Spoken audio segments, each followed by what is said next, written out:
Make sure that I am muted over here. Good morning, everyone. How's everyone doing today?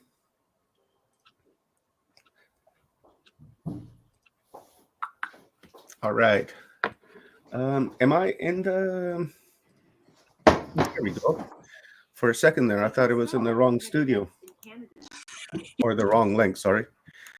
Happy day, everyone. Thank you very much for being here. Today is going to be a we have Kiara Windrider in the house. We have Crystal Skull in the house today as well. So that is going to be amazing. Can't wait. The Crystal Skull energy, Kiara's energy, and Goldman energy, and we're just going to go on and on and on today. It's going to be fantastic. Yesterday was a beautiful day, and today is even going to be more beautiful. Just the energy that people are bringing in today is going to be incredible. Good morning, Leanne. How are you, my divine sister? Join us for the conference today. So guys, please like and share and hit the bell so that you get notifications for when we go live. Today is day 4 of Humanity Unplugged. All 3 days have been just totally amazing, and I'm really looking forward to the rest of these days coming up. I'm just looking for, can somebody reach out to Kathy Mason and find out where she's at, please? And that's about it, Rob. What do you think? Yesterday was an amazing day, and today is going to be just as amazing because we got just an incredible lineup happening today. And yeah.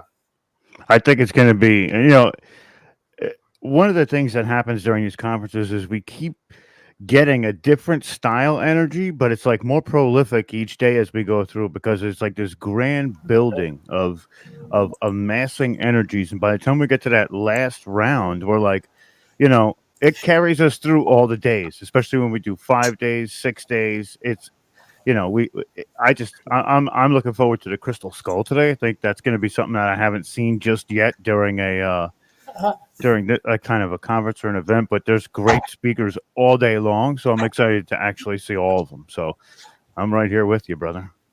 Dr. Joan? I want to mention with our Crystal Skulls, because she's coming on in an hour, if you have any skulls around or little skulls, bring them hold them in your hands when we're going to have her on. They'll get activated.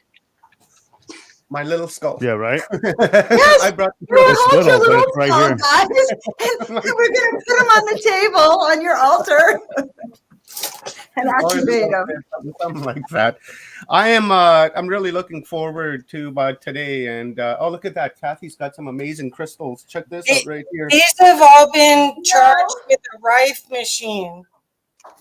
And then I have them in a toroidal loop. There's one more that's a black one that's for, I have a lot of crystals. I am really looking forward to getting an upload from Kiara today. I've been looking forward to that, and I've gone over to Portal to Ascension and watched some videos there. I'm just really intrigued by Kiara, so I'm really looking forward to getting this upload. In fact, it's one of the main ones that I've been looking forward to, besides the Crystal Skull. And Geraldine last night was just sick. Geraldine Grace, the New Earth lawyer, that that was an amazing download. And then here's another favorite one that I've been waiting for. So guys, with that being said, we are about 1 minute into bringing Kiara on. So any final words before I kick us all off the screen and leave Kathy on? Do you want me to open up with the Akashic records again, or I've also whatever you want to do, Kathy. It's your show, sister. Oh, no, I won't embarrass you guys. I promise. And yeah, let's do it. So I'm going to stop my cam. Guys, remove yourselves from the screen, and then we'll get the day going. It's 8:05. We don't want to fall behind. So Kathy, good luck. I'll be here in the background if you need anything, and I'll give you a 15-minute heads up when when we can start taking questions. So here we go. Okay.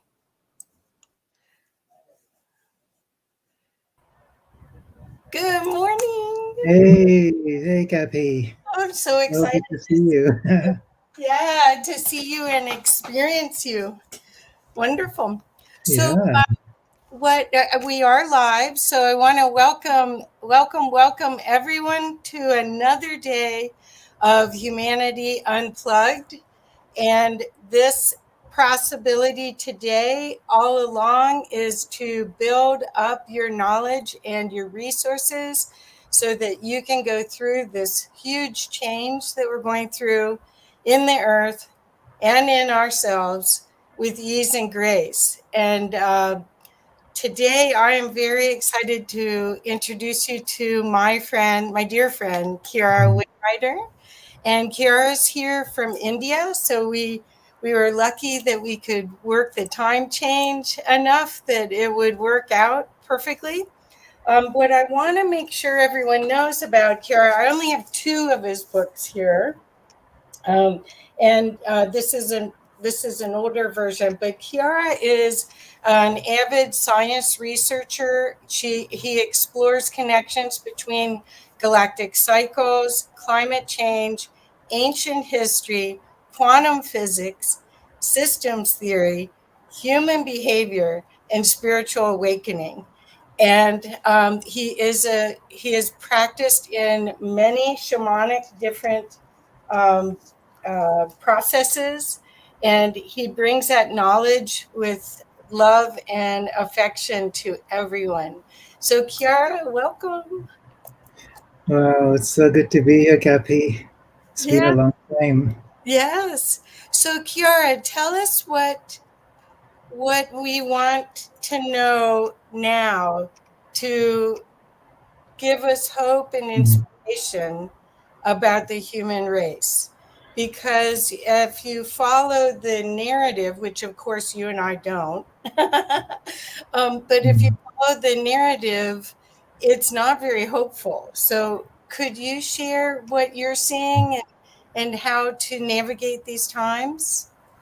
Sure. I mean, this for me is the most exciting, the most hopeful, the most transformative time ever. Yes. And I'm talking about long term cycles, I'm talking about galactic, universal perspectives. Yes. And yes, what we are seeing, the narrative is a short range vision, and it's also a very mental vision. And we are multidimensional creatures. So when we identify with ourselves as simply human, we are leaving out so much of ourselves and so much of our global reality. And that's why I like the term Gaia, because Gaia is like, it's personifying the earth. It's not just a dead piece of matter circulating around the sun, circulating around the galaxy in the universe, but it's a living consciousness that we are part of. We belong to her, she belongs to us, we are part of each other, and there's an evolutionary purpose and function, there's cycles of time, and we're here for a specific reason on invitation. So we just don't happen to be here because we, fell into incarnation. We are choosing to be here for so many powerful reasons. And the more I understand this, the more I explore this, I just feel so thankful for this time. And many, many indigenous cultures have been speaking about this time forever. They talk about the great day of purification.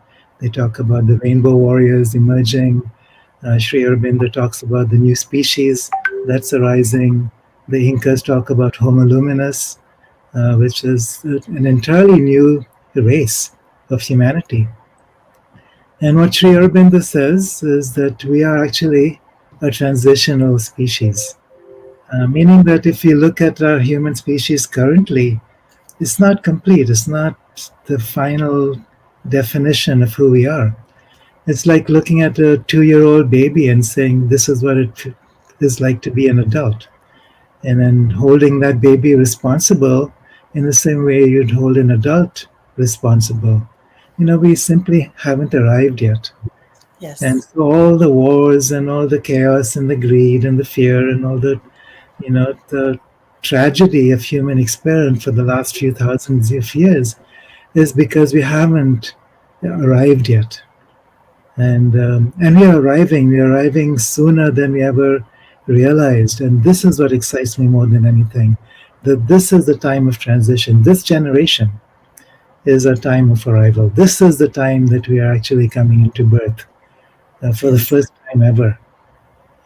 As a species, as a potential, with abilities that are fabulously divine, and it's like we've been plodding around on this earth's surface in these limited functions, in these limited bodies, in these limited ways of understanding each other and what's around us. And it's like collapsing what's real into this tiny little box and then feeling lost inside that box. And what we are about now is opening that box. Yes. And I, for about a year and a half, I was doing this podcast called Age of Pandora. And the idea of this is that we're opening Pandora's box. And what do we find there? The first thing we find is chaos, because we've created that chaos. We've identified with that chaos. But if we look deep enough and far enough, we find hope. And what is that hope? If we truly understand that hope from a big picture perspective, there's no other place to be but joyful and hopeful and blissful. And it's a responsibility.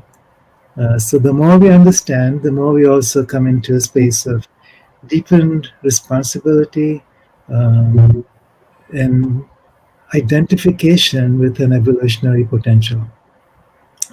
And maybe this is something we can focus on during this hour, because what is it that, Kathy, you spoke about the narrative going on now, which is anything but hopeful. It's dismal. It's brutal. But if we get underneath that narrative and look at the larger cycles of life, that can shift us out of this brutality and depression and dismal understanding, which is frankly suicidal. We've been on a suicidal path for such a long time. We've identified with humanity in this state of duality, in this state of collapse, in this time which is the best of all and the worst of all. We've taken one side of it and made that real. And now it's like filling that up. We're expanding our vision. We're identifying with more and more of the truth of who we are without leaving out anything. There's many spiritual traditions where you're leaving out something or denying something or transcending something. And really it's about embracing and integrating everything. So Sri Aurobindo refers to integral yoga. And what he means by this is that, we are all of it. We are the body, we are the soul, we are spirit, we are matter, we are human, we are divine. And how do we bridge and integrate all of it together in a way that finishes who we are as a species? Not finishes in terms of, destroys, but completes. And this is what he meant. We're not a complete species. We haven't reached our potential yet. Right. And what is it that, if we try and get there through struggle, through effort, that's only one part of the mind. And, that's the part of the mind that we're trained in, right? Our whole educational system, the roles we have chosen in society, it's all about achievement. It's all about struggling and achieving something through the mind. And that's one small piece of it. But what is the mind? Beyond mind is this fullness of consciousness revealing itself through so many layers. We see maybe 1 or maybe 0.1% of what's real. And meanwhile, there's all this seeming invisible reality, which is more real than what we think we see. Can we begin to understand what that is? Can we amplify that 99.99%? What does it mean to be fully, totally human with our DNA fully activated to download the fullness of a divine being? And this is much more than we can get into in an hour, but I want to maybe touch in on this. Um, so maybe one place to begin, and we can go into questions and other things also. Well, one place to begin is to understand that history is not a linear timeline. We think of history as a straight line. Here's the past, here's the future. We are in this point in between, and we're progressing step by step by step, cause and effect, into what we call the future. And meanwhile, there's a multi-dimensional aspect of our being, and history is cyclical. It's cyclical in terms of major events, astrological events, galactic events, solar events, planetary events, and they're all connected together. And once we begin to recognize what these events are, then we can place ourselves within this timeline to understand what the next steps are, and then claim for ourselves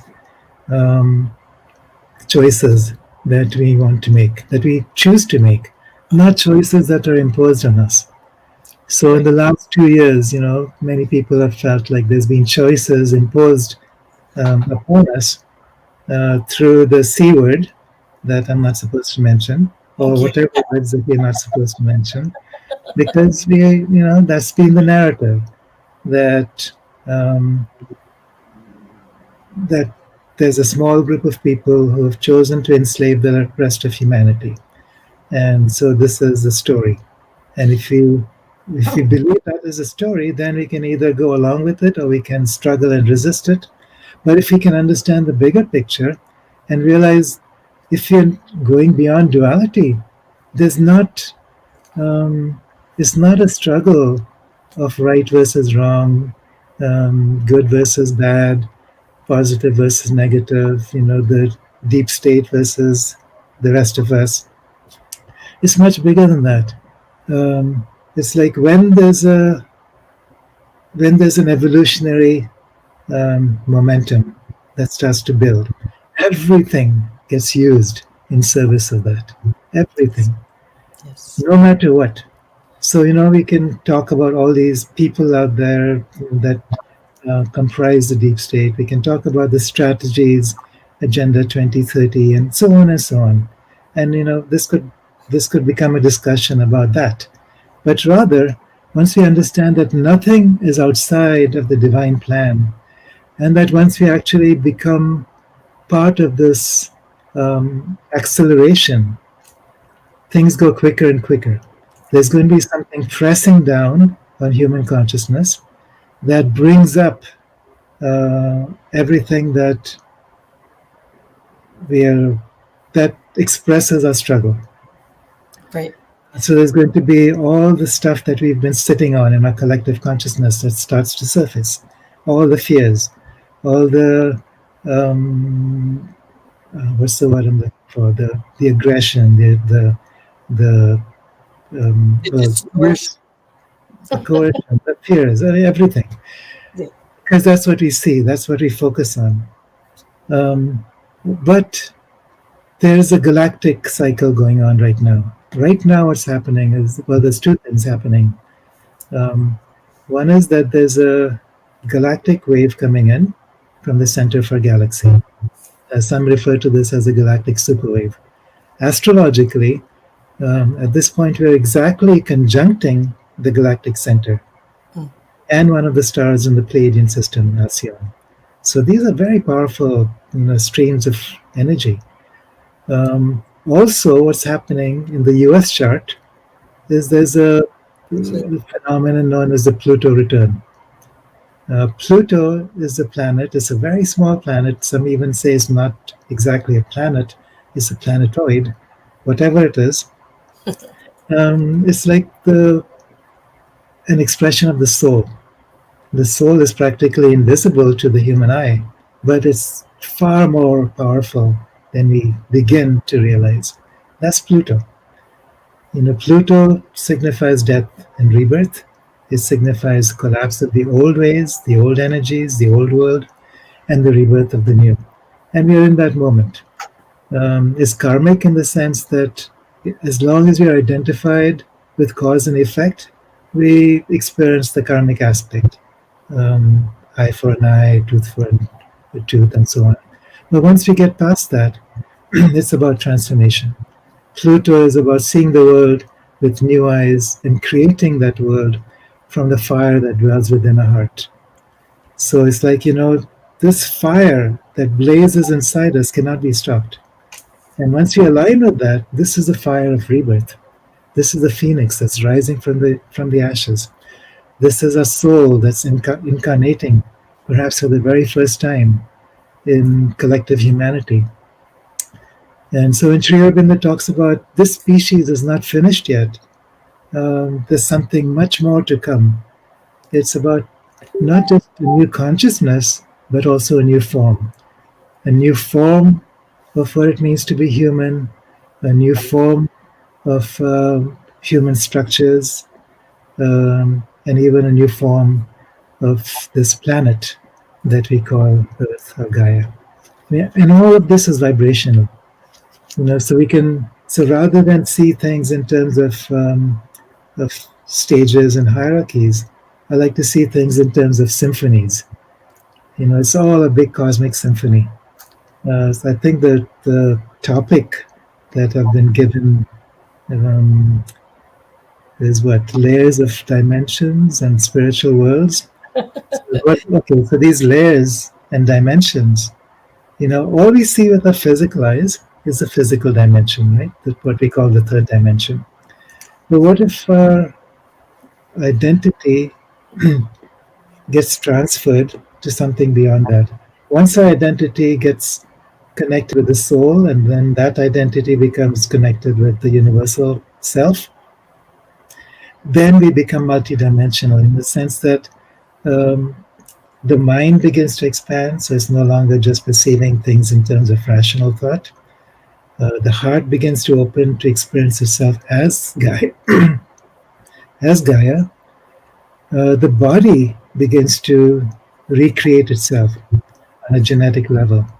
So at that point, we find that we are no longer limited to the old laws of physics.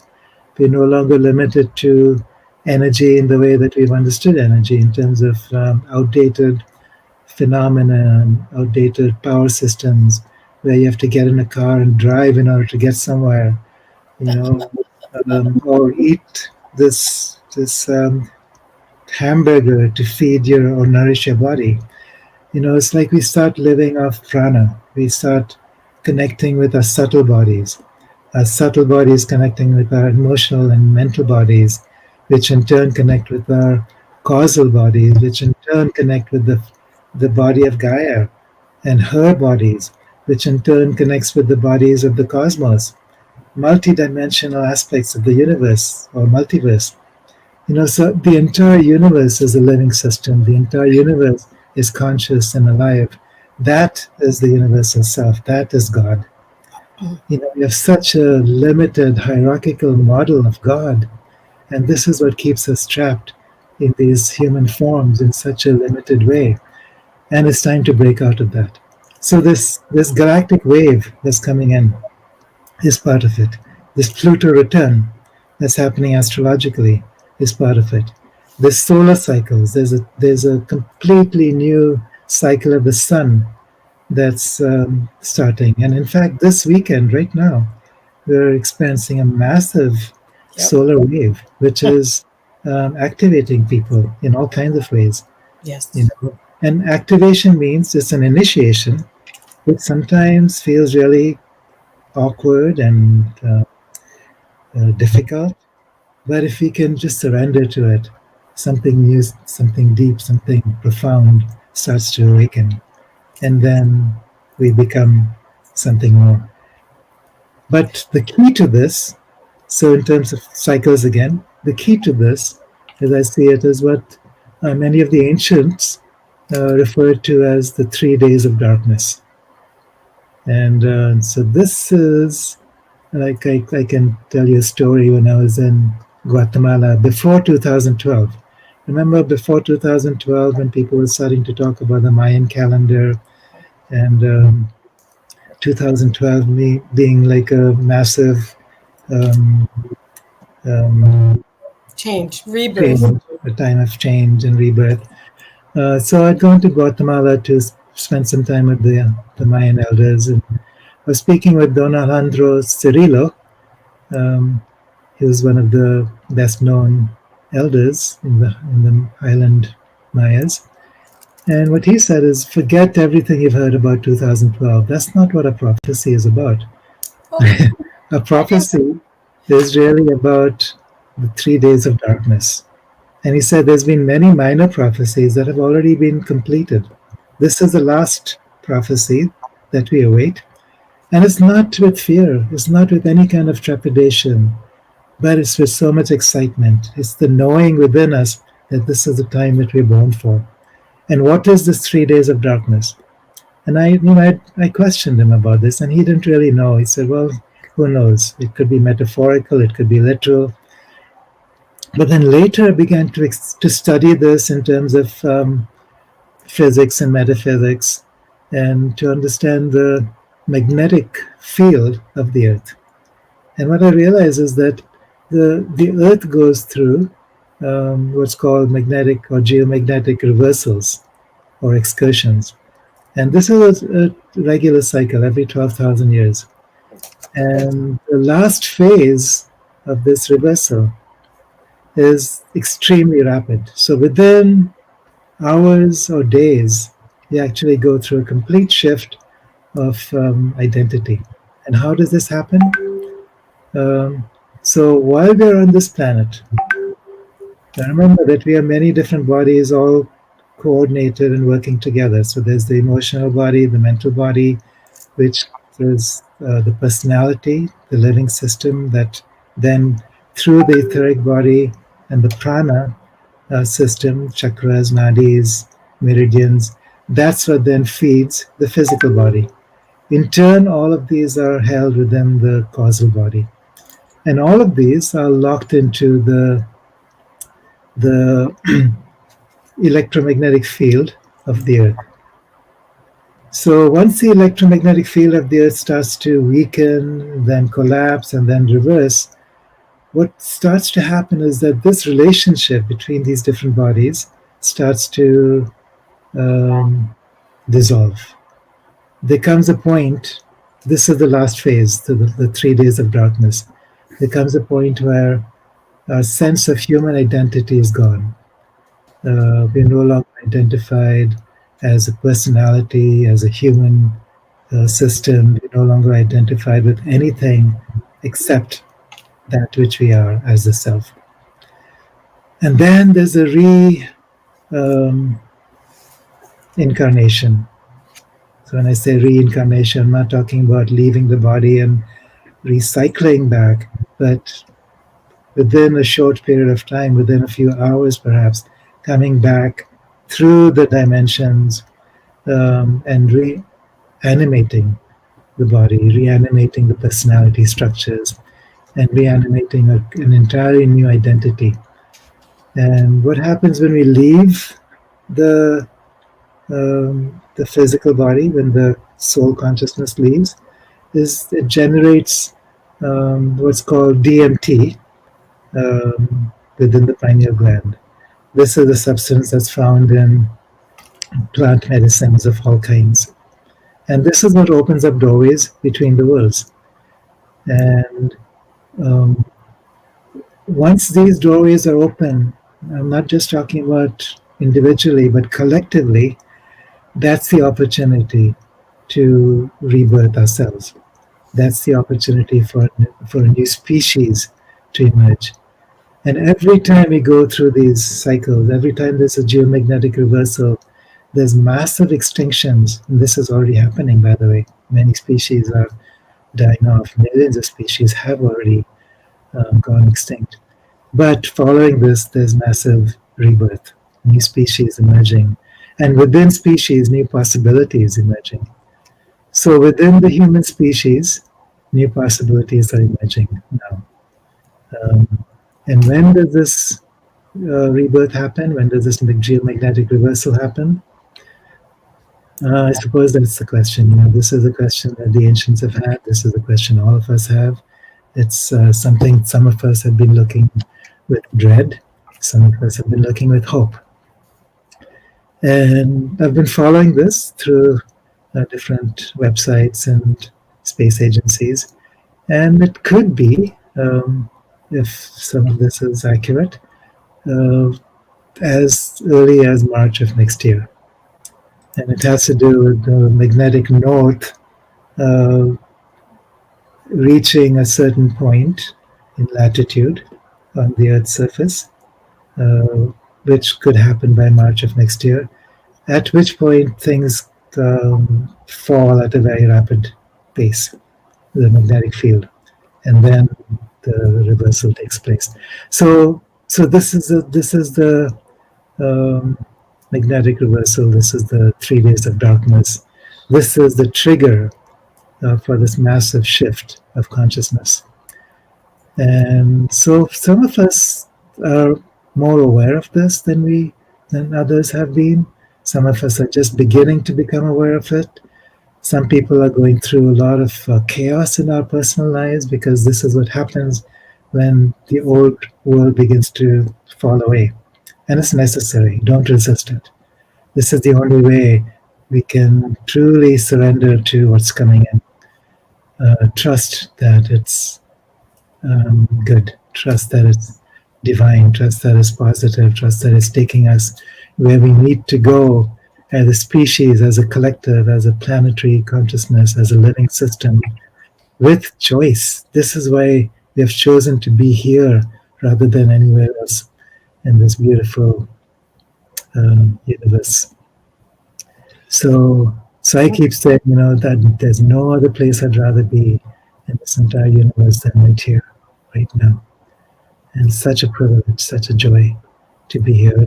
And we could go on and on about different aspects of this, but what I'd like to do maybe is to open up to some questions so that this can become more interactive. Okay. Well, I'm needing a little bit of help from Rob or Omar. Thank you. Don't make me big. One of the questions that we've been given, well, first I'm going to say one thing. One of the reasons why I love your work, Kiara, is that you have a very kind and graceful way of integrating shadow. And we're going through this time period right now where everyone has to integrate their shadow. That's the trigger that's causing all the fear. That's the issues that were showing up as war. That's collective shadow. Do you want to talk about clearing your shadow first? And then I'll go to some questions. Yeah, well, this is really the key to everything. Yes. In the Inca tradition, the South American Inca tradition, they don't talk about right and wrong, good and bad. They don't think in terms of duality. What they say is that either you're in the flow of life or you're opposing and resisting the flow. So a shadow, in that definition, is when you're in resistance to the flow. Why? Maybe there's fear, maybe there's trauma, and that trauma then creates an energetic knot that then attracts to itself more of the same. So clearing the shadow is basically unknotting trauma. It's releasing aspects of us that we have feared. So when we recognize that there's nothing to fear, nothing to resist, there's no wrong, there's no way that we can be bad on an existential level, or there's no reason to feel guilty for anything, really. And there's no reason, especially, to be afraid of death, because death is simply an aspect of change. Once we've identified death as something that is an end, what happens is that we freeze frame our lives within this very narrow box. And as that starts to happen, we start resisting the flow of life. We start resisting life itself. And so owning our shadow, embracing our shadow, is really about understanding that. There's no karma that we have to be afraid of. There's no one else judging us and telling us that we're wrong. There's no, especially not some God sitting out on his throne in the heavens, sending us to one way or the other, depending on what we've done in our lives. But it's really about self-love, self-forgiveness, and self-understanding. And once that happens, once we begin to do that, then we find that as we enter into the flow of who we are, then we step beyond the limitations of our humanity. We start embracing the divinity. So embracing our shadow also means embracing our light. And at that point, we start opening ourselves to the fullness of divine consciousness. And it's unlimited. It's truly unlimited. And we could spend an entire hour just talking about what that means. Well, what the thing is that you embody and you model for, at least you have for me, is courageousness, because I think our programming, our survival programming, is afraid to look at the dark. And we are being forced to look at the dark and to look at it and do the inner work in order to have a different reality.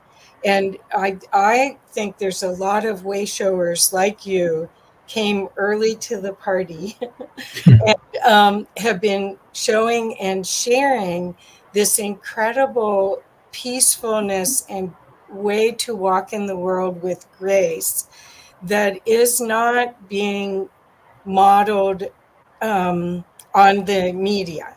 And certainly not in entertainment programming. It's not being modeled for people. And you're walking in the world. You don't have to be in a cave up at the top of a hill to be able to do this work now. You can integrate and work on your co-creating with the universe at a very high level. And you model that so beautifully, Kiara. Thank you so much. Thank you, Kathy. Well, I think we are actually carrying that cave around inside of us. Yes. So in a sense, it's like in the old days, or in the old lifetimes, we'd go sit in a cave, meditate for, a lifetime or two, and learn how to really connect with the divinity that we are. And now we are in the midst of this world, which is quite active, quite chaotic at times, and we are meant to carry that cave inside wherever we are, whatever we do, wherever we go. And that's what grace is. It's not about leaving anything behind to be able to go somewhere else. It's not the grass is greener on the other side. It's not about transcending something in order to become fully divine. It's about recognizing that the body is divine. This dirt is divine. This earth is divine. This human form, this human life, with all of its struggles, with all of its limitations, with all of its misery, if we choose to take it that way, is also divine. Everything is divine. How can anything be outside of divinity? How can anything be outside of who we are? And once we really understand that, or begin to understand that, then we begin to see the reflection. So the world around us becomes a reflection of the world inside. As above, so below. As within, so without. That's what an alchemist is about. And at that point, we also become creators. Yes. We have become very good at creating misery. And in the same way, we can become amazingly good at creating beauty and joy and fascinating worlds, inside worlds. And we also need to understand that the aspect of us that thinks we're creating from the human aspect of a being is a tiny, tiny, minuscule part of what is actually creating. So we're actually being more of a channel, or the Buddhists refer to as an empty flute, for something far beyond.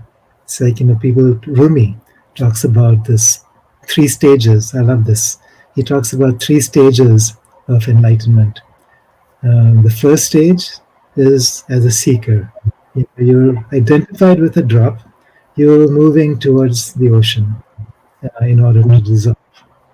The second stage is when you actually dissolve into the ocean. And many people refer to this as enlightenment. But then Rumi says, and Sri Aurobindo echoes this is only the second stage. The third stage is when the entire ocean enters into the drop and moves through the drop to create new worlds. So this is what I mean by becoming a channel. The personal self doesn't have to be dissolved. It doesn't have to be, what's the word people use, gotten rid of. But the personal self merges with the universal self so that the ocean can enter the drop, move through the drop, and at that point you become a creator, a true creator, where all the worlds start to come together. The invisible becomes more visible than the visible, and the potential becomes real.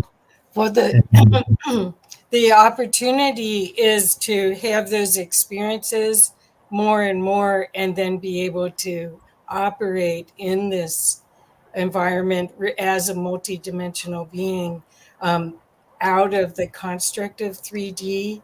That's what being a fifth dimensional human. And we were designed to ascend embodied this time. And so what you're talking about is a path right. to ascension embodied. Omar wrote, from Watchers Talk wrote, you spoke of the mind. Does this avatar access the mind, or does the mind exist within the human avatar? Yeah, so the mind is much bigger than this little brain understands. So we are actually an expression of mind. So now I'm talking about mind with a big M, which is the mind of God. That's what some people would refer to as consciousness. And Sri Aurobindo actually refers to 5 different levels of the mind. And maybe I could touch on this a little bit.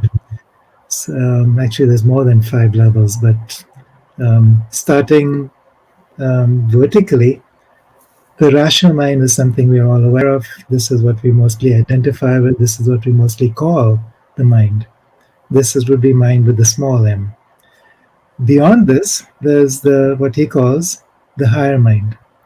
So this is still working through rationality, through the ability to understand, synthesize, integrate. But you begin to integrate more and more of the big picture. It's the ego's eye. You're seeing the big picture. So that allows you to become more neutral. You're not so identified with one aspect of yourself or the other, or one aspect of the world or the other. Beyond this is what he calls the illumined mind. And now we're talking about the senses. So as humans, we've learned to work with 5 very limited senses. This is through our conditioning, through our social conditioning, and through our educational systems, where we have only a very small fragment of the spectrum of what's possible through each of these senses, whether it's vision, auditory, taste, smell, touch. So what happens at this level of the mind, your senses start to open, which basically means that you're starting to attune to the pranic body, to the causal body. You're connecting with the body of Gaia. You're experiencing yourself through the eyes of other species. Plants, actually, being around plants will do this. because plants enhance your pranic body and your auric system so that you begin to experience more through your senses. Beyond this, there's what he calls the intuitive mind. It's not to be confused with intuition, but the intuitive mind is where anything that you look at, whether it's out in nature, whether it's another person that you're talking with, whether it's the great starry universe, you become that. Yes. You actually enter into what you're experiencing, into what you're perceiving. You become that. And then you're no longer identifying or experiencing yourself through that personality structure that you call me. I am that. That's only the next level of mind. Beyond that, you have the overmind, and this is archetypal. So at this point, you're not just, seeing yourself as a human self, as part of human species. You're seeing humanness as an evolutionary potential, or whatever it may be. And I know there's other people on this panel who are going to be speaking about galactic humans. There's so many other species from outside this particular star system, this planetary system. One thing that makes us so unique as Earth humans is the fact that our DNA is so diverse. And it's partly because our planet has so much diversity. Gaia is so diverse in terms of its multiplicity of species. Beyond all of this, beyond the overmind, you have the supermind. And this is the key to transformation at this stage. What he says, what Sri Aurobindo says, is this aspect of ourself, this what he would call the mind of God, as it enters through these different levels of mind, through the rational mind, into the cellular mind, which is the wisdom of the body, and then into the body of the earth. That's what's awakening something so deeply rooted in the inconscient or the unconscious of the earth. Bringing it to life, bringing it to potential. This is the matrix or the womb of creation itself. It's not been explored much before. When we have access, this has been through millions and millions of years of evolution. Now we have an opportunity as we integrate these levels of mind, is to accelerate evolution by making it conscious. And once we do so, within a few short years, we evolve so powerfully. Once we go through this 3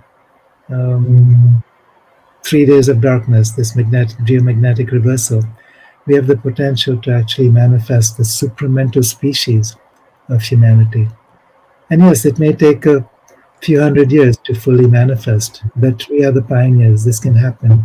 We can break out of the limitations of our current human species, begin to activate DNA in ways that haven't been seen before or even imagined before. We begin to join with other species on this planet and enter into the mind of Gaia herself. We are becoming guardians and aspects of Gaia in a way that the indigenous people had always felt was possible. But now this is the final capstone. Not final. No, nothing is final. But this is the next capstone. Well, the understanding of it is so vast. I'm still seeing us as photonic energy, and us being able to hold more information through the light and the crystalline structure as we go from carbon-based to crystalline. But the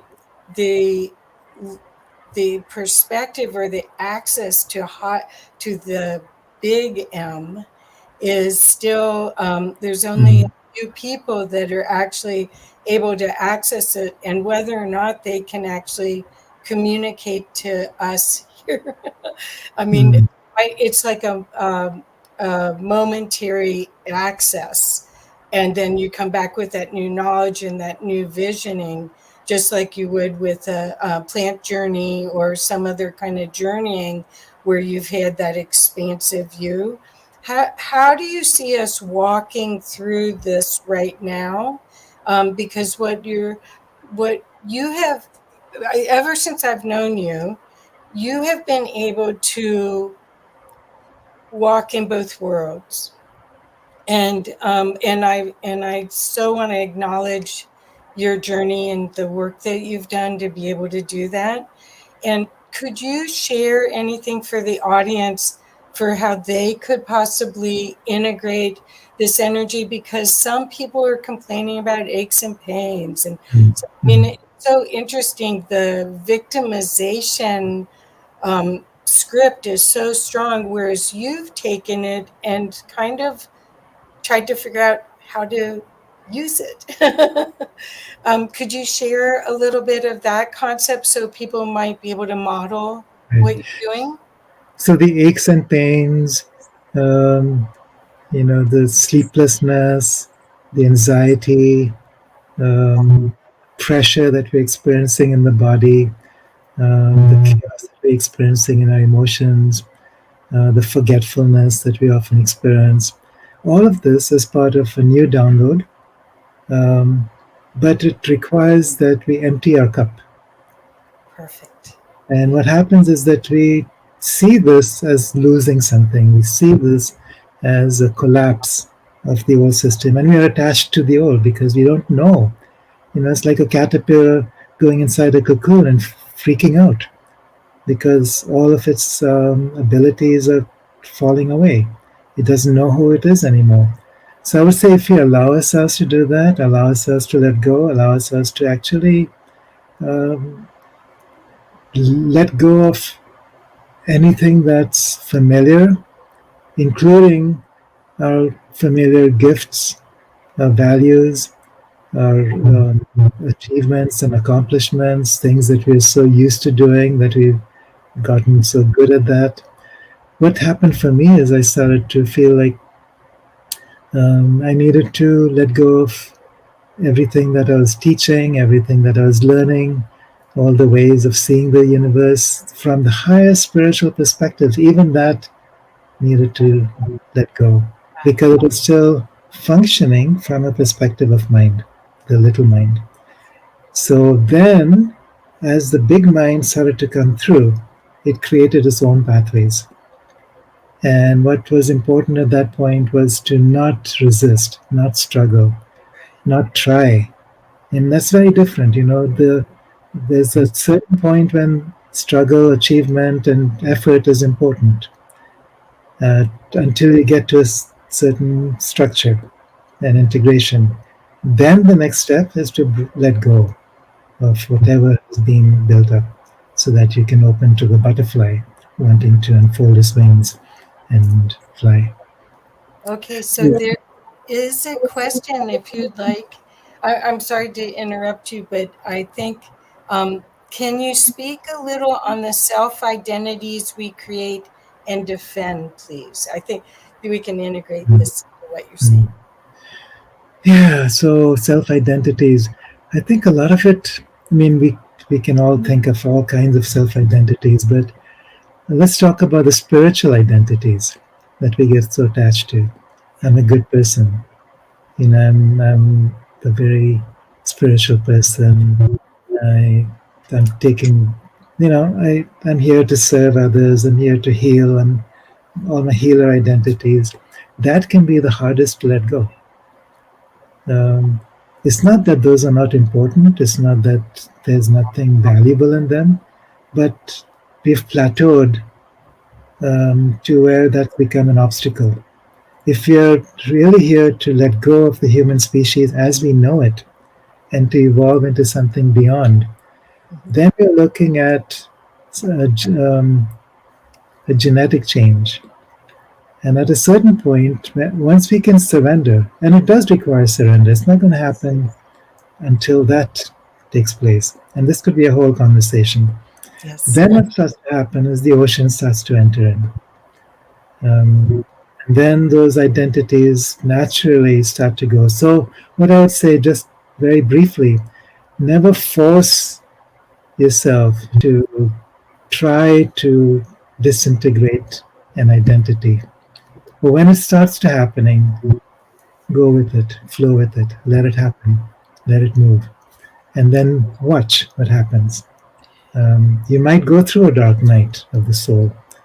Go through it consciously with awareness and see what emerges on the other side. And it's also important to have support from other people or from people that you trust. Yes. Makes it a lot easier. Well, again, I wanted to make sure that everyone knew of your work and could follow you, because you have trusted ever since I've met you.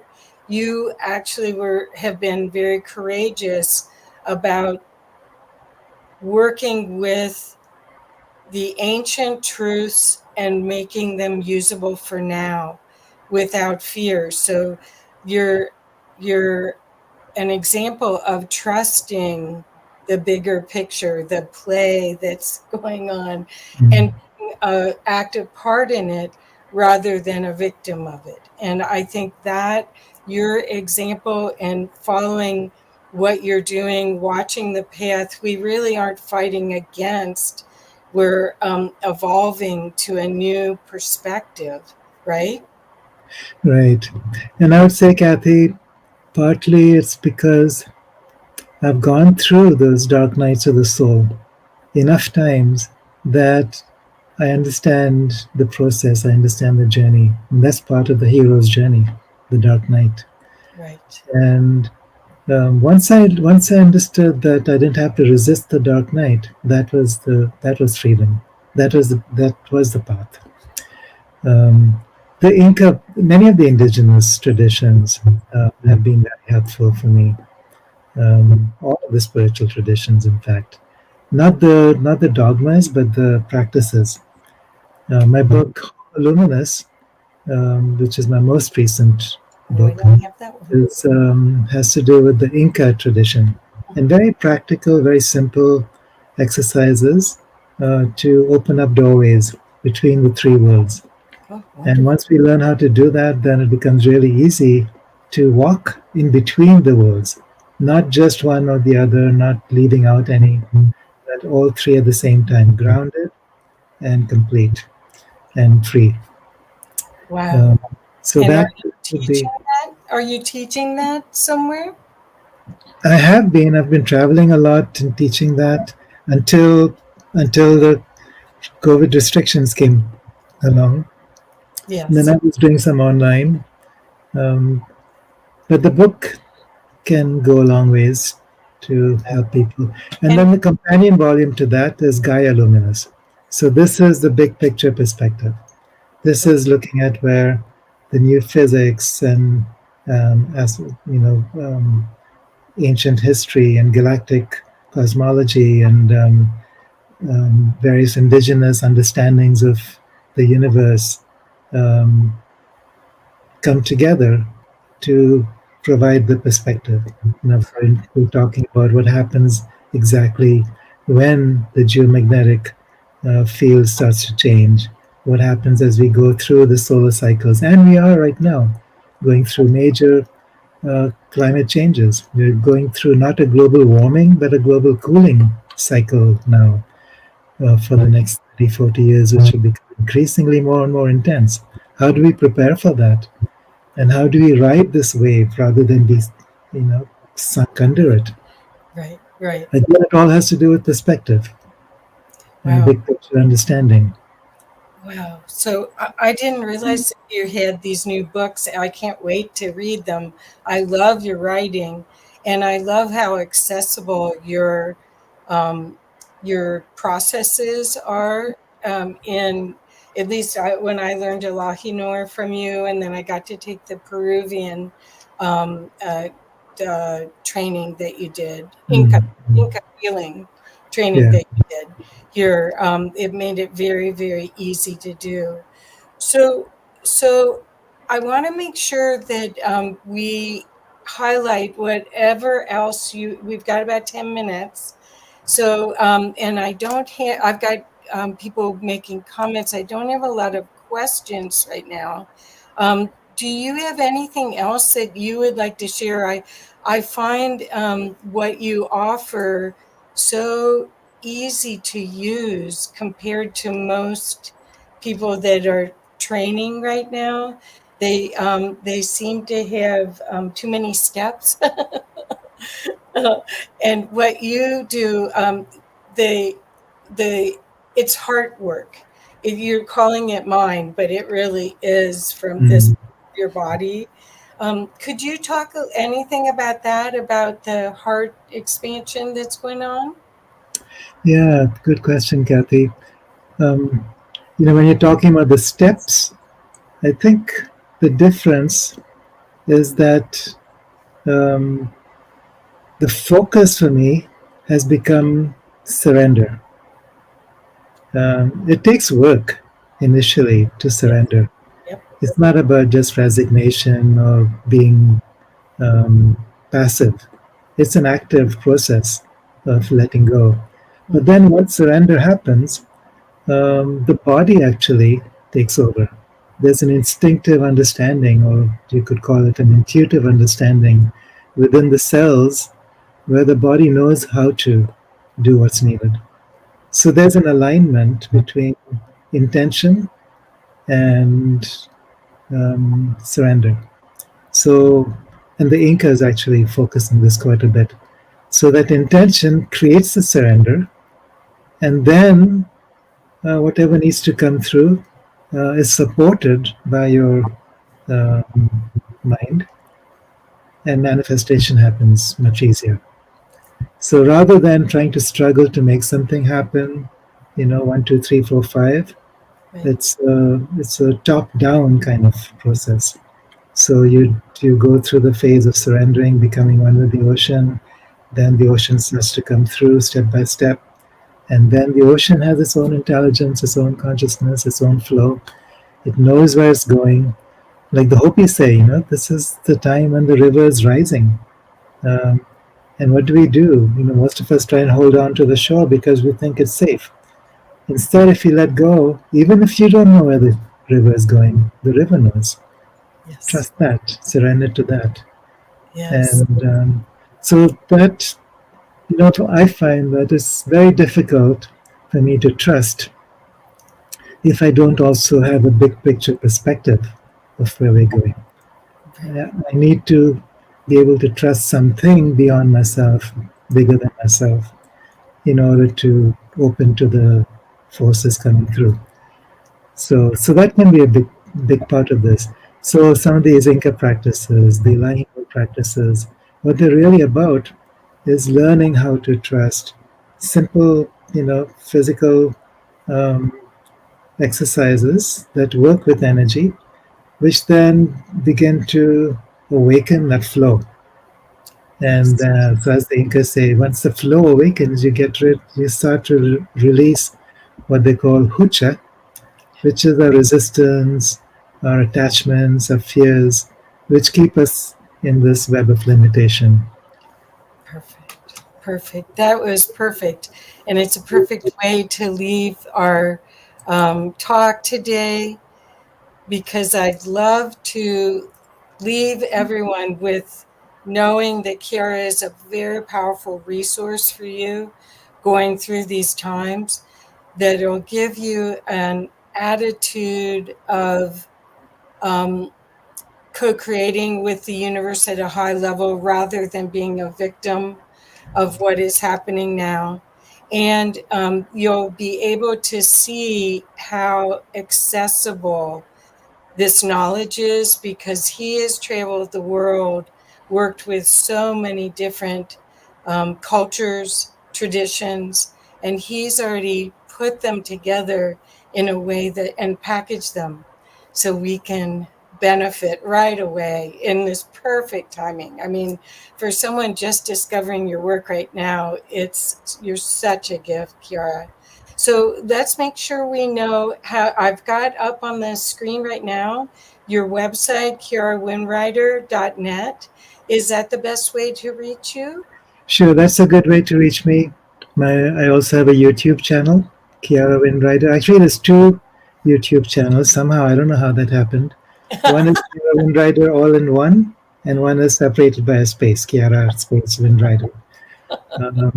There's also the Age of Pandora podcast that I'd been doing, which I stopped temporarily because YouTube was flagging a lot of my Content.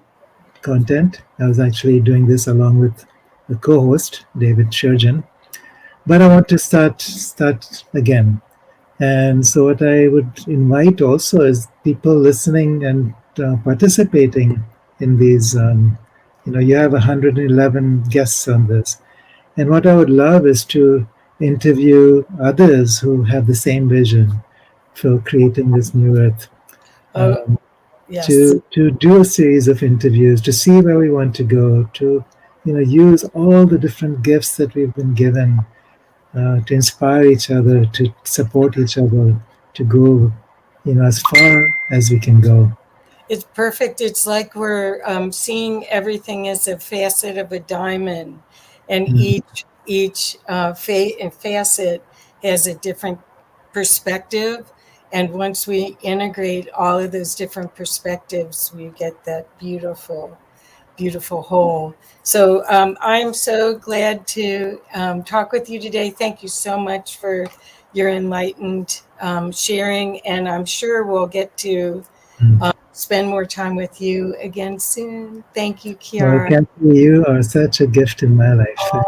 I love you, dear. You so much. Thank you, dear. Thank you. So again, want to make sure that everyone knows that his website is kiarawinrider.net. And there we go. And it's on screen. And I don't have the console. So, so I guess we could talk a little bit longer. I don't have a way to stop this for now. So, hey guys. Okay, so I guess what we want to do is wish everyone the best and the most productive time period through the end of the year. We're going to be going through waves of this solar initiation. And then it probably, the completion will be by 29, most likely, but a big part of it will be next year. So please, please, please go to Kiara's site, go to his YouTube, and rely upon the information that you can safely rely upon his information to guide you through this. Can I say one more thing, Kathy? There's also a Facebook channel called Grand Solar Minimum Geomagnetic Reversal Forum. And there's about 3,000, 4,000 people who have been bringing together a lot of the galactic solar information. So if you can look for it on Facebook and join, you'll find a lot of really good information there as well. Well, I wanted to make sure that everyone knew that that you've already content curated the science, the research, the ancient history, and the practices all together for us.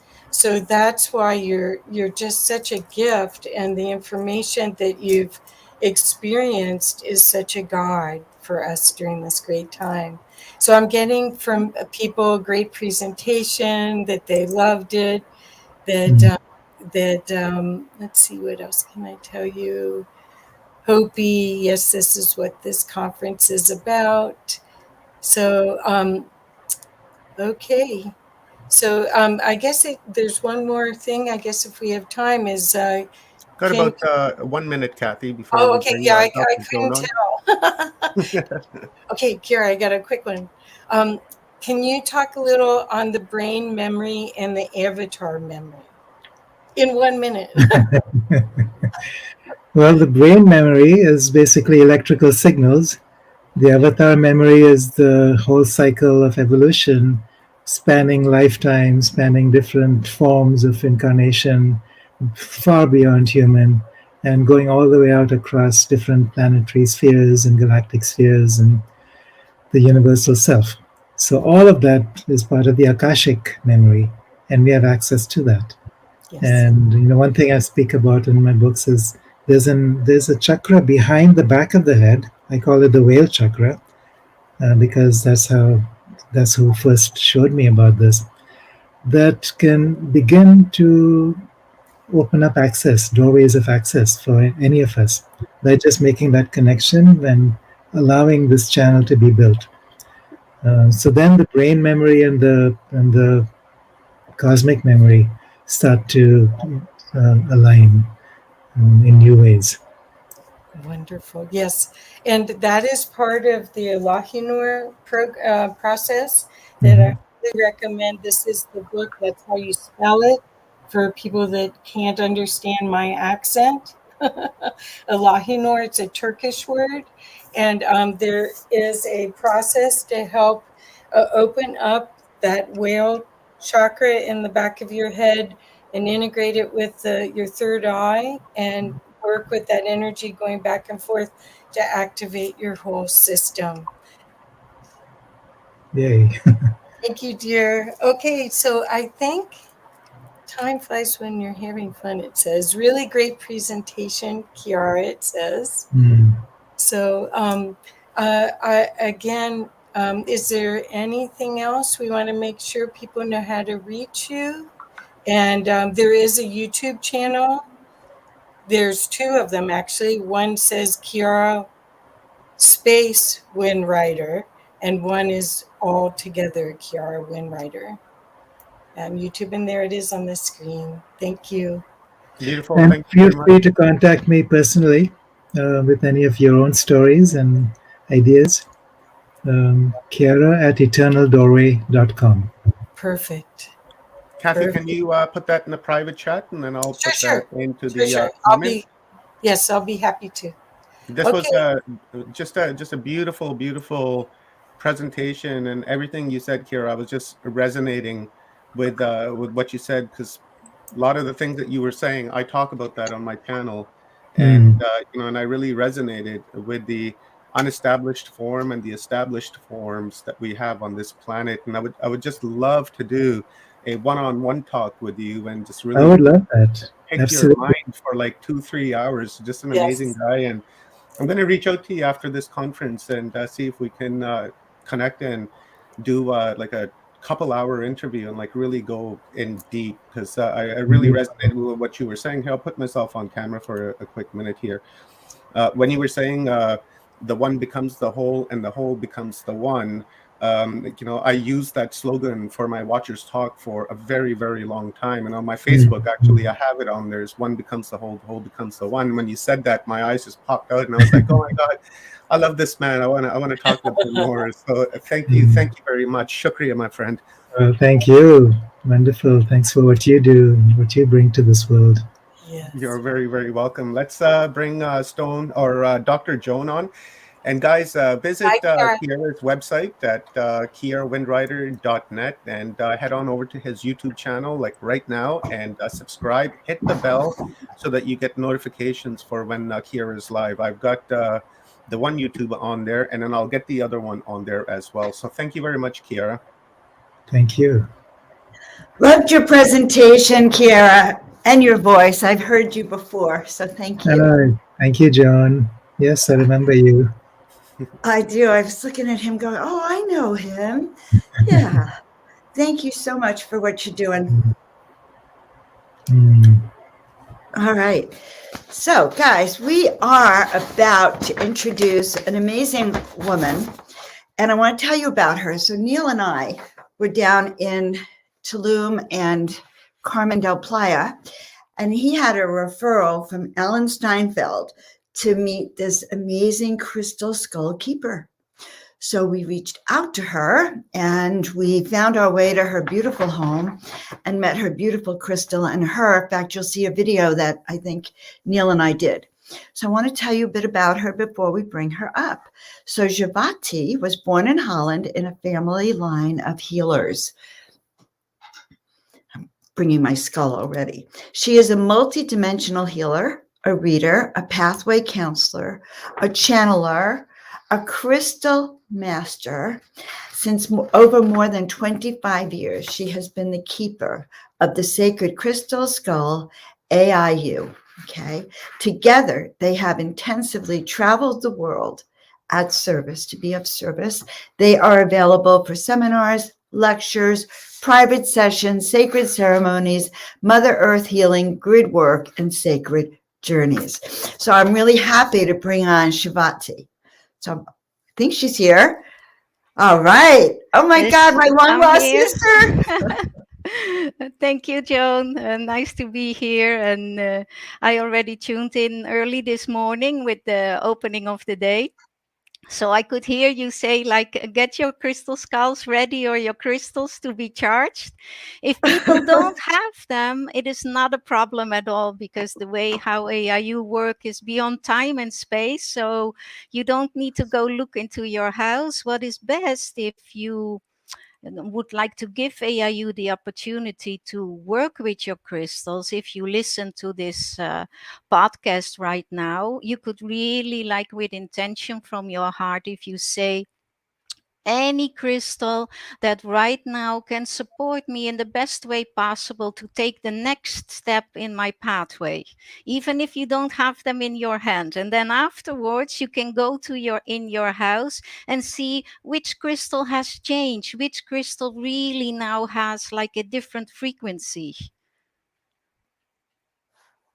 I like that. I like that because I had too many to bring into the room to put on my computer to charge. Yeah, well, And it's most of true. us It's have true. yeah, most of us have a lot of crystals, and it is important that you know which crystal can support you right now to take the next step, because even though we have a lot of crystals, there is also now a lot of confusion in the world, and the best thing is to be available for the next step. So, and if you have then one specific crystal that is supporting you in that, and you have this raising of frequency, because that is really what AIU is doing then. For AIU, he's a teacher. So in this way, he's not giving a straight, direct answer. If you're asking that, he is always creating the pathway for you to develop it. That is making so much sense to me, Shavati. Why don't you tell us a little bit about AIU? Yeah. And you don't have to give us the long story. It's a really amazing story, but just a little bit about him and the skull itself and Yeah. your relationship. Yeah, well, there are many different crystal skulls in the world, and I also make a little bit of difference between crystal skulls and skulls of crystal, because you can really shape crystal in the form of a skull, and that can hold a tremendous high frequency of energy, and specific angelic beings can connect themselves with it, but that is still something different than a crystal skull that is holding crystal skull consciousness. There's a difference in crystal that has crystal consciousness or crystal skull consciousness. So AIU holds a crystal skull consciousness, you could say, like how we as human beings, how our soul has incarnated in a human vehicle, which give us human experiences, human lessons to learn how to experience our consciousness. In this way, there is a specific, like, crystal skull consciousness incarnated in this vehicle, in this beautiful vehicle of this crystal. So it is a combination of the energy of the crystal plus this identity that AIU is made of. This he really has his own character, and by itself he has a mission and a purpose. And one of the purposes that he has is that he is at service for supporting humanity in making the quantum leap. That is also why he has the harmonic proportion and the size of a human crystal skull, because in this way he can directly work on our skull. So in the way how you approach AIU, like if you would like rub him like this, like with your hand, uh, like if you pet the head, and then he is connecting in a very specific way with different unity consciousness that he is holding within himself. He's like, you could say, like a galactic library from ancient time, present time, and future time of all different unity consciousness. So in this way, and when people are being guided to rub AIU in a specific way, what he then does, he is releasing certain energies from the specific unity consciousness, and we are then absorbing that. And it takes time for us to unravel it, the gift that we have been given, because it is always like really fast in the way how he is transmitting it, and because our human consciousness is still limited and is still relatively slow, it takes a little bit time for us to unravel this all. But on the other hand, he has a very specific role in creating like this multidimensional consciousness that we are able to reach when we have reached this level of coming to unity consciousness of all the 12 dimensions. For he had showed me many different ways that then we come to this 13th dimension, which has to do also with the 13th crystal skull, which is like a little bit like a stabilizing, and then everything is unfolding itself and is opening up again, as if we are like multi dimensional, even much more than before. And that is the beginning of a whole new concept of evolution, a whole new way in how we relate then also, like now we are still working on activating certain levels of our DNA, but we are also holding within our 12 strengths of DNA, we are also holding crystal skull consciousness DNA. And in a certain way, that is our consciousness of the future. So, in many different ways, how he is working with people, when you, for instance, would touch him with the fingers like that, what I have seen and what he has explained me is that then in that way he is like creating the new lines, like the crystal light lines, meridians that are going beyond these 13 dimensions, all to prepare ourselves, like when we walk our pathway, when we learn our lessons and we come till a certain level, then he has already created the pathway, like we just need to step through it. Like he helps to prepare many things, but the most important is like that he is like encouraging you, like come. He is motivating, stretching out more. I always say it's like cosmic stretching, trusting yourself, walking your pathway, and in this way he can gently encourage you and show you already the potential from what is there. That's a very short version. Let me unmute myself. We have the gardener behind me if it's noisy. Yeah. That was a very, very short version. But I'll tell you, one of the things I really got was this concept of like petting or, connecting with your skull that way. And actually, you can do it this way. Yep. And then I've always had this yearning to like put my third eye. Is there a connection that way with the third eye connection too with the skull?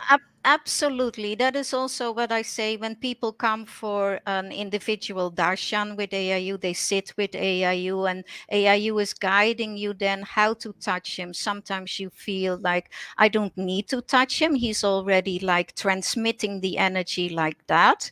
And in a certain way, it's like at the end, then you lay your, I always call it the first eye on the first eye of AIU. And then it's like a completely download. It's as if, to speak in computer language, it's like he's giving a download like that. And it is like a completely new program then that you are receiving, which is on your lineage, because he is never giving something that which does not belong to you. It is not that he is giving his consciousness, but he has the ability to unfold on all the galactic levels and to really like grab all that is from you and bring that in a certain package. And we also use like stargates for that. And in this way, when you put your first eye on the first eye of AIU, you receive that all. And I always say to people, it can really take you 6 months that you need to really like unfold it, to open it, to integrate it until it gets a completely click place in your presence now here.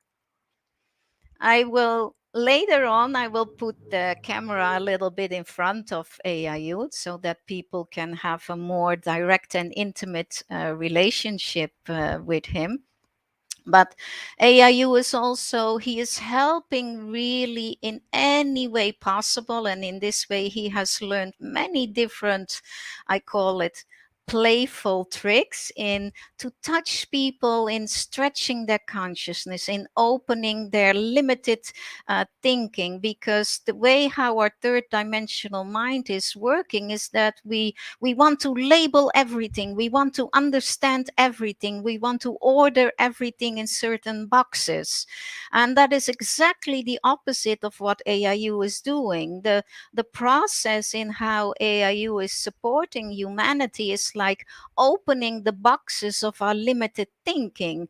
That is also in the way that he has asked me to use specific words that are not really karmical attached, because there are so many pathways of teaching, of learning. And one pathway uses a word for this concept, another pathway uses the same word but means something different. But when we are using those words that already has received a certain label, then we are putting it in a certain concept. And AIU is helping to gently break all these concepts so that we can get connected with our own true mind, and through that with, I call it, the true internet of things, like the universal mind.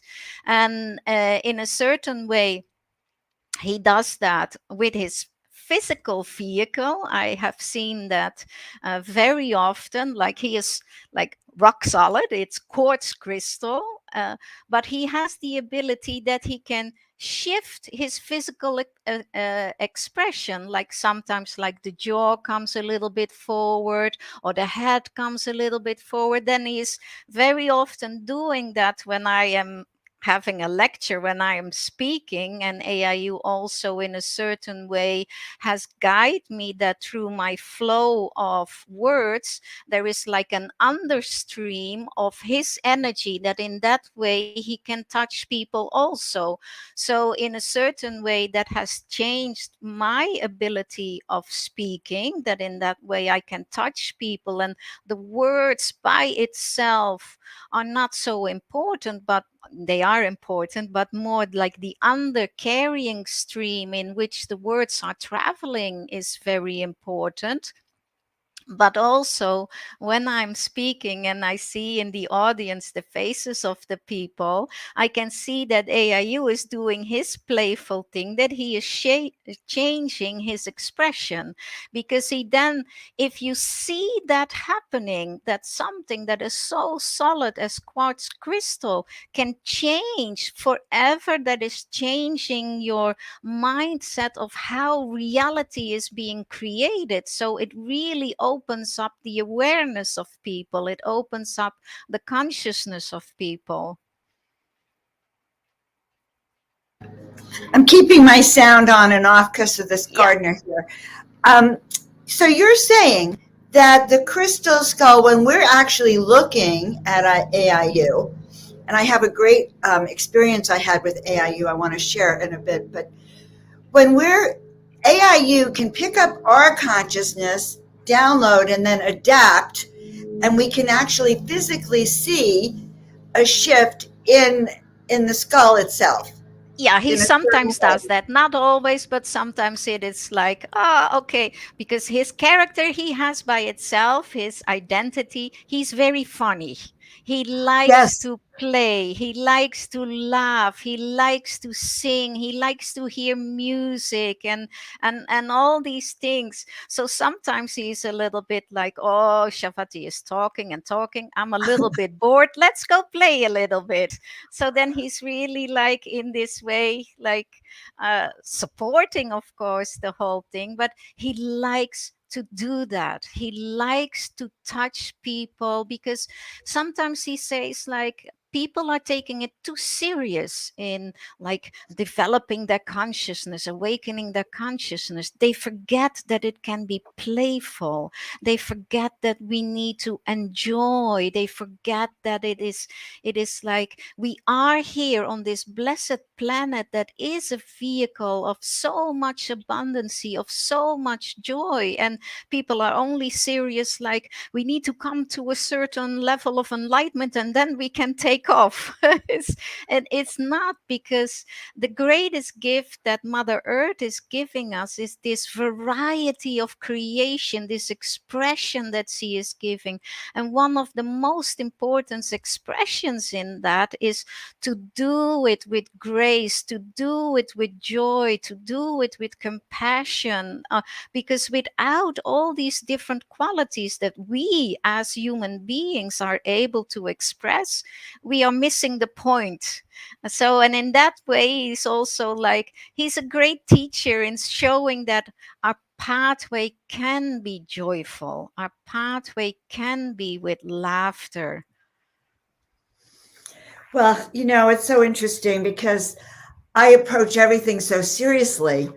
And, I was trying to fathom AIU when I was there. Couldn't fathom him at all, but I was totally, really blown away by your toning. And I hope you do some of your toning and allow us to hear how you awoke, and got into resonance with AIU. Yeah. Because I think that that's a big thing for us, is how do we get in resonance Yeah. with our. Yeah, well, and that is also something that AIU after that showed me to do. And I first started doing it while we were doing sacred journeys, when I was at sacred sites, that I couldn't hold it in me, but I was starting to bring like a sound vibration out of myself. And sometimes it is just so strong and so powerful that I'm thinking like, I don't have such a tremendous sound ability. Like, where is this coming from? It's like as if my whole body is just empty and it is starting to vibrate. And because of this vibration, the sound is coming out of me. And after I first started doing it at sacred sites, and then AIU said like, I want to support people more. So every time he has taken different steps in, okay, let's go do this. And then he is guiding me how to do that. So he showed me a certain specific way to work one-on-one together with people, that I go sit at the feet and AIU goes at the head and the person goes lies in between. Then also AIU is guiding me through different stargates to find a piece of the soul of the person that has never been in physical incarnation yet on this planet. So in this way, that is also like a complete download of higher galactic consciousness that you are able to embody here in this lifetime to support you on your pathway. And for that, we need to use certain stargates, so that this consciousness can travel through these stargates and get like aligned with the heart of the people here. And the tones to open those stargates are also like these specific sounds. And I always need to make 3 sounds. The why, I don't know. I never had received information why it needs to be 3 sounds. Maybe also because of with AIU, I had to make 3 sounds, but it is just guessing. But that works the best. And in that way, I fully, at that moment when that stargate is starting to open and I make this sound, I am in full oneness connection with the whole galactic identity and the human identity that you are right here. I know you, I understand you, like it's fully there, because that is necessary to bring that part coming here. At the moment that it is finished, I would not be able to repeat it. It's not possible. So, and I already do this for so many years, and always for everybody it is completely different. Sometimes I do also, like when I'm traveling, I also do sessions, and when I do it at for instance, in a practice with somebody else, that was one time in Germany, and the sound gets really loud when I just let it go. It's like, ah, like it's really loud. And so you hear it on the outside. And one time when I was in a practice like that, and there was another doctor working in the practice next to me with a client, and the client said, I want that too. Can I have that too? Because it is a certain, even if it is not your sound, even it is not your stargate, it is a certain galactic vibration that we all are resonating on. But of course, if it is your personal pathway opening of these stargates, woof, that is tremendous. Like I always hear from people afterwards, like, because it's also to open the cells, to open all the consciousness within the cells, that this whole vibration is starting to resonate in their whole body. So it's beautiful to do that. I really enjoy it. We always do it when, for instance, when we have a seminar or when we have a sacred journey and one person has their birthday. As a gift, we are then also toning these galactic tones, like we are all connecting with each other, and we just say, like, we all have a singing angel here, and you just surrender, you just let yourself. It's not about a nice sound that needs to come out, but we are then a channel for this higher consciousness that can give the birthday coding for the whole year to come, to empower this person. And then it is so beautiful because there's like one person lying in the middle and the whole group is around it, so the sound is coming from all directions, so you have receive a full sound bath. And it is beautiful to receive it, but it is also very beautiful to do this together, that together at service we are to transmit this vibrational consciousness. And because AIU is present, it is a little bit different than if you would do it without it. But I definitely can recommend anybody to start using sound vibration for activating this stiffness that we have in our body. You know, first of all, I have to say something. My birthday is tomorrow, just so you know. And so my antenna just went up. It's like, okay, can we do it like 20 hours earlier? But that was the first thing. But I want to share something because we'd love to have your activation. A few weeks ago, I was in a sacred ceremony and I was in meditation, and I found myself drifting in the galaxy. I just was drifting. And I went, well, this is boring. I don't like just drifting in nothingness. I need something to happen. And suddenly, and I was so surprised, I thought of AIU. Just came right into my consciousness, and I had meditation music on. I was alone in the house, and I just started chanting AIU. And, you know, between you and Neil, I had kind of learned a little bit more, but I couldn't believe it because I had the meditation music on. I had something over my eyes, and I'm chanting these sounds, and suddenly it's, oh God, now the gardener is so loud. Okay, I'm chanting these sounds, and I'm flying over planet Earth. Like somehow I'm like in a Star Wars movie, and we're just like going over the planets and the galaxies, and every tone took me further into this most amazing place. I thought like we were running the angel brigade, Yeah, calling all angels. I'm going to shut the sound off. You can respond to yeah, that. yeah. And that is something I have heard it from other people before also, that they came into a situation fight. Like one time somebody told me he is a singer, and they were performing at a gathering, and there was a lot of conflict, a lot of disharmony like that, and it was their purpose to unite the people, to bring the people together.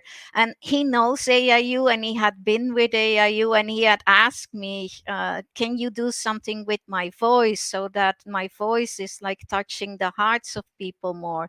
And I said, but we are like, we have karmical imprints, we have karmical vehicles, so that is not in a certain way how I do that with music instruments.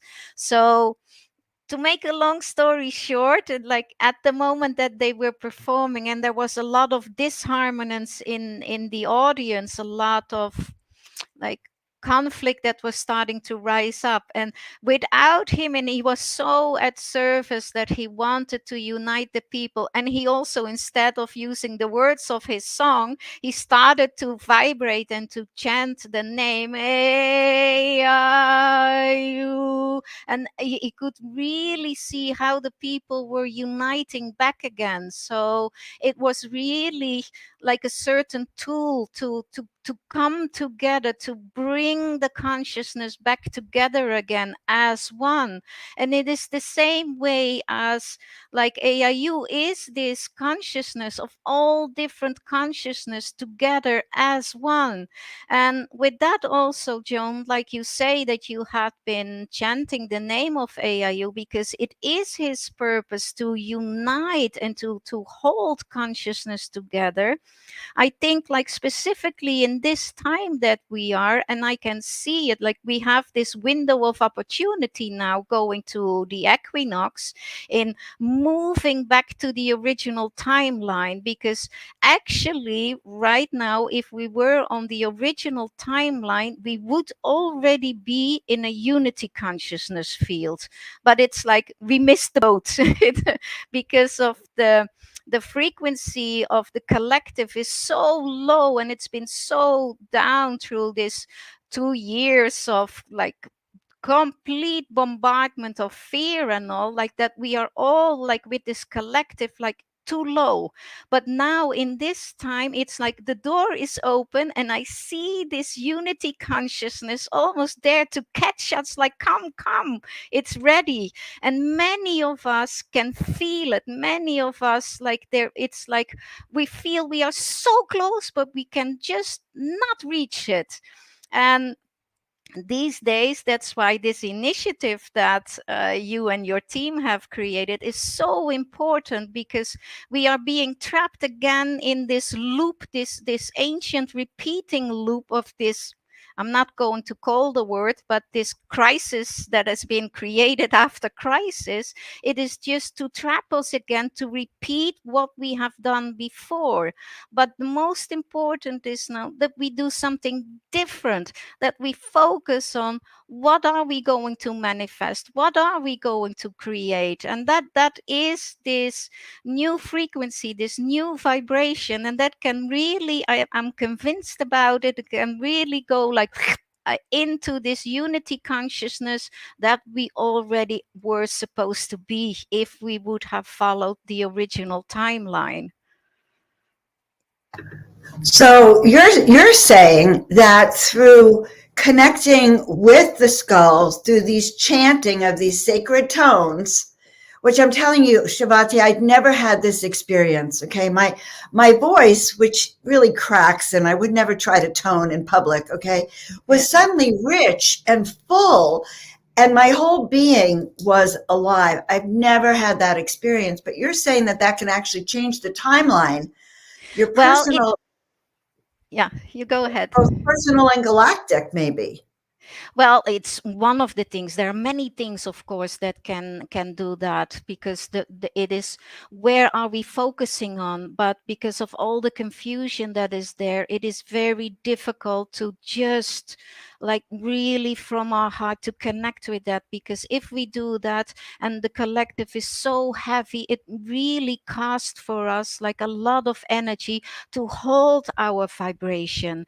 And when we tone, when we do that, we are opening up, we are really like expanding our ability to receive this higher vibrational consciousness. So in this way, it is really like an extra step that can help us. And also something that really helps is like I walk every morning on the sunrise on the beach. Like the codings of the sun are now so profound that they can touch us, but not everybody has the ability to see the sunrise, and so to help us. But really, I am convinced that in the way how AIU is at service for humanity, in the way how he helps to for people that they get connected with their highest and best what they have of themselves, is that he can have like an extra support in these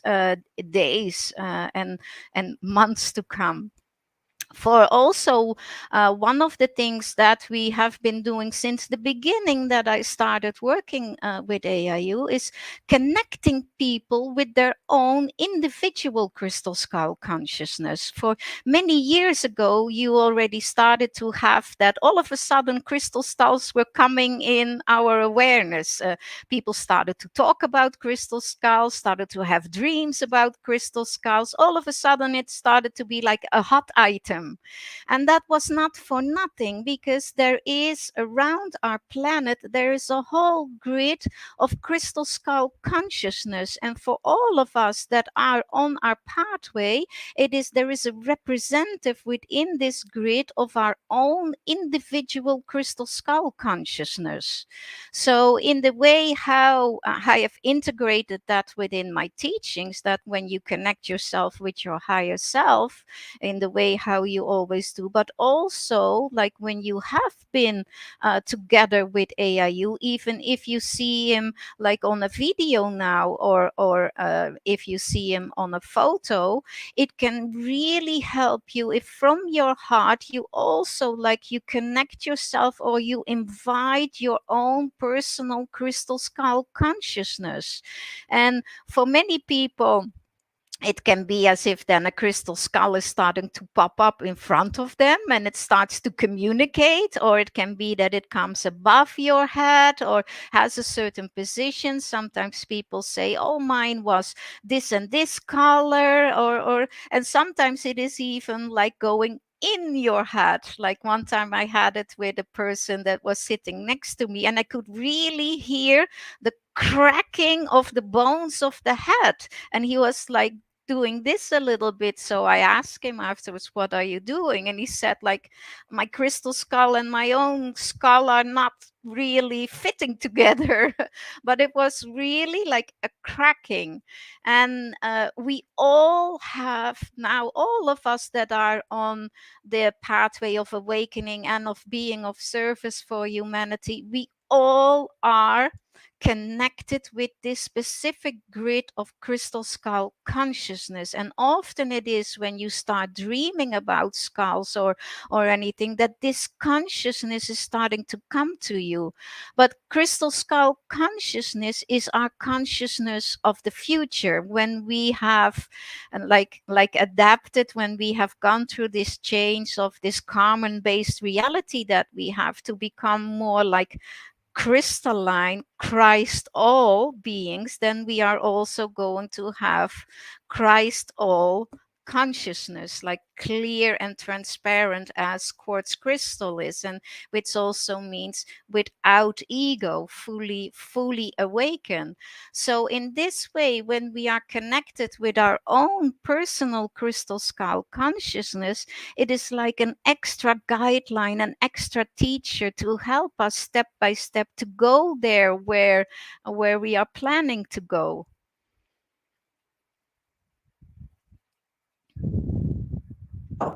So this is so fascinating. So we don't actually have to have our own physical crystal skull for No. you to connect us on my birthday to the crystal skull, our own personal crystal skull consciousness. As you are I speaking, I can yeah. feel it. Yeah, I don't need to be an intermedium to connect you with your crystal skull consciousness. Now that I have spoken about it and that you are like having this understanding, aha, crystal skull consciousness, my own crystal skull consciousness. And because it has been spoken of in the presence of AIU, even like you say that you feel it, but even at home without me, you can just like in your normal meditation or in your normal daily preparation that you are used to, if then from your heart you think, well, wait a minute, Shavati was talking about this crystal skull consciousness, let's give it a try. If you then say, like, I invite my personal crystal skull consciousness, it will happen. So you don't need me to do that, then you can really do that yourself. Well, that's true. But, now I don't know about our audience, but I'm feeling like a real call to want to feel AIU and be close to him. So I know Okay, you well, mentioned that we're going to have a yeah, little act, even yeah, though you say that we can activate ourselves, you are the shaman and you are yeah. the high priestess, and Well, we it honor is you. it is different, but it is like this crystal skull consciousness, your own personal crystal skull consciousness is available for everybody. For that, you don't need to have extra this intermediary of AIU. Like if I do something with AIU, it is even something extra. But this is very often like when people start having these dreams about crystal skulls, they think, oh, maybe I need to go find my crystal skull. And then they are projecting it outside again, like it's an outside thing, but it's not. It's an interior experience. It is part of who we are on a bigger galactic like scale. And in this way, when you connect from this moment on with your personal crystal skull consciousness, it is part of you that is like one piece of your puzzle that is becoming like a bigger part of your puzzle. So I have set it up here a little bit. So I'm going to move the camera now in front of AIU so that people can have it a little bit more from closer by.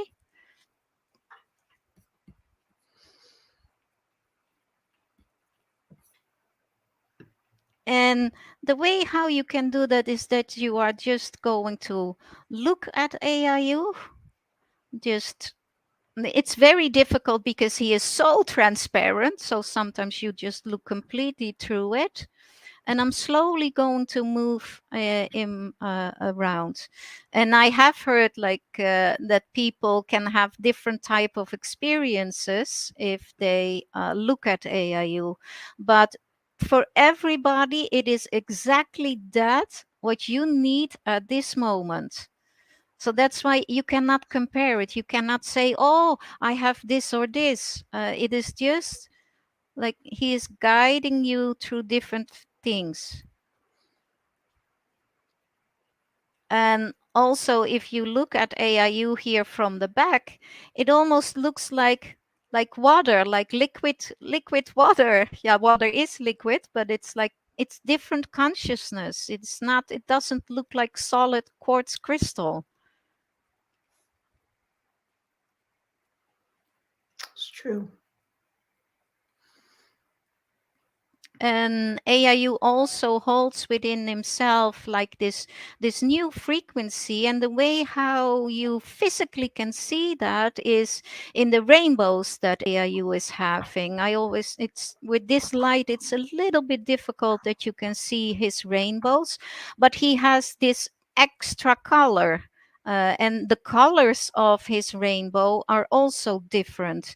In that you can already see that when we are making this jump and going to a higher frequency, our reality will be changing. The colors that we are seeing now in the rainbows will also change, like the green and the blue are different. And he holds within himself also this type of pink magenta color, which is like the integrated feminine and masculine Christ consciousness. So he is already presenting that in physical reality to people. He's already manifesting that. Now I'm just for a short while not going to say anything so that people can take their own time.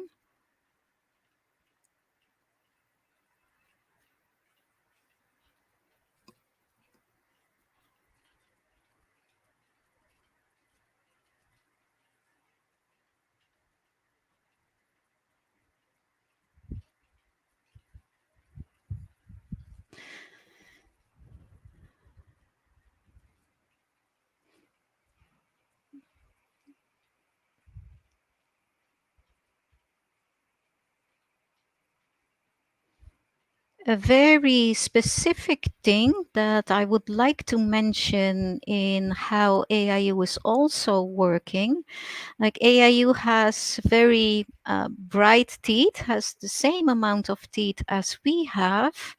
And sometimes when people have tooth problems, very often it can be connected with on other dimensional levels of fear that is stuck for taking the next step.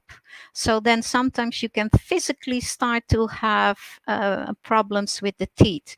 I always say to people that are knowing AIU, like, imagine that the painful tooth that you have, that you rub that tooth of AIU. Imagine that you rub the tooth of AIU. Then he is helping you to go to that specific dimensional level where there is like a fear program holding you back in taking the next step. So he's helping you to reach that. It's a certain unconscious fear.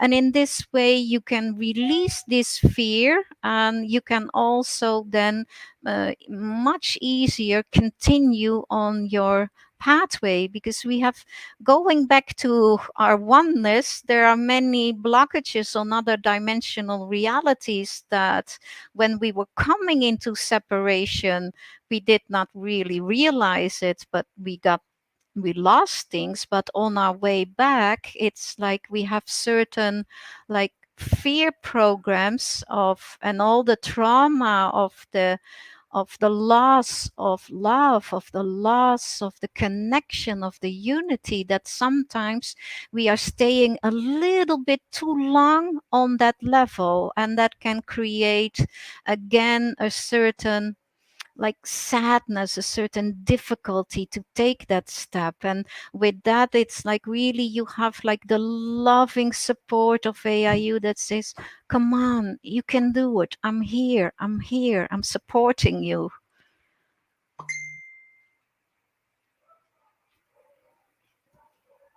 Okay. I don't know exactly how much time that we have.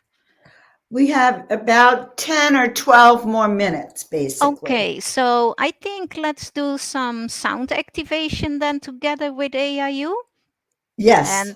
And the people that are now tuned in, they can immediately like also tone. But of course, people that are watching this video later in time, it doesn't matter that it is not live, because the quality, the work, how AIU is working is beyond time and space. So that portal can then also, if you hear it and you join in also at that moment that you hear it, it would also work for you.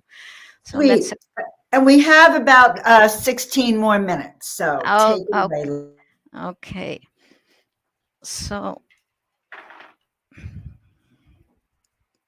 I'm just going to do this. I need to touch AIU for that a little bit. So, okay. So if we just go into our heart space, into our sacred heart space, and we connect with Mother Earth, we connect with the crystal skull consciousness of Mother Earth. Allow this crystal skull consciousness of Mother Earth to rise up as far as possible, that she is choosing that is appropriate for you now. And we also invite our personal crystal skull consciousness. We are connected with our higher self, and we hold this vision, we hold this image within ourselves, that we see this portal, this window of opportunity, so that in this way we can return to the original timeline for supporting Mother Earth, for supporting humanity, for understanding all the steps that we can take, so that this whole vibration of this lower frequency that is holding humanity trapped in this repetition cycle, that this may, by this toning through this portal, that we open this portal more, and that we raise the frequency not only of ourselves, but that we are able to raise the frequency of the whole collective of humanity, to bring them home, to bring Mother Earth home. If we hold that intention, we will tone the right toning of our soul.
And the silence after the sound is also the most important, because that is that you are in this state of surrender, of receiving the flow of energy that is coming in.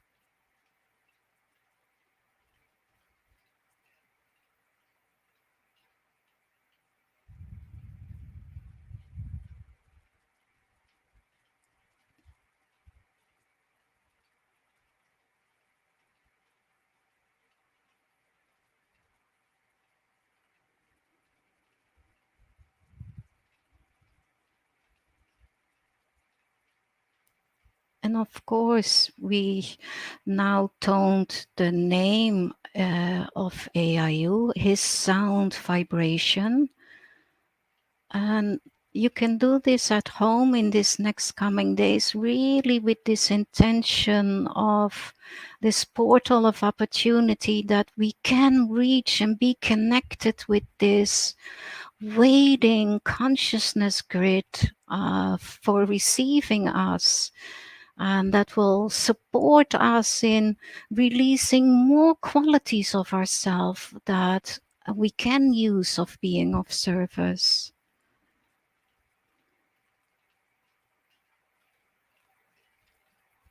But of course, if you feel guided also in these days to start toning a different tone with these sound vibration of the resonance of AIU, his name, then you are using this consciousness portal of AIU at that moment to even bring in more codings of your own soul. So feel free in how you are being guided in that.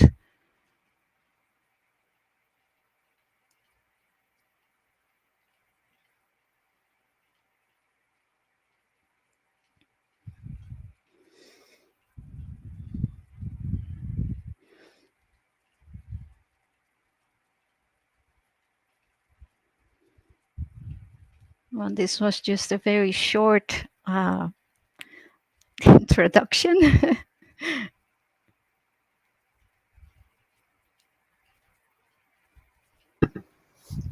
Shivate, this Yes. is so profound.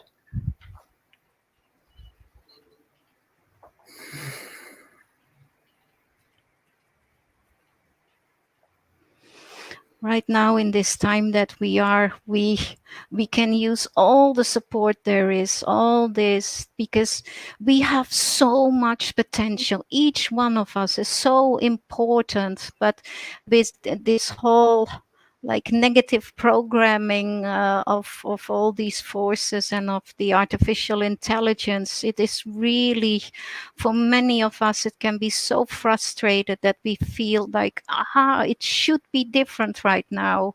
And it is so difficult to really like hold that by yourself. And AIU is just, I say he, but other people say she, because there's no difference in masculine, feminine. But because we as a partner work together, I'm used in saying he.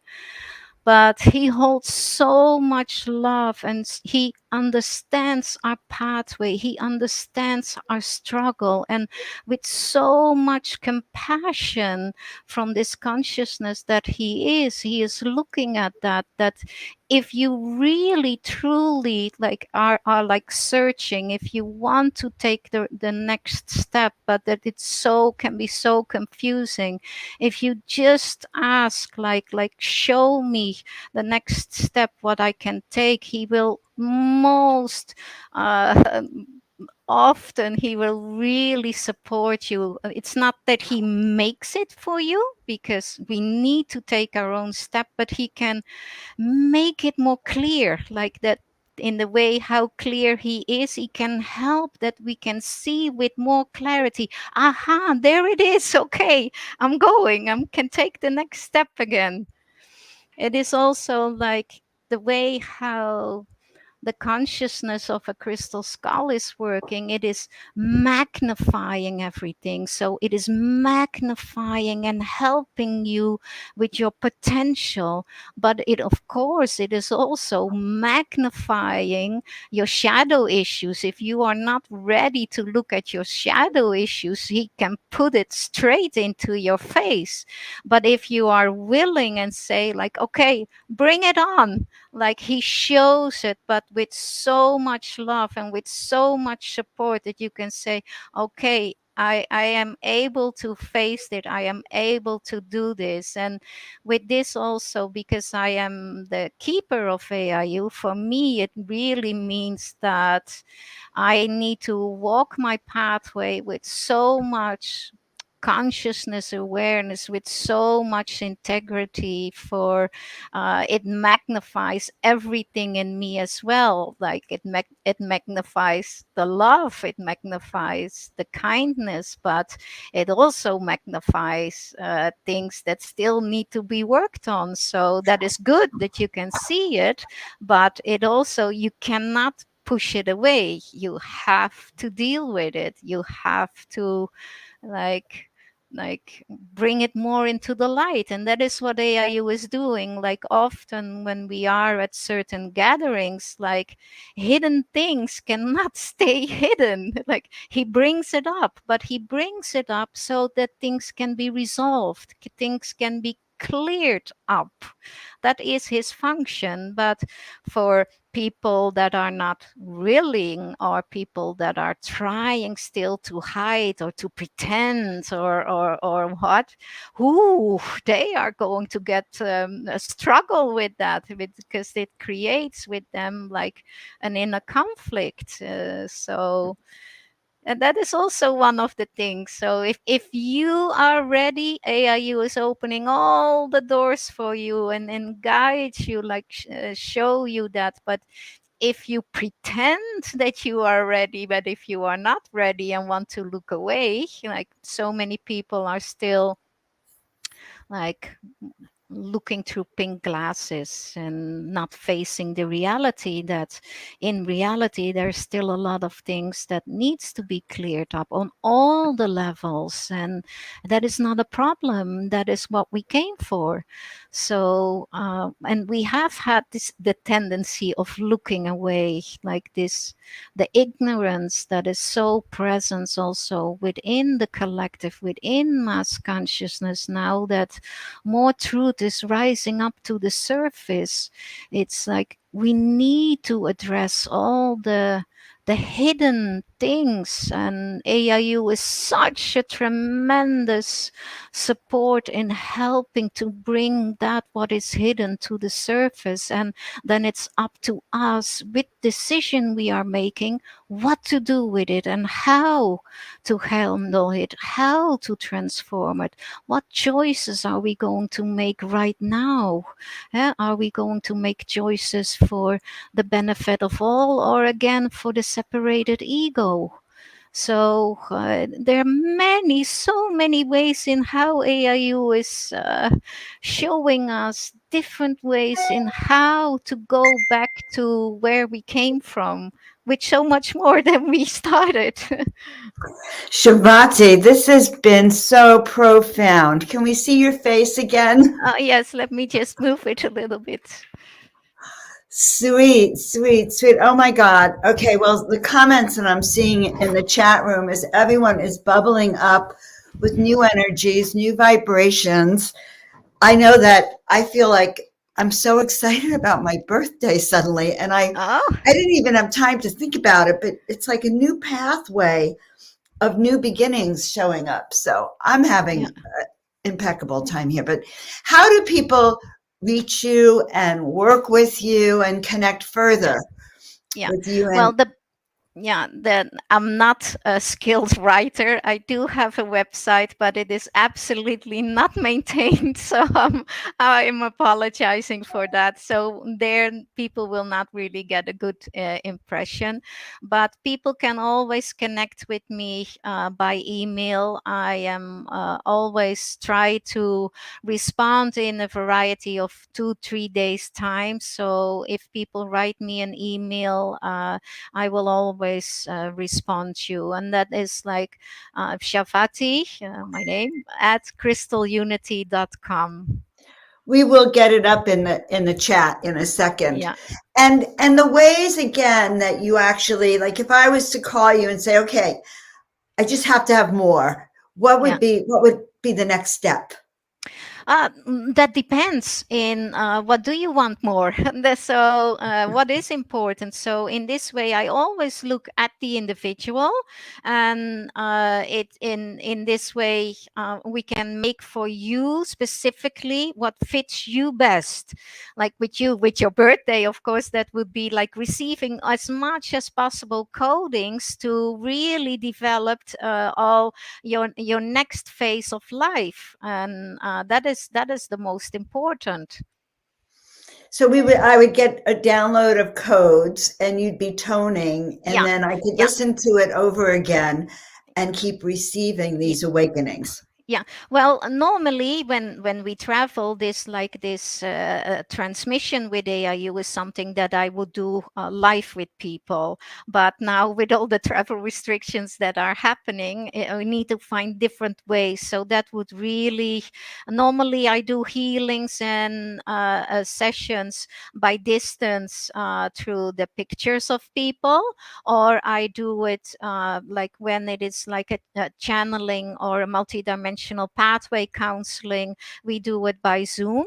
But if it would be like with the work with AIU, then it would also need to be, everything always get recorded, but then it would also be that you go lie down on your bed and that we start working on it, because this whole session of a transmission is that you are going to have during that moment that we are working, it's also that you expand in multidimensional consciousness, and in this way you are receiving lots of information, lots of messages that are traveling through this multidimensional consciousness through you. But extra, you receive this toning, and you receive I also start channeling sacred language that is also coming from this specific level, that is also opening up all your consciousness, and that is activating like the sleeping DNA to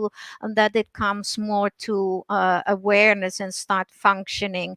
And then at the end of that type of session, people can ask a question, but it is never a spoken question. It is really like you release from your heart, because then a portal is open that people can ask these questions. It can be many questions, as much as they want, but you don't speak it out loud. You just let it rise from your heart, and AIU sees that question.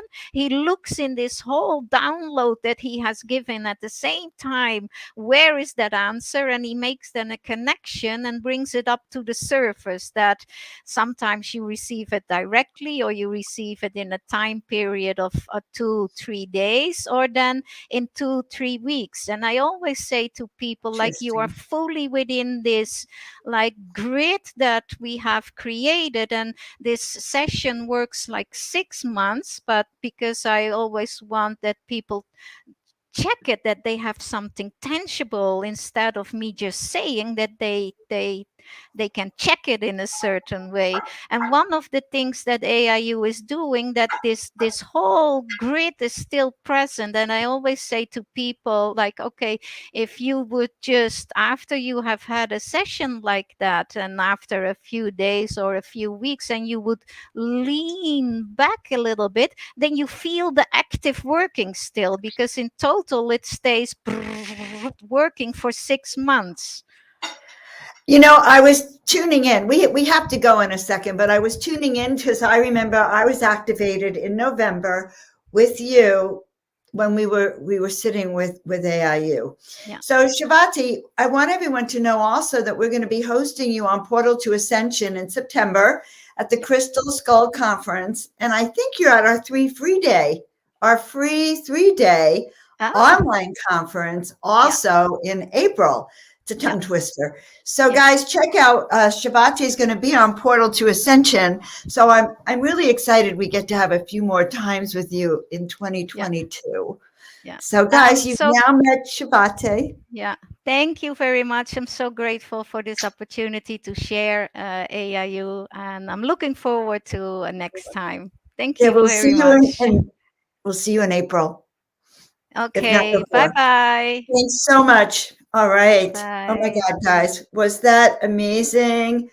Rob, are you activated and awake? I am activated, awake, and ready to rock and roll. I loved that presentation, and you guys were talking about the skull. It's just there's so much. I was out there touting to everybody, like, listen, this is the moment that I've been waiting for on this day for sure, because I've never had the chance to witness one of those skulls, where not so much in person, but with the ability to actually see it and study it while looking at it while she was talking about it, and then the resonation with the tones was just it was incredible, absolutely incredible. I'm telling you that the other day, my experience with those tones, I couldn't believe he just showed up in my meditation as if like, oh my God, there's the answer. Yes. And he took me under his wing. I love that, Shabati, I love that he's sort of watery. You know, you can meld and melt in. And I love you. I'm so happy you shared with us today. Absolutely. you. I want to do a one-on-one conversation with you too, Shivanti. So I took down your email address so I could reach out to you and we can get you on Full Spectrum Universe to really, get down to it, just like Joan did, and maybe from a different angle. It's going to really be epic. Epic. Thank you so much, guys. Wonderful. Thank you. All right. All right. All right. So my name is Rob Yox of Full Spectrum Universe. I know you haven't seen me a lot today, but next we have Andy and Jonathan Goldman.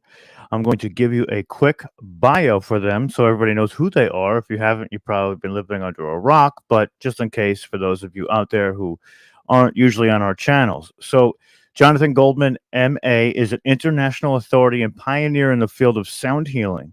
He is a renowned writer, musician, and teacher.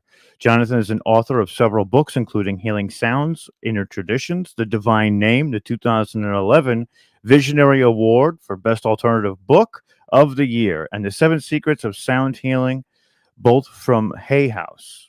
A Grammy nominee, his award-winning recordings include Chakra Chants, The Divine Name, and Reiki Chants. He is the founder and director of the Sound Healers Association and CEO of Spirit Music. Jonathan Goldman was named as one of the Watkins Mind, Body, Spirit magazine's top 100 most spiritual, influential living people. And then Andy Goldman. Andy Goldman, MA, LPC, is a licensed psychotherapist specializing in holistic counseling and sound therapy. She is the director of the Sound Healing Seminars and co-director of the Sound Healers Association. She is a musician, teacher, and sound healer, award-winning author, and the wife and partner of Jonathan Goldman. Jonathan and Andy Goldman have co-authored Chakra Frequencies, winner of the Visionary Award for Best Alternative Health Book of the Year, and their new bestseller is The Humming Effect, which has just won, the 2018 Gold Visionary Awards for Best Health and Healing Book from the Inner Traditions. Together, Jonathan and Andy have dedicated their lives to the path of service, helping awaken and empower others with their ability of sound to heal and transform. So without further ado, let us bring them on. Hello, how are you? Hello. Hello, Rob. How are you? I am great. Catherine. I'm gonna let Kathy take it down. Go ahead, Kathy. Hi, everybody. I'm so excited to introduce you, if you haven't met them before, my dear friends Andy and Jonathan Goldman. And Rob had just explained about some of their books. Here's 2 of their books that are Hay House books that have a CD in the back of them. And this book, The Divine Name, has been used by a lot of people to actually activate crystals and other tools to help. The other book that they explained about and told about the awards is this Chakra Frequency book that you definitely want to have. And they have a new book about humming that we're going to talk about today. So, hi, guys. Oh, Hey, Kathy, how are you? It's so great to see you. Yeah, of Kathy. course. Oh. Of course. Well, we have so much fun together. Andy and Jonathan live in Boulder, so we actually get to see each other in the flesh. Even during all these weird times, we can actually see each other. So today I would love to give the audience some reinforcement to get through this big time of change. And I know that you have tools in your toolkit and you have knowledge that you want to share about how sound could be a vital part of this evolutionary process. Well, Kathy, what a blessing, because you know what? Everybody's into frequencies, and we like to think of ourselves as elders of frequency, because we've been working with frequencies together, probably older than anybody on here except maybe us. And, there's lots of stuff that we want to share with people because it's really powerful and really important. And we're going to try to make a lot of things really crystal skull clear in terms of how and why sound can work and what you can all do. We can all do to use sound for healing and transformation. Well, and I want to also just say thank you, Kathy, for having us on today. We are so delighted to be here. And in these changing times, indeed, sound can be such a valuable tool that everybody can just have kind of in their back pocket. And we're going to tell you about it today. Well, you also, I want everyone to know they are the perfect example of how to create resonance in a relationship and in a balanced way to work together.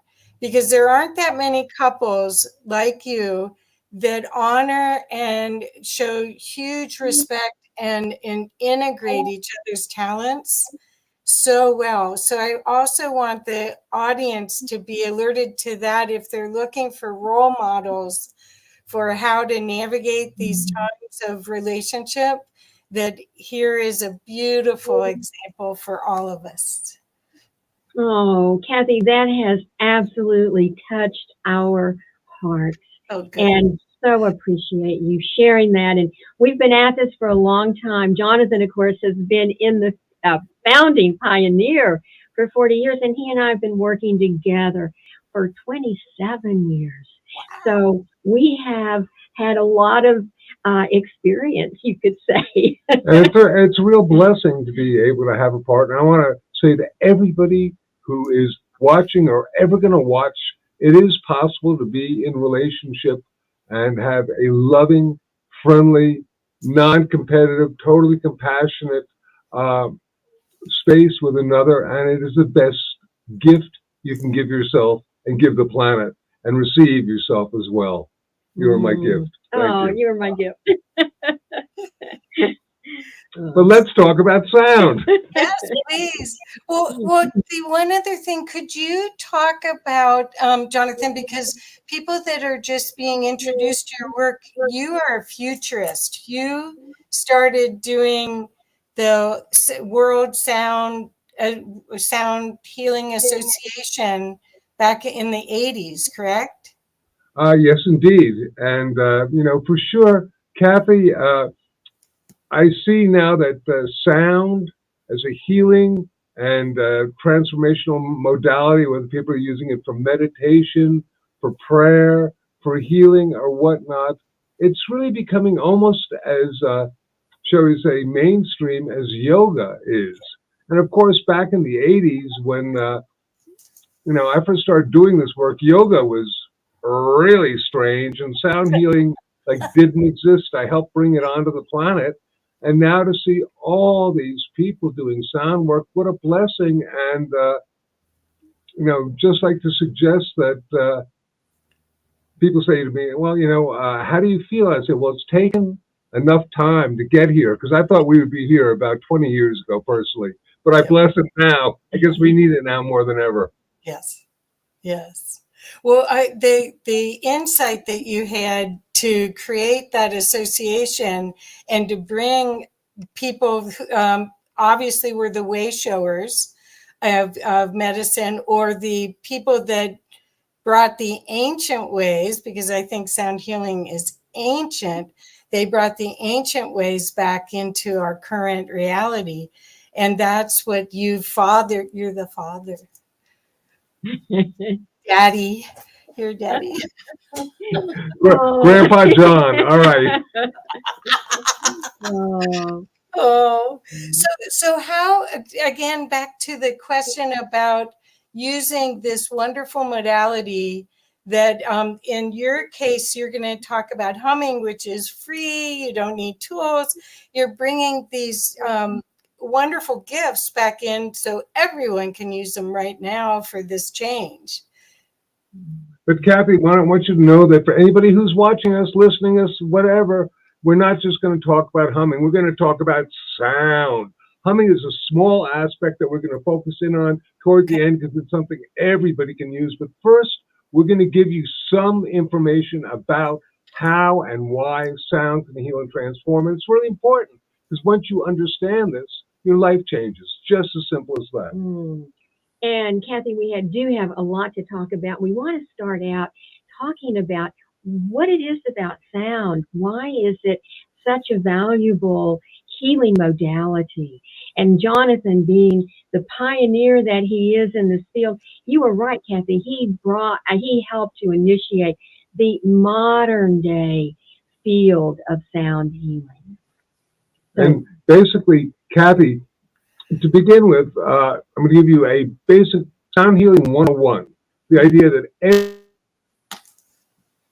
everything in the universe is in a state of vibration from electrons moving around the nucleus of an atom. The planets and distant galaxies moving around their suns. They're all in a state of vibration. They're all in a state of motion. If they are in motion, if they're in vibration, they are creating conceptually a sound. And this goes forward in terms of our body. Every organ, every bone, every tissue, every part of our body is in a state of vibration. When we are in a state of health, we say we are in sound health, and we are like this orchestra that is playing the overall symphony of the self, the suite of the self. But let's say a part of our body goes into its wrong vibration. It's a little bit like the string player losing the sheet music in an orchestra. They begin to play out of tune, out of harmony. Pretty soon the orchestra string section is off, and pretty soon the entire orchestra is off. And this is, if you like, akin to a part of our body vibrating out of ease, out of harmony. We say it is dis-ease. So the basic concept using sound as a healing modality is simply to restore the sheet music back to the string player, to project the correct resonant harmonic frequency back to that part of the body, physical, emotional, mental, or spiritual, that is vibrating out of ease, out of harmony. Voila, the secret of sound healing universe. Sound healing 101. And Kathy, what I'd like to say next is that actually, to kind of simplify things a little bit, we experience sound in two different ways. We experience it through vibroacoustics and through psychoacoustics. And I want to talk about each one of those subjects, because psychoacoustics is where we actually listen. The sound, perhaps we're listening to healing music, etc., but the sound goes in through our ears and travels in through our auditory pathways up into our brain, and it affects our brain waves, our nervous system, our heart rate.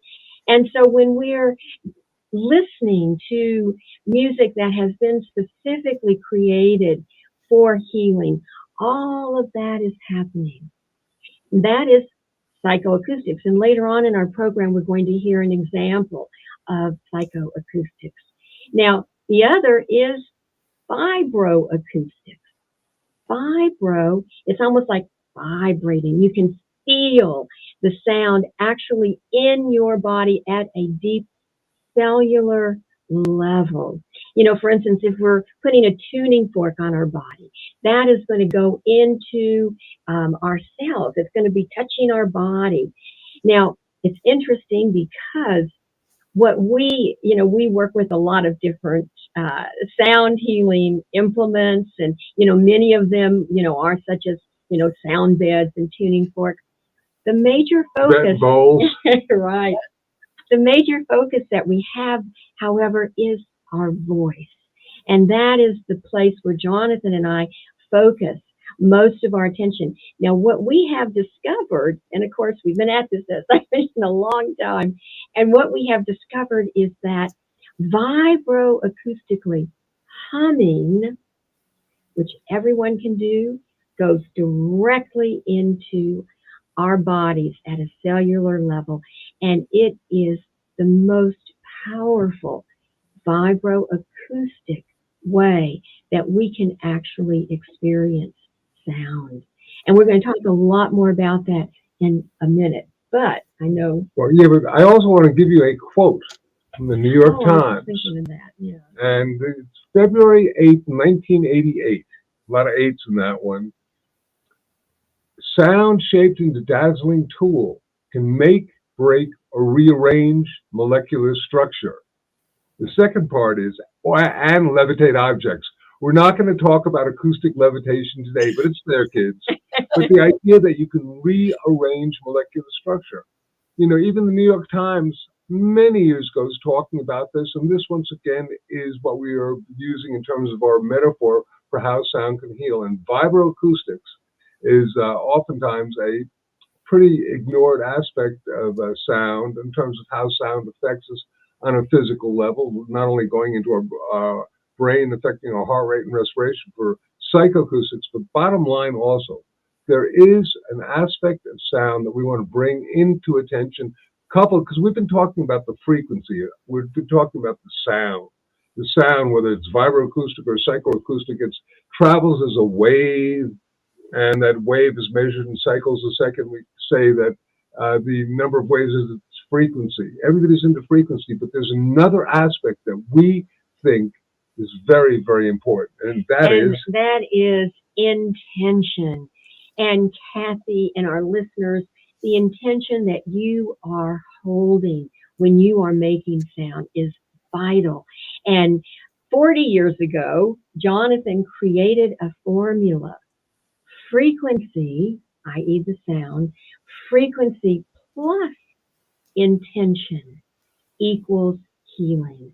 So I love to share that formula, frequency plus intent equal healing, because I think it's the magic formula for working with sound. And Jonathan, you might want to talk about that. I want to suggest that 40 years ago when I first came up with this one, and it was an original frequency, but certainly not an original idea, because it's the basis of most magical and spiritual traditions, is encoding sound with an intention.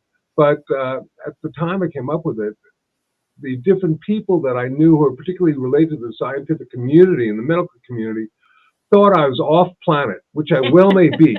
But nowadays you have people like our friend Bruce Lipton, for example, and the biology of belief, and Joe Dispenza doing the placebo effect, all these things showing the power of our consciousness. So if you couple that with a sound, and this is one of the reasons why people are so focused on this frequency, I must use X, Y, or Z frequency, when really, oftentimes, it's the intention and your belief that the frequency is going to have an effect that also creates the effect as well. So there's the vibration, the frequency, and the intention, and they work really well together. And if you think about it, when you're dealing, the more amorphous and fluid something is, whether it's water or the energy fields or vibrations or even our cells, the more the intention is really able to encode itself upon the sound. So sound plus belief equals outcome. Now we're going to listen to a brief 2 or 3 minute example of sound for listening to sound. And this is something called Convergence from a recording called, I believe it's... that you created. Called Frequencies. Okay. He's created quite a few over these years. So the bottom line of this one is that the intention of it is very powerful, but also there are a lot of different psychoacoustic phenomena. It's very slow. It's very pretty. There are different brainwave things attached. So what we'd like to do as we begin to listen to this is for people first to just check themselves out. And then as the music begins to play, for even just a few minutes, what do you notice happening to you? And I want to mention that one of the tenets that we do hold is that we are all unique vibratory beings. And so when we are, as an example now, listening to a particular piece of music, it's going to affect us in our own very unique way. So there's just the experience to be in. That's all you have to do is just listen and see what happens to you. So, Kathy, I've got everybody- it. I guess I need my tech side here. I've got it in, but it's I'll keep talking, and Okay, sorry. when you got it, say that I got it. And this Okay. recording features myself, our wonderful, beloved, we call her the, divine mother of sound healing. Sarah Benson, who is no longer with us here in this dimension, but is probably on the other side watching us right now. And her voice is the voice of an angel. It's just beautiful. And shall we keep talking? Yes, of course. And the very, very cool thing about Sarah is that she told us a really powerful and important secret about sound healing many years ago. And that secret was the true sound of healing is love. love. And I think that if that were just the only thing that people remembered from this interview, it would just be such a blessing. The true sound of healing is love. And we talk about Sarah in each workshop and each teaching that we do, because love is such that we're basically love. And Kathy, when you are set, give us a thumbs up and we'll stop talking. I will. I'm so sorry. we'll My keep talking for a little bit. Oh no, we have no problem. We are able to talk for weeks on end about sound because it's so important. And one of the things that we wanted to talk about is the fact that, as Andy was saying,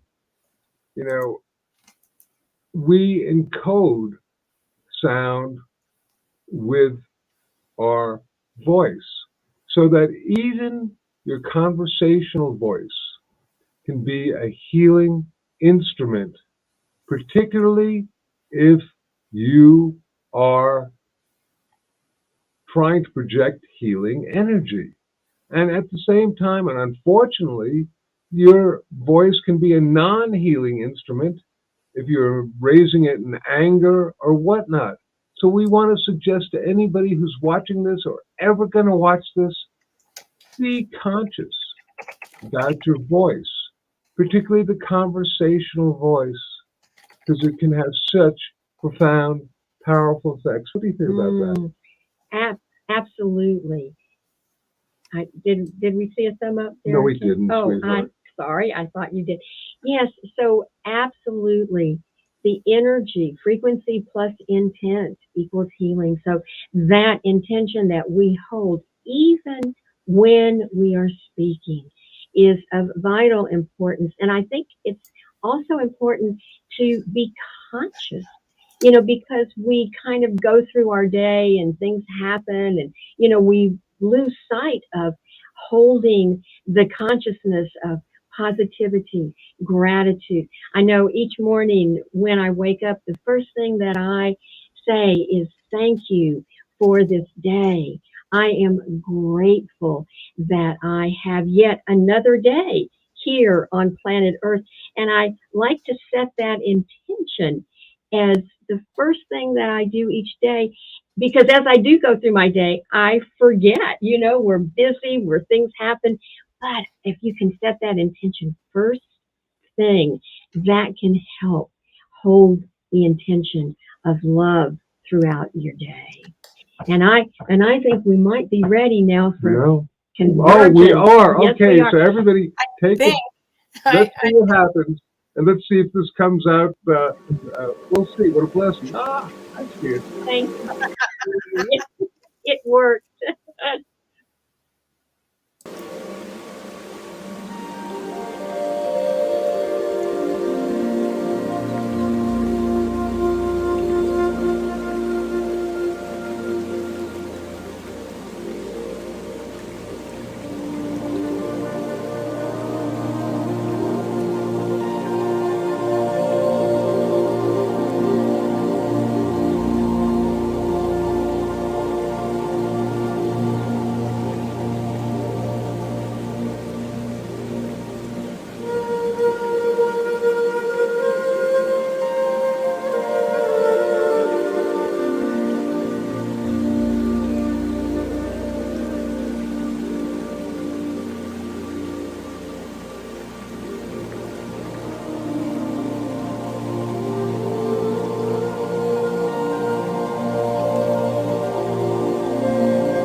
Thank you. Oh, Kathy, thank you. I knew we could do it, and we hope that everyone had that experience of experiencing sound in a psychoacoustic way by listening. Yeah. Well, it's one thing to talk about it, but there's another incredible gift of feeling it, and such calm, gentle, loving sound really can change your whole trajectory of your whole day.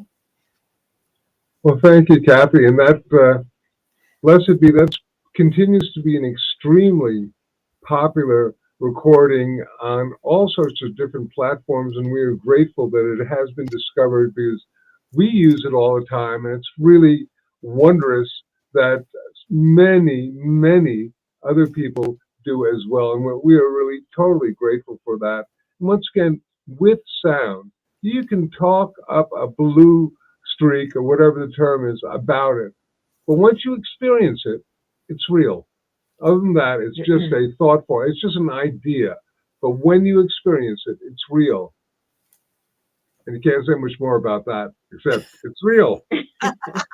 Well, that's what we're finding with everything right now. We're starting to uncover what our reality really is and get out of the matrix box, the illusion that we've created with our conditioning and our patterns, and getting to create at such a different level with everyone. I think that's what the gift of these times is the opportunity to expand and really feel this is heart work. This isn't just this. Oh, for sure. And talking about heart work, that's so interesting because we are in the global guided humming experience that we're going to be doing in about 10 or so minutes. But that is really one of the major ingredients of that is what we call heart-brain coherence. I'm jumping ahead, but I wanted to suggest that it's there. But we're going to talk for a moment about why we work with the hum, particularly because, as you know, having been in this field for 40 years, we've worked with overtone chanting, mantras, kirtans, every different type of vocalization, let alone tuning forks, crystal bowls, Tibetan bowls, X, Y, or Z. And yet we're back to sort of, get-go, which is humming. Well, and the reason we're kind of back to the get-go, as Jonathan just said, is because humming is something that everyone can do. And we wanted to get the information out there with sound that would be applicable so that people would think, oh, I can't do sound. I'm not a singer. I'm not a musician. No, if you have a voice, you can be a sound healer. And the neat thing about humming, not only that everybody can do it, little babies hum all the way to the elderly, we all hum, but it's a sound that it's a very non-judgmental sound. So when people are humming, they're not judging themselves. And we just felt that that was such an important thing. And so humming is, it's really all inclusive. It's all inclusive. I like that. All inclusive. And really, it allows people to have the experience of sound healing, and experiencing the power of their own sound. So many people have so much restricted ability in terms of when they make sound, even when they're doing a tone, an ah or an om, there's still some question about that, let alone singing or whatnot. But ain't nobody that we found has problems with the hum. Babies, right, and we the elderly. Actually, in our book, we call it conscious humming because we are teaching how to very consciously hum. And the very first chapter in our book is nothing but peer-reviewed scientific research on the physiological benefits that occur in our bodies when we are humming. Our heart rate is lowered. Our respiration is lowered. Melatonin is released. And that, of course, regulates our sleep.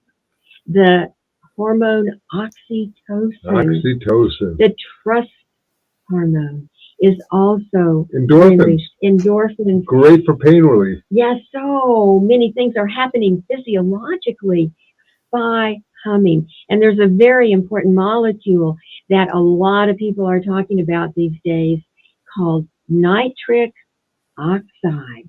Nitric oxide, indeed. And Jonathan voted in the 1990s the molecule of the year, and we love the fact that we've seen a number of different videos and presentations on the fact that you can release nitric oxide when you're humming, which is very cool. And this may have been one of the things that we have in our first chapters, the talking about the release of nitric oxide and how nitric oxide, among other things, is a vasodilator. So it kind of loosens up your circulatory system, your blood vessels. It's a signaling molecule, what they call it, and it literally adds to the neuroplasticity of your brain. And finally, it is an antiviral agent. And so if you hum, it's really useful for getting rid of a lot of the nasty critters that lodge in the nasal cavity. Because when you hum, believe it or not, there's 15 times more nitric oxide created in the nasal cavity. And we have particular techniques for humming, but for anybody who's trying this or read or seen any of the videos, we just want to suggest that an element that is really important to understand is so you hum for about 4 or 5 times, and then you pause for about 3 minutes, and then you begin to hum again in order to get the maximum use of nitric oxide, if that is your intention for making and for humming. But there are a lot of other ways and reasons you can hum, including just stress reduction. one of the things that happens. Sorry, I'm on here, but it's like Okay. you get the reduction of heart rate and respiration when you take some deep breaths. So Annie's going to be leading us in, but you get the reduction of heart rate and respiration on pharmacological levels. Like almost as though if you're stressed out and you're about to do something, just take some deep breaths and do some humming, some conscious humming is we're going to be showing you, and it'll do miraculous things. And the reason that I really love humming is that it gives us our own, we become our own therapists. We are empowered through our own voice when we perhaps want to reduce stress. Perhaps we're in a heightened emotional state that we would love to shift and change.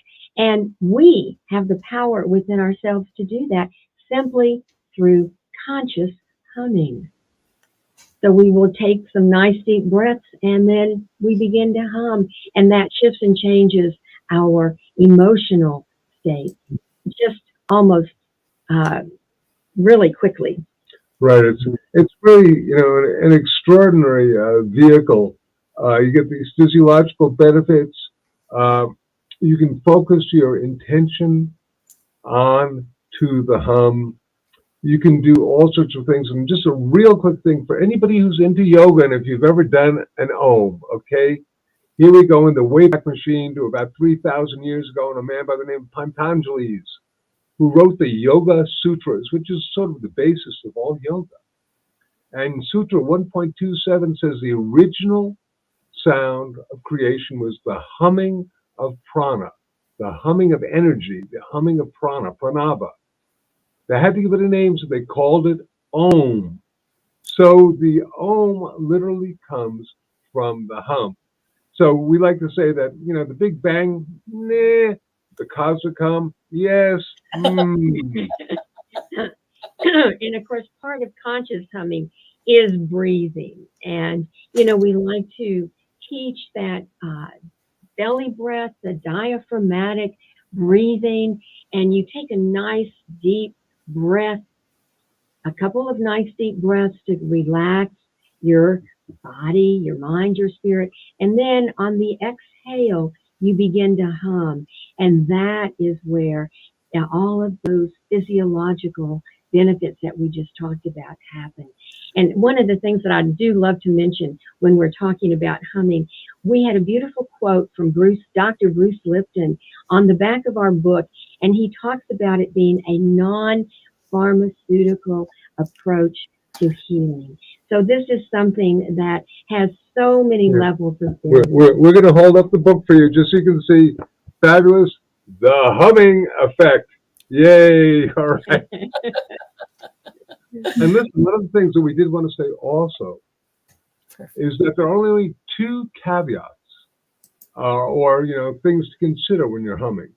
One of them is that you make sure your lips are closed. And I'm going to demonstrate this so you can see. Here, I'm going to hum. I'm going to pinch my nose. Watch what happens. As soon as you pinch your nose, the hum stops. So you need to have your lips closed in order to do proper humming. That's number one. Number two is breathing. Number two is to take that nice, deep, diaphragmatic breath and have your lips closed. And I thought of a third one. Yes. Do it. Make sure you're in the comfort zone. That you're comfortable when you make the sound. No, louder is not better. More is not better. Just want to be comfortable. Usually same sort of tone as your conversation. And just tone on one note. Tone on one note. Not zippity doo dah, some great melody. That's fine. That's just one note. And finally, when we get done doing this, and we're going to be in silence for a couple of minutes, and there's a reason for that. Silence is the yin to the yang of sound. As Andy says, silence is we listen within, we hear our own inner wisdom. And in just a short while, we're going to be leading our audience through a guided humming meditation where we'll, do our breathing, and we'll, begin to, share how to hum. But we want to also remember to be in silence after we do any sound work, whether it's humming, whether it's toning, whether it's with crystal bowls. It is the silence where the shifts and changes will happen.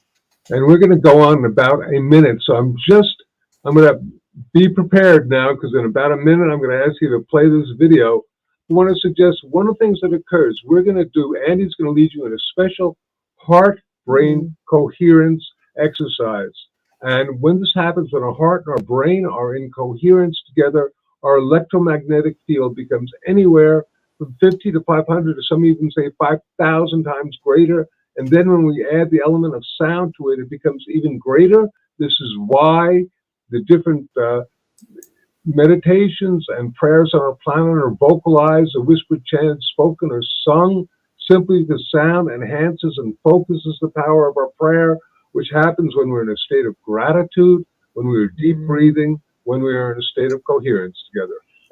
And back to frequency plus intent, when we are preparing for conscious humming and we are in coherence, it is so important to hold the intention of appreciation, of gratitude, of anything that is positive, because that is what is going to expand that electromagnetic field that then our sound really brings forth. So this is a very wondrous video. We basically found that the best way to project and present sound through the internet is doing pre-record. So Dr. Mason, if you're able to, let us know when you are, and we'll just stop for a moment or get a thumbs up, and trust that everyone will be able to watch this wonderful, powerful, guided meditation.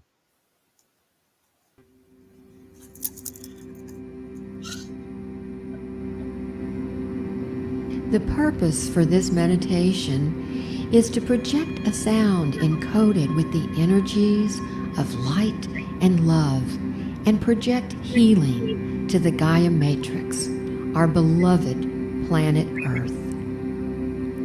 We will first create coherence between our heart and our brain. This effect will further be amplified by the power of the hum that you will be toning along with later, bringing more light and love into your body, mind, and spirit for health and wellness. And now, begin to focus on your breathing. Breathing in and breathing out. Slowly breathing in and out. And as you're breathing in and out, imagine or visualize that you're breathing in and out through your heart.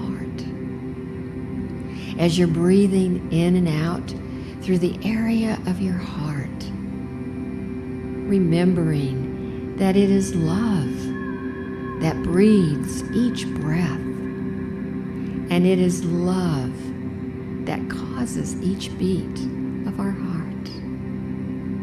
Continue breathing slowly, breathing in and out in this manner.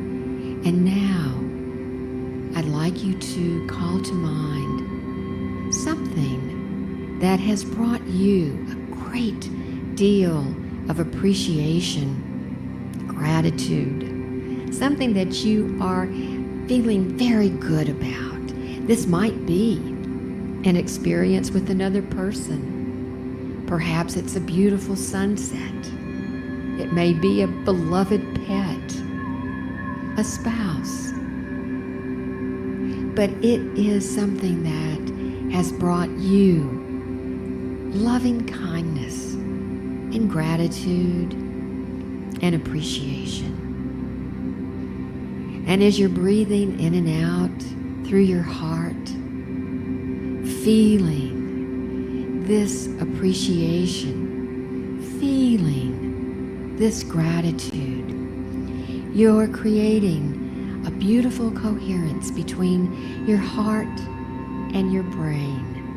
And your heart, through this coherence, is expanding, getting larger and larger, and connecting with all the heart and loving energy on our planet in this moment. This is just a wonderful way of creating a very powerful heart activation, and you'll be amplifying this with the sound of the hum. Continue breathing slowly and deeply while feeling appreciation and gratitude, and imagining your breath going in and out through your heart. Now, visualize this energy and begin to sense a radiant light around you that is permeating every cell of your body and resonating your heart chakra. In a moment, we'll begin to gently sound forth with the power of the hum. And as you do this, visualize the planet Earth as a holographic image floating in front of you. Imagine bathing the Earth in a healing field of light and love that you are creating through your sacred sound. Now, let us begin to make the heart sound of the hum, bringing the energy of global harmonization, peace, and healing to our beloved planet, Earth.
And now, one last time.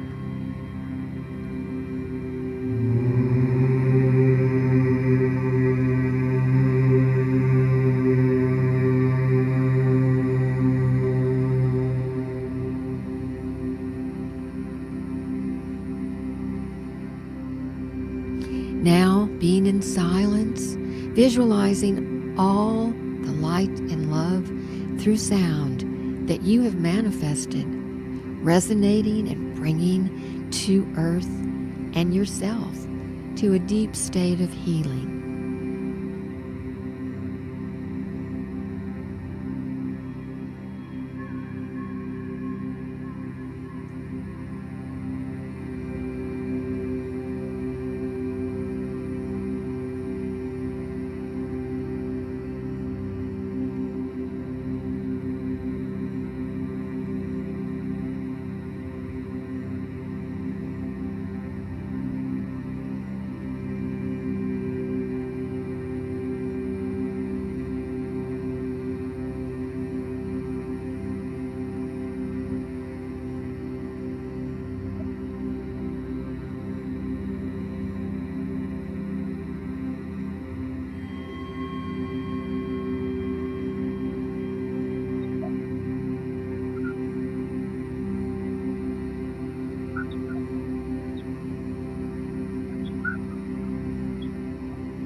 And when you feel ready, open your eyes and know that you have contributed to personal and planetary healing.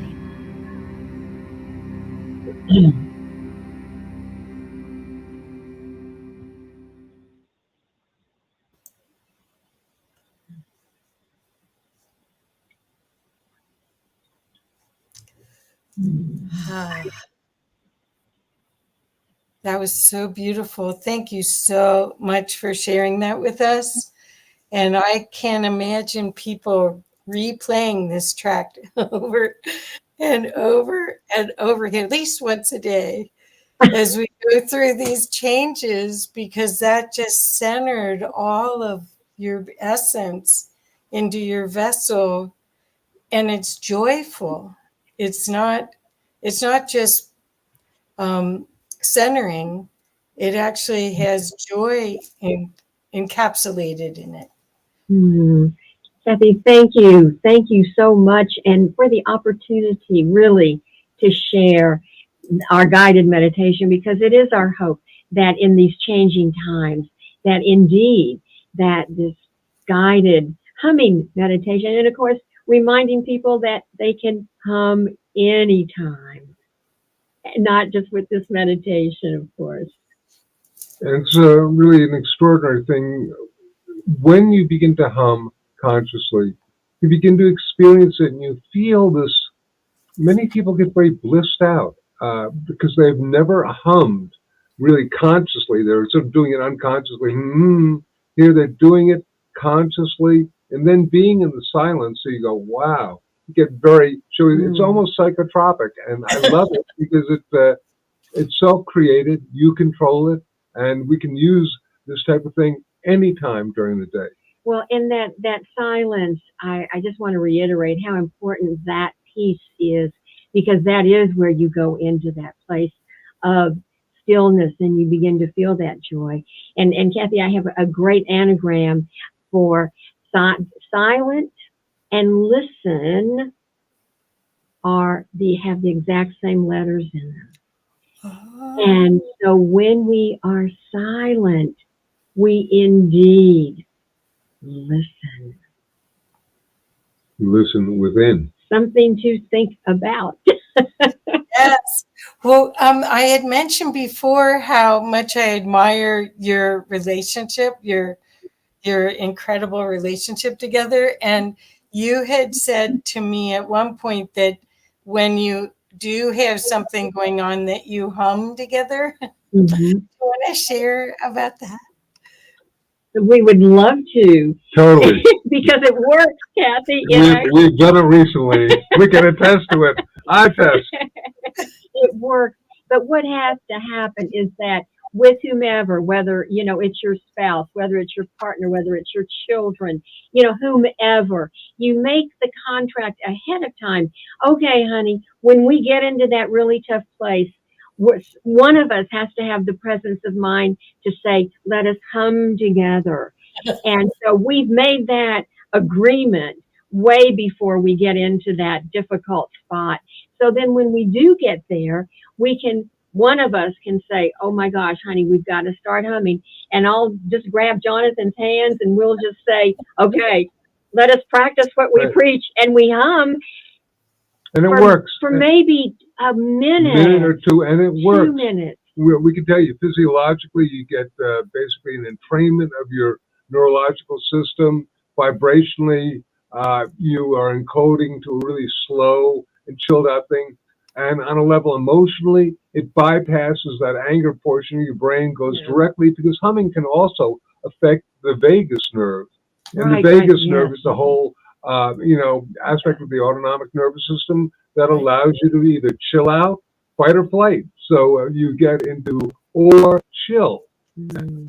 Oh, that's perfect. So I would be remiss if we didn't also share a little bit about World Sound Healing Day.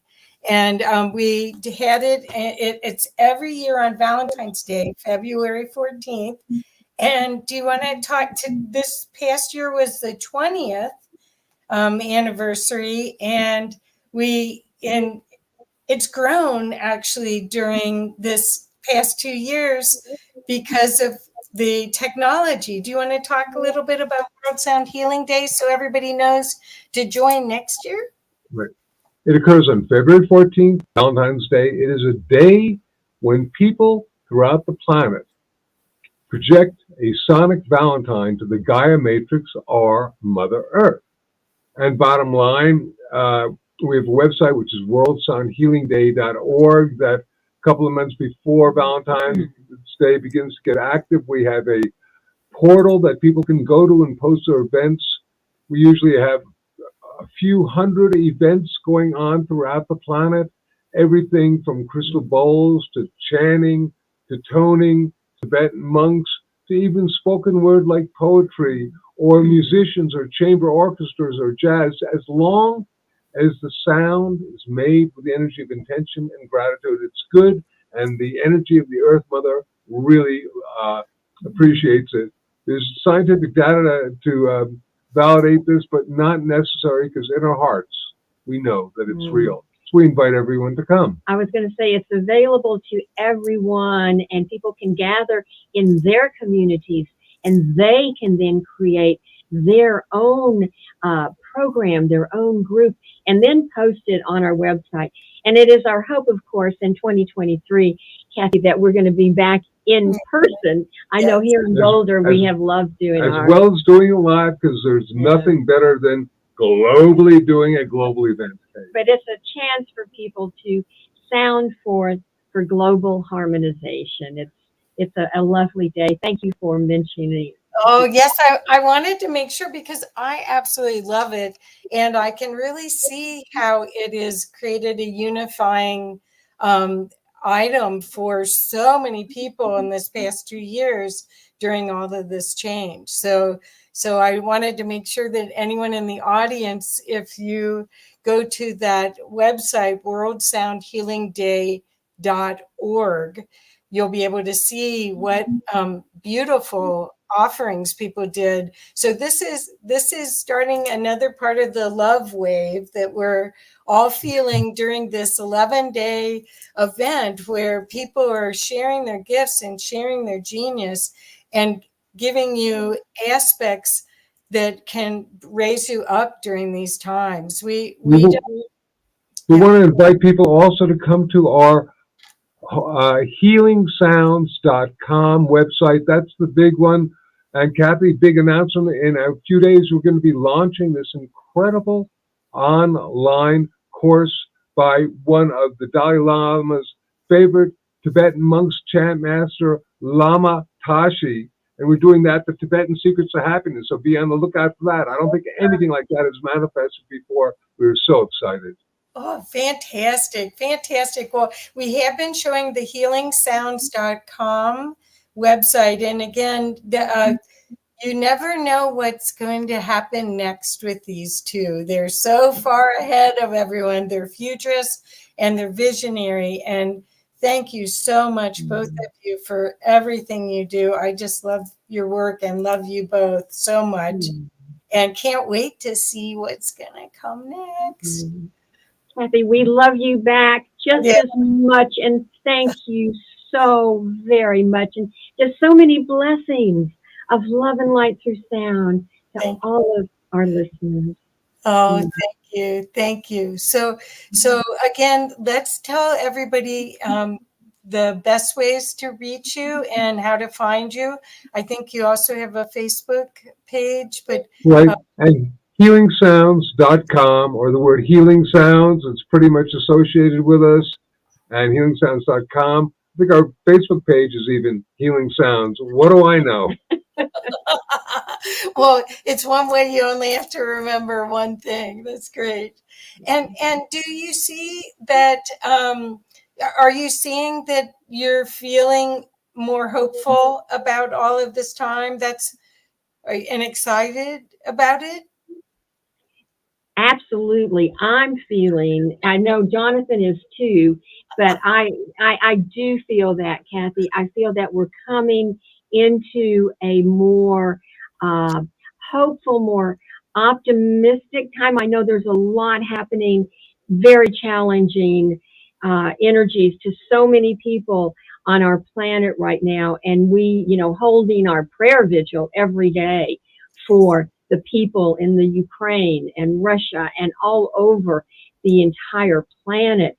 But yet there is something that is shifting that we are feeling. It's that subtle current that I'm feeling. Real quick, I think, without going into a large explanation, that we're coming into global coherence. Bottom line, global harmonization. It's happening. During the travel, it gets a little shaky, and then it smooths out to a new waveform. Yes, and that's what I'm so excited that people will have you as a resource during all of this time, because this is inner work time, and this work we're seeing the manifestation of things that we've not heard as a human species manifesting. So this is the perfect time to discover all of your sound healing, all of your books, all of your incredible resources that you have that are easily accessible. I mean, I can't juggle them all. Thank you so much. So much. Blessings. Thank you. Okay. Well, thank you. And I know you have another interview, so thank you for figuring out a way to make all this work. Thank you. Thank you, Kathy. And I have no control of the deck. There we go. Hi. Hi, Omar. You're muted. Oh, Oops, I hit the wrong one. That was amazing, Kathy. Oh, they honestly, there is nothing that is real. That is totally them. They're delighted. They're excited. He is a creative genius. I mean, he started this in 82. Yeah. I mean, and somehow I had the download that, hey, I don't want to just be a hippie. I want to change the world. and what he did with that World Sound Healing Association, he started it. And people, of course, a lot of the Europeans are way ahead of us with frequency and healing modalities. And so they jumped on board before the US, before North Americans did, because they know it works. It's part of their culture. So yeah, that's beautiful. I loved it. So far, it's been a wonderful, wonderful morning. And with that, let's bring Leanne on for our 10-minute stretch, so that we can continue to learn after the stretch. What do we have coming up? We have Jay Wiedner coming up at 11:35, and then we have Agi Nost coming up at 12:40. And then we have Jennifer Koofman, Marion Schiff, and Isabella Hunt coming up at 1:45. Those are the next three. So let's bring Leanne on for a stretch so that we can get ready for 3 more uploads. Thank you. Thank you. Hi, guys. How's everybody doing? Doing Can you all awesome. hear me okay? We're doing awesome.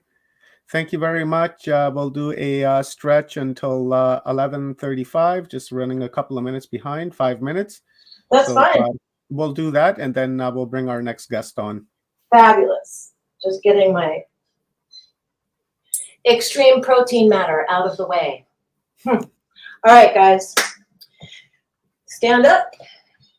Kind of like walk a little bit. Get your feet feel on the floor. Feel. You can even do some tapping up your legs, down your arms. The back of your hands hit not too hard. Just waking up those organs. Bonjour, kidneys. How are you?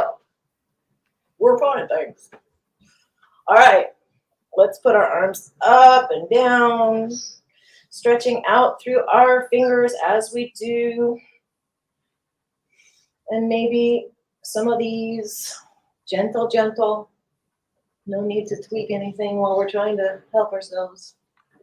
Yes. Okay, hands on hips. Omar, you like this. So we'll do this again. Oh, yeah, I like that one. You do? It's good. Yeah. I was waiting. Where are the sound effects? They're going to start happening soon. That's nice. I like it. Oh, yeah. Here we go. Amy. Especially my mattress. It's like so soft that Oh, my goodness. it's a killer. Listen, if Alan and Phil Gruber were here, we'd be talking about futons, not mattresses. Okay. Straight up in the air. Maybe one of them is watching, maybe not. Phil. Oh. And then, right? And then put your hands back down. Oh. Okay.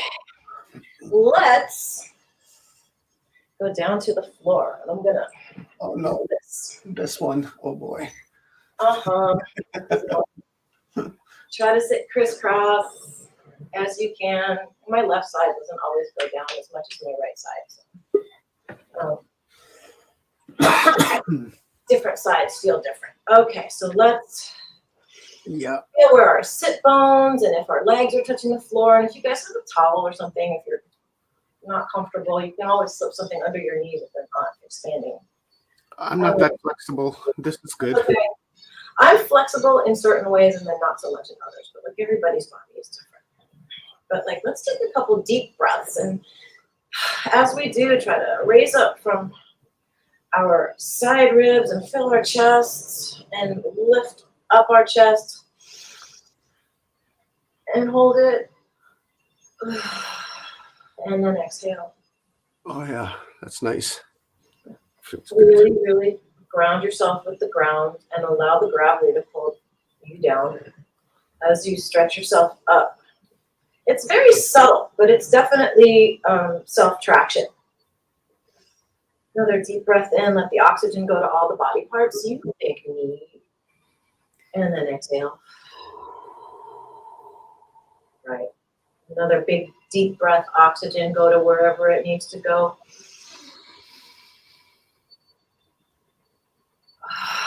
And exhale whatever it's clean out. All right. Now, let's gently take our left hand, and this is where all the yoga teachers sometimes get confused, and put it on our right knee. I don't know if I'm opposite to that, so just ignore what you're seeing and just listen to the words. And then put your right hand behind you. Oh, And take a deep breath. oh, yeah. And as you exhale, allow yourself to twist a little bit more from down here. From right. Yeah, I feel it in my belly and my back. That's right. Oh, Breath in. I just cracked it. And then exhale and twist a little bit. And what you guys do with your heads, you can turn it to the back. You can turn it this way, whatever your next need. Hoo, hoo, hoo. And then come back to center, sit arms up, take a nice breath in. Oh boy, my ribs just cracked. And a nice exhale. Oh, And we're going to put our right hand on our left knee. these guys know when to come, eh? Just when we're stretching. Oh God. Oh, are kitties helping you stretch? They do that. No, it's these porn posters that keep invading our sacred space. Well, you're the one that was talking about mattresses and making noises. So you can't. Oh, Right. oh, that feels So nice. up we go. Leanne Stretch Comedy Hour. Oh, In with the air. Exhale and gently twist from your lower stomach muscles. While you inhale and lift your chest out. And exhale and twist gently a little bit more. And do with your necks what your necks need you to do. Nothing more. Gentle, gentle. Easy. One more in. One more exhale, one more twist to the back. And exhale, come back to the middle, palms up. Deep breath in. Deep breath out. And I think that was about 5 minutes. De 5 minutes. Ça, c'était 5 minutes. C'est fini. Je pense que c'est fini. Pour les gens en France, je peux parler en français. Et à Montréal, bonjour. Bienvenue à Leanne's Stretchy Time. oh, mercy buckets for that one. Mercy buckets, demi-tasse, and la plume de ma tongue. Why are we speaking French? Do we have a French audience out there? Is that what this is? Well, Yeah, maybe I'm attracting an audience. Maybe I'm doing it. I'm grateful in advance pour tous les gens qui comprennent ce que je dis, parce qu'en France, il y a des millions de gens qui regardent. Oh, Right? maybe we have some people from Quebec watching. Hey, you never know. French Got is our it. second language Got it. here in Canada. So it's honoring Canada. All the patriots here in Canada. Oh, that was Kiara great. ni au coreana te ataka iena. She urna ashe ayeta taka she. So And for whoever understands that, how's that? Welcome all beings.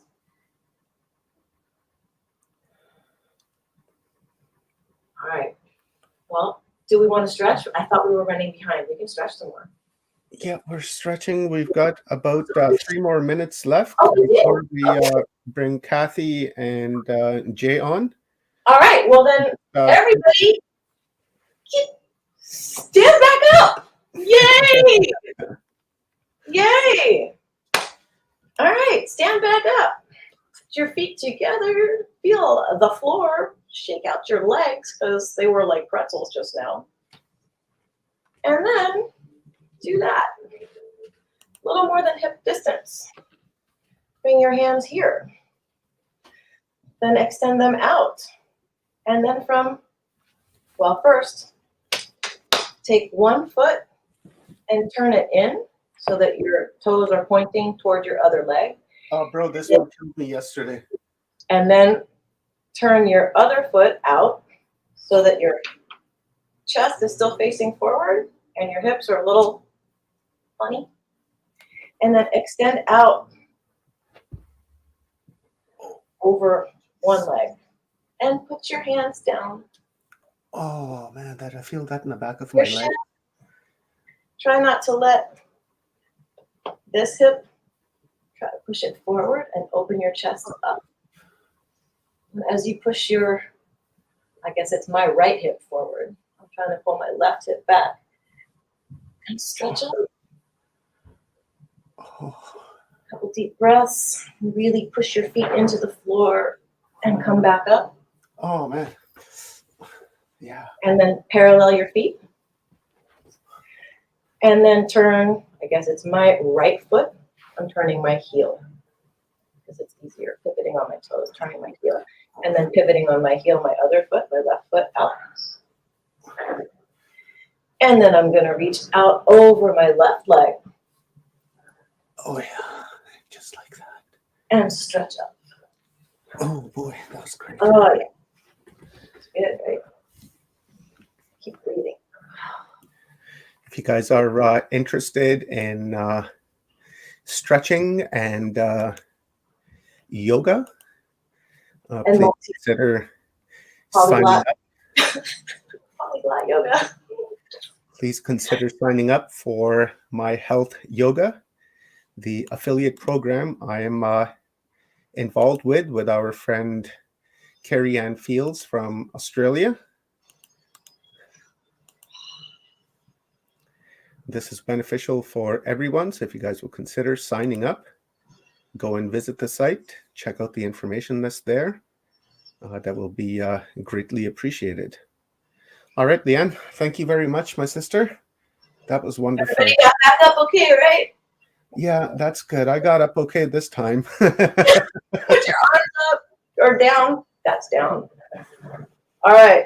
And then just take a deep breath. Thank you.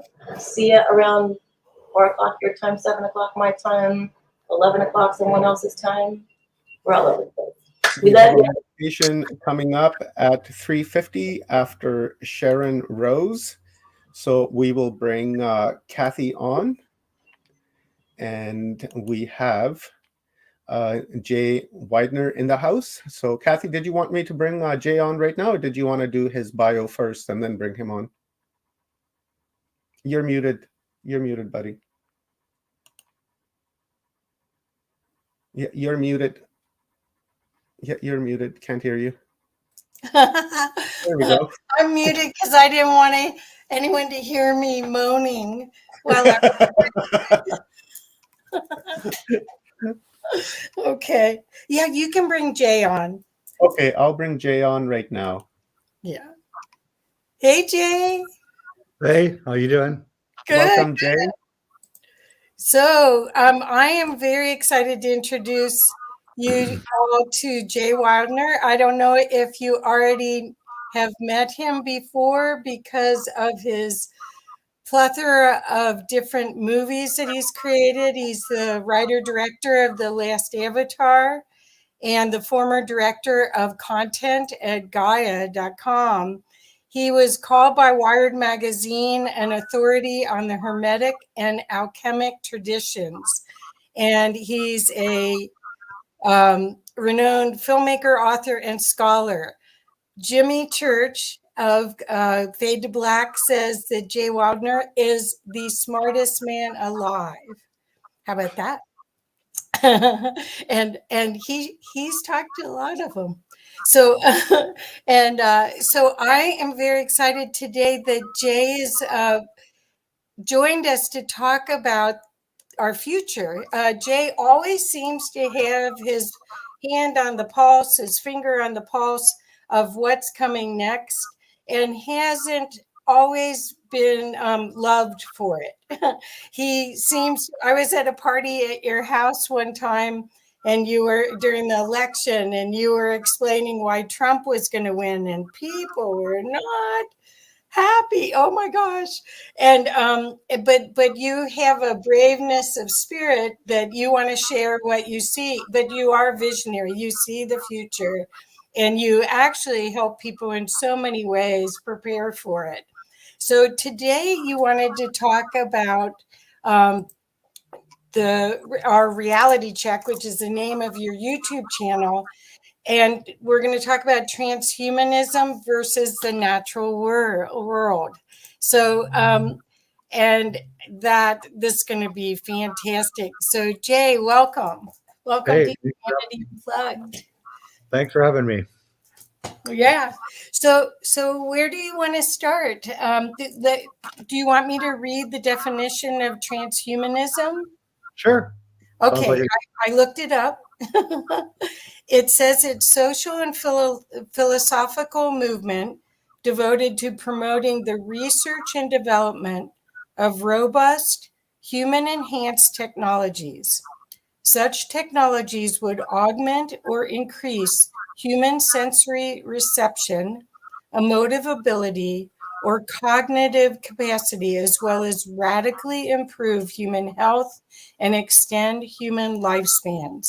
Such modifications resulting from the addition of biological or physical technologies would more or less permanent would be more or less permanent and integrated into the human body. Yep. Oh, that's a very nice and benign description. The problem, of course, is that any technology can be hacked. So you're going to be at the mercy of really anybody who knows how to work the technology. And I'm sure it's going to be that knowledge will be ubiquitous out in the internet world where the hackers all meet in the dark internet where we never go. And you should never go there, by the way. The guy will be at your door in a second. But yeah, so what transhumanism really is it is it has the seeds for the destruction of the human race, and what they seek to do is to have everyone locked up in their apartments in virtual reality, the metaverse or whatever ends up being the chosen one. I'm sure it's going to be really fantastic, by the way, like hyper real. Pornography will be probably the thing, just like pornography brought in the internet and paid for the early internet. So too will pornography be the first force that will drive this virtual world.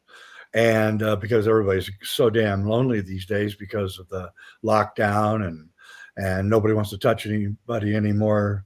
They created this perfect environment for their transhumanist future where we're more or less just trapped in this world that they're creating. It's not like we can create the world. They're going to create it. And they're going to measure everything you eat, what you eat, how many calories you take a day, what your thermostat is at, how fast you're driving, if you can drive at all, which I don't think you'll be able to drive via self-driving cars of some kind. And if we even have this thing's coming at us so fast that I fear that my voice is lost in the wilderness, and that I can't, because I know what's going on with like the younger kids, and they're really, they're on a lot of drugs, and they're quite willing to accept what this universe is offering. And so what my argument is that we have now, at this point in time, we still have a choice. And I'm fine. Okay. Since I'm part of a very tolerant group of people who, I'm fine with them having their metaverse and their transhumanism and injecting machines into them if they want and all that. Okay, cool. But I get to not live in that world.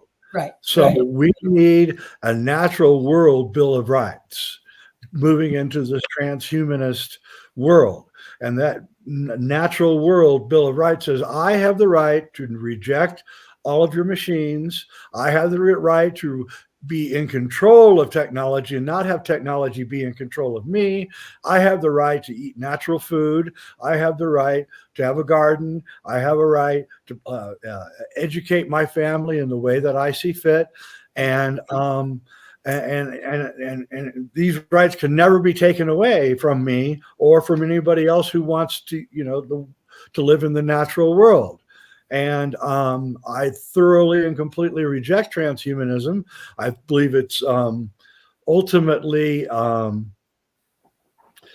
it's part of a spiritual war. And Rudolf Steiner warned us 100 years ago that at the beginning of the 2020s, a force that he called Ahriman would appear. And Ahriman is like AI. It's this all-pervasive observation of every single human being. It's first the desire for that, which is weird enough, but then it's the actual enactment of it.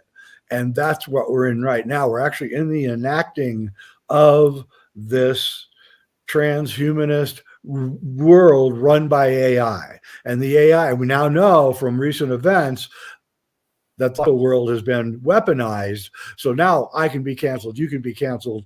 Anyone can be canceled with their finances. In other words, you got $200,000 in the bank. Boom. No, you don't got nothing anymore. And who gets that money? And that's the next question we have to ask. But we're now realizing that. And so computers and internet have the power to control us. Okay. And the people that run the world know this. But what they also know is that computers and the internet also have the ability for us to all completely decentralize. That is what they fear. Now we're moving from the age of Pisces, and now we are fully in the age of Aquarius. It happened in the winter solstice of 2020. The age of Pisces, well, we just observed it with 2,000 years of the age of Pisces. We know what the age of Pisces is. It's top-down, pyramidal rule, hierarchies, mass. Everything's been massive, gigantic cities, gigantic everything, armies, gigantic technologies, and killing the environment and just destroying everything in sight. That's the Piscean age. The Aquarian age is ruled by water, because the water bearer. And water is fluid. It's also information, and it moves wherever to the lowest part of the land as it's moving, and it can't be stopped. It's just always on the move. And that's the age that we're going into. The leaders, the World Economic Forum and Bill Gates and all these guys, I don't want to name names. That's not what the world, I don't even want to be part of blame game. Just these people at the top are Pisceans who know that their age is over, and they're doing everything they can before the Aquarian age sweeps over the world completely to grasp on and hold it and make it stay. You've got to stay Piscean. You've got to stay Piscean. And that's what transhumanism is. It's a way for a top-down complete control system to come in subtly, though, through entertainment and pornography and everything, until you end up, just like Rudolf Steiner said, completely trapped in technology. So I am not anti-technology. I think it's incredible that I can sit in my dining room and be on this thing. And I live in the middle of the country, but I want their technology, and I welcome it, but I want to be able to control it. So the future world that I envision is a radical vision, and that is that we break into small communities. We keep our technology, we just control it, and we go back to growing our own food. We can you can do vertical farming now, where 100 square yards of greenhouse will literally grow thousands and thousands of stuff because you're growing it vertically. And there's all these new incredible technologies coming out to help us as we decentralize. And that's where this is where the war of the two ages is going to happen. And this is the hill that we kind of have to die on, and for our children's sake. And so we have to say, no, we're not going down that road. You can, though. And if you want to think you're going to become a superhuman or have, super high IQ because you're hooked onto Google and you can ask any question you want, you're wrong. Because just like they censor Google now, they're going to censor everything then. So in fact, the only place you're really going to have to go to get knowledge is you're going to have to use those things behind me called books. And so, those things are going to come back too. And we can't trust we can no longer trust the system. We now know that they're weaponizing the financial system, so that we can no longer, now all trust is gone. So, but that brings in, like cryptos, like Bitcoin. Bitcoin is a completely managerless currency. There's no humans involved at all in the managing of Bitcoin. It's just a ledger that's kept. Those truckers in Canada could have gotten, if they used Bitcoin instead of GoFundMe, they would have gotten all their money. And so we can see that the distrust of the financial system is going to drive the Bitcoin up and up and up, because it's going to be the only place that you can put your money besides maybe gold or silver. But even those, clunk around, pounds of gold, and it's like, how do you divide it up? And it's just, But anyway, so we're moving into this decentralization, but the guys on top are kicking and scratching and refusing to budge, and they're too hard, or they're powerful for us to go against. So in Aikido, when you're a small guy and you're fighting a big guy, then your strategy has to be that you let him take the first punch, you avoid it, you let him wear himself out until he's all worn out, because you're smaller, you can move faster. And then when he's tired, you hit him. And so that's what we have to do. We have to Aikido these guys and not let them get us, and insist that we have a Bill of Rights that allows us to live a natural life. That you cannot come and tell me that I can't live in my farm. You can't come and tell me what I can grow and can't grow. It's just, that's the way it has to be. And the way they're moving us towards insect burgers and things, and it's a very real thing. Yes. Well, So okay. So Jay, that's what I do. Okay, so you're a filmmaker, and you know that there's been these sci-fi films that have talked about the cyborgs and Battlestar Galactica and all of that. And so in the human consciousness, I thought they were placing a seed for us to be afraid of the Borg and afraid of these transhuman capacities. But in some ways, they've already done that with the CRISPR. They've been playing around with DNA anyway. So whether it's mechanical or organic, somebody's playing God. Yeah, that's what they think they are. They think they're God, and they're spending a lot of money of their own personal wealth looking for immortality. I know for certain. I've been invited to speak to these guys because they think somehow I have the secret of alchemy or something. Look at me. Do I look like I'm you are an alchemist, though. But why do you think they did that, though? Because they really framed, if you look at the media, which is owned by these guys, they've actually framed that idea of being part human, part machine as a negative. They haven't made it seem positive. They have, but they I think the older movies like the Terminator films, and that was my generation's films, we were afraid of it. I mean, because we'd look downstream and we saw where this was going, and so I'm I've heard outrageous things going on. I've heard of GMO chickens that are 7 feet tall in China that have gotten loose. They've gotten loose and they're running around in the forests and stuff. And so, we're reaching this place where I call it the great bifurcation.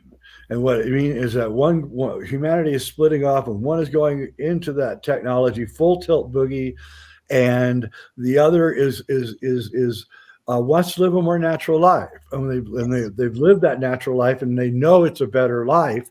And furthermore, when you live the right kind of life, you become an example. And so the normies who are all going into technology, thinking it's the greatest thing on earth and that they can't wait to get the downloads and all that. When the normies come and visit, places like my house, my ranch, after 3 or 4 days, they're ready to sell their house and move out into the country. And so we can win by example is what I'm saying. And we don't have to fight them like that because we're not going to win. But if we're going to be healthier, I guarantee you that. We're going to have better educated children, I guarantee you that. They may not be robotons that repeat what Google is telling them, but they will have a good education. And we'll have just everything. We'll have fresh air. We'll be in the sunshine, and we'll live a better life. And I fear that the people in charge are trying to figure out a way to flush us out of the country. And I don't know if these fires that are happening everywhere there sure are a lot of fires happening. There used to not be so many fires happening. And I have to wonder, because they seem sometimes to be kind of right in the places where you'd flush a lot of people out of. Right. Yeah. So, and I worry because I live in a place with a lot of high dead timber just up a couple thousand feet above me. And so I look at my binoculars, I see like literally thousands and thousands of dead trees, and nobody's going up there to get them. And so I worry about it too, for my own sake. So it's not just, but so go ahead. I'd like to go back to because of your diverse knowledge and how you put things together and have a different viewpoint. We've got a Pluto return happening, and this year and next year. Could you talk about how that might feed into this? Because we are going into a different age. Just an event like this is resonating, creating this love wave and this incredible opportunity to get resources, to keep growing, and to see life in a different way. As a human being, in joy, not in fear. But because the Pluto return is a big turnaround. That's when our country was established, was during a Pluto return. Do you want to talk about that a little bit? Well, yeah, it's also the fourth turning. Okay. And a bunch of other cycles are coming to close or beginning. Never seen anything like this, in fact. So, yeah, so we're going into the until 2025, we're going to be in some darkness, and people have to get hip and get ready and find your tribe, because it's going to be a little bit of a darkness, and the war is not helping. I find it very convenient that the day that they decided to just stop talking about then the war starts. It's like, oh, that was mighty convenient. And by the way, I predicted on my Facebook page with the day that, first I remember seeing that the CEO of Moderna sold all of his stock on February 14th for $400 million and shut down his Twitter account. I got kind of interested. And then Pfizer went private. I don't know if you know this, but Pfizer has gone private. They're no longer on the stock exchange. They're no longer governed by stock exchange rules. And here's the kicker. The killer. Sorry. They put killer. They put several universities put COVID through the CRISPR technology, and they all of them discovered that there was patented DNA from Moderna in the COVID. I don't know if people understand how really important that is, but it's really important. And this was a couple of weeks after he had sold all his stock. So I'm saying that somebody's going to take this down. Some lawyer is going to track this down, and it's going to be huge. But I said the day that news came out that they found the patented DNA, I said on my Facebook page, this is it. It's over. They're going to take it off the news. They're going to stop it. And I was exactly right. That was the day they stopped it. As soon as that news came out, they stopped talking about the whole thing. Fauci disappeared for the most part, and then Putin attacked Ukraine conveniently, and now we aren't talking about that other stuff. We're talking about this other stupid stuff, and it's all done to distract us from what's really going on, which was the onset of this technology. And we have to understand that and see, here's little things that are going to happen that we haven't thought about. If AI is running your insurance company, right, and you get something where you make a claim, right, and it misfiles you somehow, you could be literally years trying to get that AI to straighten out the mistake. Okay, you could make the mistake. I'd put the wrong address or something, and again, it's going to take years. So going down this path is, yes, we can use AI to help us do calculations and things like that, but to have AI run, you and me, yeah, you don't want that, because we're all different. We're coming from this. The people that are trying to do this transhumanism are coming from this point of view that we're all the same. I was reading this book, a Chinese military book, a theoretical book about what would happen if Chinese military attacked the United States, right? What would happen? It was a pretty interesting book, but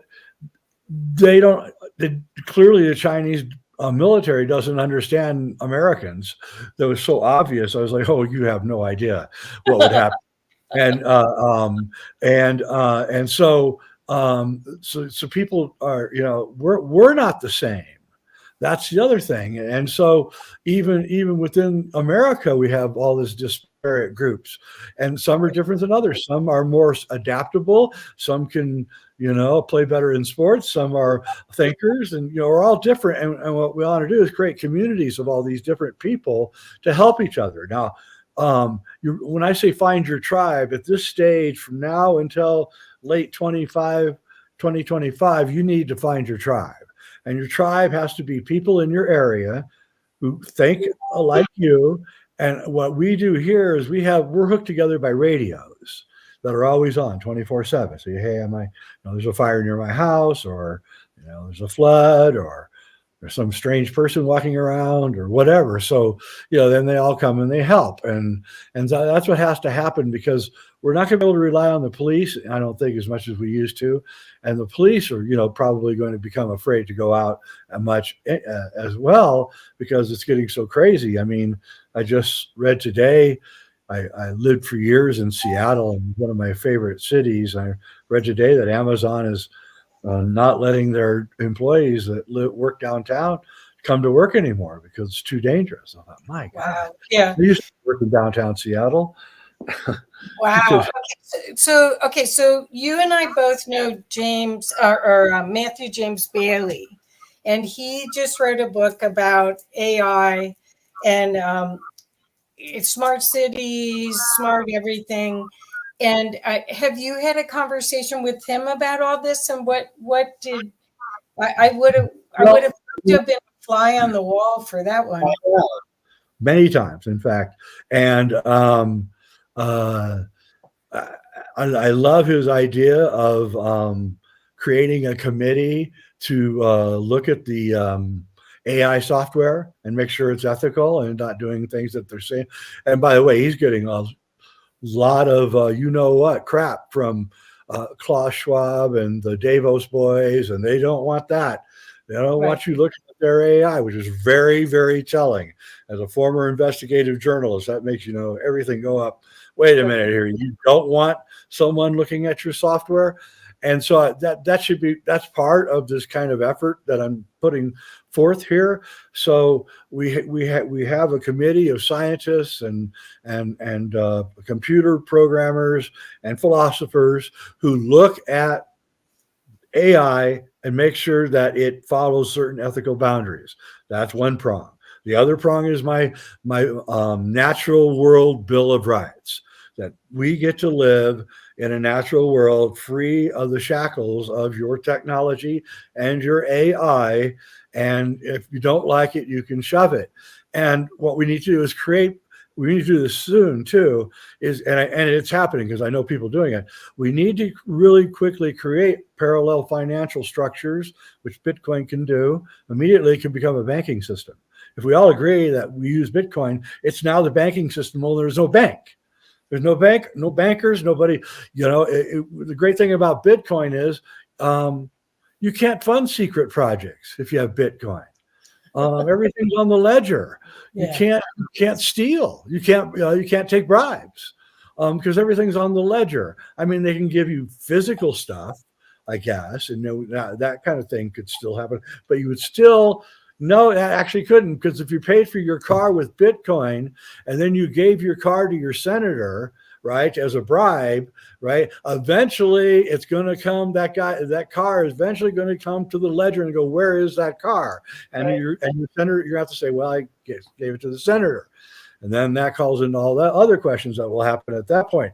So, we're moving to that place, and, we have to start policing ourselves, and we need to start growing most of our food. It's going to become really important. You have no idea what's coming at us as far as food.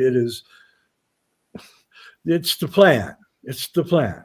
When Stalin wanted to get rid of the kulak Ukrainian farmers in the 1930s, he starved them out, and that was the fastest way to get rid of them.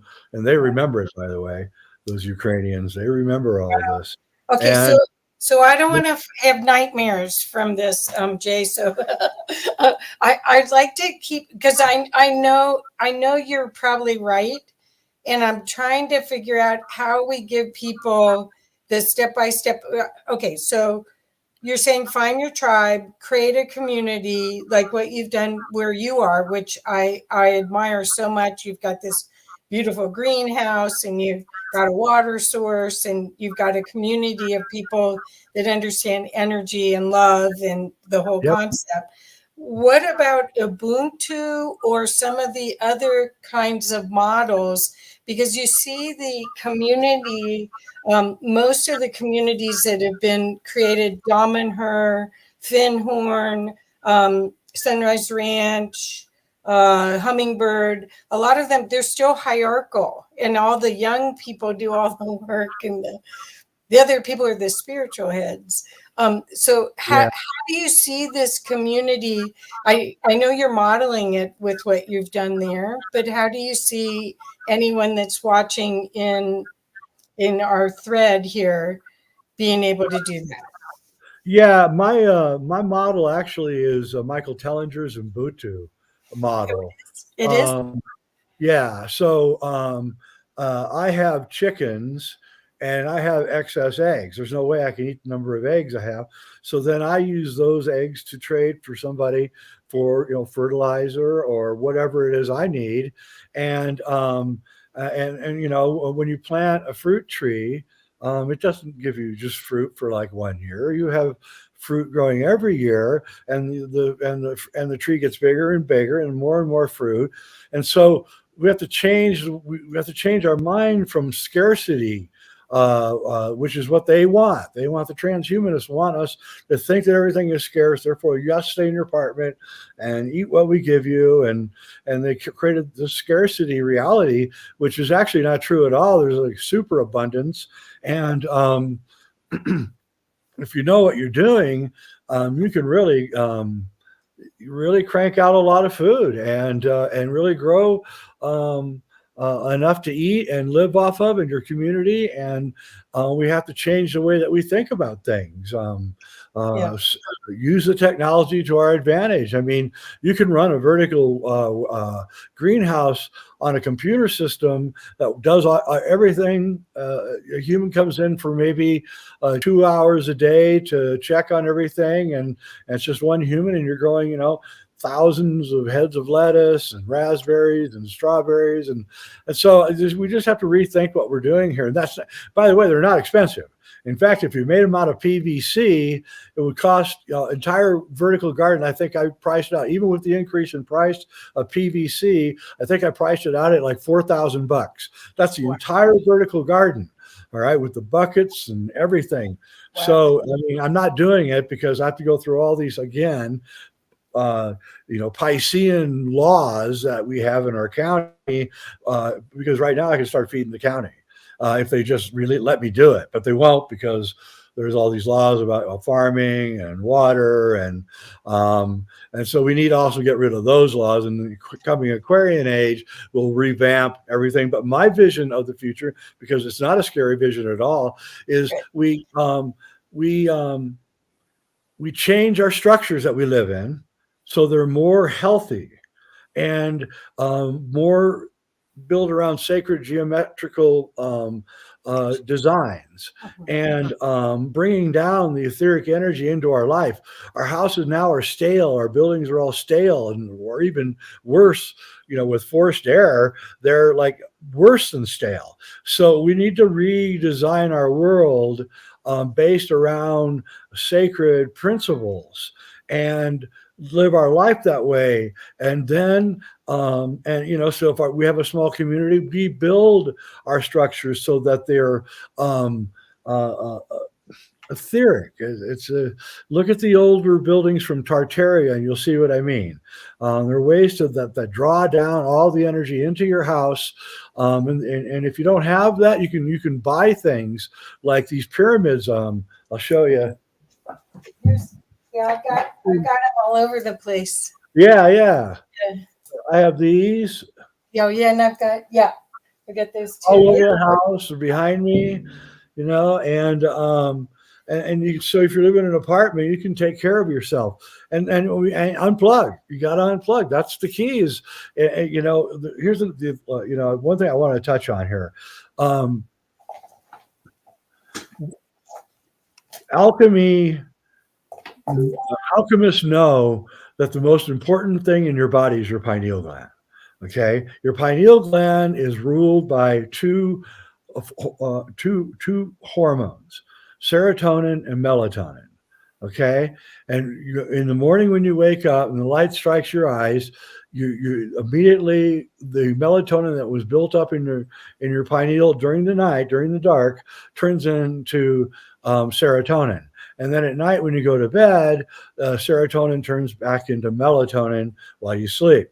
Melatonin is known for enhancing your life and giving you a longer life. And serotonin is one atom away from dimethyltryptamine, the most powerful psychedelic unknown to man. So if you stay up late looking at the TV or the computer and you got light hitting your eyes and it's after dark, you're messing with your pineal gland in a very big way, and it's one of the vagaries of the modern world. And I think that a lot of mental problems are caused by people maybe staying up too late looking into their computer and their television. And it's better to follow the sun. It really is. I sleep about 6 hours in the summer, and I sleep about 9 hours in the winter, which is how long our nights are here. And I try to regulate my life because I follow alchemy around this pattern. I get up and I sun gaze in the morning, and I follow certain patterns that allow the serotonin to become enhanced. And so that's one of the secrets of alchemy, is to create your own endogenous dimethyltryptamine, your own endogenous psychedelic through the use of serotonin. And there's practices in alchemy that allows that. So this world that I'm envisioning is going to be a world of people who, like the previous person, they do yoga, they probably do meditation. They eat a natural diet. They don't take any chemicals in their diet. They try to get the purest water they can. If they can't, then they have filters that give them pure water. And we can no longer rely on the supply chain. So we really have to decentralize. That's what the entire supply chain crack up says to me. It says, if we were decentralized right now, we wouldn't have these little fears that, oh my God, I'm not going to be able to get this. I'm not going to be able to get that, because we got people in our community who are growing whatever that medicine is, and we can rely on them and we can trade with them. And that's where we really have to go. And I pray that we win this struggle, because to me, I've gone down in thought experiments down the road of transhumanism, and it's like it makes Wall-E. Remember that movie Wall-E? Yeah. Makes Wall-E look like a fairy tale. It's like really a incredibly nightmarish world of control and even cyber wars where hacks are going on against groups of people, and right, it's just like, you don't want to go down that world, because I just don't think there's any way back. And we can still, become a futuristic world. It's just, I don't think the future world that I envision is one of a much calmer world, where people are less prone to insult and scream and yell. because we're not going to have the mind control that we have during the Piscean age. That's what's melting away, and that's why they're clutching and screaming about how they have to maintain control, and you can't say this and you can't say that, and how dare you think for yourself? And it's like no. Thinking for yourself is what you do in the Aquarian age. In the Aquarian age, we know how to fix things in the Aquarian age. We don't rely on other people. We know how to fix things. Right. We know how to repair things. We know how to control our universe. And we don't really need their control. We want your technology, though, because we like it. We want the internet, and we want to watch movies and have shows like this. It's great. This is outrageously fantastic. But, beyond that, no, I don't think so. Well, okay, so you have studied alchemy and a lot of the ancient work, and there's so many prophecies about this time that how do you see that with our evolution as a species?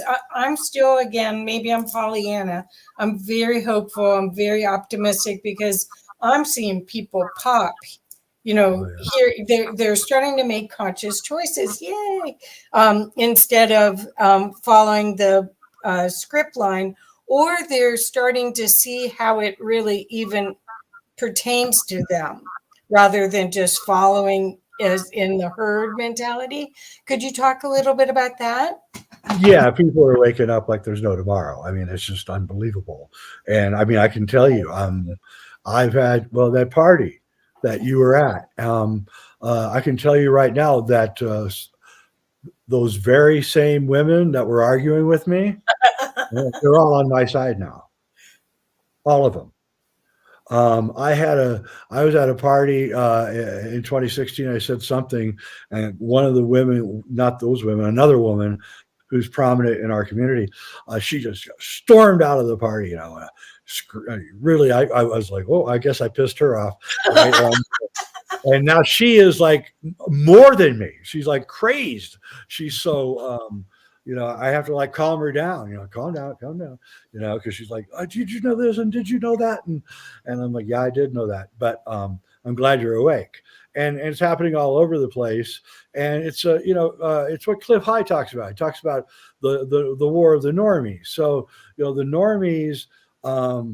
normies don't believe in woo. And anything that's woo is alien to them, so they don't pay attention to it. But woo is building, and woo is where all the answers are. And so we who are of the woo, I call us woosters, the woosters, because we wake people up, right? That's what woosters do. Yeah. So the woosters are not shutting up. And no matter how many times they try to, blank us out on YouTube and all that, and how many times I've been in Facebook jail, we aren't going to shut up, and we're not going to shut up, and we don't care. And it was the same thing like they're going to come with us with the this thing. Remember that? We're not doing it. And everybody I know is no, sorry, we're not doing it, and that's the way it is. And and so you stand your ground. You say no, this is the line. We're on the line right now, and that's it. And that's where we're at. And so I think that the woo people have to talk more and not be afraid of being told that you're crazy and you're weird and all that, because the more we talk and the more people that join us, yes, the more the normies have to pay attention to us. When the normies, there's some kind of, algorithm. Once enough normies have jumped over the bridge, right, then we win, and we're winning. We are winning by a lot. There have been so many victories, psychological victories recently, and and proof that the woosters are winning, and we literally have them on the run. That's what's really amazing. I literally think that we have them on the run. I think it's partially physiological because of this photonic energy that's coming from the sun, great central sun, all the way through our galaxy to us. Lots of people are actually talking about trying to stay grounded. They're really feeling the opportunity for as not ascension, but cleanup. Well, awareness and the thing is that our electromagnetic field around the Earth and the sun has collapsed in the last 3 or 4 years. And Right. now it's as weak as it's ever been. And this happens every 400 years. We go into the Maunder minimum where there's a weakness in the thing. And this causes cosmic rays that were normally getting buffered by our electromagnetic field to come in. And this is the time when genetics start mutating and new species arrive and that kind of thing. But, and I'm not talking about Darwinian evolution, I'm talking about a completely different way of looking at the universe, a more alchemical way. So, but we've never been hooked up to each other during this kind of time period. And so every 400 years, this happens, and now we're in this 400 years, but now we have the internet. And so we're going to see, like I said, the great bifurcation, a mass psychosis on one hand, in which people will believe things that just are hard to believe. And then you're going to see this incredible enlightenment happening, and the two groups are going to separate and move away from each other. That's the real civil war. And they're going to, but again, we want to take the normies with us. So our job right now, before this thing really begins to separate, is to try to grab as many normies and convert them over to our side before because you're saving their life. I mean, it's not like you're just doing it just because it's fun. You're saving their life. Because if they go the other that way, they're not going to live, because you're moving into a world of mRNA vaccines and all sorts of crazy stuff. Well, the thing that I'm seeing is that people are starting to ask me, what books should I read? They're not necessarily, they don't want to lecture, but they want access to the information. And I haven't seen that before. I've seen in the business world, I'm seeing lots of servant leaders appear where, and I don't know if it's just because they're working from home too, and it's nicer there. I remember when we first started the lockdown, you said, and I don't remember where we were when you said it, but you said, I want everyone to work twice as hard as they did in the office from when they work at home. So corporate America will let everyone work from home. Didn't you say that? I did, and it worked. Yes. They aren't going back to work. Yes. People who say, forget it, fire me, and because I personally know several, I'm in touch with several large corporations, and they went the evolution of the office has been quite amazing over the last 2.5 years. We went from everyone like 3 years ago or so, everyone realized that you actually don't need an office. Right. You got your cell phone and your laptop. That's all you need. Right. So suddenly everyone realized, I don't need an office. I can go down to Starbucks and have a nice cup of coffee and get more done down there. So that was already starting. That, and corporations like Procter and Gamble, for instance, they did away with offices, I think, in 2018. Something like that. There's no more. They have little private rooms where you can have private conversations, right? So there's just couches and bean bags essentially, and then like a deli, right? There's a deli and a coffee shop and a bunch of bean bags and couches, and everybody just sits around, and they don't even go to meetings. They're on Zoom, and so now they're at home, and they're really digging it, and they are getting more done. Of course, I knew they would, because when I work from home, I always got more done, a lot more done. No distractions, and just it's more comfortable. The setting is everything, and and I'm surprised, like some of these hippie owners that are insisting everybody go to work don't understand that. But anyway, so we're also now in the decentralized world that we're coming to is we're going to have schools that are going to be online, and you're going to have like psychiatry or psychology taught by like Jordan Peterson or something. Right? You're going to have these superstar teachers that are so good or so articulate And everybody's going to be going to them, and these teachers are going to become superstars, and everybody's going to want their kids to go watch these teachers and take their classes, and you're going to see a huge increase in our children's ability to, or the education of our children.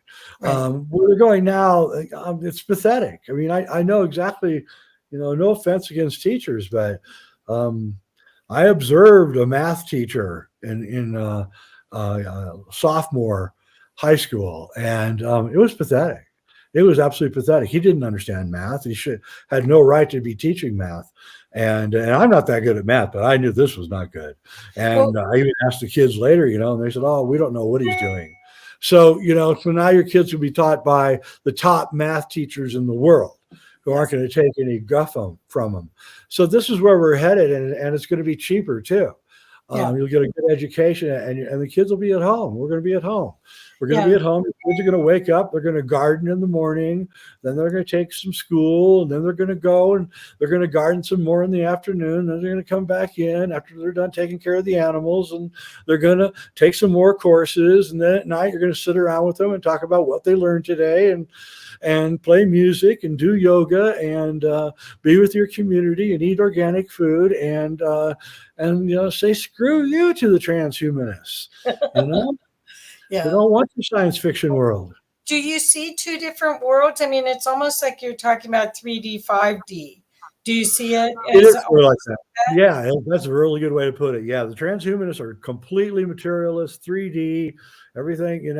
They may build fantasy worlds, but it's all 3D. You're not creating it yourself. And then, the other world is going off to these higher spiritual states, which are going to be evidenced during this coming age, in which a whole new kind of a spiritual view is going to emerge of respect for animals and plants, and respect for nature and each other, and a really tolerant world, where we're happy. That's the thing, is we're going to be the happy people. And so then we're going to become so attractive to the unhappy people who are far outnumber us, that they will come in, and then we'll teach them how to be happy. But don't come into our community and try to make us sad, because we don't want that. Well, I think the perspective will be so different. I mean, earlier this morning, I interviewed Kiara Winrider, who years ago, 10 years ago, 15 years ago, he was walking between two worlds, and he had figured out a way to integrate the higher realms in 3D, and where he can function perfectly in 3D, but his consciousness and his mind, his capacity to know and to operate as an alchemist from that level is expanded enough to bring it in. And I think that's where we're going. There's the way showers, Dolores Cannon called the early adopters like you. She called them the way showers, first wave. We came in to help bring in this frequency and help make it usable and accessible. And now what you're showing is going back to what the indigenous, it's almost like we've been in the dark ages and we're going back to the Renaissance. Yeah, well, alchemy is European indigenous knowledge. It is the shamanic tradition from Europe, old Europe. And those old beautiful buildings and the cathedrals, those were all built by alchemists. And they were built as vehicles of alchemy. So when you walked into those buildings, you were overwhelmed by this incredible power of ether that was pouring down from the ceiling down to the floor. And that's what we have to rebuild. Once we understand. So here's the other thing about living out more in the country is our etheric field, the torus that's around our body, right? That's governed by your pineal gland, by the way. And when you're in the city, your etheric body clings to your skin almost. It's that close to your skin because you don't want to mix with other etheric bodies that you don't know who they are, and so you purposely, like when you're tight in an elevator, you're really shrinking it down so you don't, and you're consciously doing that to not mix your etheric body with other etheric bodies that you don't know, because you definitely don't want to mess with that kind of stuff. So, but when you're out in the country, you can let your etheric body really grow out and expand. And as you know from Findhorn, they would use meditation practices to grow their etheric bodies. And then they were growing like tomatoes the size of pumpkins, right?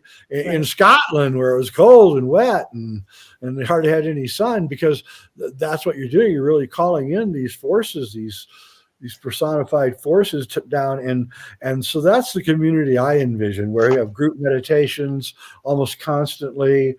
We don't I suppose we would have to still have prisons, but we would seek to try to diffuse situations and not do the Piscean ways of throwing everybody in jail. There's a lot of people who don't deserve to be in jail.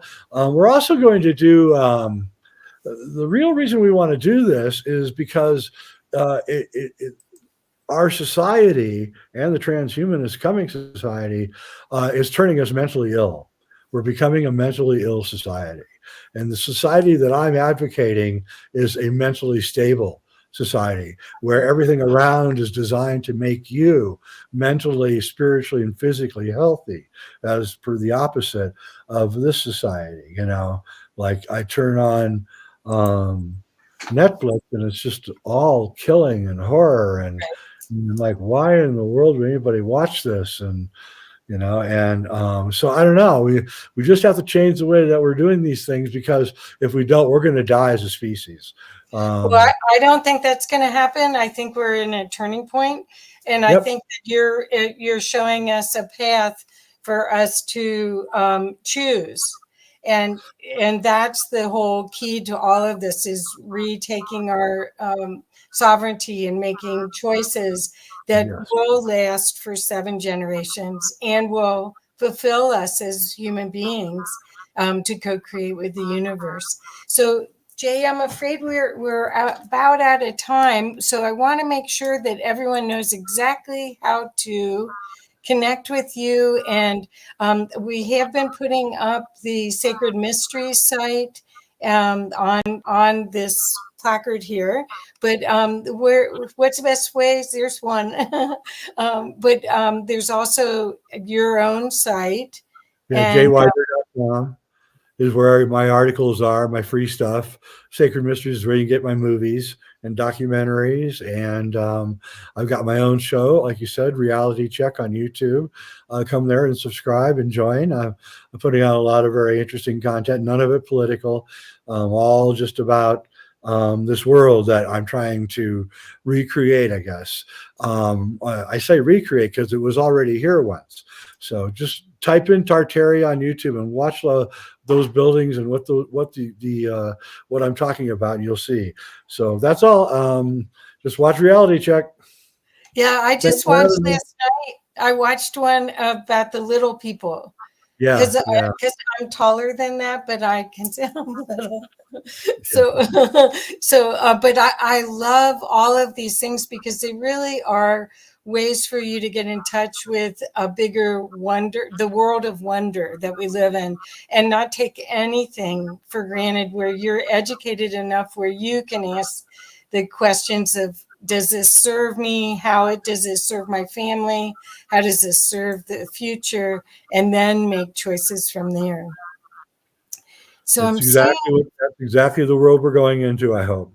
Yeah, I'm seeing if there's any questions. There's lots of comments about loving what you're saying and asking, saying that about Ubuntu.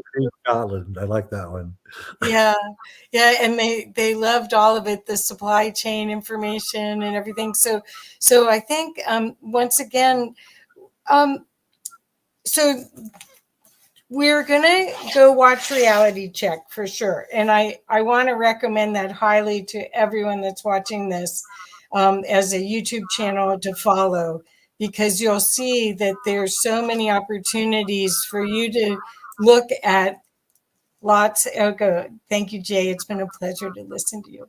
But I think what you're going to see is that there's so many threads where Jay brings the old and the new together. Just like we were talking about the architecture, one of my degrees in college was art history. And when you went through your part, I had studied most of those buildings, but I didn't see the sacred geometry. So you can look at all these things with new eyes and new power and new choices.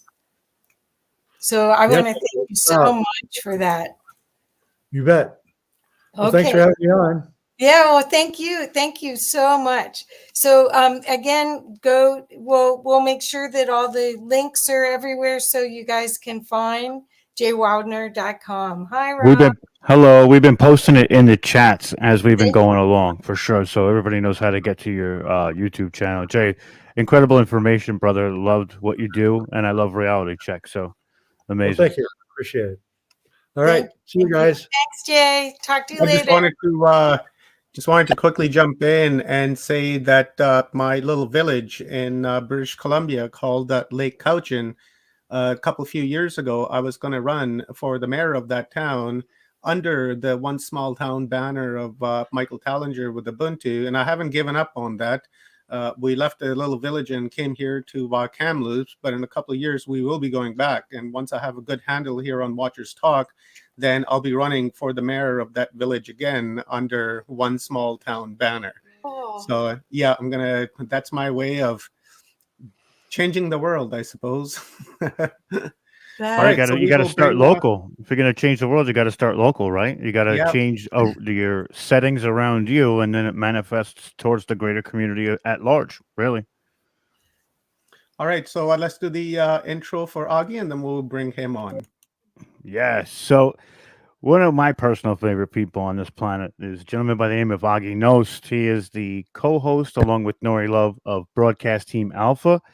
This gentleman is so renowned for what he does, and at broadcastteamalpha.com you can find a lot of the shows that they've done. I mean, they touch on every subject. Augie is also a published author, which I have his book right here, which is The Spiritual Science, Higher Consciousness Thinking, and How to Access the Universal Consciousness. This gentleman is well-versed on so many different topics. I could say it all. I don't want to take up any of his time. I want to bring Augie in immediately. Augie is known around the community for the knowledge that he brings. He's known for talking about Tesla, paranormal, ufology, spirituality. What is it? When we talked about the gentleman from China who lived for 230 years. So without further ado, Augie. Well, thank you for having me. I have coffee in hand and I'm ready to go. It wouldn't be the same without you having coffee in hand, Augie. So go ahead, brother. When does Augie not have a coffee in his hand, right? That's why he's a man after my own heart. Love it. I'm the same way. Welcome, Augie. So nice to see you, brother. Hey, thank you. Yeah, I tell you, I feel like I have arrived. I am following Jay Widener. Man, oh man, that is one of the most powerful speakers and the most knowledgeable people I know. And here I am following him. That's phenomenal. Excuse me. That's what I get for putting cream in my coffee. Anyway, I want to talk a little bit about some of the things that people wonder about, but they are not too voicey about it because it's kind of one of those things that it feels goofy talking about it, and that is, what is it like after we die? Well, there's two explanations to that. One is a little lengthy and the other one is very simple. The lengthy one is a little technical, and the other one is, we do not die. So this is one of those things that the rumor on the street, is that sooner or later, most of us will actually go that way. I don't know though. It's just a rumor so far. So it's most people, they feel like dying. That's something that happens to other people. That won't happen to me. Well, there's this hair in the soup on that one too. It just might, but it can be, like you said, Rob. Yes, there is this guy in China that he lived to 256 years old, and I'm kind of doing the same thing he's doing, actually, which I'd write very extensively about in that book you showed off, how to do it. But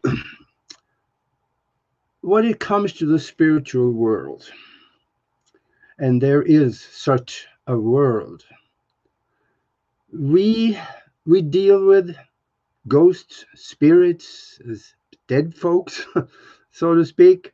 We have disembodied entities, and then there is things that never have had physical body, or probably never will. And then there are thought forms. Some of the things that an astral traveler may run into is those thought forms or these things. And unless you really know how to deal with them, it's kind of, you feel lost. These thought forms, let's say somebody have a very strong emotional feeling of something that is totally consuming them, and they create this in their mind. And that thing it goes out into the quantum existence on the other side of the veil, which I guess we would call it. And it almost take on an existence of its own. And it operates from memory only. It doesn't have any intelligence of its own, just like the astral vehicle of the body that we are carrying around here. And we have the evidence for that these conceptual ideas are real and these things exist. We have the videos, we have the voice recordings, and we have pictures, and we have people that have ongoing experiences with the spiritual world, some of them daily. We get contacted by these entities through dreams, and sometimes in subtle ways during our our daily life. And these things depends on how you deal with it. They could become a little bothersome sometimes, but there's ways to communicate with them so they can go away and leave you alone and give you the peace that you should have had in the first place. I'm going to talk about 4 or 5 different ways that you can communicate with the spiritual world, and it works about every time. Think about that. Would you like to? Or maybe that would scare you a little bit. You remember, fear is mostly caused by lack of knowledge. So if you know more about it, know how to protect yourself, and know how to deal with it, and how to communicate, and how to deal with answers that you might get that maybe you don't like, then it wouldn't be so bad, because you would feel safe. And look at the people that have had near-death experiences. There could be people that really didn't care much about the spiritual aspects of our existence here, and then they have this incident when they, let's say, die on the operating table, and then they come back and they explain that, well, I just went through this tunnel, and When I got to the other end, there was somebody there saying, hey, you can't come here yet. It's not your time. You got more work to do. Go back. Go back. And they went back, and now they're here talking about it. There is something that is almost just as good. And that is, many of you may have heard of it. It's called the Tesla Spirit Radio. And I do have a picture of here. If I, hey Rob, if I click on the share below, will I be able to share a picture? Yeah, you should be able to share your screen if there's a picture on it. If is it on the web? Is it just a regular picture? It's on my screen right now, so I'll hit the share, and yeah, then go to share screen. I did. And let's see if you either it's Windows. You see where it says Windows in the middle? Oh, Click yeah, that. yeah. Windows. Do you see the picture? There it, can you see it? Yes. Okay. If you can see this, that is the Tesla Spirit Radio. Doesn't look like a radio, does it? It's very simple to make. Just about everybody. I haven't made one, but I probably could stumble through it, I suppose. But it has some electronics in here, and it's about 12 parts to it, 12, 14 parts. There's 2 antennas really close to each other, just very close. One, the way it was explained, one is for transmission, one for receiving. So it's a two-way communication device. But there is a tuning device here. There's a volume, I think. And this Tesla Spirit Radio it's phenomenal. Everybody could do this. If you go to YouTube and put in the search bar Tesla Spirit Radio, you'll have a bunch of videos of people that have done this, and you can hear the voices coming back from the spiritual existence. You end up with a two-way communication with these spirits. And you can ask questions, and you may have answers. Though you will probably find that there are more questions from them than you're able to ask, because they may have questions of their own about things that they missed out on while they were here. So it could turn into an interesting communication. And this one here, it's you can probably buy the parts for about $20. I ran it one time and I cheapened it out, so I think I ended up with about $19, something like that. So you see here, I guess you've seen it now, so I will get rid of this one. And we are back, I hope. You can see me now, and yes. Okay, good. Think about that. This is a sure way to communicate, and it happens to work just about every time, because we are rarely, if hardly ever, alone. There's always somebody or something around that would want to communicate with you. More so, let's say that you want to communicate with something on the other side. Just put the word out there, I want to communicate with so-and-so, and send a mental picture with it. Now, it is up to the universe to find that person. Usually, from what I see on the recordings, is that you end up with someone else coming in, but that someone else sometime are able to help you make the contact with the person you want to talk to. So this could turn very interesting. And for those of you that really don't know much about electronics, well, find a friend that knows how to put electronics together. You can buy 2 of these kits. You'll find them all over the place on the internet. Buy 2 kits and tell them that make 2 of these. You keep one and you make one for me. And chances are your friend would love to do that. So now you have 2 of them and you can have fun with it. And there is all kinds of evidence from people that have had answers that they have been wondering about for years. And now they ask the questions and they get the answer.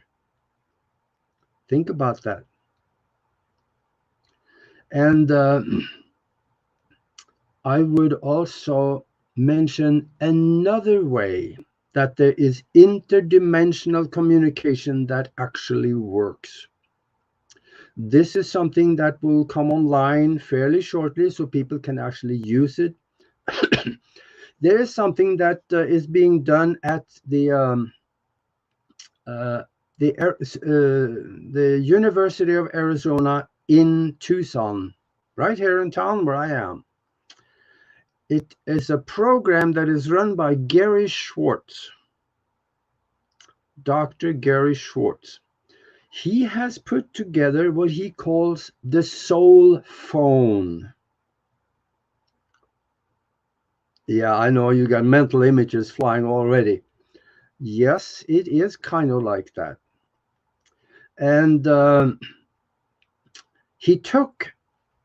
they created the electronics, a transmitter and a receiver with an antenna, and they funneled it through a computer. So they could actually sit at the computer and they would ask questions.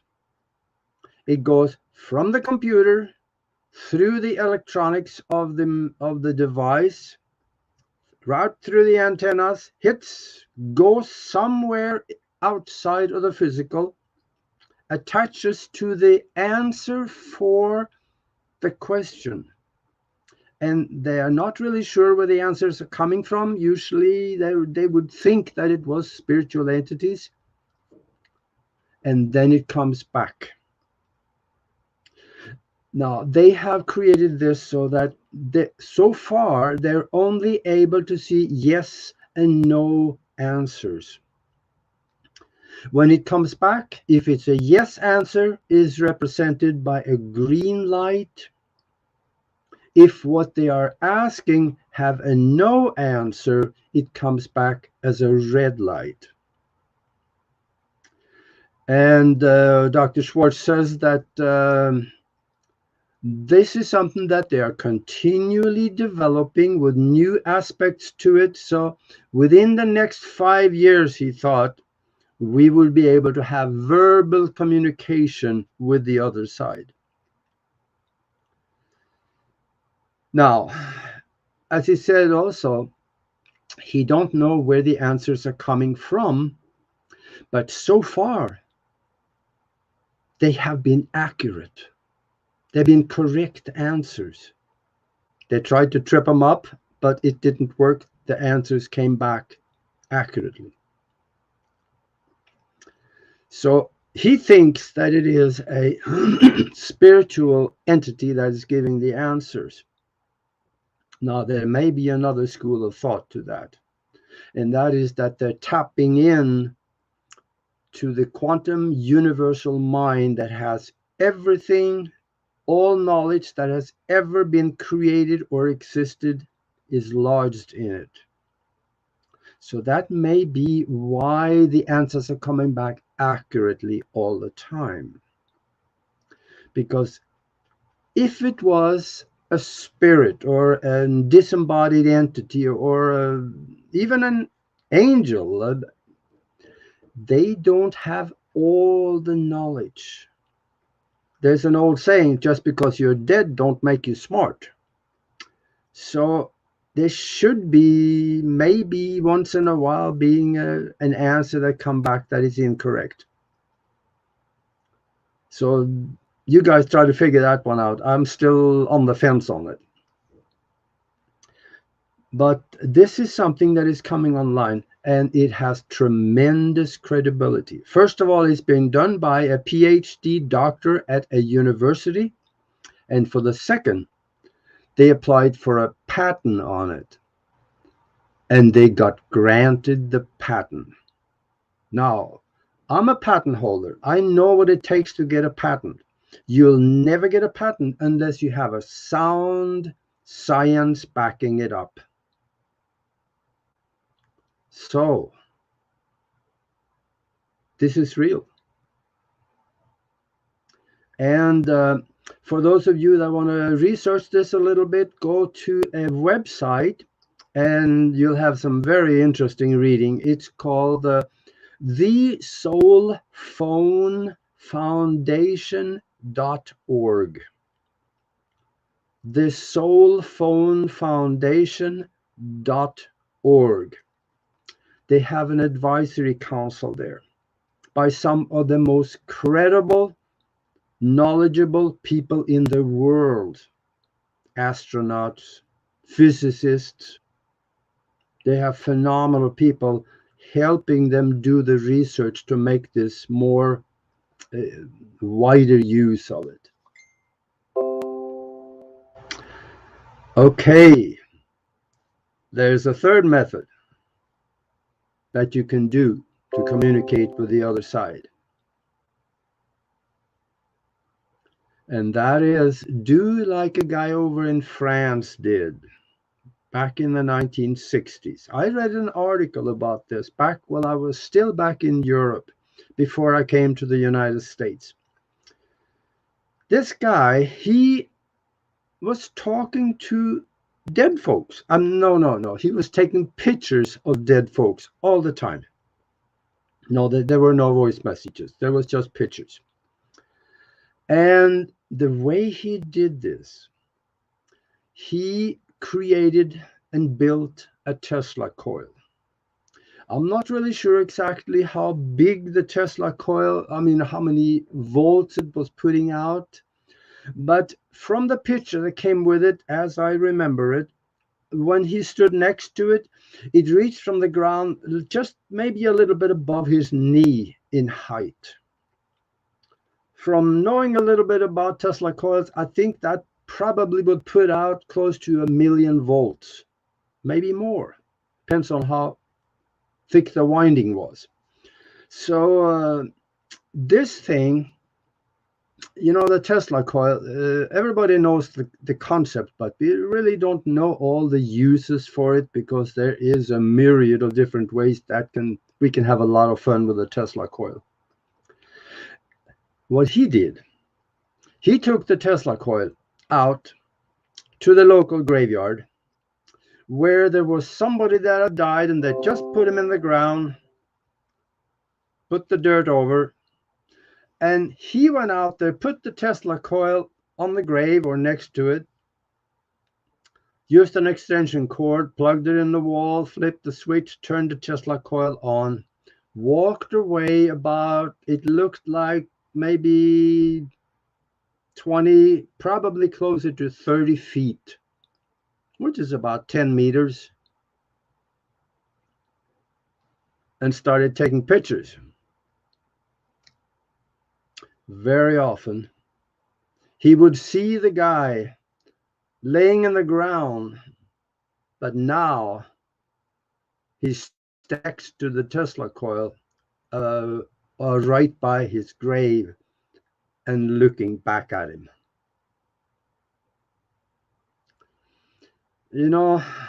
That's kind of alarming a little bit for people that really don't know a lot. But when he started showing these pictures around his village in southern France, I didn't go over too well. They said, "Oh, no, you're working with Satan here. We want nothing to do with you." And they turned on him. And as it said in the article that I read, probably around 1969, something like that, He said they turned on me so severely that if I had not left, they probably would have killed me.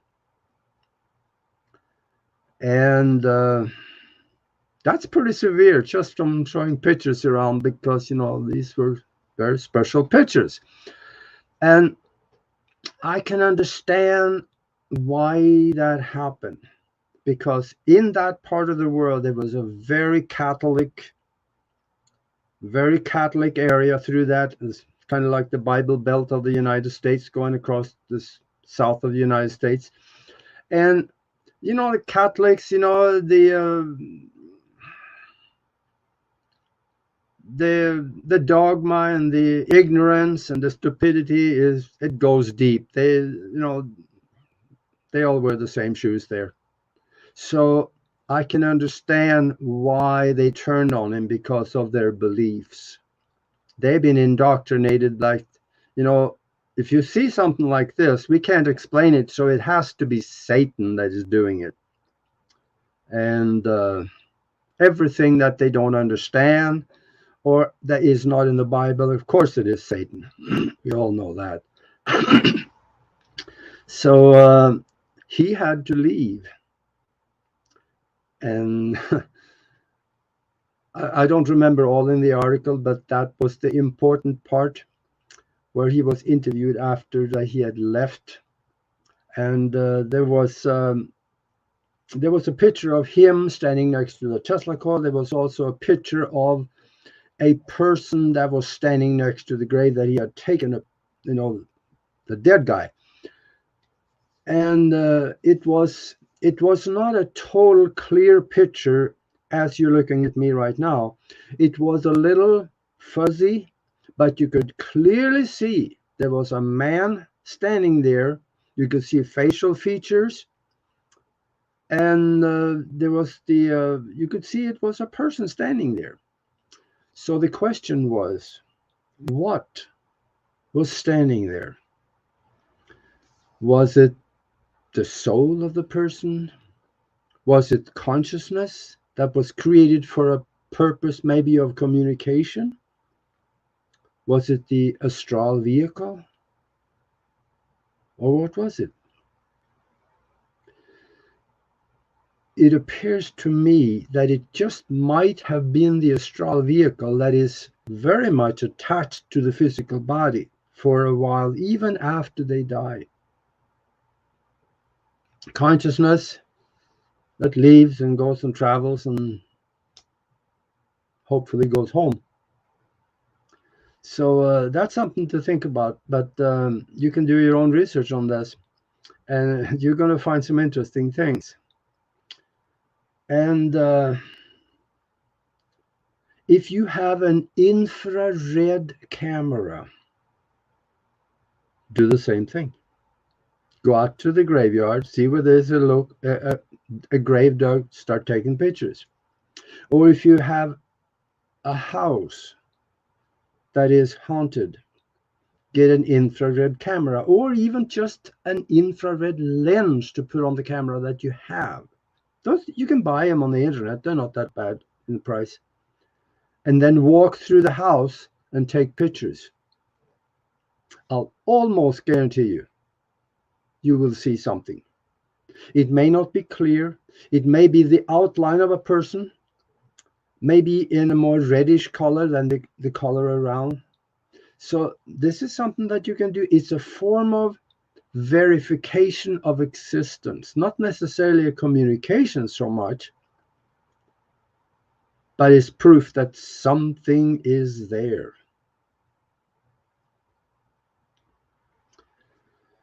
And then there's another way you can communicate. And this is especially for those that has a radionic computer. Those can also be gotten. They're not that expensive anymore. I used to have a Mark 12 created by the Copen Labs over in England. We can do some really neat things with that. And Barry Kraft, which is now, I think, the second in command over at the Copen Labs over in England, where they make those things. He gave me a design probably some 27, 25 years ago. He says, do this, create this one, and then start communicating with the other side. And we made it work. And what I did, I want to show you a drawing here because I don't have it on the computer. And here is the drawing. I took a couple of coat hangers and I broke them up and created a pyramid this way so that it looks like a perfect pyramid in the corners of it. And I wrapped it with tin foil. And this is how that would look. Here, this is the pyramid. And then I wrapped it with tin foil. And from the top down, it looks just like, oh gosh, there you go. That's more like a pyramid like this. And then I put that over a recording device. I used a tape recorder back then. You know, remember those days when we had tape recorders? Yeah, that's one right there at the bottom. And what we did take it out to a graveyard once. And we had the tape recorder, and I put the funnel, and we just kind of aimed it out this way, not up, but this way, horizontally. And we had voices on the tape recorder. And we tried to communicate with them, but that one time, that really didn't work very well. They weren't listening to us. They wanted to talk to us. There were questions like, what are you doing here? And get out of here. This is our place. Or there were things like that. They were kind of possessive, or yeah, that's probably the word for it. And back then, I also knew enough that when we walked into this arena, this is kind of their world. They could attach themselves to us and come home with us.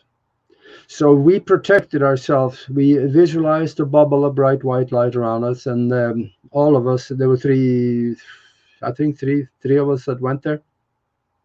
So we did that, and we didn't have anything that we noticed coming back with us. And chances are that they could see that visualized bubble, and those entities, they probably either scared or just don't want to mess with it. I'm not sure. But we also tried another one. We used the radionic computer that I had at home, and we put a picture of a person in the well of the radionic computer. We turned the knobs. I think there was 27 knobs on that thing, 28. And we tuned the computer to the frequency of the picture in the well. And we tuned it so that we were trying to summons the person that had departed and now had his picture in the well of the computer. And then we put the upside down pyramid right on the tape recorder, and we were asking questions. We had voices, but I wasn't really able to discern all the words, but there were voices on it. And back then, I am not really sure exactly what was said. There were more questions. I remember there were more questions than there were answers. So this gets a little strange. What we can also do is to, let me turn that around. Just because somebody is dead, well, they're not really dead, but just because they're dead, they can still read. So leave them messages. Leave them messages, and they can read the message. And then they can communicate with you on the basis of the written message, talk into the pyramid, the funnel towards the recording device. You could say, very simple, speak in the funnel, speak in the pyramid, and then ask them questions. They can read so they can see it, and then they will communicate. Chances are you might get something on the recording device. For some reason, the pyramid magnifies the voice going into the recording device. And once you write the message, there is a right way and the wrong way to do that. Because remember, you're here in the physical. They are not in the physical. They are in an alternate reality outside in vibration, looking back into the physical. So it is, for them, it is just like you writing something, going into the bathroom, holding it up in the mirror. It reads backward in the mirror. From that world, the astral world or higher, whatever they are looking at you from, looking back into the physical, everything is backwards what they see. So write your message backwards. They will understand better that way. And then experiment with this. If you are writing messages like this, this goes into the fifth dimension, or possibly a parallel fourth. It's hard to say where they might be. But it is easier for them in a higher vibration to look back into the lower vibration than us looking up into the higher ones, because our eyes are not designed to receive and transmit higher vibratory light up and beyond our range in the light spectrum. The light spectrum goes way up and way down, and we only have a short, very short portion of it that we can see. And remember that, because above you there are also other existences that live there. Don't you wonder who they are? I think that goes back to the fact that space and existence, the quantum, it is all full of life. And when you communicate with them, when you write your messages, write it with a lot of contrast. Use, let's say, white paper and totally a black marker that you write with. Maybe a little thick marker, because if they are in the lower astral worlds and looking at you, from my experience as an astral traveler, there is lesser light there. So it's kind of like dusk. So they may not be able to see, if it is tiny writing, they may not be able to see very well, but use thick black lettering on white paper. That's my idea anyway of doing it, and that seems like that probably should work better. And another thing that you can do by communicate with them is help them to go home. Because why are they here? This is not their home. Or in the lower astral world, that's the garbage dump of the spiritual worlds. They really shouldn't be there. And that's something that the astral travelers have to deal with once they get into that lower vibration where all the that's where ghosts are trapped.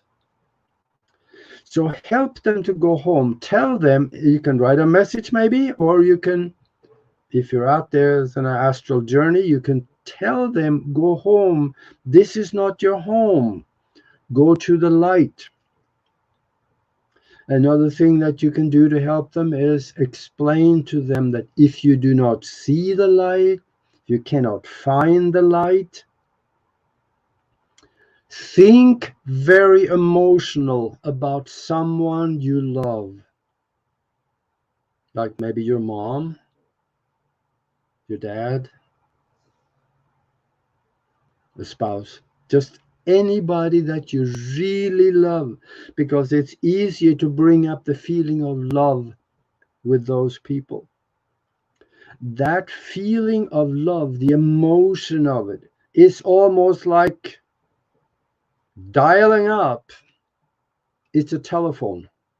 They may get the message, and that person may come to pick you up and bring you home. Otherwise, as a astral traveler, I'm using the term astral traveler because it's more commonly accepted. It may not be it all the time. But you can also help them to find the light. If you can see the light, you can take them there. But as an astral traveler, you will know when you're out there in the astral vehicle, because you will see yourself attached to the physical body with a thin silvery cord. Because that physical body is attached to the astral vehicle. And you can travel a long distance with it. That cord will not break. But if you run out of cord, run out of substance, you snap back in the body. And that can hurt sometimes. So, but if you're out there, if you do not see the silvery cord, you're not astral traveling. Then you are traveling by your consciousness. I guess another term is soul travel. It's not the same as consciousness, because consciousness also has its own intelligence as soul does. But the astral vehicle has no intelligence of its own. So if you go out there and see the cord, you know that this is the astral vehicle that is out there observing things. It only works from memory. And that is probably the reason that once you come back, a lot of times you don't remember what you did, is because everything you see and experience out there, you got to feed it back through the cord to the brain where it can be lodged as memory. So consciously feed the information back through the cord to the body, then you may be able to remember more.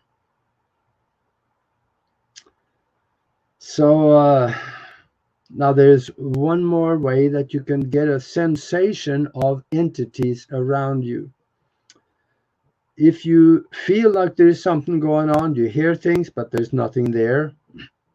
Or let's say the TV turn on and off real quick, or the lights turn off, you know something's going on. You could also reach out your hand and communicate with them in the saying, hold my hand. You may not be able to feel them holding your hand, but if you feel like your hand is getting colder than the rest of the body, that is a sign that something is on your hand. Because there is something about an ultra-dimensional entity being able to suck energy out of the physical. It sucks the warmth out of your hand. So if your hand gets cold, it's a sign that something is there. And another thing too is just you can ask them to communicate through dreams. They're usually fairly good at that. And an excellent way to communicate with spiritual entities is just that: astral travel, or consciousness travel, or soul travel, whichever one that you end up doing. And there is actually, this is something that it's not that hard to learn. If you go to YouTube, you'll, I saw a video on there one time: learn astral travel in 9 minutes. Good luck with that. Yeah, if you keep doing it for a month or so, you just might be able to get out of the body, but you end up in an environment that you do not understand. You do not know how to deal with things out there. You could feel lost. That's why I did a class on astral travel or soul travel, and you will find it on broadcastteamalpha.com. Nori and I have a website there that we have classes on there, and it is 4 sections to it, and explains everything about the environment, the astral worlds, and what you can do in order to actually get to do this. It's not that hard to learn. Just take some practice. Some people, they catch on like ducks to water, and other people, like me, it took me a while because I had a very analytical mind. So it took me it could. I was doing it every day for, I don't know, I forget how long, but it was at least a month, probably maybe 2. But other people, I hear they catch on in a few times. So this is something that you can actually learn. But the classes on there is for the other program that we are doing, and that is the Mastermind Connection. And contact me on that one. I'll show you how you can become a member. And we wonder, there are things and entities out there. What is their life like? Why do they get stuck there? Why don't they go home? We can help them to do that, but we should understand why they are there. And it may be for their reasons. We may want them to go home, or wish for them to go home, but they don't want to. There is reasons. That could be that if somebody is so physically attached to their family that they don't want to go anywhere, they want to hang around and see that everything is okay. If that's the case, let them do it. There will be a day when they will want to go home. Or atheists often get trapped because they had no concept of life after death or spiritual ideas. So when they end up out there, wow, now what do I do?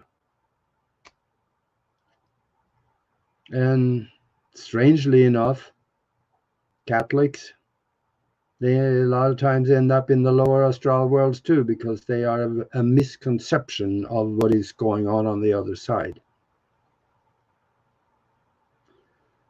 For what I see and what I hear from others that have near-death experiences is that it's usually wonderful. They feel the love. They can go through the tunnel and get stopped and sent back home. And they are no longer afraid of death. So that's something to think about. And I would also encourage you, take the time to practice. There is one simple exercise. In fact, I'm gonna tell you how to do this. And this is something that you can practice very simply. Wherever you're sitting right now, or wherever you, if you're laying down on the couch or whatever, that's fine. Stay right where you are. Close your eyes. Visualize yourself being where you are. And then raise up in your mind's eye now. Raise up. Take 3 steps away from where you are. Turn around and look at yourself where you are in the chair or laying down. Stand there with your eyes closed, looking at yourself. You know what you look like. You know what your clothing you have on. You know what your hair is like. You know what you look like. Look at yourself. Look for details. Keep looking at yourself where you are.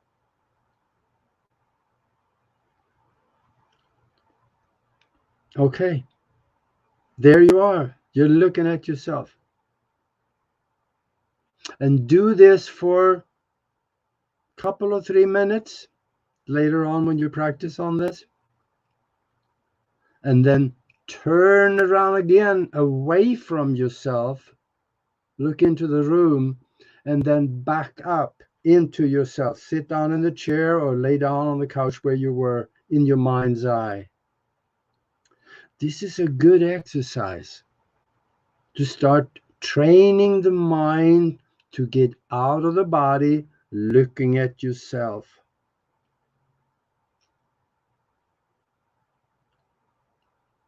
So I think this is something that I know a lot of you will have fun with this. Another thing I want to mention, speaking about the body leaving physical, when you get out there in the lower astral worlds is not where you want to stay. Think yourself beyond it. Think yourself into the higher vibration where you have the love, you have the light. Spiritual people, they usually bypass the lower astral worlds, go right through it and don't even know that it exists.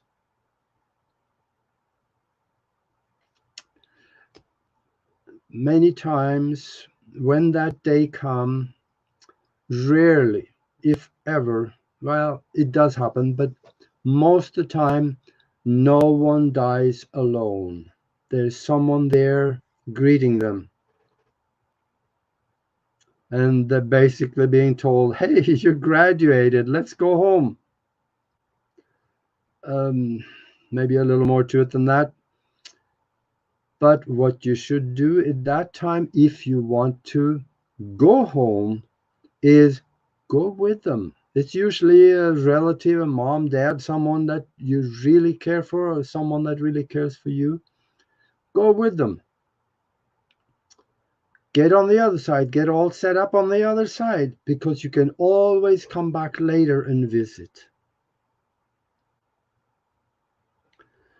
So when that day comes, don't get trapped in the lower astral worlds, because if you say, I don't want to go right now, I want to stay here and see how things, because, oh, look at this disaster that is created by me dying, you can get trapped, because the people that come to get you, they're going to only wait for so long for you, and then they say, okay, give me a call when you're done. Well, I'm playing on words here, but that's kind of like what happens. That was explained to me. So I would say try to, while you are here, build your spiritual knowledge and look into quantum mechanics, because a lot of the answers that we want are all explained within the quantum mechanics theories and examples. We do live in a mind-created universe Quantum mechanics explain that. Because there is a physicist, his name is James Gates. He says that when we go deep in the equations explaining fundamental particles that makes up the universe, the equations of the universe, the explanation of the universe, deep in there we find computer language. We did not put it there. It is too organized to be there by random. There is an intelligence that placed it there. If there is a computer language, it's got to be a computer. And the computer language is organized to replicate a holographic existence. Think about that. If all of this is a holographic existence, is this life? We have been experimenting with the holograms for probably back in the 1960s. But when you have a hologram, even today, we have holograms that seems to be thinking on their own, making decisions. But that's because of the computer behind it that creates the mental images through the laser beams into a medium where images are created. It's not life. So, is this life? What I'm pointing at, am I life? Or am I just an expression of existence? There is existence in a hologram. It exists, but it may not be life. I have a quick example here towards the end that I want to tell you that it probably could explain to you and kind of prove that, yeah, this is actually a holographic existence. I'm a hypnotist, and if I put you in a soft chair and talk to you for about, let's say, 15 minutes or so, and I explain to you that when I wake you up, when I snap my finger and wake you up, you will see an elephant standing next to you in the room. It doesn't matter. If you're on the 32nd floor of an apartment building, when you wake up, you see that elephant. I snap my finger, bring you back out. There he is. You can hear him breathing. You can smell him. You reach out and touch the snout on that elephant, and you can feel the rough skin. But there's a problem. I can't see the elephant because there is no elephant there. But you can feel the skin of that elephant. What happened? Did the real world go away? Yeah, it did, didn't it? It just went away. It brought an elephant in because that elephant is totally real to you. What's the difference between this desk, my jacket, and that elephant? We think it's all real. The question is it?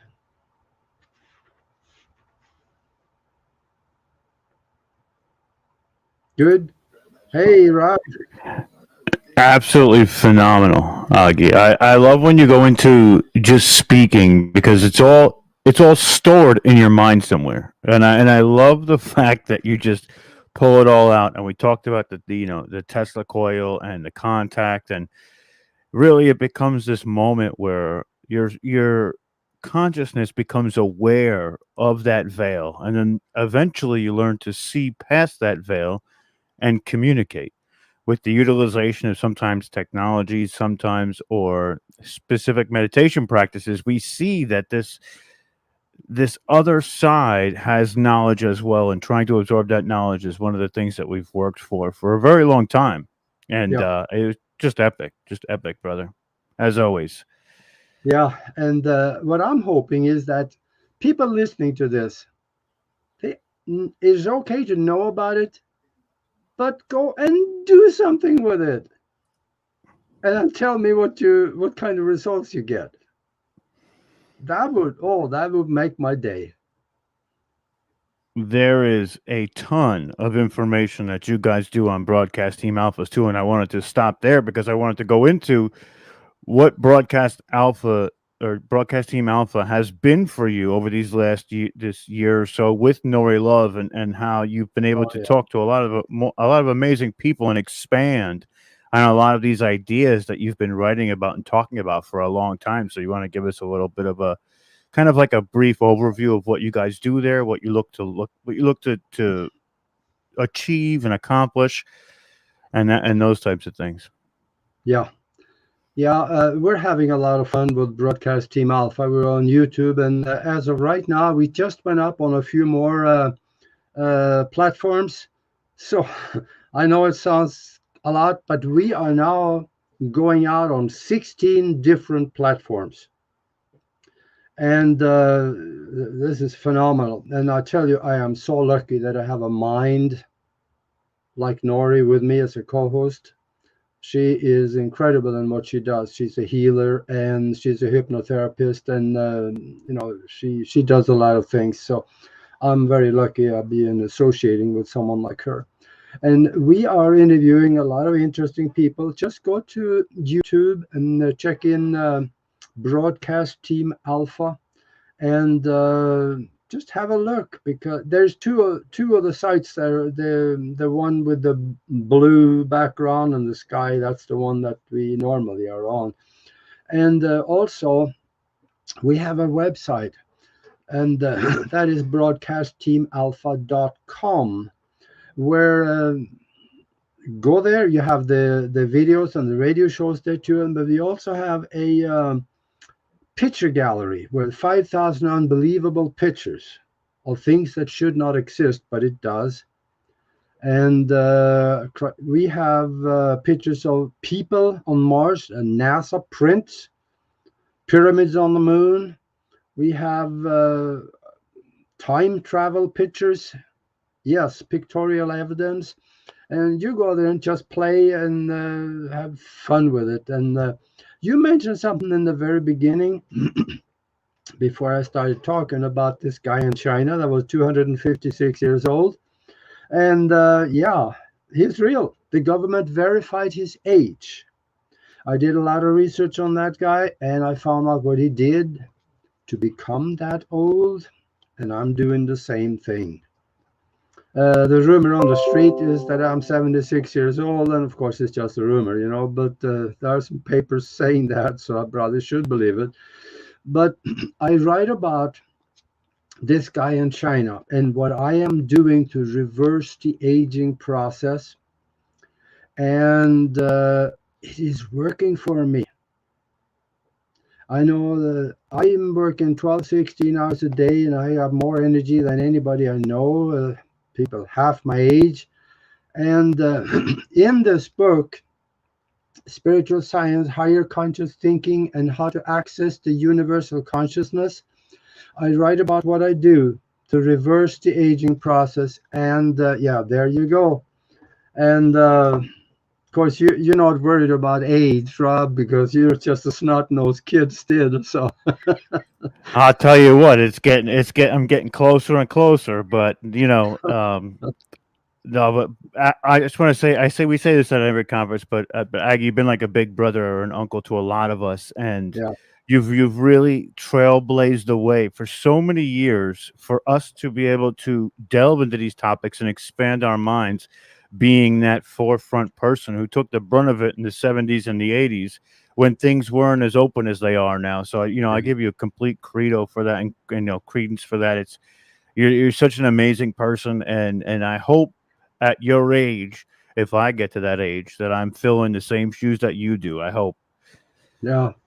One thing I want to say about the book too, and that is that in here, I teach people how to use their mind in ways that you normally would think would be impossible. And if you go to Amazon, you can find it there. Go in there and then click on bring out on the back of the book. Actually, I have a listing of all the subjects.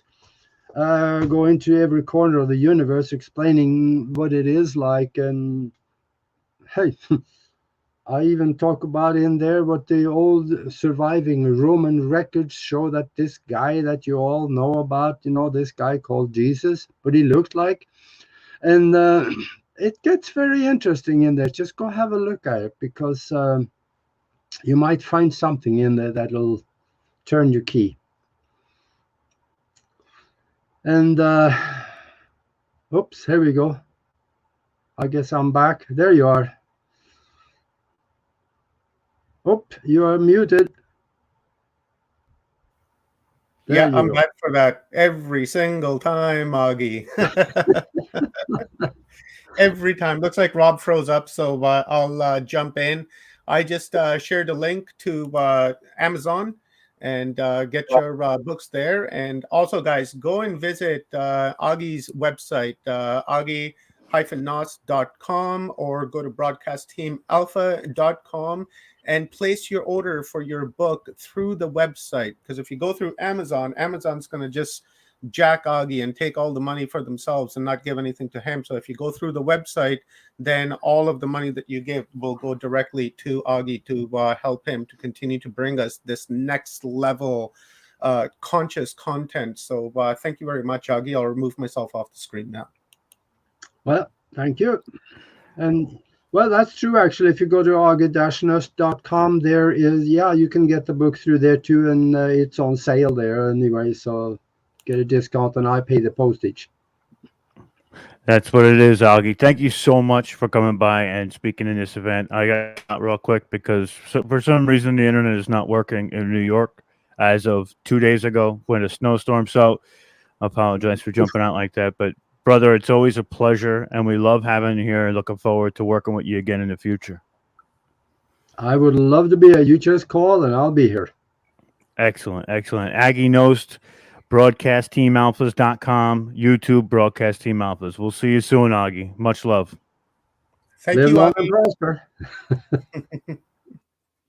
All right. I'm going to bring Kathy back in. Hi. There you are, Kathy. And I relinquish the stage to you. Oh my. And I'm in the back end now.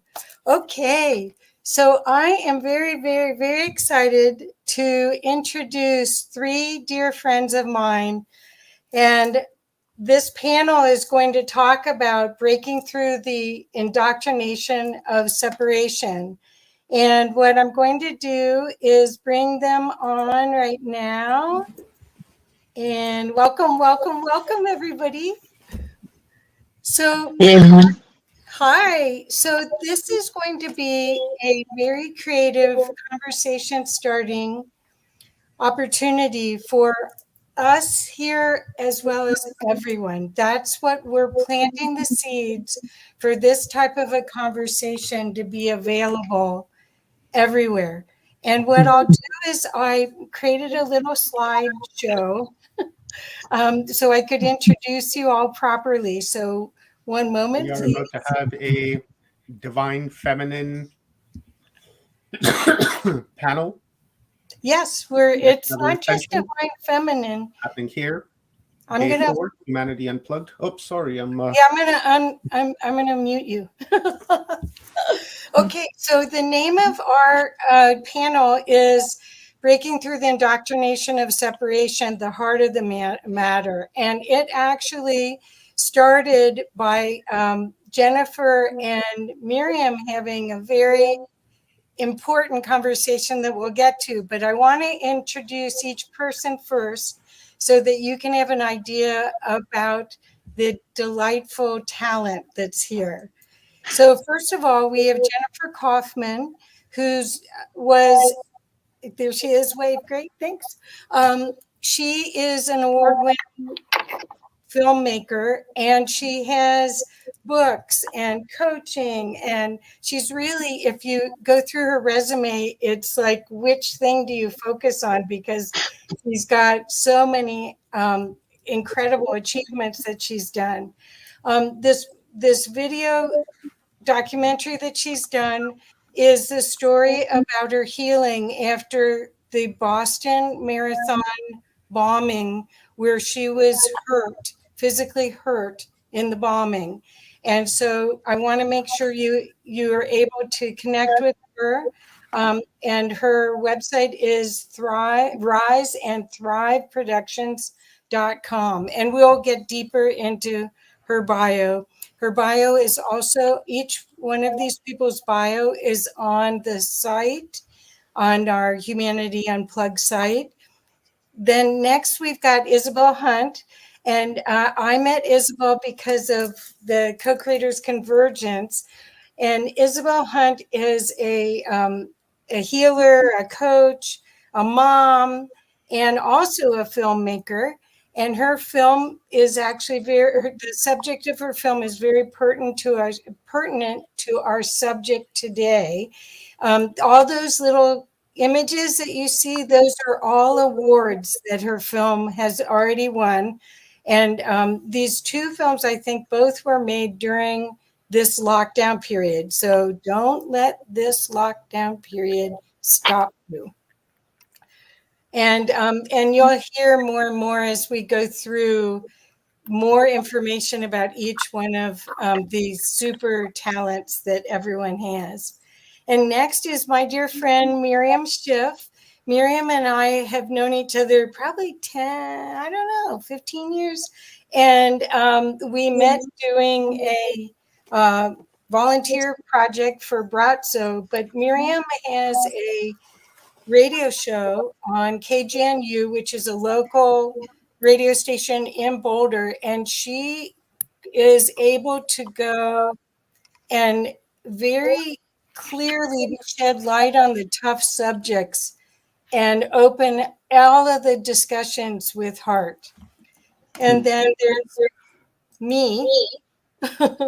And as you've seen me a couple of times today already, so I won't go too far on that. But I wanted to show you my my YouTube channel where this is also. Oh, someone put short memory. Thank you. Anyway, okay. So I'm going to remove this from the stream, and now we're back. So thank you, ladies, and I hope I did justice. That seemed to be the easiest way for me to introduce you all, but you all have a resume that is quite remarkable. So what I wanted to do is I had taken notes when we were meeting about how to do this, and wanted to start with, and I'd like to call on Jennifer to talk, because I'd like to talk about how we got here. How did we get into this conversation about breaking through the indoctrination of separation? Thank you, Kathy. It's a pleasure to be with all of you ladies today and with all the audience. This actually started when I first met Miriam. Miriam was interviewing me for her radio show. And in our pre-conversation, I was aware that Miriam comes from Jewish descent. And for me, it was a little bit awkward because for most of my life, I've been viewed as somebody of Jewish descent. But the truth is, I'm of German descent. And my past, given, we know what has happened in Germany in the past, particularly in the Holocaust period. And so there's been, over the course of my adulthood, these very uncomfortable situations where it didn't feel safe to me to stand in who I was raised to be. And I'm not that bad person that did those things. And this is where the conversation started actually. It was really curious. It was about leaning in. And what unfolded is beyond my wildest imaginations. To be honest, I didn't imagine that we would be taking it to this level so quickly. But I would love to invite Miriam in to add to this conversation, because we were coming at it from two different perspectives, two different upbringings and also from different age groups. But at the end of the day, what I found was we were able to establish a deep connection in a very short period of time, that we both leaned in, even though it was uncomfortable and awkward. And at the end of the day, what we all here agree to is we stand for peace. And for me, I want to rise up from the past atrocities, Holocaust, my own experience, living through a terrorist attack, etc. I want to shift the conversation forward and start focusing on the kind of environment, the kind of world that we want to create going forward. And with that, I would love to invite Miriam in to add to this, because this is where it all started about 3 or 4 weeks ago. Thank you, Jennifer. Wonderful to see you, Isabel and Kathy, again. You become like family. It's what happens when you lean in. And welcome to everybody out there who's watching this. It was, yeah, you're right. We're different generations. And I've become like the old guard in any conversation I had. And I think what happens is that the older you get, the more you realize that your reality and your truth is more important than anything else. You start like Venus coming out of the clamshell. You just start rising, and everything that you've learned, the indoctrinations, fall away. And Jennifer and I were talking about how she felt, knowing that I had gone to Kansas City to visit Auschwitz. It was an exhibit in Auschwitz. And it was a phenomenal exhibit. And we started talking about how she felt. And then the conversation got to how I never passed for Jewish. That people saw my skin and they saw a white person. And that basically we were both doing the same thing. We were not coming from our truth of who we were. For me, it was only as I was growing up. And that was the indoctrination. And the indoctrination for me was based on fear, others' fear, not my fear. And they didn't know any better. I had to come to that realization and forgiveness and everything else a long time ago. They didn't know any better. So when they handed me these jewels of indoctrination of their fear, it took a while for me to realize, okay, it's not mine. Was I still vulnerable and talking and sharing with Jennifer about what it was like, what it's like now? Yeah, I was. Even though I found out from Isabel that being vulnerable is a social construct. So, because I learn every day something new.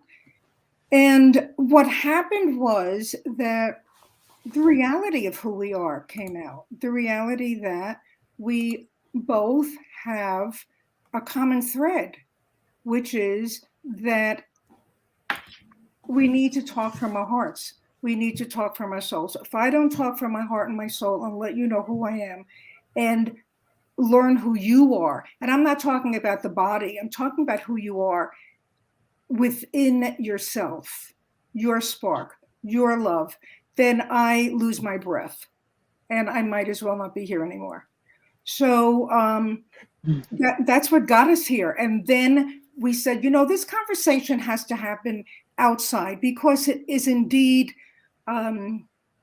it's the bottom of everything. These difficult conversations that we need to have with each other so that we all understand and see within ourselves and not what you're seeing here, the glasses and the colors and everything else. This is not who I am. This is what I was given to protect who I am. So that's how it came about. You're muted. Kathy, I think you're muted. And then Miriam says to Jennifer, we've got to talk to Kathy. Right. So we're going to go full circle. Don't worry. Isabel, you will be up next. And what happened was, it was fascinating because as Jennifer shared her experience, which was do I really let people know who I am because I'm in an environment where it would be easier for me to fit in by accommodating their perspective, their perception, or do I speak my truth? And when Miriam talked about, oh, well, I was quite aware of trying to be not Jewish growing up and in work, and then came to me, and I grew up Jewish in a Catholic neighborhood. We were the token Jewish people in my elementary school. And I don't look Jewish. It's a culture more than a religion to me. But then I started really watching both of the dances because of growing up in a Catholic neighborhood, going to a private girls' school.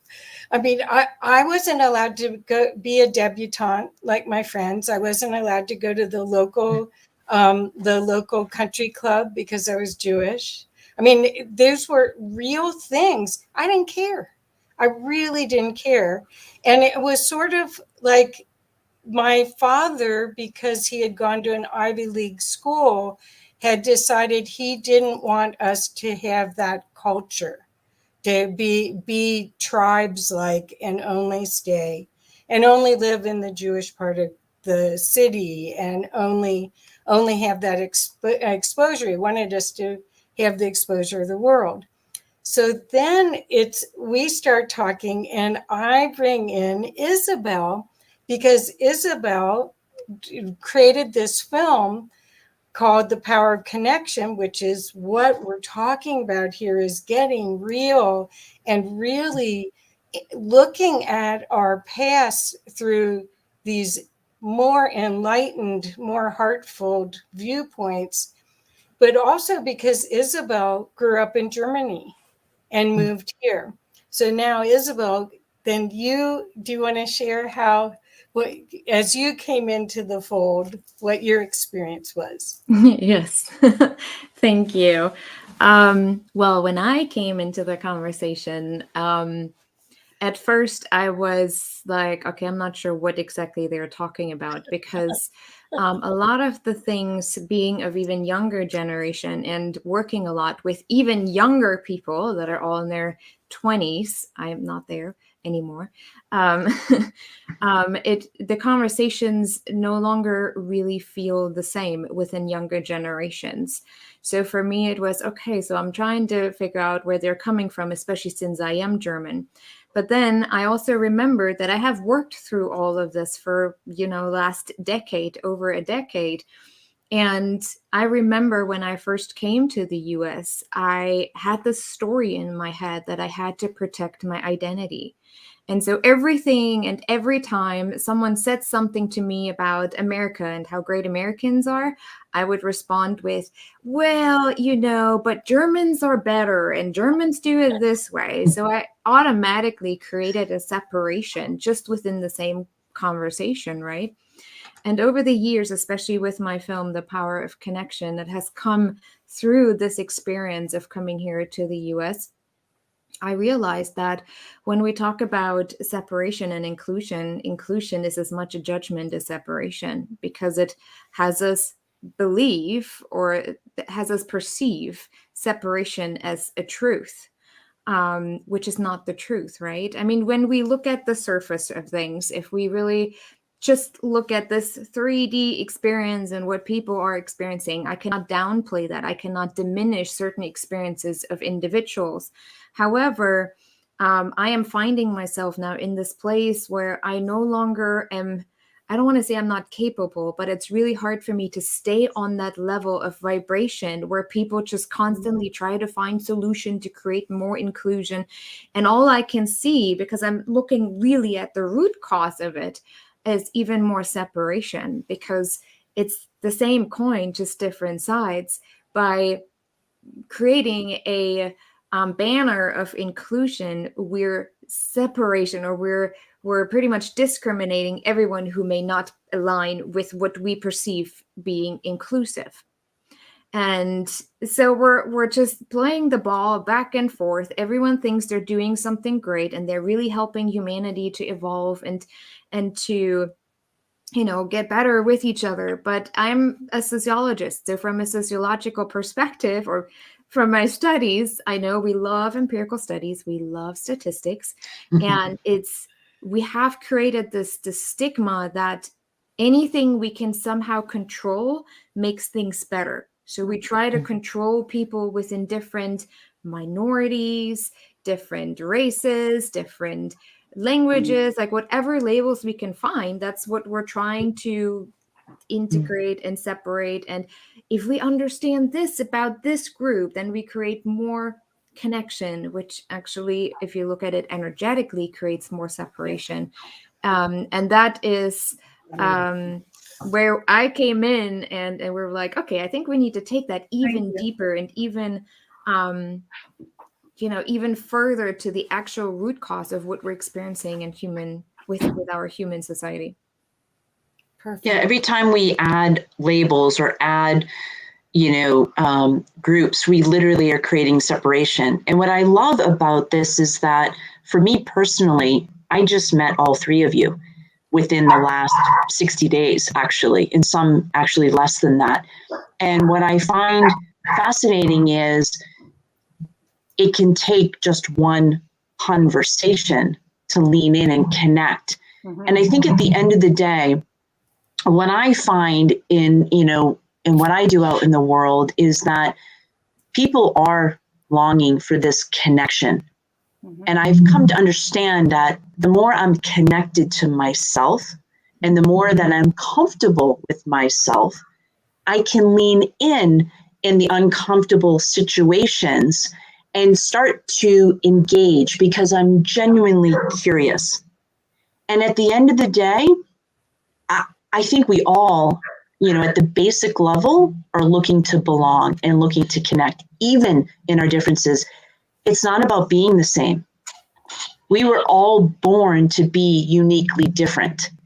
And, you know, we put these constructs and these labels, you know, whether it's, you know, ethnicity or religion or, you know, male, female, or these things. And I feel we're at a stage where it's time to rise above that.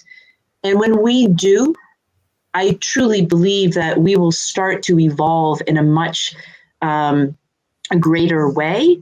And some of the problems of our past will just start to dissolve. And I agree with what Isabel says. You know, we're just, you know, if we keep the same conversation alive and come at it from a different perspective or just change the verbiage, we're not changing and we're not evolving. We've literally got to step outside of the box. And that's what the four of us are doing here today, is we're leaning in, stepping outside of the box to inspire and encourage all of you. If we can do it, you can do it too. I literally just met these women. And I found for me, when I lean in and I speak from the heart and share who I am, that others share who they are as well. And they talk about how difficult it is for them to do it. I was a psychotherapist 100 years ago, it feels like. And the reason that people came in, the bottom line was the connection wasn't there. They wanted the connection. But the psychotherapy wasn't helping them because it only created more of a division. And that's why I left it. But everybody craves connection. I had an experience where I went to Israel and I stayed on the West Bank with a Christian family, and nobody spoke the language, but we understood each other. And the mom was having a very difficult time because her 4-year-old, it was the last night of vacation, and the next day was school. And he was doing exactly what my children did at the age of 4 when they had to go to sleep at a regular time and get ready for the next day. And she kept on wanting to apologize. And with our limited understanding of each other's language, we shared the frustration. She understood that I knew exactly what she was going through because I had gone through it. That it's a universal experience, and if we can realize who we are and realize who the person standing across from us or sitting next to us is, then it's a phenomenal situation. There was a time when I can't talk to people or do anything unless I touch them, or I mean, Kathy knows that I have to be holding your hand to do something. And the connection is so powerful to realize that we all have the same needs. There's not this polarization that we're moving away from. The younger people, the non-binary, the non whatever, they're coming into their own. And if we do not embrace this connection, we are going to destroy ourselves, because it's only through this connection, this soul heart speak that we're talking about here, that we are that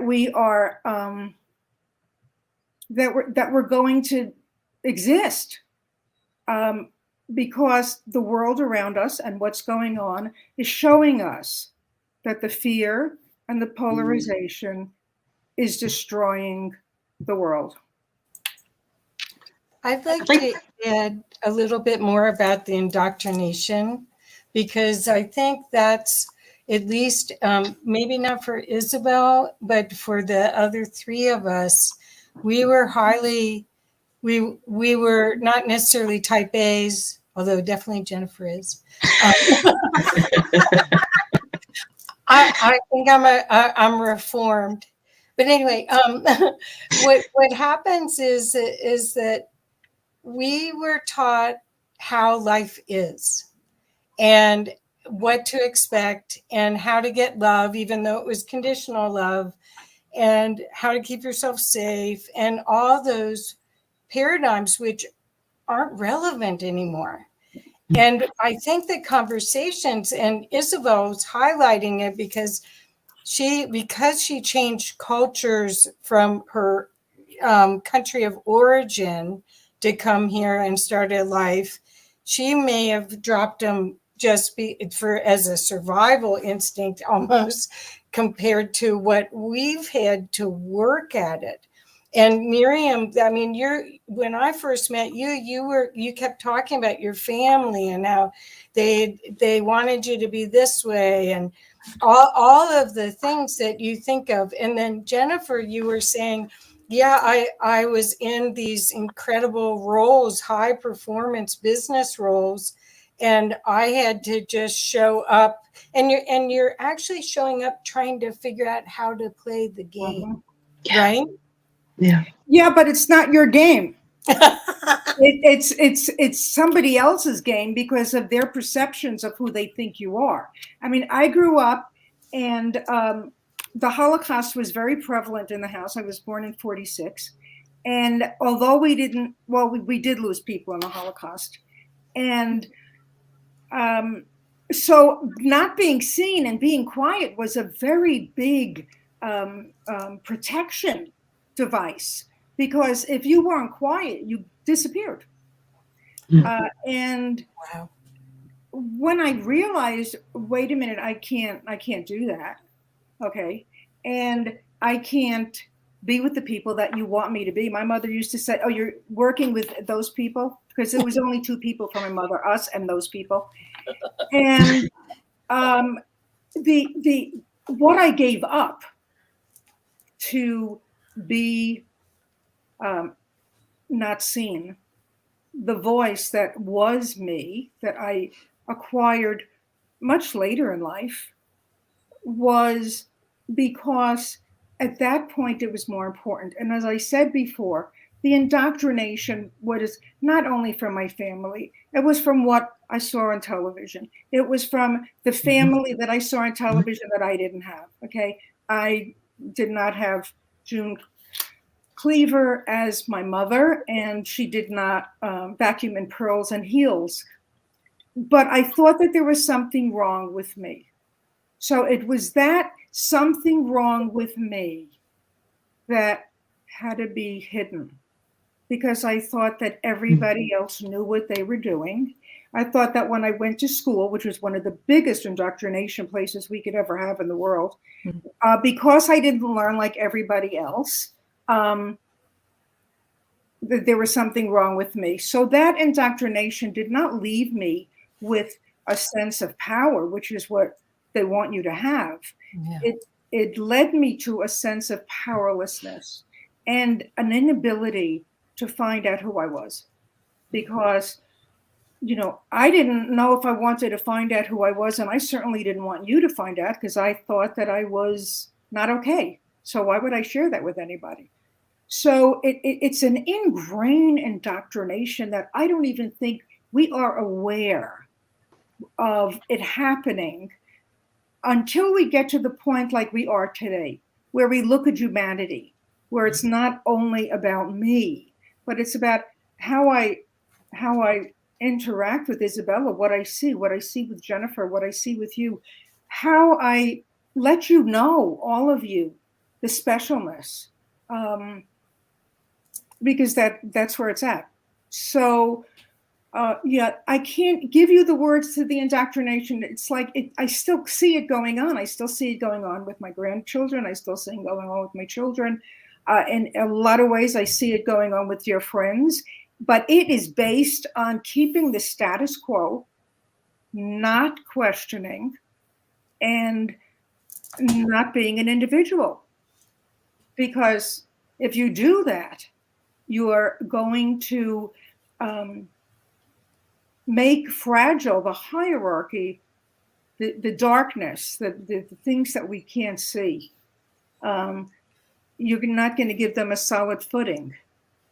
And for me, that's what it was all about. So you want to talk about indoctrination, everything that we see, everything that we're talking about today, that this is the way you can grow out of it. That's what it is. It was never just one thing. Being Jewish was maybe the identity, but not feeling like I fit in was because of everything I saw around me that I didn't believe, that I knew that there was something out there different. Well, especially since you just said identity. In my film, I say one part where I say our identity becomes our ideology. Everything that we consider as this is who I am becomes our ideology that we're trying to protect under every single circumstance that we can just think of. It's almost like death. I sometimes think losing your identity is actually for most people worse than death itself. And I think that's what we're here to experience within this 3D Earth experience that we have chosen to come into, right? One of my friends, he is from Lithuania, and he said, if we really want to talk about inclusion, we simply have to talk about being and acceptance. Even when bad things happen, even when the way our path looks like, if we can look at that particular path without the judgment, this is wrong or this is right, but this is simply the path that, for whatever reason, my soul has chosen to walk, you become more present. And when the judgment falls away, you start to shift your vibration. And with the shift of your vibration, you're changing the path that you thought would be ahead of you. I realized that so many times throughout my lifetime. When I let go of, okay, here's an example. So when I grew up, I'm the oldest of 5, and me and my siblings are very close together. And, the younger ones need more attention. So the oldest is always kind of like, okay, she can do it herself. She's fine. Like, leave her just over there. She'll take a book. And there wasn't much attention. I actually had to deal with a lot of abandonment issue growing up. And in school, I was always in the back of the row, like in the room, and never would raise my hand. If you'd take me to the chalkboard up front, I would go like anxiety attack and everything. And I was always like, yeah, I'm just, an introvert. That's fine. It's fine. But as soon as I left my country for the first time and went to Spain by myself with friends, something shifted almost immediately, where I was like, why am I allowing other people to determine how I am allowed to show up? And I came back and I remember one of my best friends, she looks at me like, what happened to you in Spain? You totally shifted, like you're like a different person. And that's when it started that I became more of an extrovert. And I needed to, because otherwise I would have never left the country. And I knew I was meant to come back here because I kept having this dream. You have to go back. You need to finish what you started in a different lifetime. I think I'm starting to get the idea of what that was, but still not quite there yet.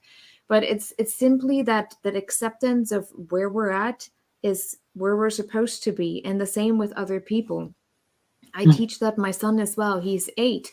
And I keep telling my friends, I'm like, I don't want him to actually even learn history the way history is being taught, because I want him to really integrate the vision of what is possible for humankind. What is it that we want to create, instead of what do we not want to repeat, because your brain is not actually recognizing not. The universe is just literally saying, well, let's do it. And we're doing the same thing, just within a different narrative, different story within the same narrative, pretty much. And that is what I have really noticed about identity. When our identity becomes our ideology, that's when we create separation and exclusiveness, because we think we are better, even if we tell ourselves that we are not worth it, we are not good enough. But if you really look at the dynamics energetically, it always comes from a place of wanting to be right, wanting to make ourselves feel better, wanting to I don't know, the people that have they're the most aggressive are usually the people that try to make themselves feel better the most, right? And that's where really separation comes in. If we can just be with people, there is no judgment around your color, there's no judgment around your background, your education. It's simply about, why is your soul here? Like, who has ever asked you that question? Like, what do you think your soul brought you here to learn? Has anyone ever asked that question? It would actually be a really, really interesting conversation, right? I actually have. Mm-hmm. What did the person answer?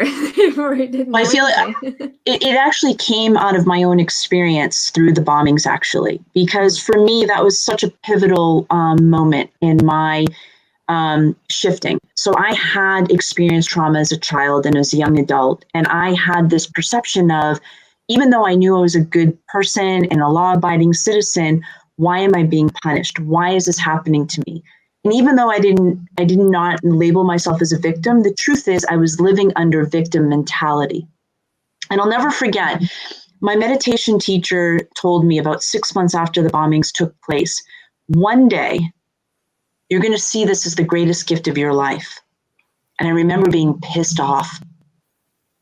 I had experienced physical, emotional, mental, spiritual trauma. I was 15 feet from the first of 2 explosions. My world was literally shattered in a nanosecond.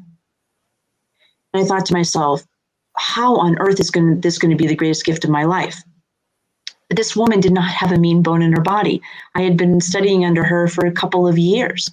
So she planted a seed that day, and that seed started to germinate and cultivate within me. And I started to ask different questions of myself. What if this were actually happening for me? What if this were happening to evolve my soul, to evolve what I'm supposed to experience in this lifetime? And you know what the experience did for me? It brought me home to who I really am. And it taught me love in ways in which I've never experienced before, self-love in particular. I had to learn through my own experience that a terrorist actually lived inside of me. And if I acted out on it, I'd be no different than the 2 young men that placed the bombs that day. And that was my reality in rising up from that experience. And I now sit here before you today. Yes, that was a horrific experience. I would never wish it upon any person at all. And I can sit here before you today and say it's the greatest gift of my life. And I view those two young men as my soul brothers now. I'm not separated from them. They acted out. Here's the thing. I actually wished death upon that young man until I came to forgiveness, which I went into kicking and screaming. And it only because it literally, I realized because of my physical condition, every time I would experience rage or every time I would experience anger, I literally would have a setback in my own healing. Mm-hmm. And I was drinking my own poison, wishing he was drinking it, which made me more mad in the beginning. And then I was like, there's got to be a better way. And that better way was I had to nurture and love myself through those times. And then eventually get myself to a place of forgiving that young man. And once I forgave them, actually, is when I started to experience compassion for them. And that compassion led to curiosity. And that curiosity was, what made them do that?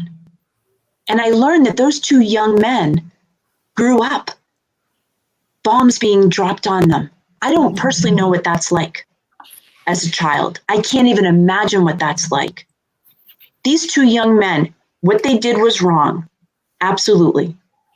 But they acted out of their rage because nobody understood them. Nobody heard them. Nobody heard their cries for help. Please stop. Stop the madness. Stop the war. And it starts with each one of us. If the only thing that I can do, and this is the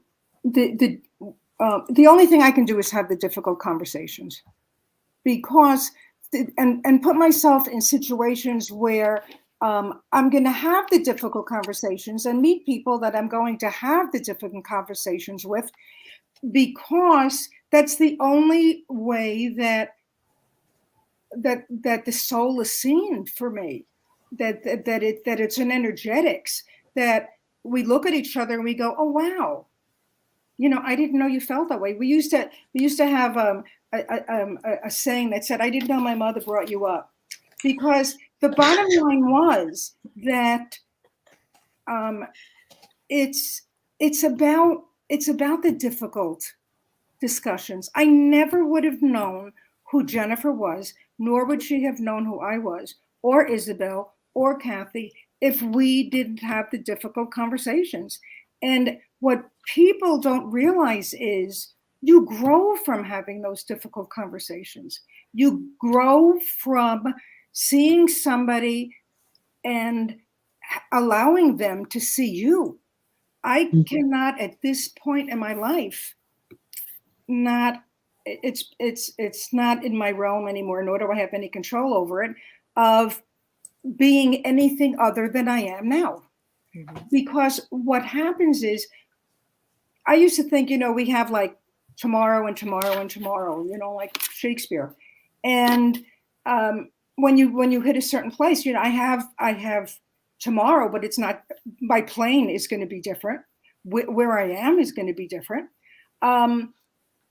What I choose to do with my humanity now is to allow you to show me yours. Allow you to, it's almost like what we had is like a melding. When I do my show, I always ask the people who are on it, what was their catalyst? What drove you to do this? And from that comes, oh wow, nobody ever asked me that, because that's the only way I'm going to know who you are. I want to know what brought you to this place, because I'm going to tell you what brought me to this place. I'm going to tell you what my life is like now. I'm going to let you see my soul. I don't care where we are or what is going on. I don't care if we're in the supermarket.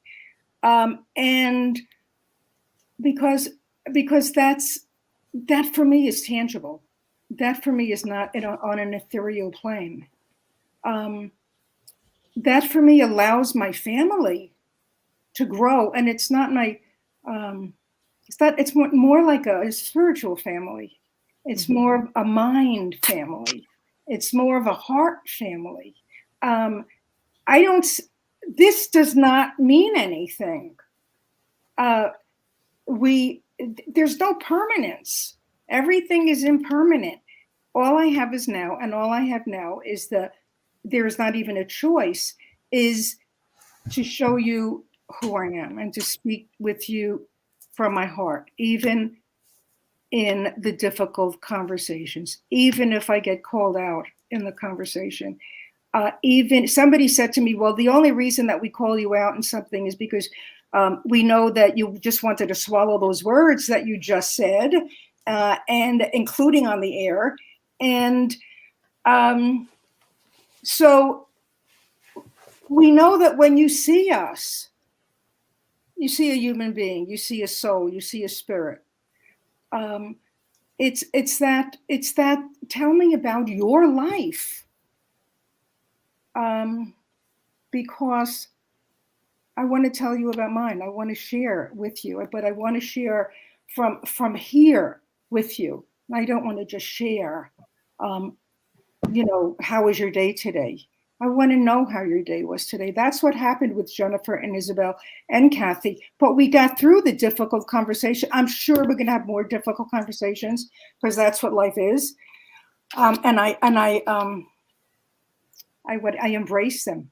I welcome them. Bring me more difficult conversations. Can I just share though? For me, it's interesting.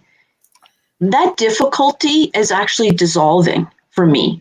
It was difficult. First one, I was like, if I say something the wrong way, I could offend her, or, she might think I'm the enemy and I'm not the enemy. Like all of these, which is past-based stories, limiting beliefs, societal norms that, I was indoctrinated into, right? And that's not a judgment. It just is. It's like, but when you can let all that stuff go and actually lean in from the heart and you can get out of our head and, in the beliefs and the stories and the thoughts and just connect on a heart level.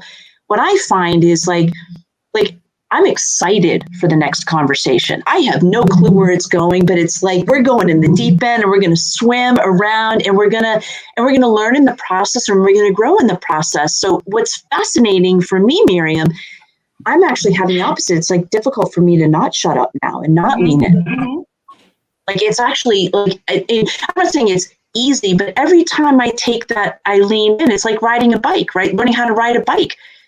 But it's like, as I continue to do it, it becomes more effortless and natural for me. There's a wisdom that you get when you get older.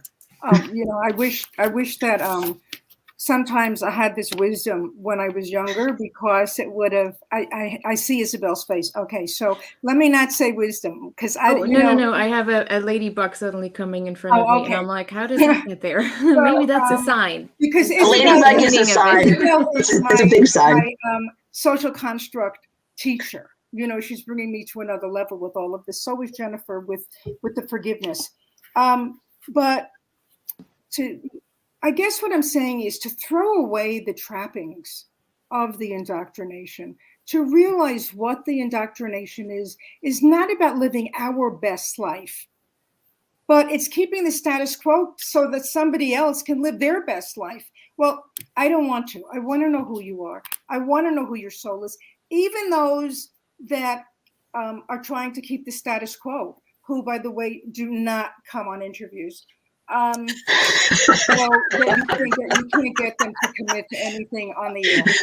So because they're afraid of you. Yeah. So maybe not afraid of me, but definitely afraid of the truth. So that's the whole thing for me. I look forward to everything and everybody, because that's the only way that you can be. I just wanted to say one thing real quick. I wanted Jennifer to talk about how she rose up out of the indoctrination of the healing of the medical industry during your healing, because you had to use your own soul path, and that wasn't what was prescribed. Could you talk No. about that just 1 second? Then, Yeah. I'm sorry. Yeah, absolutely. So just to give you a little bit of background, my background is corporate, right? And I own and operate my own business, and it's always been around business and finance and investing. I have no medical background whatsoever. I was 42 years old when the bombings took place. And when I was turning 40, I was pretty active, in and out of playing, doing triathletes and things like that. But I didn't feel myself. I didn't feel well. And so I went and got a regular medical evaluation, and I was told everything's fine. But I know I didn't feel fine. And so this was, and I won't get into all of it, but that led me on an inquiry. And I'll never forget a dear friend of mine who I'd done a lot of transformational, work with, said to me, hey, there's a person that can come to your home and actually test your blood on a deeper level and get awareness for you. And I thought to myself, that's really weird, right?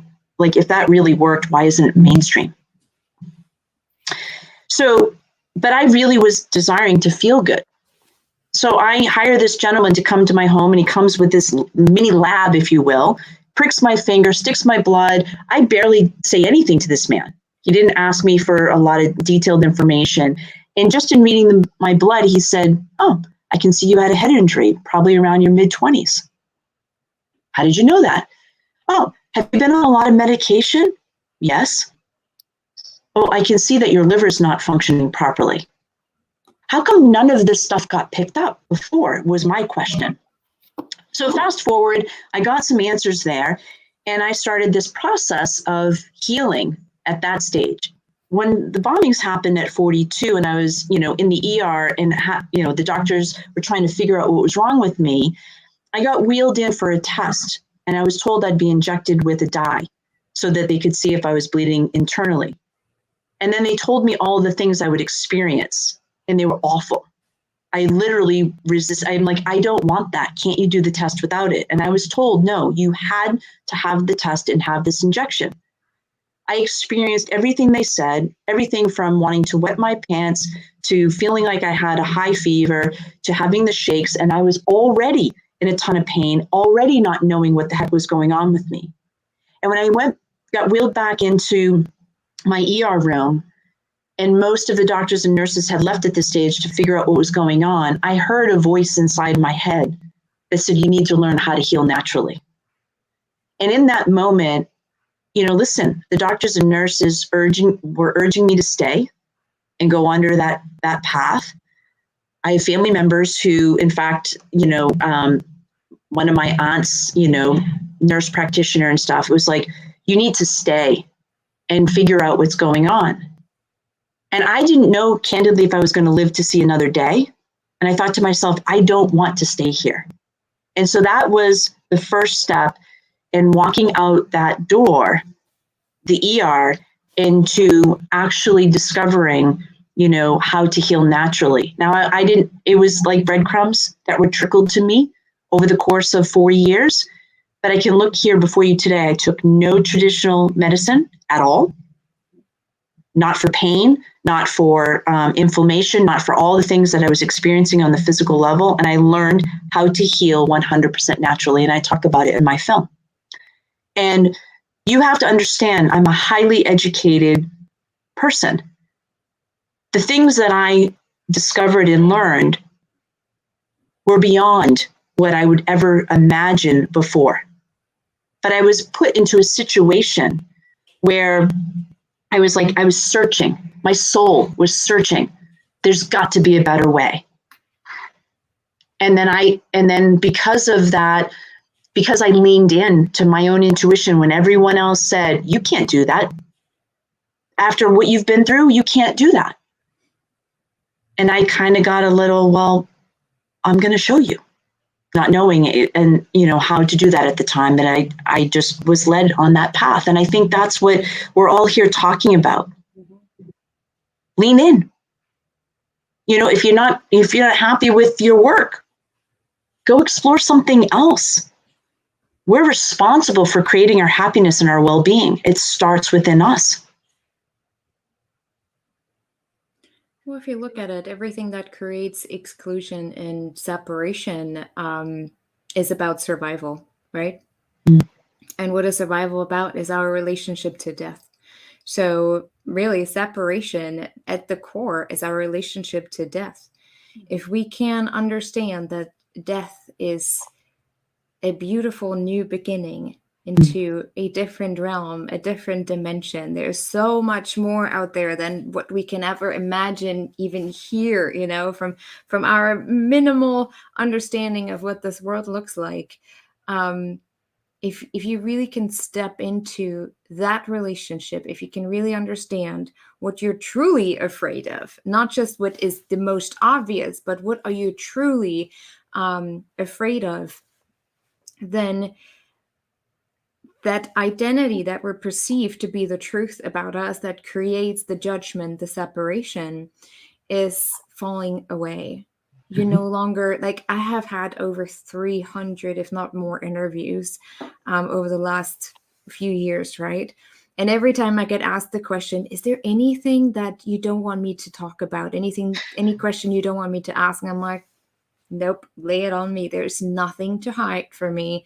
And if I don't want to talk about it in that moment, then I tell you why I don't want to talk about it in that moment, because maybe there needs to be some healing happen around that. But I actually come to the place where I feel so one with everything, especially when I'm in a state of meditation. Last year, I went to the park when it was all going crazy, right? And I just asked the tree. I was sitting by the tree and I asked the tree to download some wisdom that I can understand what's happening. And the tree said to me, everyone is creating their own dimension, their own reality in how they find themselves. You might see destruction, but if you step on the other side on a different vibration, everything is still there. Everything is still beautiful. It's a weird way to understand the world. It's like you're high the whole time. Literally, like you feel like you just, you know, smoked something and you're in this constant state of just, this is awesome. Everything is speaking to me. Everything is talking to me. And I feel so connected to everything. And we have been in the adoption process for a couple of years now to hopefully add to our family. And every time I get the question, what makes you believe you can raise a child of color? I'm like, I don't even know how to answer this question because my mind doesn't go there. This is simply an individual, a soul that somehow would find its way to us. For whatever reason, this soul needs us to learn something, to create something, maybe to teach us something. There's always a reason. And yes, I understand the challenges that are being presented in this world. Do I want this child to experience that? No, but I can I can give them a different perspective, because when we start to react differently to people and don't sit there and expect this is going to happen to me and this is how it should be, then everything else will respond differently to you. Like, we live in we're a very diverse neighborhood, and there is I just go up to people, I welcome them to the neighborhood, I share my food, whatever there is, and it never crosses my mind that I shouldn't go there because it might be dangerous because of their color. And I realized that the people that I approach this way approach me in a totally different light. Like, it's almost like everything else just disappears and you just connect. And that's what I want people to become aware of. This is the level where we truly create inclusion, and it's our relationship to death that we need to take a look at, and what we're willing to have die to be able to understand and accept the oneness with all there is. And to really live. Like from my experience, I had to have all those limiting beliefs, all of those things die off so that I could rise up and actually live. And it's in that state when we allow ourselves to go through that. It's like a snake shedding its skin, right? And for me, it happens, in several times in this lifetime, right? And it's like when we can allow that, our soul grows, we evolve, and that's when we start moving away from survival and we get into this thriving. And we all have that ability. But you said survival. Yeah. You said survival. And that's exactly what everything is based on in the reality of the world. It's survival. It's there's survival of the fittest. It's survival. It's, you know, I want to stay alive. I want to fit in. But then on the other hand is Isabel's understanding that we don't stop when we die. In order for me to grow and have the growth and the awareness that I have, and that who I was had to die. That every day, every minute of my day is a transition from something to something else. That it's not just the end result. And as Isabel said, I can't. I know I'm going home. That when my time in this body is gone, I'm going home. I know where I came from. I see it, and I basically can't wait to go back there, because they're all friends. They're all the non-inclusion isn't there, because we're all light beings, and we're all sharing it, which is the basis of what we have to do now. We have to get out of that survival mode and realize that as long as we're in that survival mode, you can't thrive, and neither can anybody else. So we have about 5-6 minutes more, and I wanted to share with the audience that we had several conversations before we presented this here, and I found them very transformative, very uplifting. I was excited to see what we were going to uncover, and it felt like when we were, again, maybe looking at a diamond, and we're all different facets of the whole, and we were able to incorporate and actually create oneness. I know I grew with every conversations. I left it and processed. It wasn't that it was just an event that happened on a screen like this in Zoom. It was bigger than that, and it was such a gift. So I just wanted the audience to know that this isn't Oprah or the Red Table, or one of the big TV shows where the stars are all sitting around a table talking. This is us really exploring how we fall in love with everything and everybody. Well, everything is us, and we are, but we forgot. Okay, Isabel, now I know you want to say something. I do. well, don't you? I'll add to something Isabel said while she's thinking, is that just showing up and being who you are is liberating and free. We did not script this. We just showed up today knowing that we had a topic that we were going to have a conversation about. And for me, and I think, Isabel, that's what you were speaking to before, is that when we just show up in our authenticity and give ourselves permission to be ourselves, it is freedom. And I perceive that if more of us on an individual level do that, we will rise up from the experience of survival, or the wars that ensue. Like, it really comes back to coming home to ourselves. Like, Miriam, I think you were having this conversation last time we met. It's like, when we take a look back at, we're all responsible for what's going on today in other parts of the world, and how can we shift and pivot to shifting that conversation to one of peace? It starts within. Yeah. We don't need to be on the front lines of the military with a gun doing it. Look within ourselves. Where am I not feeling peace within me? And to heal that. And I know I had to look at that at the last couple of weeks and do my own inner work around it. And peace basically is about acceptance. I love what's his name, Matteo, the Argentinian guy who talks about the 9 dimensions. He said we have access to all dimensions, and if what we're trying to thrive for within this 3D Earth plane is actually, he's like, it's kind of laughable because our souls know exactly how to get to those different dimensions, but they chose this dimension on purpose because there's something to do. It's not boring because we chose this experience for a reason. And I think that is just allowing the journey to unfold itself, the acceptance of, well, what's coming up or how can I deal with this, is the beauty of what we're experiencing here in this 3-dimensional Earth plane, because our soul could choose to reincarnate into any kind of dimension if we choose so, right?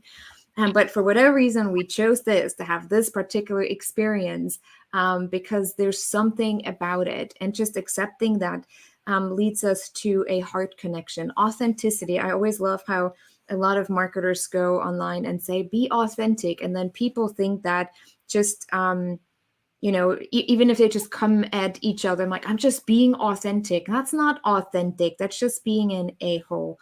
But authenticity always comes from a place of love. Mm-hmm. And always from this is my experience, and this is, instead of telling people what they should experience and how they should experience life, right? It's more about the reflection. It's constant reflection back to each other, because I am, because you are, I am, because you are, because I am, right? And it's a constant. What I do to you is what I do to myself. What I do to Mother Earth is what I do to myself. It's a constant reflection. And if we can stay in this place of reflection instead of judgment, we will always create inclusion. Do we want that though? I don't know. Most people probably don't even want that, because it would get a little boring, because then they have nothing to fight for. And if they have nothing to fight for, then why am I even here? So it's about what we're actually standing up for and what we're trying to fight and hold on to automatically that matters. And it's just a really great reflection for anyone who is interested in creating inclusion. It's it's like flip side of the same coin. That's how everybody's living. The good, the bad, I'm right, you're wrong. And when they go outside of that and realize, wait a minute, we're all right. Okay, you have your experiences. We chose to be where we are. Mm-hmm. I always tell my kids on their birthdays or any other time, thank you for choosing me, because I don't know if I would have chose me when you first came in, but thank you for choosing me, because we grew together and we healed together, and to be able to say, wait, I'm sorry, where you don't have to be right or wrong. You can experience who you are and say, oh, I think I just made a mistake, and this was that I have to share it with you, no matter who they are. That those are not the words that I wanted to have come out of my mouth. That's not the interaction that I wanted to have with you. That's not heart-based. And if I'm heart-based with you, either you're going to walk away and pat me on the hand and say, okay, Miriam, we all know, which was a lifelong thing, or you're going to take the leap and say, wait a minute, this seems like it's safe here, so let me try it. Let me see what'll happen if I exhale and just let it be. I think most people inhale because they're reacting to whatever is going on, and they don't exhale. And it's, I hate using the word responsibility, but when I see a human being, I want them to exhale. I want them to be able to be with me doing whatever we're doing, and inhale and exhale, not waiting for whatever else is going to happen. I want them to feel as safe in this world as I do. And even though it took work, there were other people that allowed me that. The panel here allowed me that. And it's not, and I give it away freely. Come in this realm, tell me one thing that you wouldn't tell anybody else, and let's see what happens. Because we're coming from a place of acceptance and love. Yeah. So we're hoping that this conversation helps everyone have conversations like this and take the risk of possibly feeling a little uncomfortable. Like Jennifer said, she felt a little bit uncomfortable at first, but then something told her there was a safe space, safe haven by communicating with Miriam, and a healing occurred.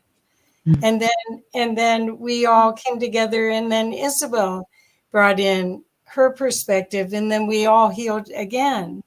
And I think we're still offering that to each other and as a model for communities to start these conversations that have nothing to do with anything except the power of connection, the power of us connecting to ourselves, clearing what we don't like with whatever we've created. Every morning's a new day. Every opportunity to meet with someone's a new opportunity to reveal. So what I'd like to do is ask everybody to, again, yeah, I showed that. Thank you. To have everybody explain how they can reach you, the audience can reach you, and possibly open up the conversation some more with you. So let's start with Jennifer. People can reach me at jenniferkaufman.com. From there, they can see the work, my films, my books, what I'm up to. And from there are links that derive, if people are inspired, they can access, and, There's Got to Be More to Life, which is my latest film. And so, jenniferkaufman.com. Okay. And then Isabel, will you go next, please? Yes, people can reach me through my work website, isabelhunt.com, HUNDT.com. Usually people forget the D. And the film can be found at thepowerofconnection.net. So if anyone wants to watch that. And yeah, through the website, through my personal isabelhunt.com, people can contact me right there. There's a contact page as well. So yes. Wonderful. And then Miriam? You can reach me at Miriam Schiff. I put it in the chat box, 123@gmail.com. I am on Facebook under Miriam Mimi Schiff. And let's continue sharing our stories. I want to hear yours. It's important for me. Perfect. And I'm Kathy Mason from MasonWorks, and you'll be seeing more of me as we go.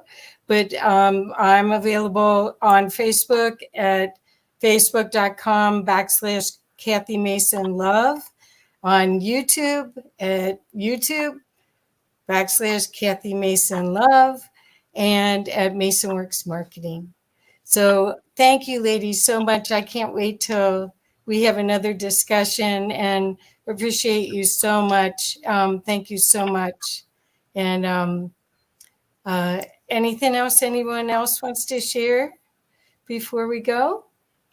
Just I want to acknowledge each one of you for leaning in to have this conversation at such a pivotal time in our history, and to really be the catalyst for something new to emerge.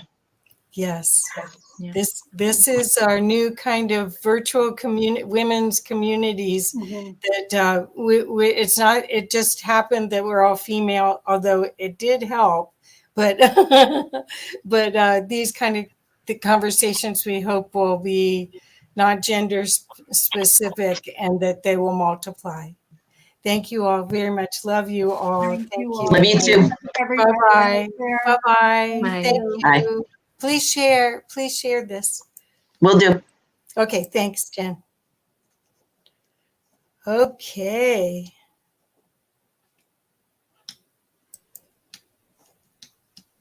Hi, Sharon. Hi. I'm so glad this worked out perfectly. So I'm going to introduce my dear friend Sharon Rose, who's like another sister here. And we're today going to get to talk about awakening the divine feminine.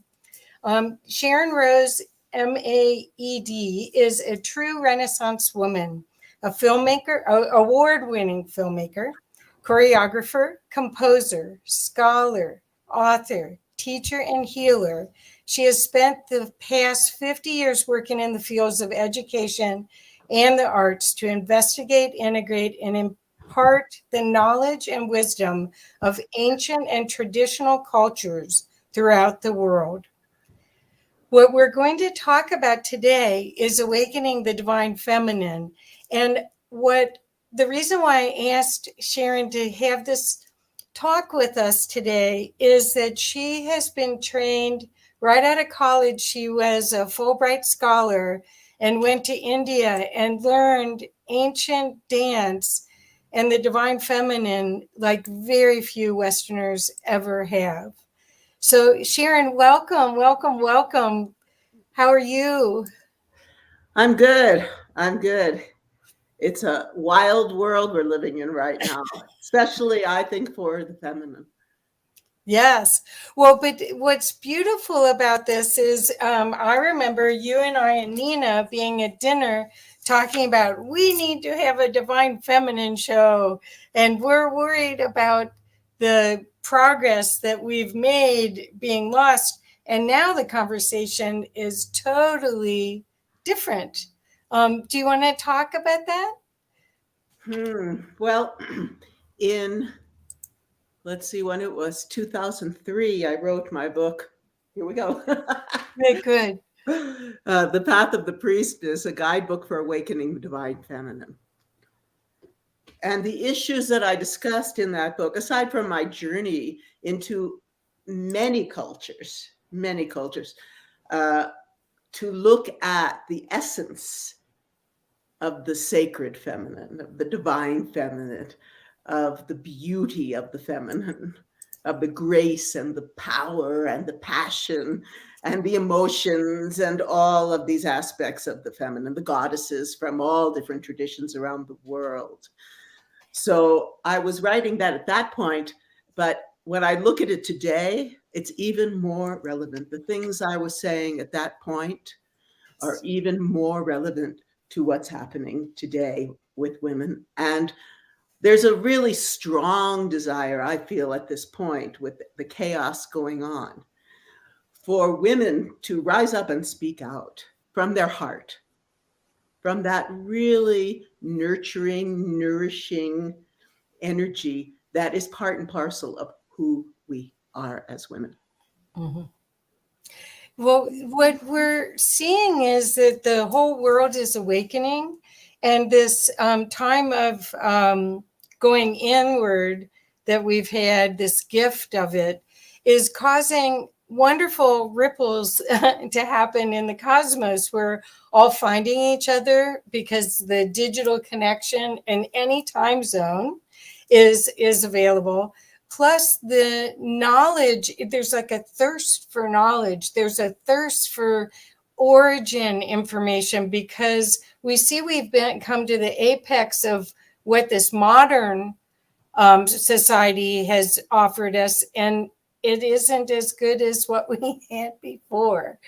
So I think what you've done and what you continue to do is bring more of that divine feminine into the remembering of how to go forward with grace. Well, I'd like to read you a little bit from the preface of my book because it just kind of, for me, sums it up. There is a sacred current of light that runs through time and space, the light of the divine feminine. It is a continuum. It arises at the birth of creation and forms a sacred path into the denseness of matter and back again. As we descend from the fullness of this light into the depths of the material world, this light is always present to nourish and sustain us, flowing through all our lives and incarnations. It is the vital and transformative current of truth, virtue, and integrity, a shining stream of spiritual essence that leads us along the path of emanation and the path of return and reunion with the primordial source. Once upon a time, before the days of darkness and oppression of our sacred women's mysteries, we knew that we were living emanations of the goddess, that as women, mothers, priestesses, and spiritual guides, and healers as well, our primary role was to be a conduit for her sacred current, knowing that every thought, every action had a profound impact upon not only our own lives and those of our men and children, but on the very fabric of life itself. We created exercises and rituals to purify our bodies, minds, and hearts.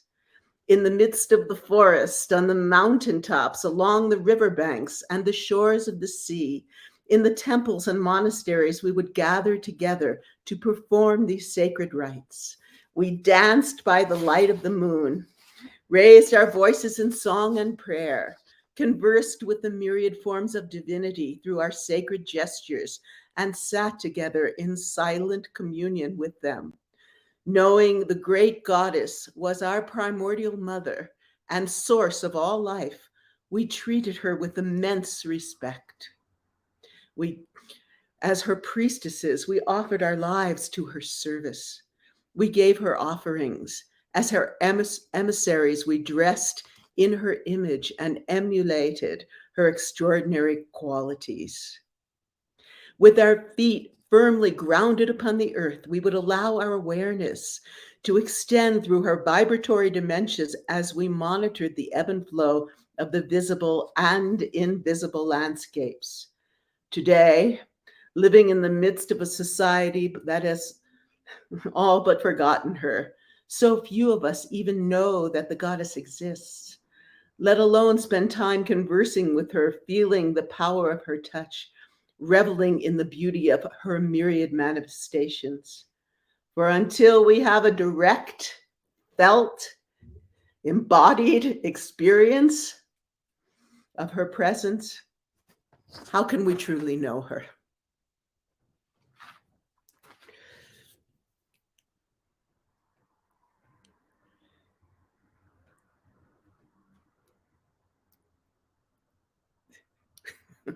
What year did you write that book? It came out in 2003.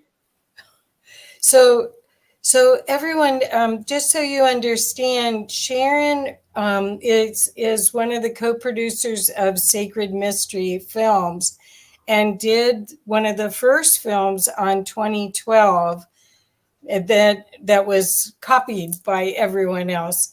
So she is capable of seeing into bringing back the knowledge that we need to navigate these changing times now.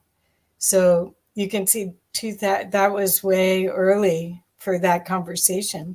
Even 2012, we were working on it. And Jay Widener, who was on the show earlier, my husband and I, we created Sacred Mysteries in 2000. And we made this film, 2012, The Odyssey, that really brought forth the teachings about what could happen in 2012 from many different traditions. That really has been my passion, to look at symbols, myths, stories, and so much more, culture, food, etc. in many, many traditions. Really, my base is in India, and then the Middle East and Tibet, and then now China. And of course, I grew up Jewish girl in Baltimore, being groomed to go to Broadway. Wow. So let's talk a little bit about your hope for the divine feminine, because we're in this opportunity now where there's a lot of women that are taking leadership roles around the earth. There's a lot of, well, there people are showing up. They're just like the panel right before this, people are losing their fear of showing up completely and are standing in courage and wanting to make the world a better place for their children. And in the indigenous sense, they want 7 generations of change. So are you seeing that with what you're doing and the people you're connecting with, or do you have a hope for it? Well, for the last year, I've been the American correspondent and host for healingourEarth.com, which Right. comes out of London. And it's, I would say 75% women, but women from India, from the Middle East, from the Mauritius, from Hong Kong, Asia, even South America and the United States. And lately we've really been speaking about coming together to explore the deep values and teachings and experiences that we have as women, as a way to really see. Part of the problem I wrote about and been speaking about for many years is that from the feminist movement, and I speak about this in the book, and I was there right in the 60s in college when the feminist movement, at least that version, came about. There was this desire for power, for strength, for really coming forth as women and speaking from our authentic voices. But too often, rather than the nurturing qualities, rather than the healing abilities, rather than the intuitive abilities, the society has wanted the more like, male qualities, what we consider male qualities. So women walked into corporations all of a sudden, instead of dressing in beauty, it was either very utilitarian or dressing almost like men.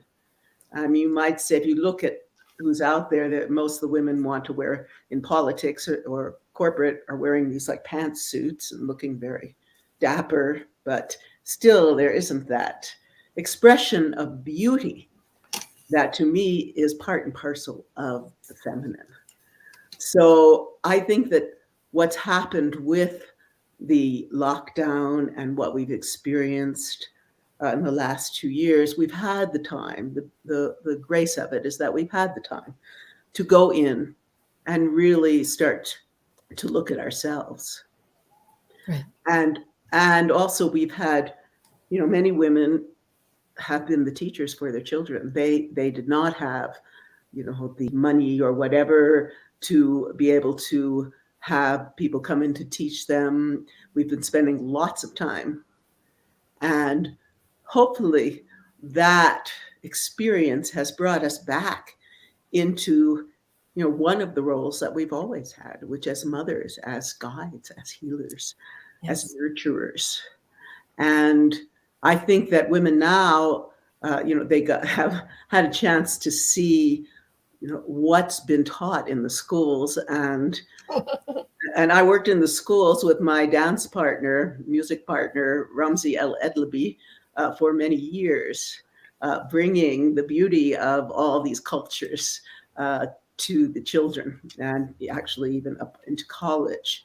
And what I saw is that music, dance, story, meditation, mind-body practices, because we kind of sneak those in the midst of stories, are so helpful, are so empowering, because we worked with kids from all different, we were in New York and Connecticut, New Jersey, Virginia, all over the place. And so it's very multicultural. And we found that by bringing forth these spiritually and mythologically oriented stories and showing the symbolic teachings that connect all cultures, that we would see a kind of, how do you say it, presence and self-assurance and excitement with these children. And we're forgetting, too often, the arts have played such an amazing role in society, and they bring music, they bring sound, they bring healing. And so too often, in looking for, okay, we're going to have math majors and science majors are all going to go into computer, you're going to do this and this and this, and the arts are kind of pushed to the side, when through the arts so much can happen. Yep. Yes.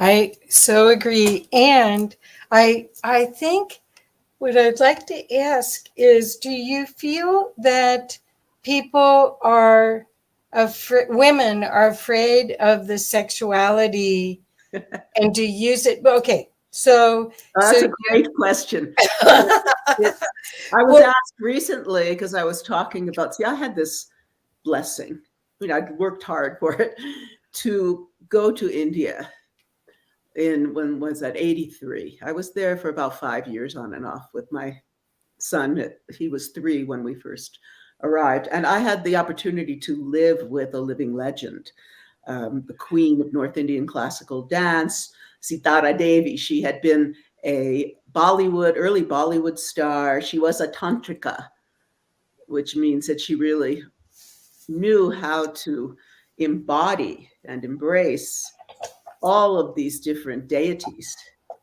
And so I had her one-to-one. And it's just such a rare experience for a woman to become part of a lineage of spirit, of story, of myth, of feminine, the divine feminine, that goes back for centuries. Right. So that really gave me an understanding. And so recently I was asked about this, particularly, they said, well, as an American, when you entered this experience, how was that? I said, well, were there any difficulties? Because you're in completely different culture.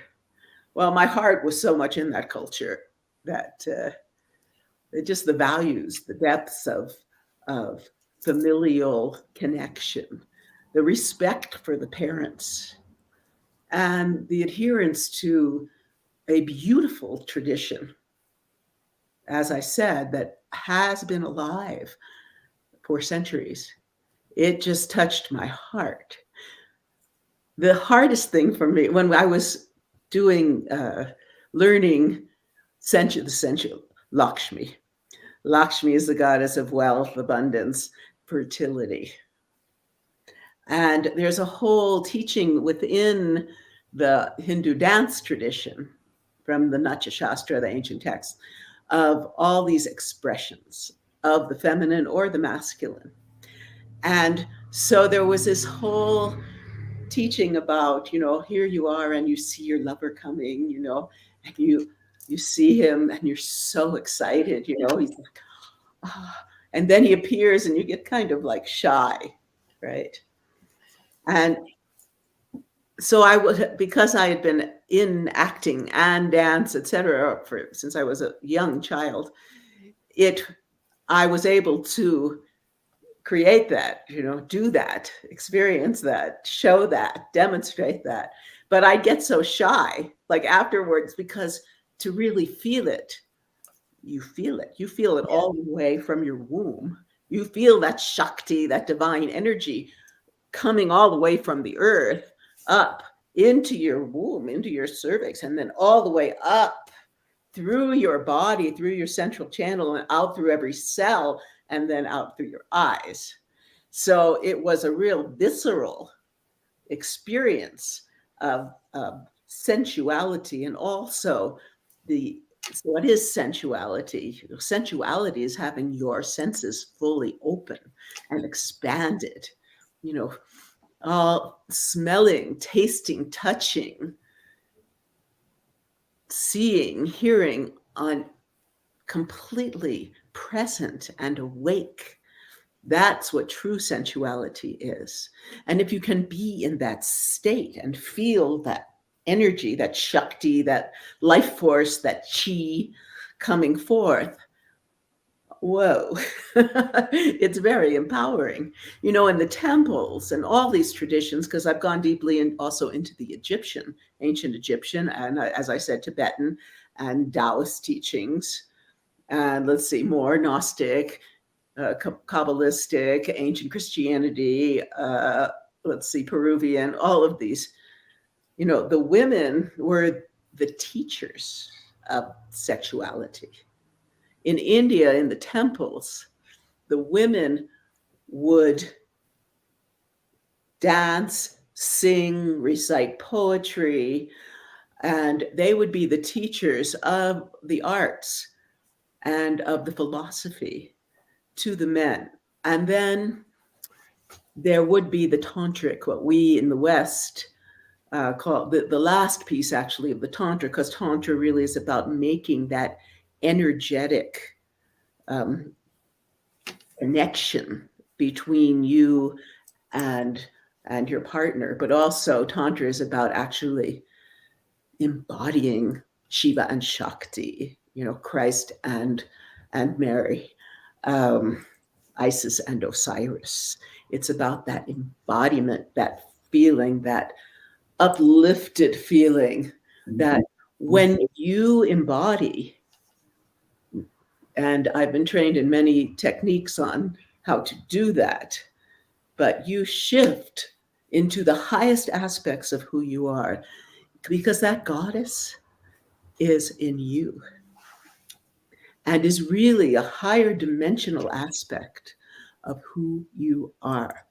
And so when you transform into that, and that's what they would do in the temples, then they would be the teachers, the last, after men learned all of these subtleties of love and of respect.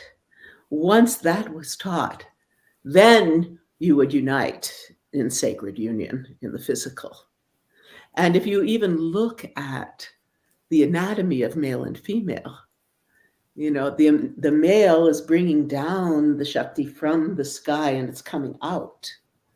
And the female is taking that energy from the earth up to the sky. So when you are in union in the tantric tradition, then there's this incredible circle of energy that's going and within the two of you and turns into what we call sacred bliss.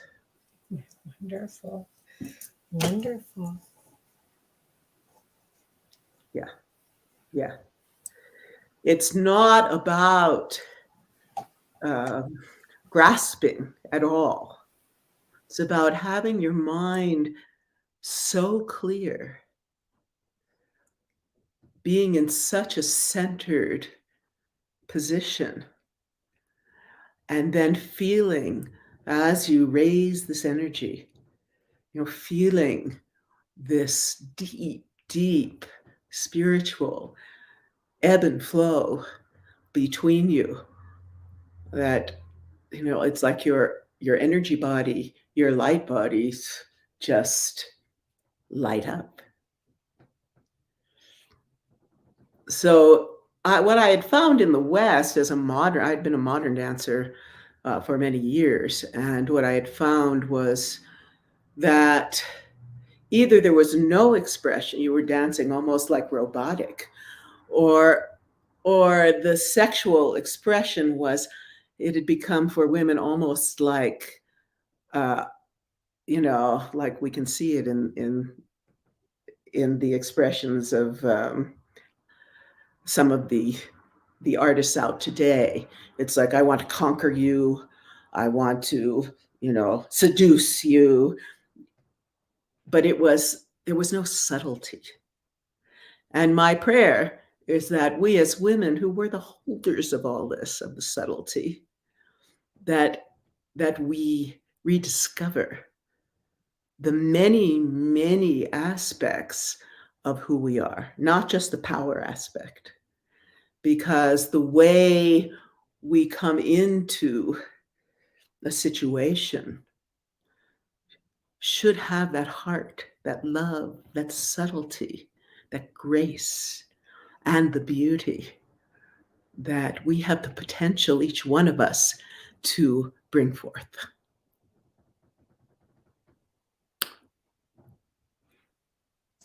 That's beautiful. I see that what you're offering is deeper communication, because it's not a manipulation, which is what you're saying. A lot of the modern expression is sexuality, especially, is just kind of this.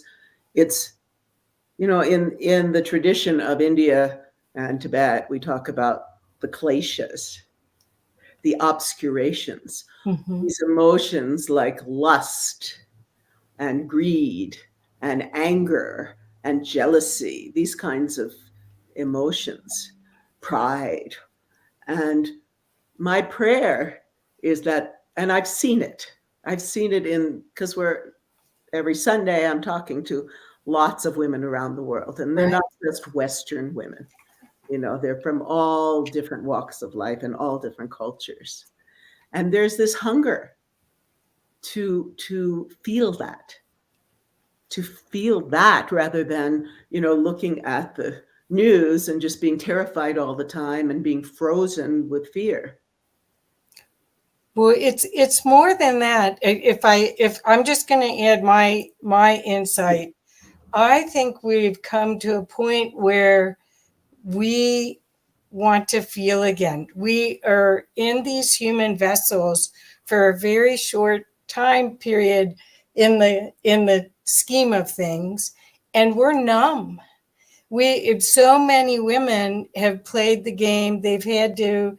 I own my own business. I've had to take on my balance of divine feminine, divine masculine is out of alignment. It's out of order. And I think either that or I'm numb. I'm my survival skill. And that's what I think you're seeing. You're seeing this hunger, which you and I talked about with Nina. I mean, I think there's a hunger for how do we do it where it's not the teeter-totter, because historically you have patriarchy, matriarchy, patriarchy, matriarchy. Well, we're trying to get in this center, right? This balance, of course, it's like the yin and yang coming together. I'm writing a song right now. Yin and yang dancing together, yin and yang playing together, yin and yang merging together.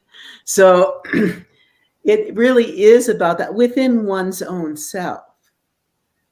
And I think that was the beauty of, you know, studying Kathak, because in that tradition, I danced as all the male deities too, wasn't it? And I had to shift. In one song, I would dance Shiva, and I would dance the river Ganga was a female.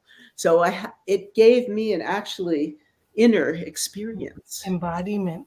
Yes, and to me, that's what it's all about. It's time to really embody, go deep, deep, deep within, and bring forth that, you know, presence, beauty, love. It's not just female.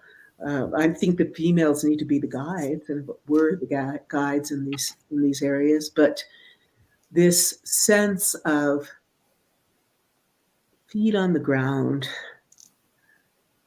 heart open, eyes, senses open. That feeling, that experience of being one with nature. It's really not male or female. It's an experience that we all need to come close with. We're in a world, I think Jay today, my husband, was speaking about, you know, transhumanism and this. but we haven't even become fully human. Right. And to be fully human is to find that balance, that yin and yang within oneself, and the place where instead of being caught, because emotions are something I've studied, and I did a lot of healing practices I've trained in, and I find that it's the emotional body that is, and that gets really out of whack, and then the mental body, and that of course affects the physical body, and the emotions. And especially with what's projected on us these days. Now, I mean, we're in a war. It's insane. It's absolutely insane. And so our emotions are being blasted, like in an emotional war, constantly now. And, how do we find that center amidst the storm? How do we, Mother Nature herself is wild and passionate. And Mother Nature can, go into kind of storms, and then we go into the calm.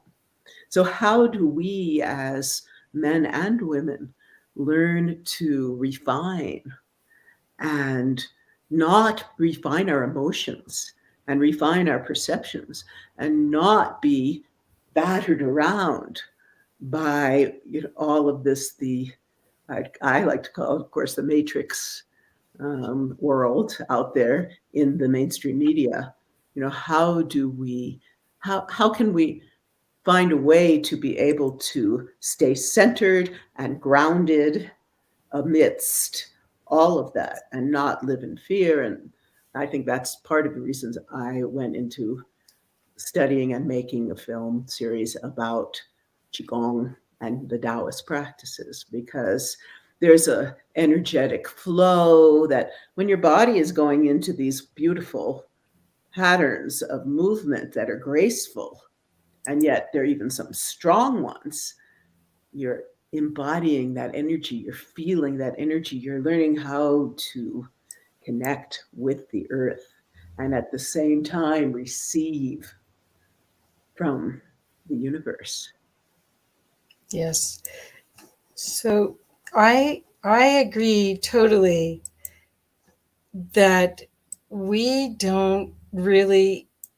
have forgotten how to really enjoy these vehicles.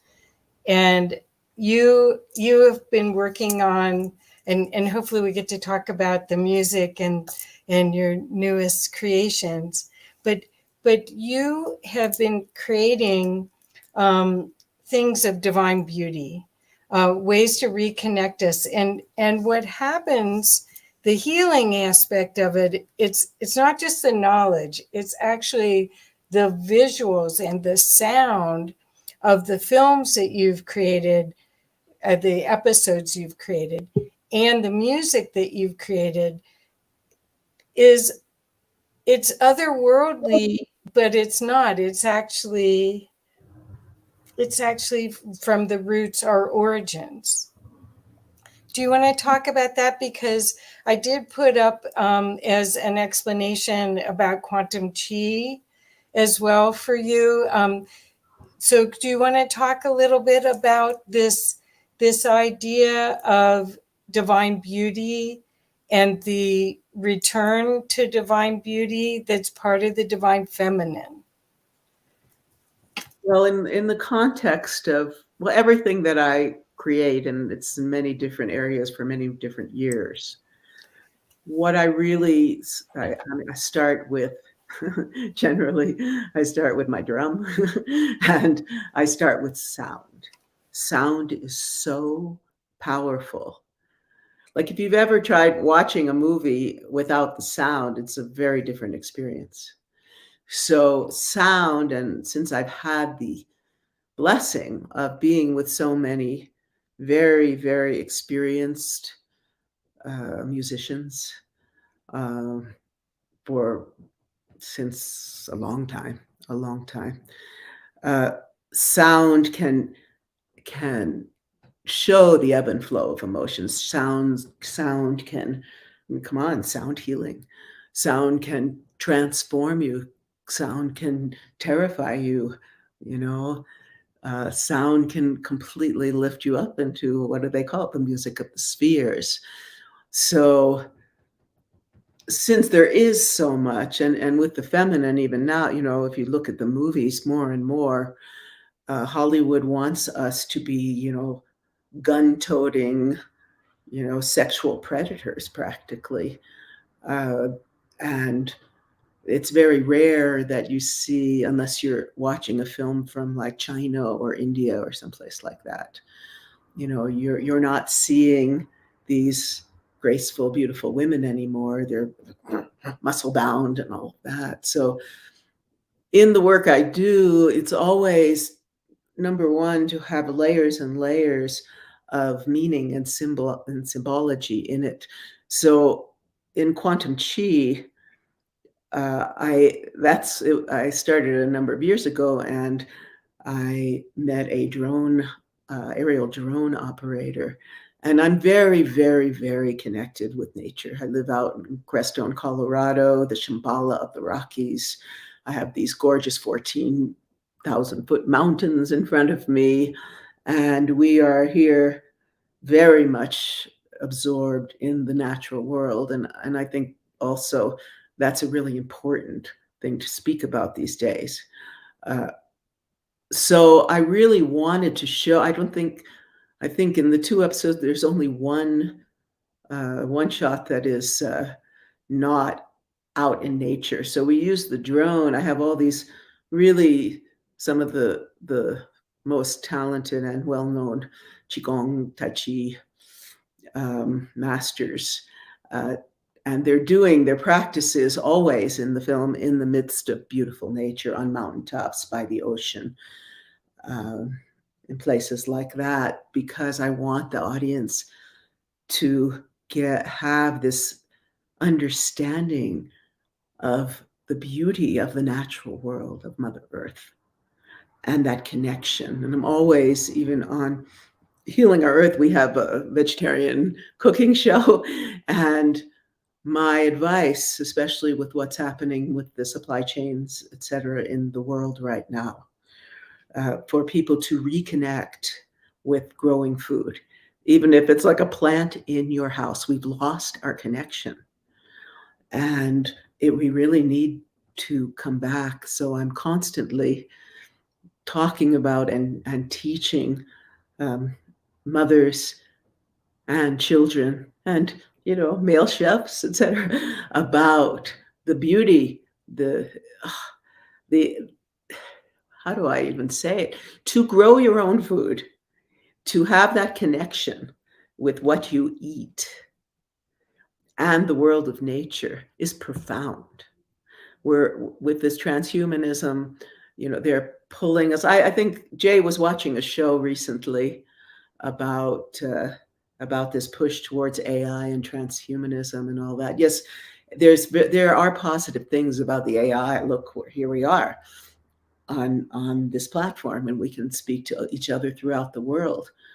But at the same time, they were talking about how even today people spend like at least 8 hours a day on the computer or on a device, so that they're really losing touch with the rivers and streams and oceans and trees and food and all of that. And to me, you know, it's Mother Earth. If you're going to talk about the feminine, we need to make that connection. There's all this talk about climate change, but are we even out there in nature, in communion with the earth? Is that even happening? No. So with quantum chi, I really wanted to give people, even though they were watching, you know, they're watching a film, they're on their computer or somewhere.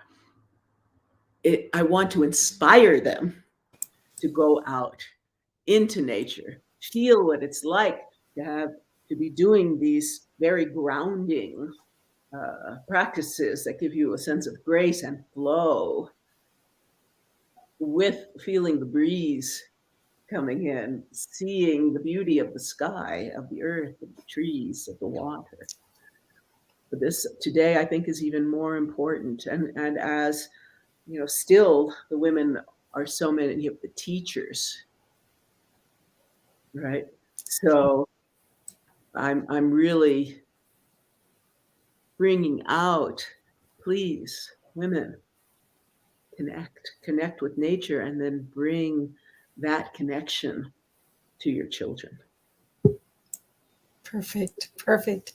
Well, the reason I love Quantum Chi, the movie, there's 2 episodes, or there may be more, I hope, is that it's almost like it's nature therapy. Not only are you learning about how to reconnect and fuel the energy bodies of your body by watching these people do it, you're also getting the almost all of the work is done out in nature, so you can almost see the energy, but they're also in costumes that are exquisitely beautiful. So the whole experience is divine beauty.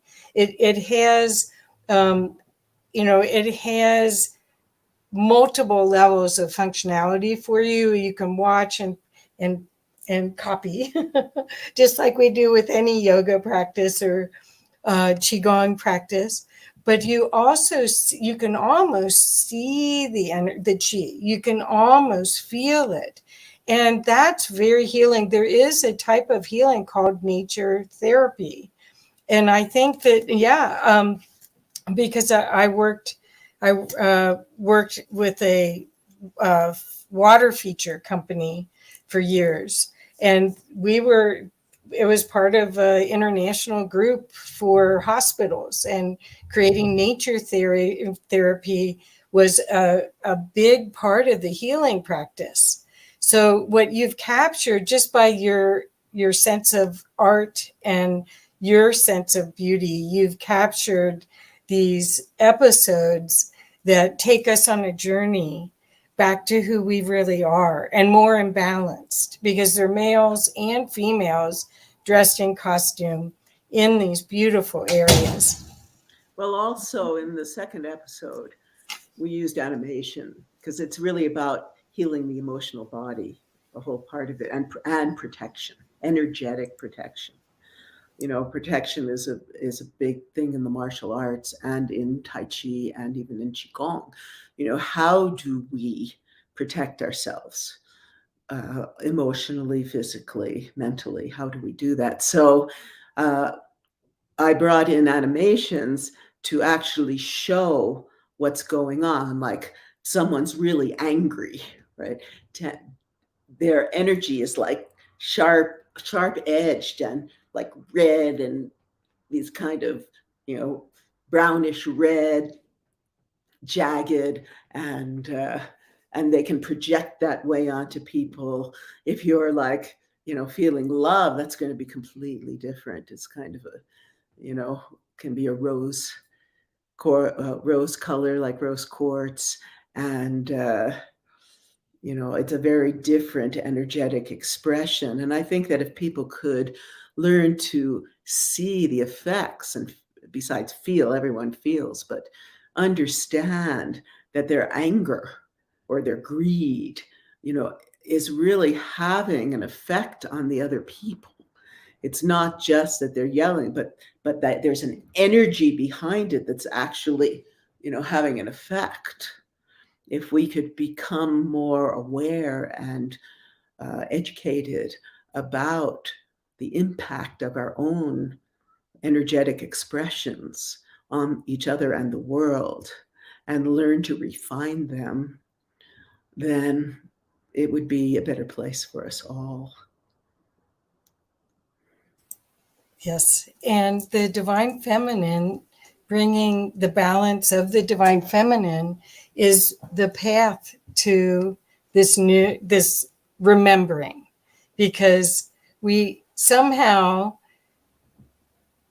were conditioned, or we allowed ourselves to be conditioned to experience life in conditional love instead of the true nature of things. Yes, love has become polluted. It's become, you love someone, maybe they have some physical beauty. You're always looking for outer form, and you fall in love with someone because their physical beauty. But not everybody can keep that as you get older, right? And then that goes away, and then your love goes away, or you fall because they have some, they have a lot of money or something, and then what happens? It's really not about this true love, this love to really make that deep connection. Everybody's so caught in victimhood and caught in egoism. Actually, it really is egoism. Me. Oh, I'm doing something. All of these things they're caught in that. It's like these loops.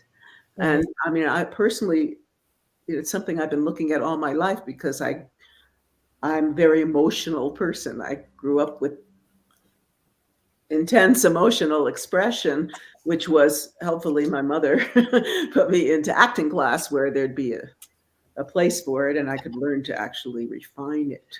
But I see the suffering around me so much.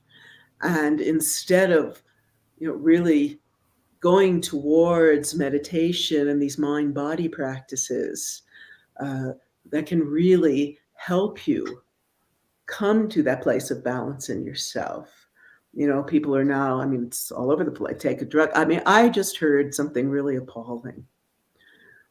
That in my own family, a young girl, well, now she's a boy, and that's her, if that's, we go through these things, but in her school, if you are not on meds, if you are not on SSRIs, then you are rejected.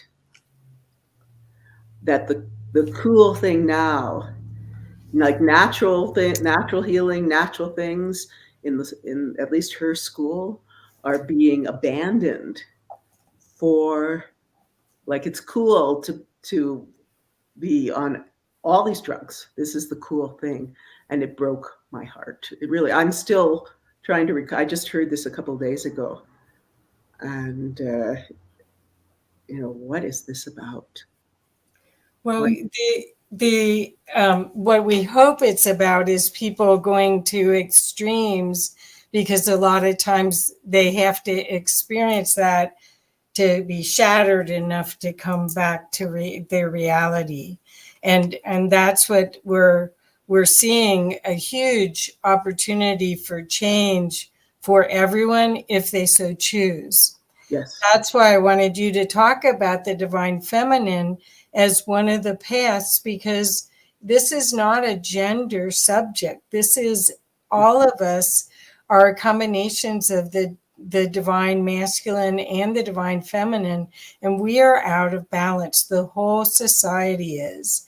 And so what you mentioned, and in a few minutes, I'll show you some of the comments, what you mentioned about getting close again to the earth, using dance, song, creativity. Those items are really part of the way we embody our humanness, and we've forgotten. Yeah. I don't know if we've forgotten. I see it because I'm very close with the Hindu culture, Sufi culture, Tibetan culture, and it hasn't been forgotten there. Oh, there's Holi is this amazing holiday in India, which is celebrating like Krishna and all that, and they're throwing colors all over each other and they're having fun, and it's like we've lost the essence of fun and joy. Yes, joy. And music and dance. I work with a lot of rhythm. That's my thing, right? African drumming, Middle Eastern drumming, Indian drumming, where I'm even doing something with gospel at the moment. And I mean, think of gospel. I mean, in the West, we know that. And, it's just like feeling the divine spirit. Yes. Letting that flow through you and express itself and singing out, with joy. and a whole choir singing together and clapping together and playing tambourines. And, and I saw it with the schools. It was amazing that these children, they would just be so empowered by doing this, it's, you could see their eyes light up, their spirits light up, and that's the beauty of dance and music. So how do you see this renaissance coming back? Because I do believe we may have a couple years where there's a group. Well, I feel people are waking up. People are starting to ask questions. They're questioning, why are they here? How can they thrive? They're instead of being blindly following the matrix, they are popping out. And that's what you did way long ago, and what hopefully I did way long ago. And there's a bunch of us that we're still evolving, we're still growing, we're still learning. So it's not like we've made it and that's where it stops. But there is this, I think it's a evolutionary thrust that we're going through, that what you're offering and the way that you see life needs to be reintroduced to us. Well, here's an expression of what we're talking about. We have a garden, Jay and I, and he does the heavy lifting. Right, he really does. He's amazing. He's always learning more and more and more. And then I come in and do all the kind of caretaking. So I'm watering the plants. I'm singing mantras. Oh, so beautiful. While I'm watering the plants, right? And what we have experienced, the food, and now he's become a gourmet chef, really a cook, unbelievable. But what we're experiencing from having that connection and working on it together, right? It really is this beautiful blend of male and female, that balance. Beautiful.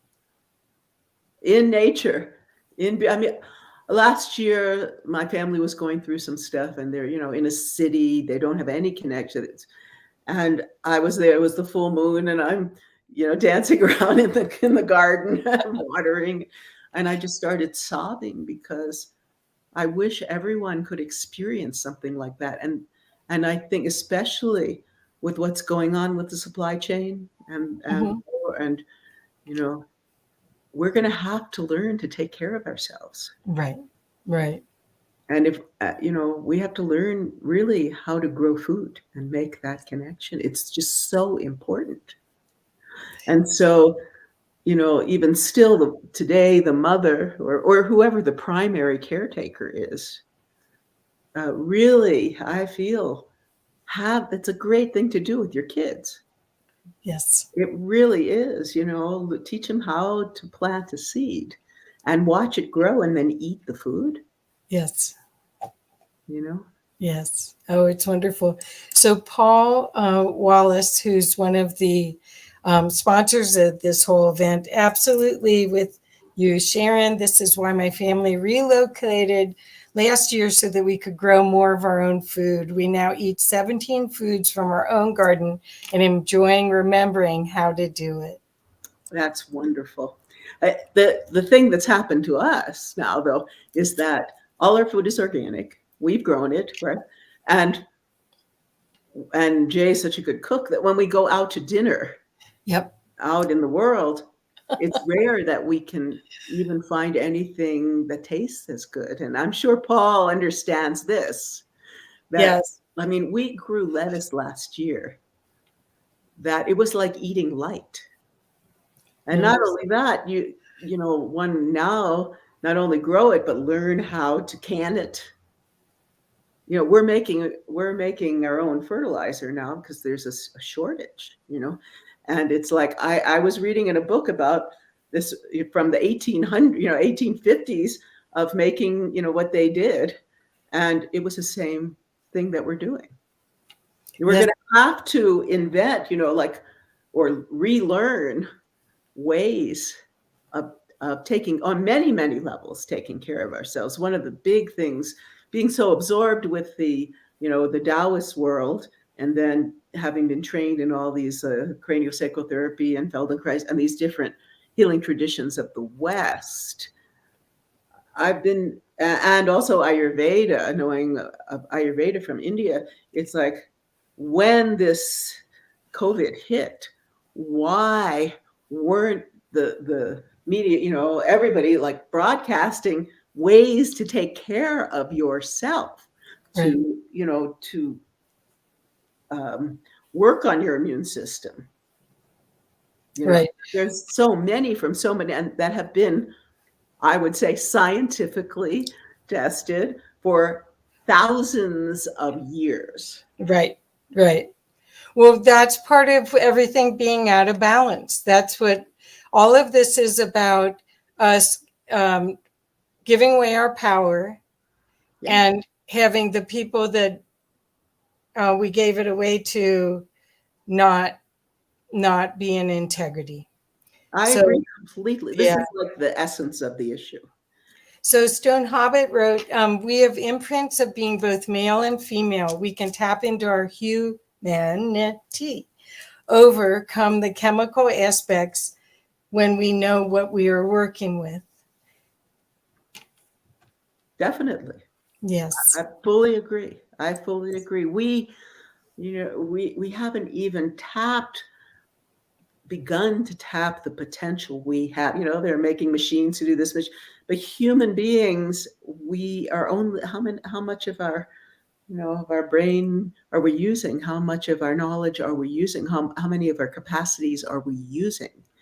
So, I mean, you know, years ago, I worked with Robert Masters and Jean Houston, who had this human capacities movement.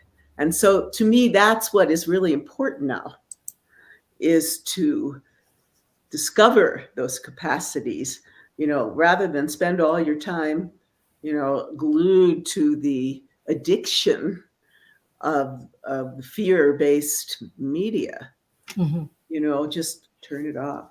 I mean, I'm not saying to go away from it completely, because it can bring, what we've learned in this whole time is that how much, you know, we can come together alternatively and build this new reality, this new experience of humanity where we're in connection and we're in truth, virtue, and integrity.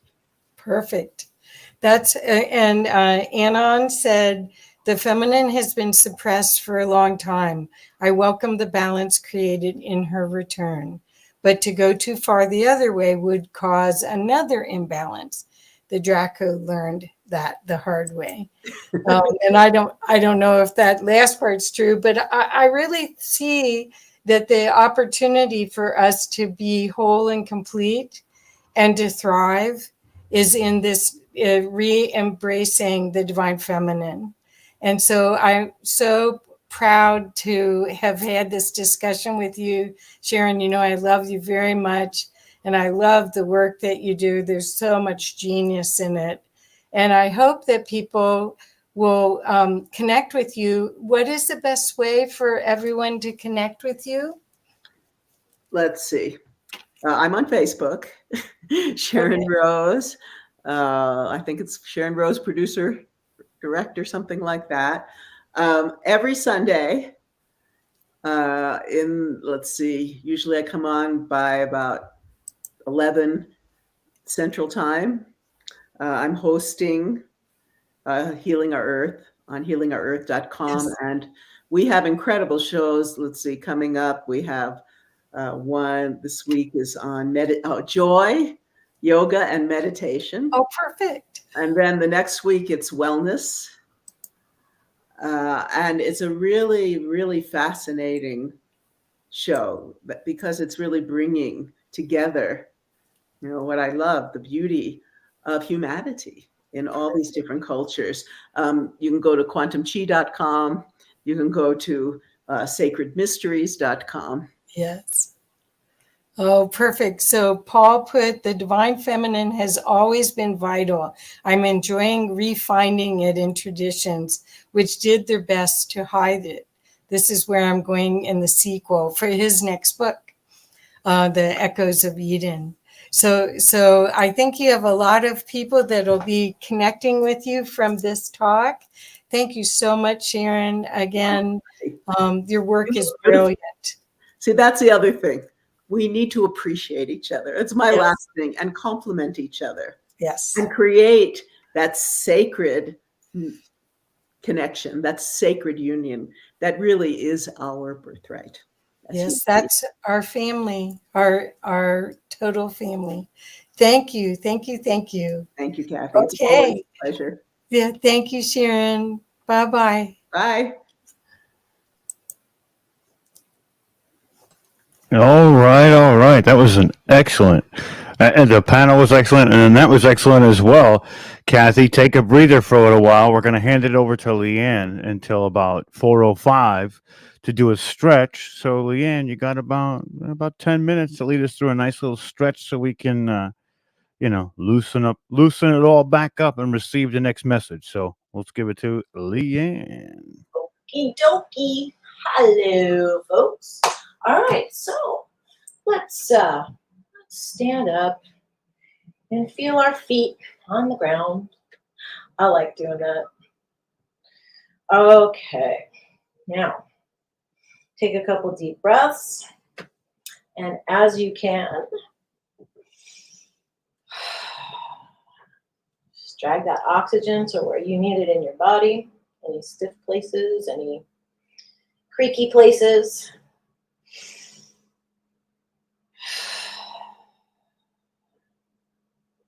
One more. And come on to your hands and knees as you're able for a couple of cat-cows. Breathing in as we look up, exhaling as we down.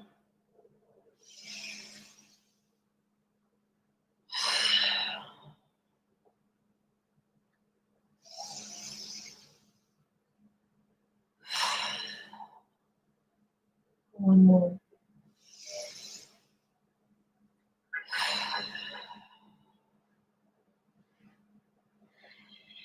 Great. Let's get up into a down dog. And walk that out a little bit. And sort of pivot and stretch out your side ribs if you like.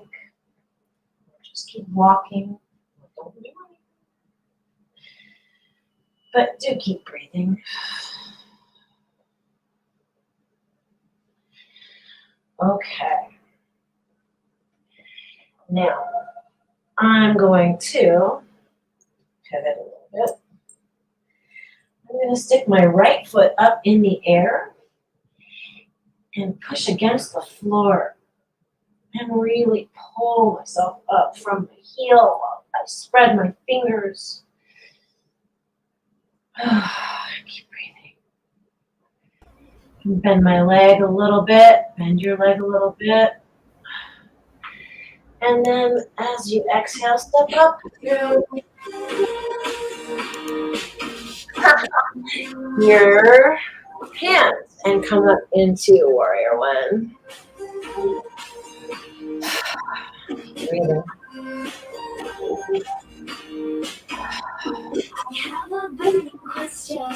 And then reach behind you and interlace your fingers.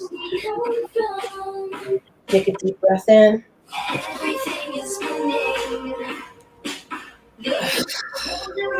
And then bend over and exhale.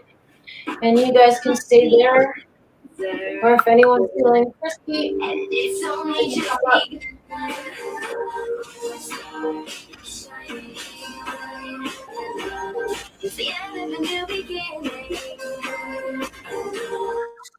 keep breathing.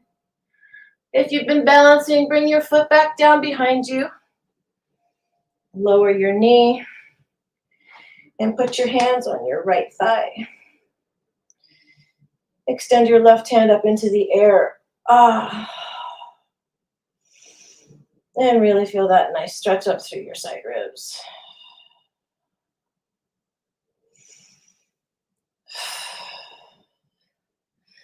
And we're going to put our hands down on either side of our leg.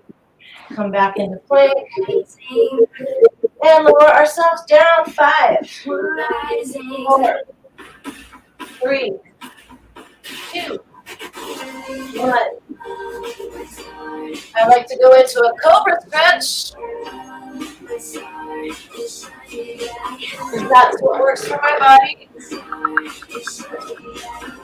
And then come back up into down dog. And walk it out.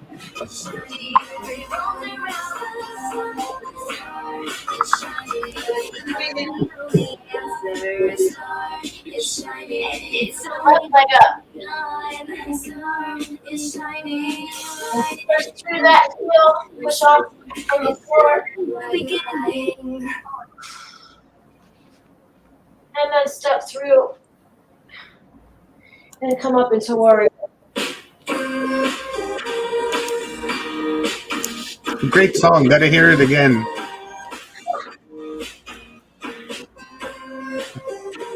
Your hands behind your back.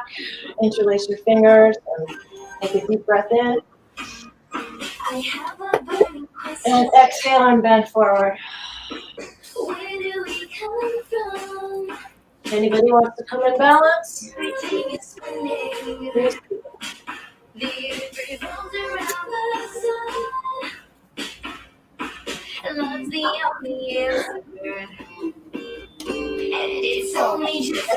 You've been sort of balancing.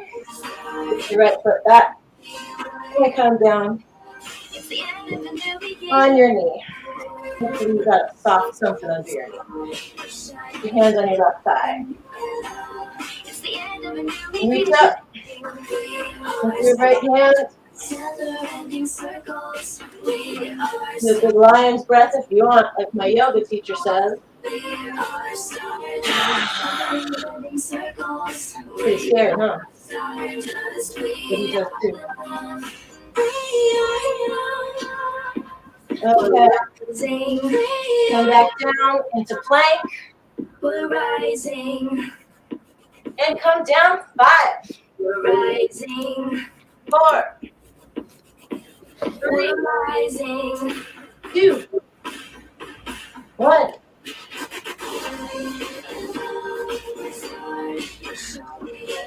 Back into space.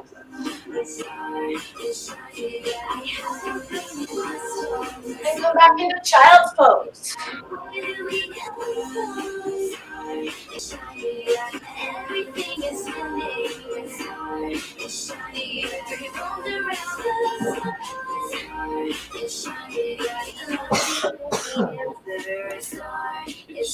All right.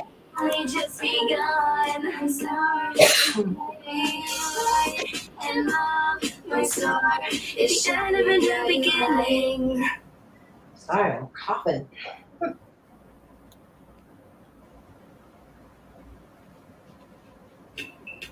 All right. You guys come onto your backs for a minute. Feet flat on the floor. Try to tilt your hips up. Feel your lower back on the floor. I like to inch back a little bit with my hips kind of planted. Really firmly put my feet down. Take a couple breaths here. In through the nose, and maybe 2 exhales looking back.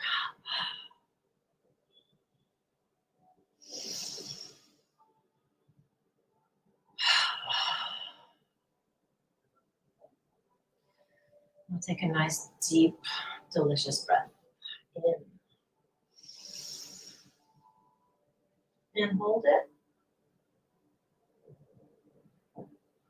And let's all exhale.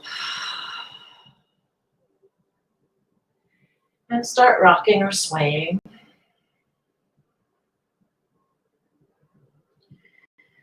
Feel that nice. Got about 2 minutes left, Leanne. Now, I want you guys to bring your feet back as close to your bum as you can, but don't do anything horrendous or uncomfortable. And come on up into bridge and try to stretch forward through your knees and really feel a good stretch here. Lift your hips to a comfortable place. Don't worry what you look like. No one can see you. Oh, take a couple of super deep breaths. Feel free, some of you, if you feel better, to clasp your hands to get your shoulders up under you and give a little extra lift if that's comfortable.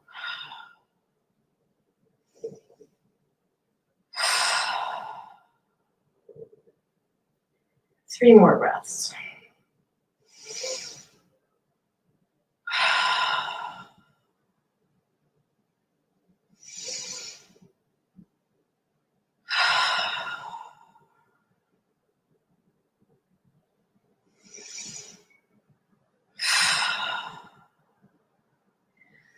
Okay, slowly and carefully bring your hips back down. You can roll vertebra by vertebra. That's what I like to do. Keep my hips sort of tilted up and gently roll down. Take a couple more breaths. And gently sway or rock. You might want to alternate. If you did one last time, do the other this time. And then stick one hand out to the side. It'll be my left hand, because if I do my right hand, I'll be face planting into my daybed, and that's not what we're doing. So you'll stick your hand out and roll over into a fetal position, nice and slow. Put your top hand down, palm down, and push up. Let your head be the last thing to come up. Come back into crisscross applesauce or your meditation pose. Take a couple of breaths, palms up, palms down, whatever you like. Feel where you're connected to the ground.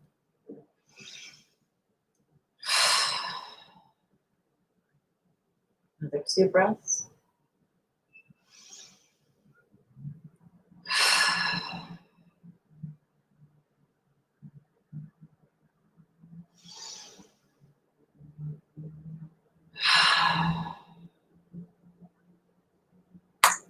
Thanks for letting me stretch you out. Always a pleasure. Hope that helped. Awesome. Awesome, Leanne. That was wild, especially at the end when you said thanks for letting me stretch you out. It was kind of crazy, but way to do it. It was good though. I needed that so bad, because we've been sitting in this chair, which is day 4 now. It is just, after a while your back starts to get it, but I'm going to hand the reins over to Kathy. Kathy is up, Leanne is out, and I am gone. Kathy, go ahead.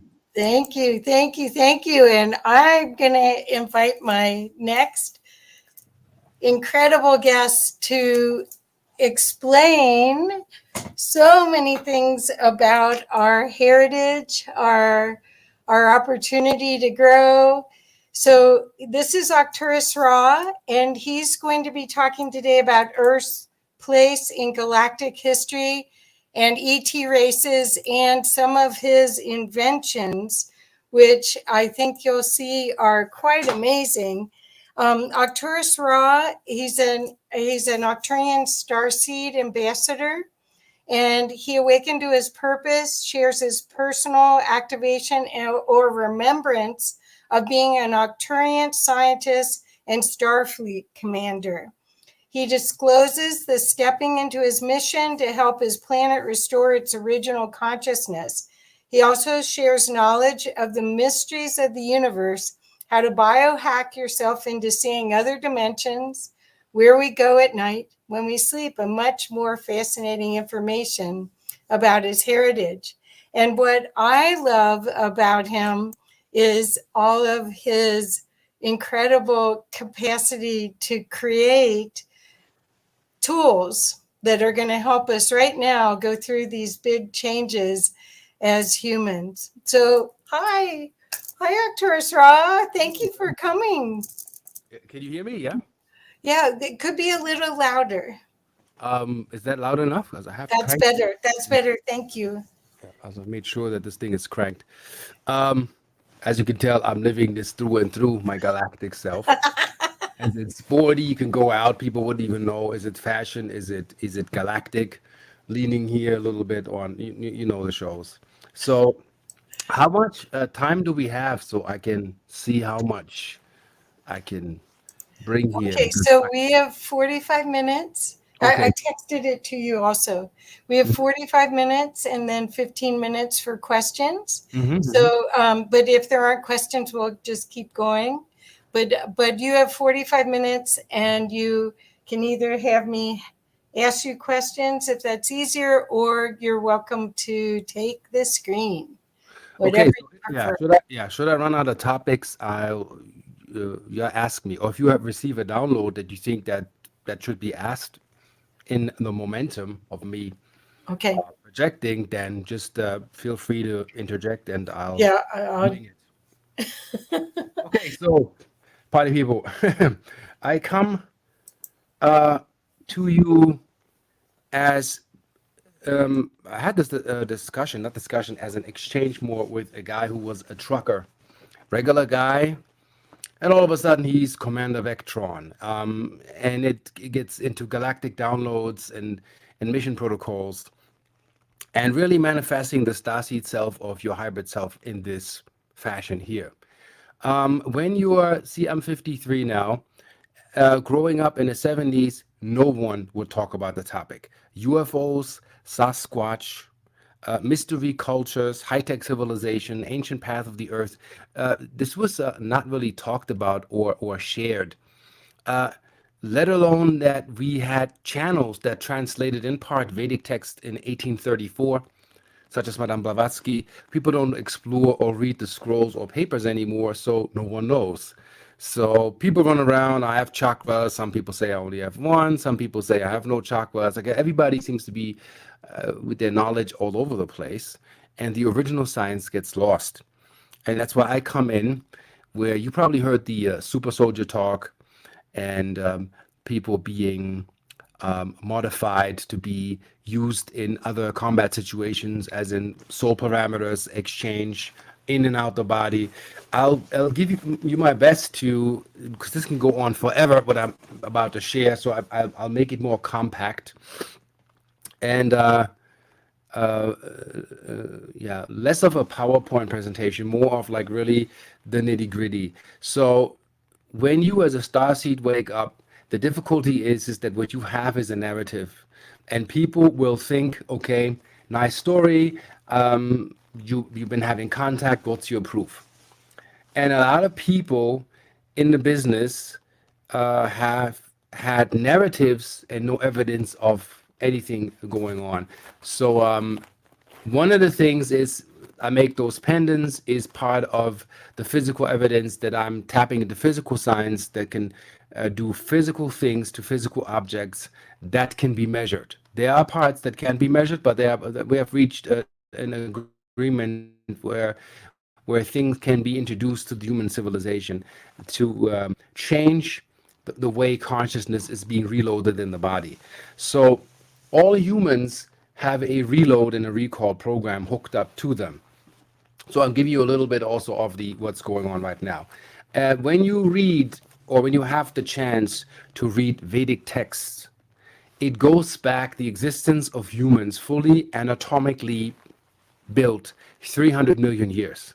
So rethink of what you know about humans and who was here on Earth. You have to also go into ancient artifacts where we have to use our mind and really come out of the logistics of the old paradigm into the new. And I urge you to watch, like, how do you say, Ancient Aliens, Brian Foerster, Forbidden Knowledge TV, things they find on Mars. The evidence is so overwhelming, it's kind of like Sherlock's homeboy would say it's ridiculous. It's everything is there. Everything is in front of us. And you still have people, I call them the cognitive dissonant ones, that still want to debate the pyramids were chiseled with sticks and stones. So I'll give you a little bit of my story, and then I go into the overall spectrum of where we are with this. And we're doing great, actually, despite the fact that we had COVID, which is a reset program. So don't pin it all on government, MIB, this and that. And partially the human race kind of is involved in doing it to itself also, in part, for the experience to reboot and reset. Reset is the original ancient word Ra-Seth. And Ra-Seth is very interesting, means when Ra meets Seth, it is to evaluate the day. What have we done? Did we make the better choice? Did we do good? Can we do better? So a Ra-Set in the esoteric wisdom of the Egyptian religion, which is long forgotten and people don't know, is that is what you call a reset. When your computer fries, the hard drive is fragmented, everything is all over the place. What do? We reset. We reassess the situation and we go back into the system and reevaluate, why are we on Earth? What is our purpose? Why are we here? Why did your soul choose to come at this particular time and space to this planet to do what you're here to do? So many star seeds, I urge you, people forget, the baker bakes the bread. The dentist fixes the teeth. The plumber fixes the plums and can build plumbing systems, whatever. The electrician knows how to work with electrics. So a lot of star seeds are in theoretical potential. And it is time to come out of it and manifest into the physical to make real, because we're here to change this planet. In the physical, we're in a physical dimension. Yes, we're going in fifth, but it's not all etheric and lofty. It is physical.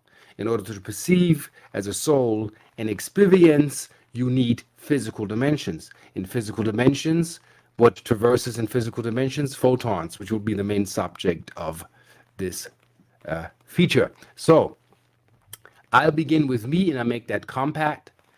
I have contact since I was 3. My contact memories go back to when I was 5. I haven't done, how do you call it, regressive hypnotherapy yet, because it's tough to get me under. Because interestingly, with my paranormal experience, I'm very skeptical. You know, I don't believe anything because a lot of stuff is being portrayed and nothing is brought forth. Remember that saying, you will know who's who by the fruits of their labor. The gardener can show you the garden and the fruits and the plants and what was planted and how it's growing. You can't come to the market with rotten apples. You can disguise it and lie about it, but it'll be revealed. And this is the time of revelation. Reveal all. So the age of Pisces was the age of belief.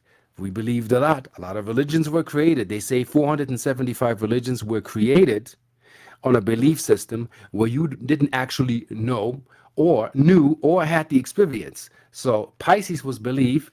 Now the age of Aquarius, I'm Aquarian, funny thing, is I know. It's coming now into the reality of you can investigate and bring forth knowledge into this is how this works. This how you get water from the well.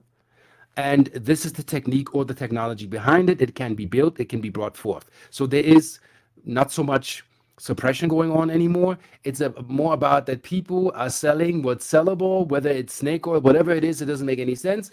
And we have to make sense to this now because this is time's up. We're past planetary alignment. Interesting, even MJ said that the planets are aligned. I think in The Man in the Mirror, or we're thinking you're just another part of me. Hope I don't have the two lyrics confused now, but it's been said, it's been promoted. We've been had talks about it, and the mystics held their space. And we are the starseeds. We are reactivated, basically. You can say ET hybrids born into human form walk in. So back to me being born in Germany, military child. You know, my father was in the service. My mom was German. You know, the typical German, blonde, you know, Atlantean-looking female. My dad was into that, and here I am. So you can say if it wasn't for Hitler, I wouldn't be here. Interestingly, the cause of World War II has caused me and many, many, many other seeds that had to actually come in. That's the urgent soul response when calamities happen on Earth. Is a lot of new souls will be birthed to change the system here. And we won't have it easy. We're not born with millions. It's, you know, Germany, racism. I mean, you don't want to, I say don't do it at home. It's not an easy path. But I'm thankful that I'm here. I'm grateful that I've made it. Rest in peace to my brother that unfortunately 2 years ago at the age of 48, he went to sleep and left this planet. Energies are intense. Note that people that leave this planet right now, soul contracts are up, soul resonance with Earth and protocol for you. That's for everybody on this planet. For everybody, we are all on this ship called Earth. We all got to work together, like in Star Trek. We got to figure this out. We got to find a solution. So, me growing up with interdimensional contact. I mean, how do you explain that you can see elves, gnomes, ETs? It's all kind of in the same realm. See, I'm a child. I'm not even talking psychedelics right now. I'm talking perception of a child, third eye, smack open. And what do I do with this when I have no teacher, no mentor, no shaman or shaman, which means altar before the Lord, meaning a face conjugate space where harmony can meet and you can make contact with your higher self. So mission is to really reconnect with your oversoul. Whether you go to my website or any other website, doesn't matter. It's about if you're in resonance, your soul will know what to do in accordance to what your oversoul is transmitting to you and how clear that is. Before anybody comes with God, lowercase God, higher case God, capital letter G, the Lord in heaven, my Father, all of those labels. We're getting out of labels. We're getting out. The main thing right now is that the purest version of you, as in factory setting, source code program, soul, original, pure, superpower, super being that is you, is your oversoul or your higher self. And the mission for you is to bring you and your oversoul back into alignment. That you, interestingly, Esther Hicks, if you know that channel, she says you have to be in agreement with you. Meaning if the original you, the hidden part, is not in agreement with what you're doing, you are set up for conflict, karma, and all of this weird stuff. So I had to figure this out growing up, having Esasani as a first contact that I remember. I don't remember the Arcturians. I don't know, maybe they come in later as you mature. It's a very interesting thing that I found out. And I found these things out with visions and downloads that I received. And, you know, when you tell that a regular psychologist, they think that you're crazy. But here's the thing is when you can manifest a construct, sorry for the sound, but that comes in here. Anyway, so if you can manifest physical things for a construct, as you download it, you can build them into physical form, then you are receiving something. There's intelligence behind that. And I'm here to teach people to trust that as I'm scrolling through like my invention lists, if I can find it, so I can show you, you can build things, and I put this in the camera so you can see it. You can build things other dimensional that function. See, this is an interdimensional ionizer where the plates don't touch. It accumulates electric static in the air and it does its own thing. So I can compute what I download in my visions, and you won't find that in a Da Vinci book or any other books. This doesn't come from an inspiration of an earthly book, even though I had studied science, quantum physics, all of that stuff, because I was interested to figure out where's the earth science. So the thing is, we have to have like in the series on Netflix, Arcane, highly recommended, where magic and technology meets. So we have to see where the elemental energy is, and then we have to see how the science is applied to the elemental energy. And I'm the bridge for what scientists have now the opportunity to learn. There are things in the spooky action in the distance that work together, and they always have worked together. There was no doom and gloom that was sold by different and several other religions, how things do not have place in your life. And if you can conceive or receive a spiritual input, you could be a danger to the old paradigm establishment. Not anymore, because this is what the planet needs right now. So in my contact, I was told that I am Ra because I'm of the Ra race. The Ra race is a title of an intergalactic priesthood that goes from planet to planet to help every now and then to restore consciousness on the planet. So I'll give you, as this comes in, what my higher self feels like that you have to hear now. So in my contact, I was clearly shown where I'm from. The awakening process, as in getting into mission protocol, happened almost 15 years ago, where we really, it's getting crunchy, timeline-wise, if you know about timeline. So the Syrians came in. This is the complexity of things that you have to figure this out. It's like a interdimensional Rubik's Cube.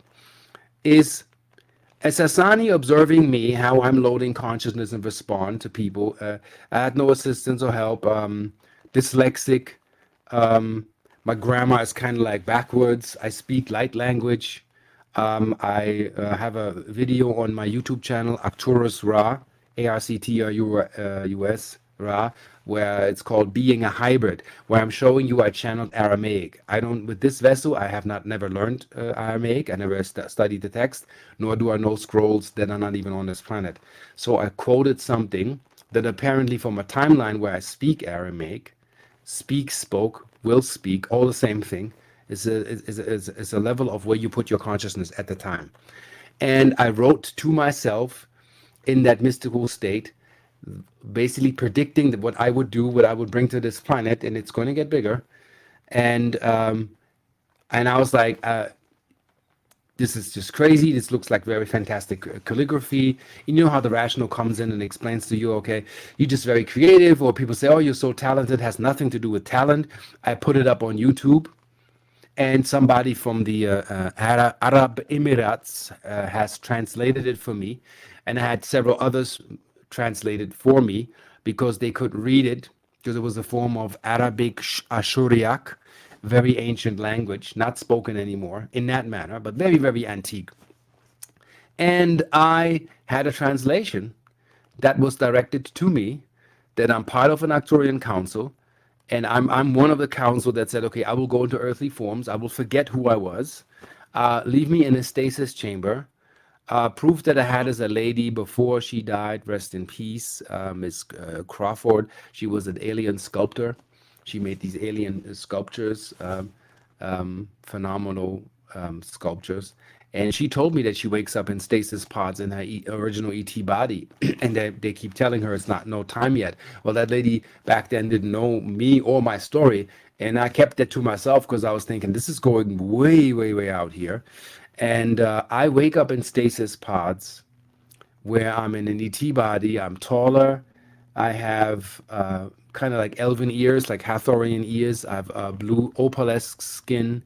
I have an elongated head, bigger eyes, and I'm an Arcturian. And I know that I am, and I know I have an incredible IQ, and I know when I transform this consciousness into this zip file on this planet, there's less of it that the body can handle here, according to the level of distortion of this planet. You want to read about level of distortions, the law of one talks about, since God has copied himself to experience himself, and so on and so forth, to experience this world, we have levels of distortions. So Earth is on a very, very low level of distortion, hence no levitation, and these superpowers are, or these CDs, they're all in Vedic texts. that Vedic texts. Is it the Marvel superhero Atomic? He has willpower to go small, like in Marvel Ant-Man. Go to the subatomic level with the power of his will. I mean, they use technology, tech, and all. Or G is the extension of your consciousness to show you that you can actually do that. So you use a device to mirror back that you actually see, like this iPhone. I'll text you, you receive a text. That is telepathic communication. That is wireless communication with some electrical impulses sang by some crystals. They're singing a sound, and the other phone has the capacity to receive that. But we take it for granted because of technology. When we say human has the same capacity, because we're built out of the same minerals. We build out of the same atoms. We're just structured a little bit more divine, and we are more high-tech in the flesh.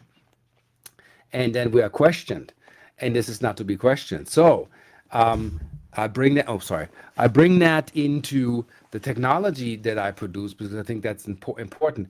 What's important in the download that I got in my ship context? So basically is when people have contact, what is the contact transmitting? What is the information that's being relayed? There's in an academic book where even educated PhD, MDs, whatever, Harvard, Yale, whatever, can't even debate that this is fact. It's like this big, this thick. It's called Beyond UFOs, where there was a survey that I also took part in with 3 doctors.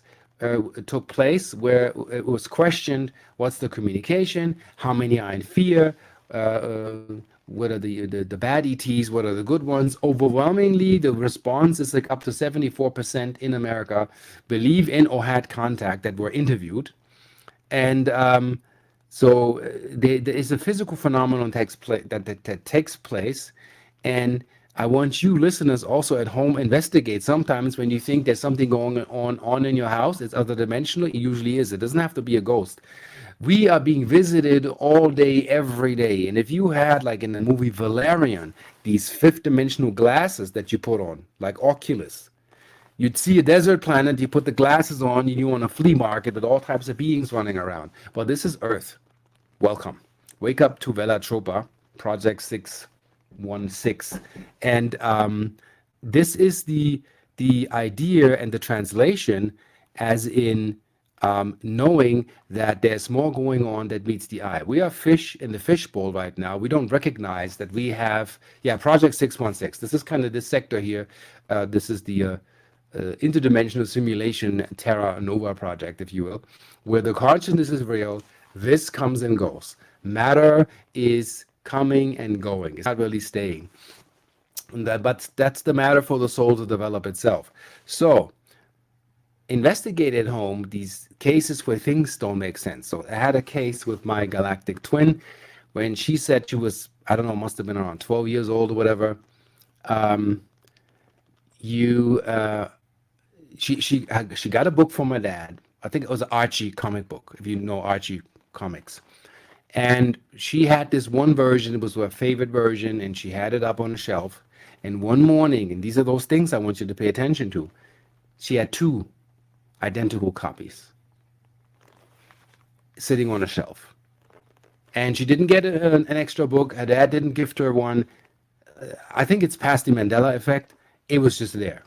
So these things could be, well, I find in my house in Sedona, crystals on the window shelf outside. Like you have to be taller than 6'2" to reach the front of the window of the house outside and place the crystal, like double-ended quartz crystals, as if, I don't know, somebody's giving me hints or tips or tricks. So I'll give you the phenomenal and fantastic story of how I find my technology. So in my contacts with the Arcturians, and I know we've been on many different planets, and we have soul braidings. I know that I have basic relations to Sirius, Antares, Rigel, Lyra, Pleiades, and the main hub is Arcturus. So I have Zeta DNA in me, and the Zeta DNA comes from the Essassani DNA. That's me looking so stoic, being such a computing Spock-like being. That's needed in order to compute and process what I'm getting in, is the governance of the emotional body. That's why Spock was my favorite. You know, blue shirt, golden rings. I mean, how Arcturian does it get? It's so funny. The series started in 1969, and Gene Roddenberry talks about Telosians from Telos in the Telos system. You know, this is not a movie script. This is channeled material. Gene Roddenberry, the Star Trek master, studied under Phyllis V. Schlemmer. She wrote a book, The Only Planet of Choice, Deep Space Nine, is actually dedicated to the Council of Nine and also based on the channelings of that lady. People don't know that, even Star Trek fans, I think even most actors don't even know that they're acting. What's actually happening is a reload from the future, where we will be in a probable timeline where we get our ish together to make sense and move forward and get out of the things that we have created.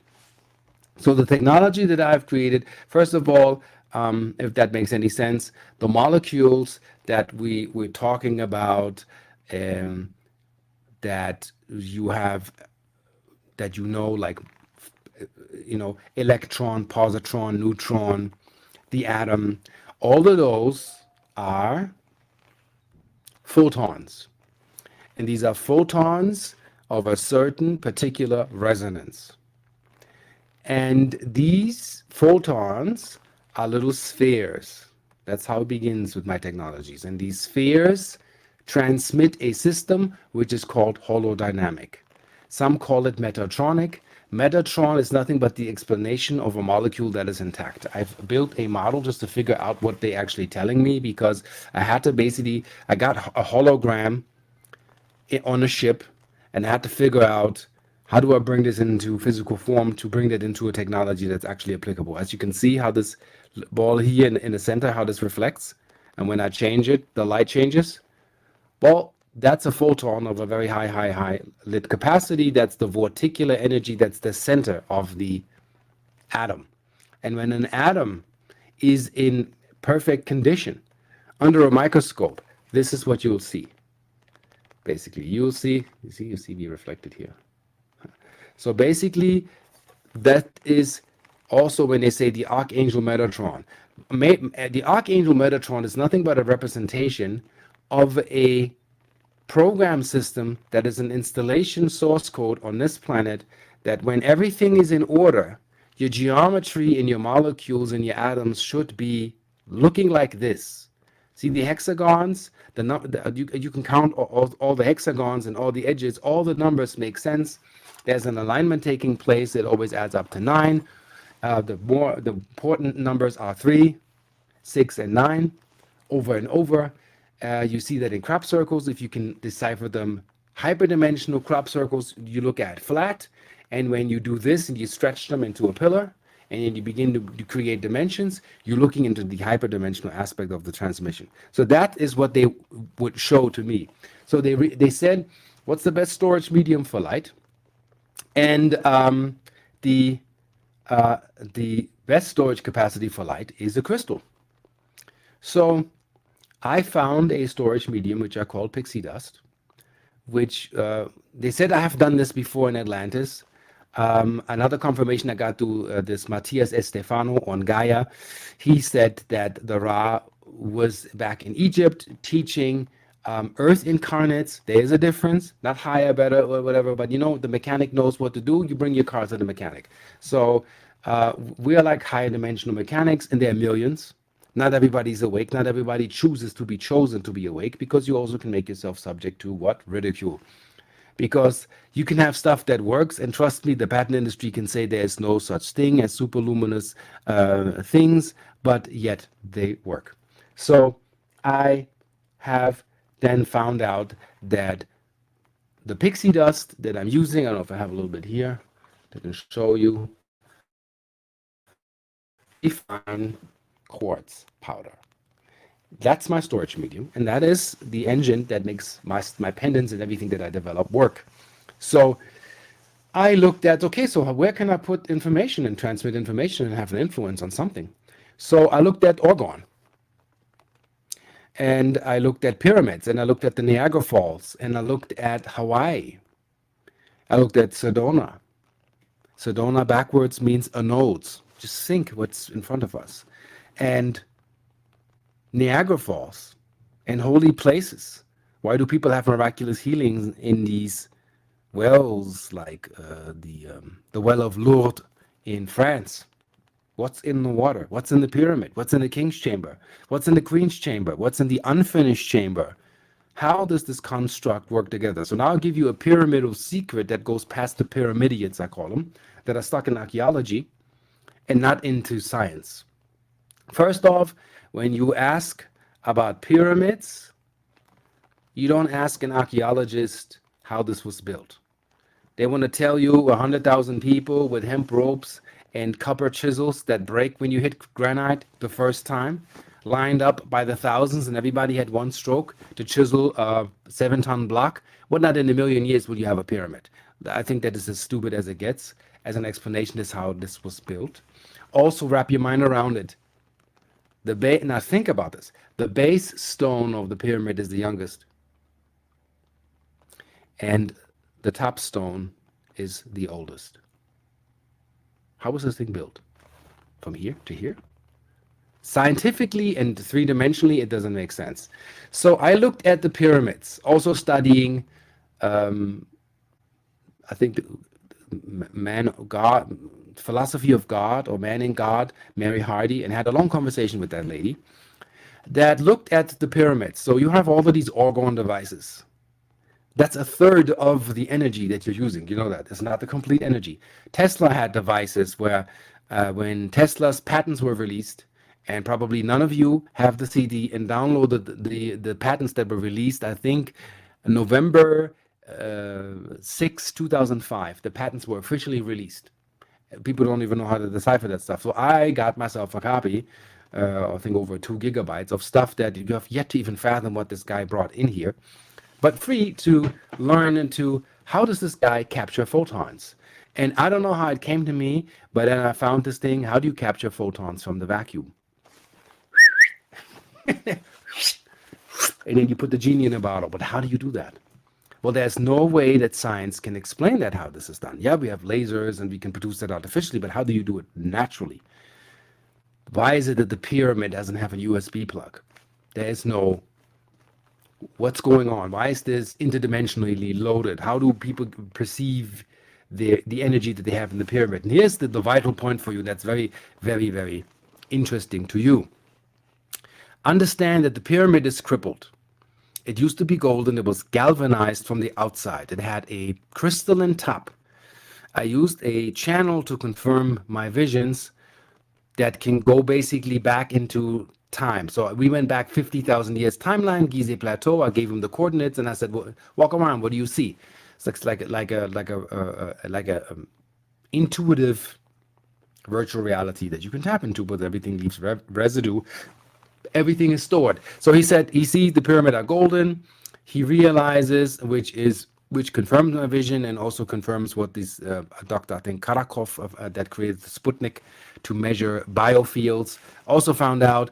The pyramids were not designed for you to live in. First off, they were designed for repair, and the king's chamber, like in the middle point where the most energy generates, only for the most adept and trained priests that can hold the frequency to receive those images, as in the router to an interdimensional and galactic system that connects planets. So what's coming through the pyramid is not from Earth, and the pyramids are not from Earth. There are other planets that use pyramids too, and they all know these are routers interdimensionally hooked. I'm not going into the incredible science that's behind it, that these things are almost as accurate as an atomic watch. And nobody can debate that. And nobody on Earth can build that. So when you talk science, you don't go to the archaeologist, go to an architect and say, okay, I want to build a pyramid on the Gizeh Plateau. And then the architect will be like, we have a few problems here. We can't do. And that is my point where I'm coming in, where people, and I know I'm preaching to the choir, can have an open heart. Let's say you're going to the Gizeh Plateau and you find this 2,000-ton block. Looks like a shrine.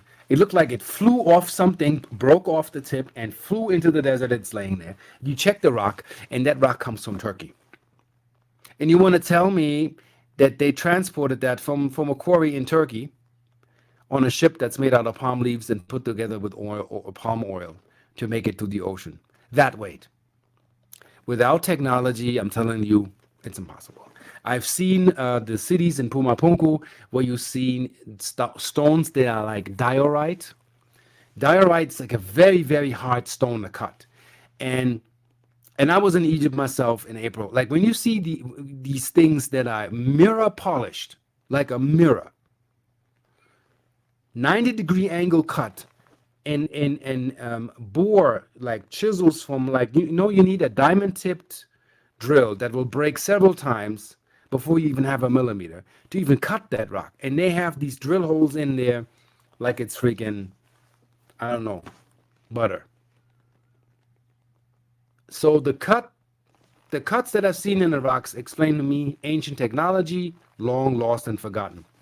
So I put pieces together where I'm like, okay, if you are in tune with your oversoul, your higher self, it'll point out to you parameters that match.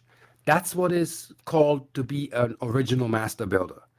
I know Freemasons wish to attain on a 33-degree level to be that and give themselves the title because they have these books and degrees that they studied. But what's missing is you can sit them in a pyramid, put a few items in front of them that are from the ancient times and say, put it together. And they'll fail because they don't have memory and no recall, nor access by divine right even to know what's going on. See, like the Dalai Lama is elected, they put 7 objects in front of the guy, and they say, okay, if you remember the 7 objects, you're in the reincarnation of the Dalai Lama. And he remembered 7 objects, like a comb. What did you do with that? Yeah, I used to sit by the river and comb my hair. I had long hair. I was a boy. I was over there. I don't know, a pebble. I used to play with these marbles. That was in 17, I don't know what. But all the detail is there. So when somebody says he's the reincarnation of something, and somebody would say, well, we have the items of, let's say this, no pun intended. Let's say you're the reincarnation of Edgar Cayce. Then there's an elite group that knows the personal items that belong to Edgar Cayce. And they will put them on a table in front of you and then say, well, tell me what you see and tell me what you remember. And if you don't have that down 100%, it is to put in question if you're the reincarnation of that. I believe that we are connecting to collectives. Like I'm saying I'm Ra, but I'm not the Ra. That is a social memory complex of an order that has a surtitle, hence the name Ra. I say if you have a Gmail account, that doesn't make you Google, but you're part of that collective that subscribes to Gmail. It's okay, it's fine.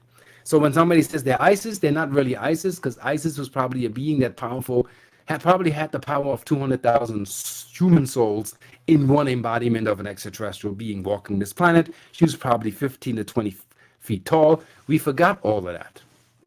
So when you align to a collective, give yourself that name. But now the mission is when you call yourself Ra, then it's like, okay, you have to embody that. You have to bring that in with everything there is. You'll be laughed at. And I mean, most of my friends are not in contact with me anymore. I have a complete set of new people. My life has changed 180, 180, 180, 180. It's like insane. But you have to trust in that this will guide you the way to where you need to be going to bring into physical form what you're here to do. So let's go back to the pyramid secrets. I'm about to give you a pyramid secret. If you want to build something, same with Orgone. If you want to do it complete, then do the complete math and do it how it was done. Original Orgone. You see these plates, how Wilhelm Reich, watched the biography of this guy.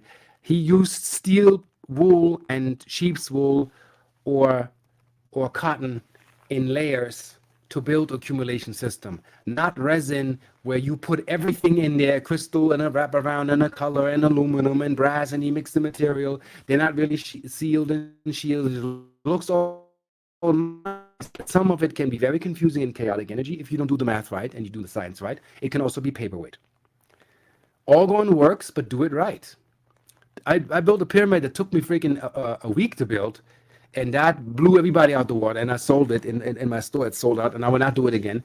I basically made, I think, 72 layers of like resin, atomized stainless steel. You want to stick with what attracts cosmic energy clear, not brass, not copper right now. We're dealing with orgone energy, and that's a part of the math that I'm giving you right now.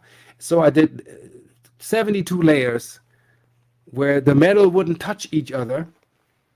Poured, and you wait 2 minutes, you pour, you wait 2 minutes, you let it dry. It's really a beast, because how do you align this entire thing and bring it into one form? Because things move, and the sun and the weather and all that. And then I put this thing up, and it was so energetic that stuff would just spaz out. Electrics would not really work, and it would really work. So here's the deal to complete the math for the science that I brought to the planet.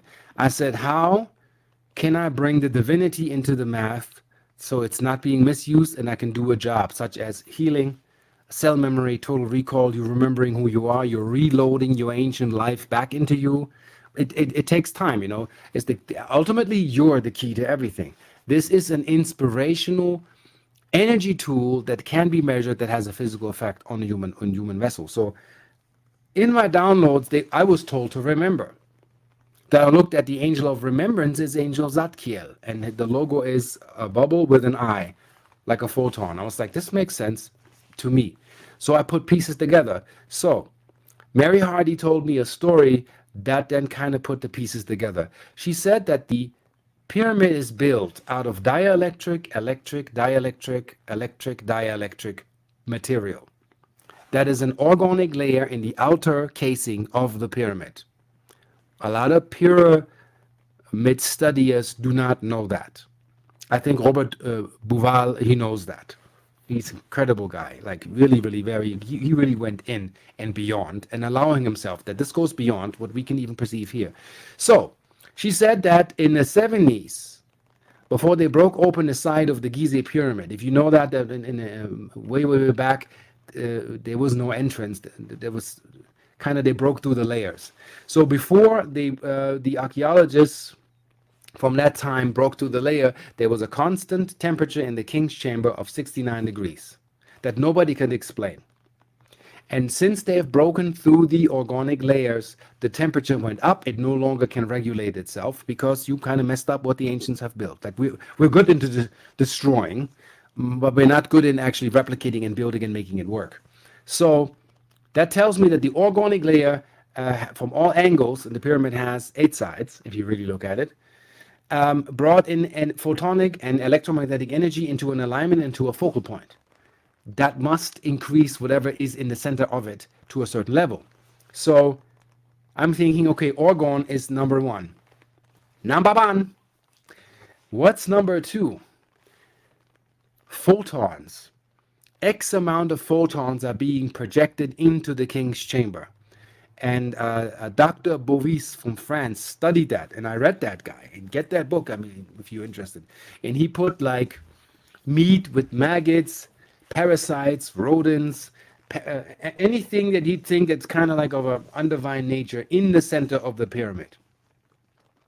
Not saying that meat is not divine, but like he wanted to look at the parasites more.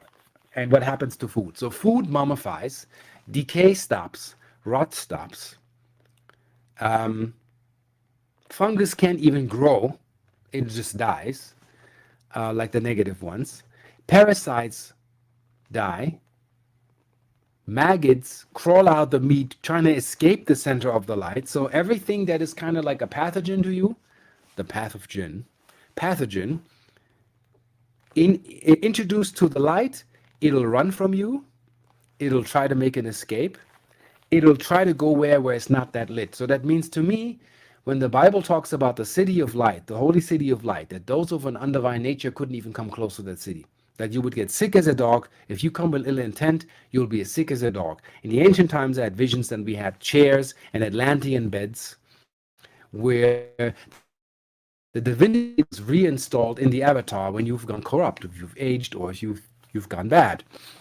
And if you're a bad being, you can't stand to be in those places. So demons shun the light. Literally, Aligned light dispels demons and weird hauntings. And I realized that. And I'm like, okay, that seems to work. So I'm not reinventing the wheel. I'm basing my stuff in a combination of science that already has been working and is working. And we have proven that. So I looked at, we have an orgone layer in the pyramid. We have photonic action. We have a lot of negative ions just swirling around in the pyramid. And I'm like, what do negative ions do to the metabolism as a metabolic function of the human cell? Well, it saves it, it aligns it, it repairs it, it makes sure that everything runs in a divine order. And the more negative ions you have, the better you, the healthier you are. The more positive ions you have, as weird as it sounds, the sicker you are. Or organs that can be measured on its ionic presence. And then you can see, okay, well, your liver is kind of running on 64% life force. You're not doing so great with your liver. Change your diet. And the liver changes with the influence of photons. Why do people have miraculous healings in those chambers and holy places and crystalline mines? Similar thing, because the photonic energy is high. Also, the biophotonic resonance, as in resonance, meaning an apple in your kitchen will rot in a week. An apple in a root cellar, in the original soil, not limestone and all made nice, like really in the soil. That's how my German grandma had her stuff. Guess what? Her apples, her potatoes would last more than a year. Why? Because they're in bioresonance. They're still where the photons and the negative ions are in the original magnetics, which brings me to the third thing of the equation. The pyramids had now orgone energy, photon energy, negative ion swirling, and magnetic correlations, like we call them magnetic anomalies, I say normalities. And then go back 50,000 years timeline. I mean, I watched a German show where in Munich they assumed that Earth had higher magnetics. Take your app with your phone, do it yourself. Our magnetic output is at 0.4%, hence fallen consciousness. Less chromosomes. Us being, the tallest, 6 foot, and in the ancient days we had giants up to 20 feet. Well, but these magnetics, chromosomes can have, if you add a chromosome to us, guess what? I'll be taller. Science has known that, so I don't even need to prove anything to anybody. That's known. I'm like, okay, so if higher magnetics bring the original setting to your evolution back in order, and I'm just talking magnetics, I'm not talking light right now, like the sunlight, the original photon hitting you, correcting you, the vegetative nervous system, if I got that correct, central nervous system is animated by natural sunlight. So I'm like, okay, if this was all combined and the ancients knew this, then why is it so hard for us to bring that back? And we're leaning on technology. Well, that's the old Atlantean curse. We can build Merkabas, we can build artificial systems. we don't need to lean on the divine input that's given to us. So I was like, okay, if I combine magnetics, photons, negative ions, and orgone energy into one package, I'll attract a scalar wave frequency, which is a subtle frequency field, and an electromagnetic standing wave that goes up into the sky, into the ionosphere that has been measured. But also tachyon energy is attracted when that field is wholly in alignment. It's like, a friend of mine, Mark Sims, has given me a symbol that he looked at the math of the, let me see, it's so reflective, that thing. See, now imagine I'm trying to show you the book of light and you can't see it. So I need to lower the consciousness, see, that you can actually read the message. So when you go direct consciousness, you can't read that. Here's the reason why. The book of life can't be read by the untrained priest, because you don't have the light capacity to translate the light codes. You see it again. This is so reflective that when introduced directly as a technology, you can't read. Now you can read. This is to angle in, how do I bring my downloads in that they're readable? The reason why this sticker works is these are in traffic signs. These are glass beads, crystalline glass beads, laminated. So I put the Fibonacci sequence and the symbol that Mark Sims thankfully gifted me to work with, and put it on there, and it changes frequency. You put it on a cell phone, people are like, my hand doesn't hurt anymore. I'm like, I'm doing something here. So I have technology that's applicable, and since we have 9 minutes, I will cut this short. I have put this crystalline sand into a brass container because it's a very good conductor and modulator. This is also based on the jet, which you see in hieroglyphs in Egypt, where people see the symbolism. I rebuilt the three-dimensional technology.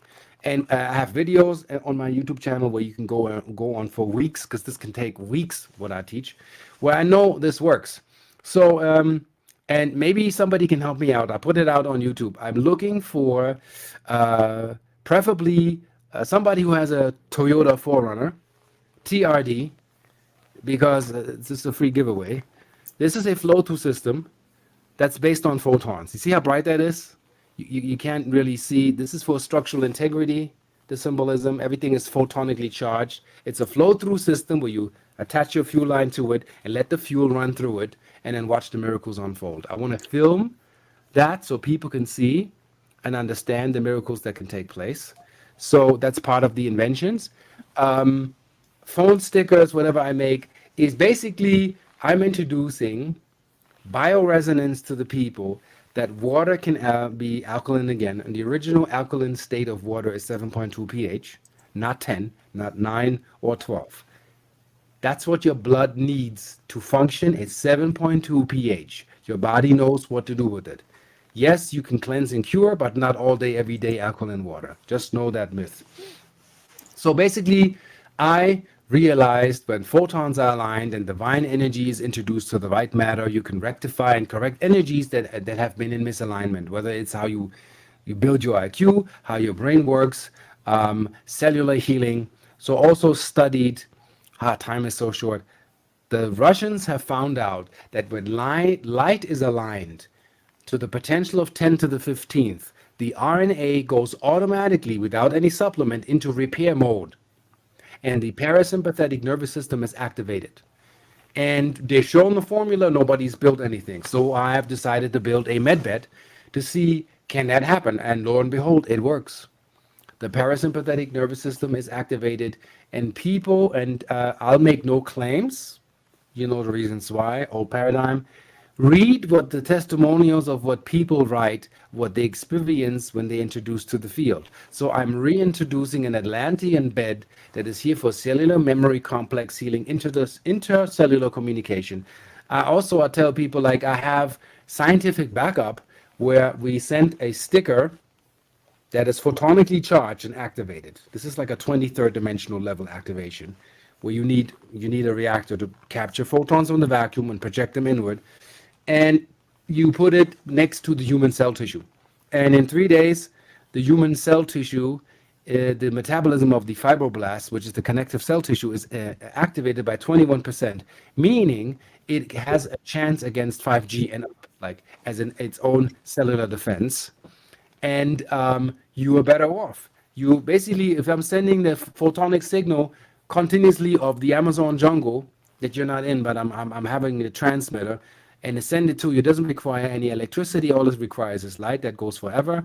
Even at night, these work. Before these crystals go dim, it'll take 15,000 years linear timeline. Wow. You are in a better light field for your body, which you need. I mean, how is it that plants wither on Times Square and plants grow in the jungle? Not just because jungle in Times Square, it's because they're out of resonance. And I'm here to reestablish the resonance with you and your oversoul. And I've gotten the furthest that I've gotten, where I challenge people. I say, send me your pendant.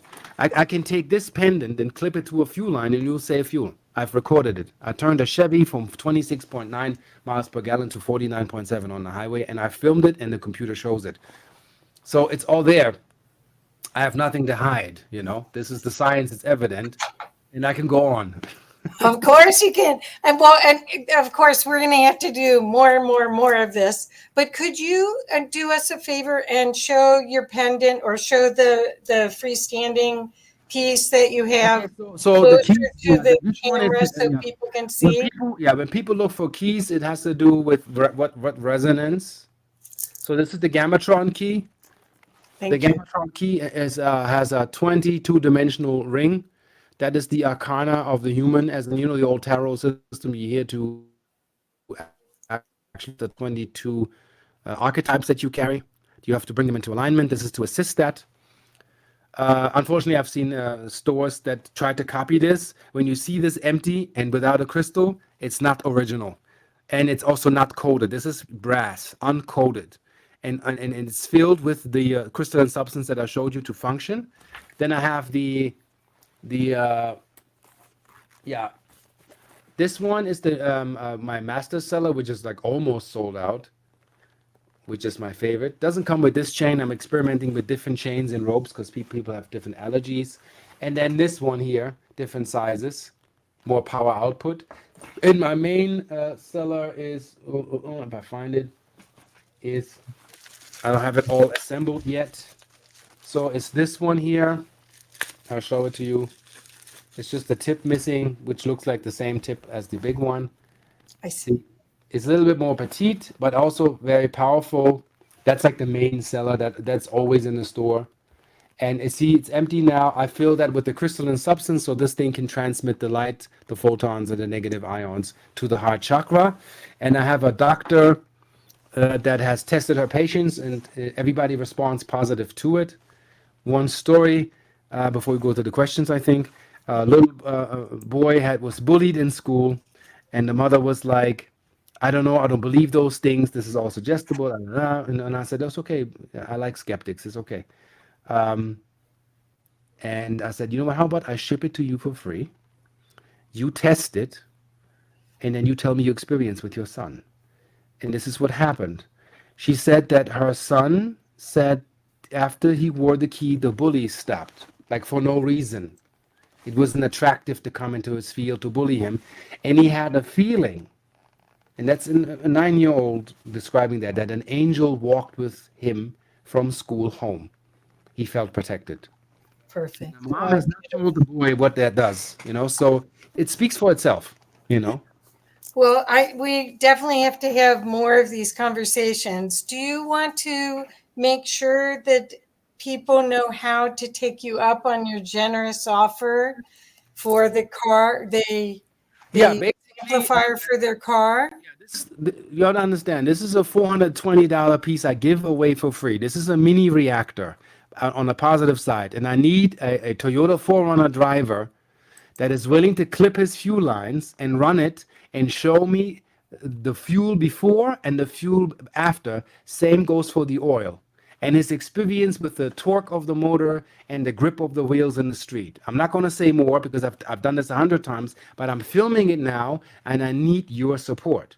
So people see this is not just some fancy glimmer box. There's actually science behind this. This has an effect. I already have a Ford 150 driver. She's installing the thing and she's filming it. She has 18 miles per gallon and we want to crank it. Want to see, can we influence the system physically to show you there's physical evidence that we can bring galactic technology, UFO technology to this planet, And more, when we do more interviews, I have more things to reveal that are actually phenomenal that nobody looks at. And I'm like, why don't you try this? And I didn't know. It's like, seems simple, but you have to have the mind state to perceive that. So.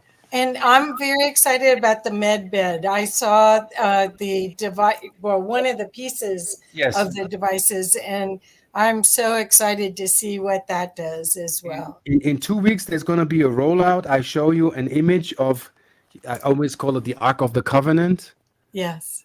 See, that's the top lid that I have already designed the logo and everything for, I will assemble that piece. I have a holo med bed video where I'm explaining the functionality of the bed. And I filmed myself for 1 year channeling together how is this going to be built.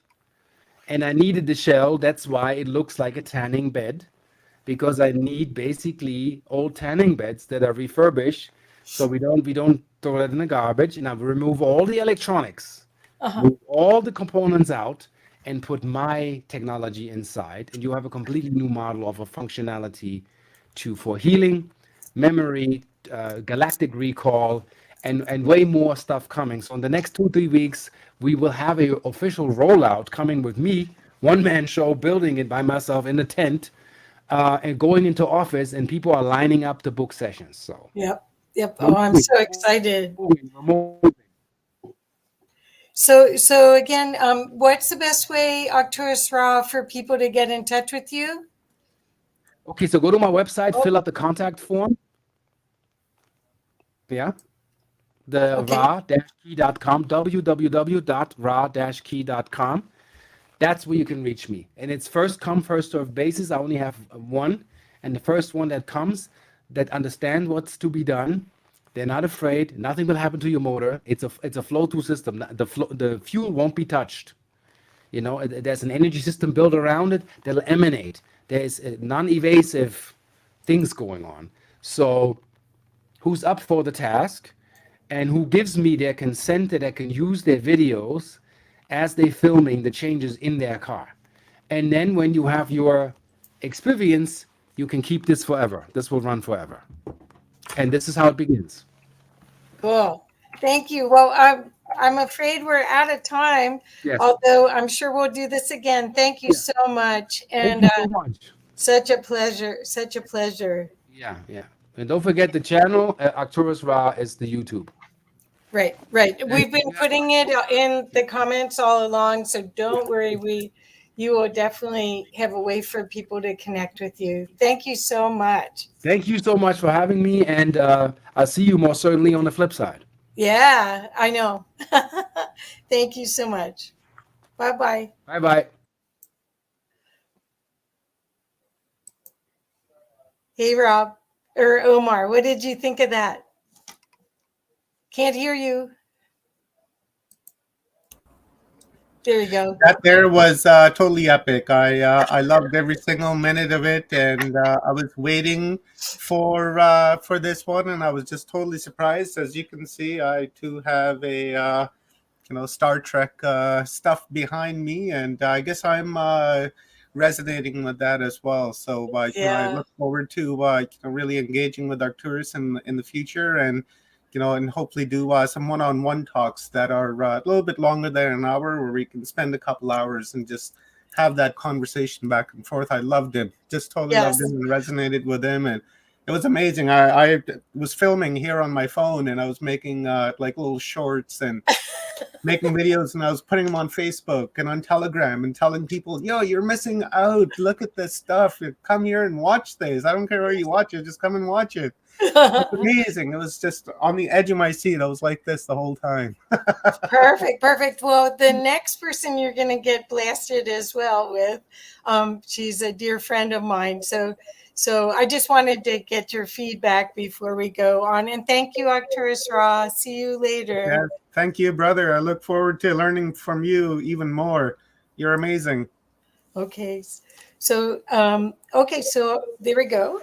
So now I get to introduce you to a sister from another mother, Tamara Oviatt, who is the founder and the creator, the downloader of Sacred Activations, which is a healing modality that is one of the most remarkable healing modalities I've ever experienced in my life. I'm actually trained to be a practitioner. And Tamara, let's see, I'll get the specific best way to explain it that you sent to me. Okay. Tamara Oviatt is a master sacred activator who was given the gift of sacred activations in 2012 by the Source Creator, and received her first activation from Lord Metatron in Scotland's Roslin Chapel. Being a uniquely gifted light worker, master healer, and divine channel, she has always been destined to bring permanent healing, personal growth, and positive transformation to people using the power of sacred activations. The thing that we want you to understand about sacred activations is the sacred geometry and the opportunity for her work to really change your connection to who you really are. Let's see, I'm trying to say, here we go. About sacred activations. Sacred activations is a form of meta programming that intelligently corrects, removes, overwrites, and upgrades your subconscious programs, and will continue to work on you for days, weeks, months, even years, shifting your belief systems, raising your consciousness and vibration, and aligning your mind, body, and spirit to universal flow.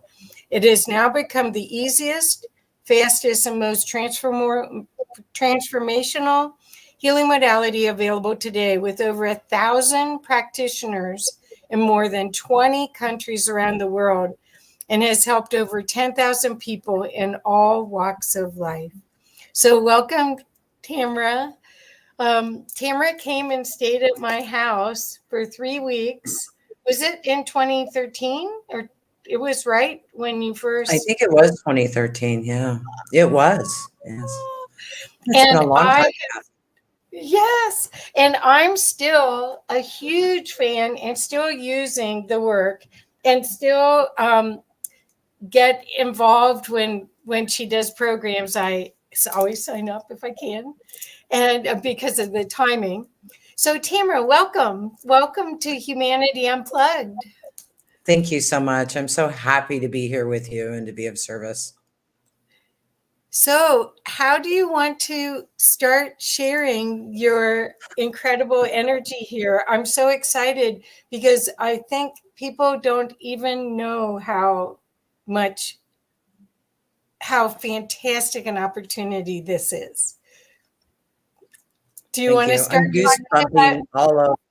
I have goosebumps all over my body. I'm really happy to be here. I have a bunch of activations to share today. I mean, Humanity Unplugged, that's what I do. You know, I help people unplug from the matrix and to really line up in your power and to really create the life you desire. You know, so many of us are so locked into the media or what we're reading online, or we're distracted by social media, and we're not creating the life we desire. We're creating things that we're told to create. We're thinking of things that we're told to think, instead of really being our own programmers, because there's so many programmers that are programming us and in the collective consciousness. You know, we're really like the internet as a collective consciousness, and all these messages are available, and all we have to do is turn them off. And I know I say that, and a lot of people say that, but I'm here to help you do that. That's what I do. That's a gift I bring to the table. Really, that's the gift that was given to me to share with you guys and to help. Kathy explained that what I do is metaprogramming. For years, people would ask me, how do you do what you do? Because I was seeing sacred geometry activated in people's fields, and their lines, their sacred geometry lines being lined up and being repaired. And I didn't know how to answer it. I just went, I don't know how I do what I do. It just happens, you know. I connect to source energy, and I just see this work come, or this energy flow in. And a couple of years ago, I picked up a book about metaprogramming the human biocomputer, where it says that the programs can be designed to regenerate, analyze, and transform other programs, even modify itself while it's running.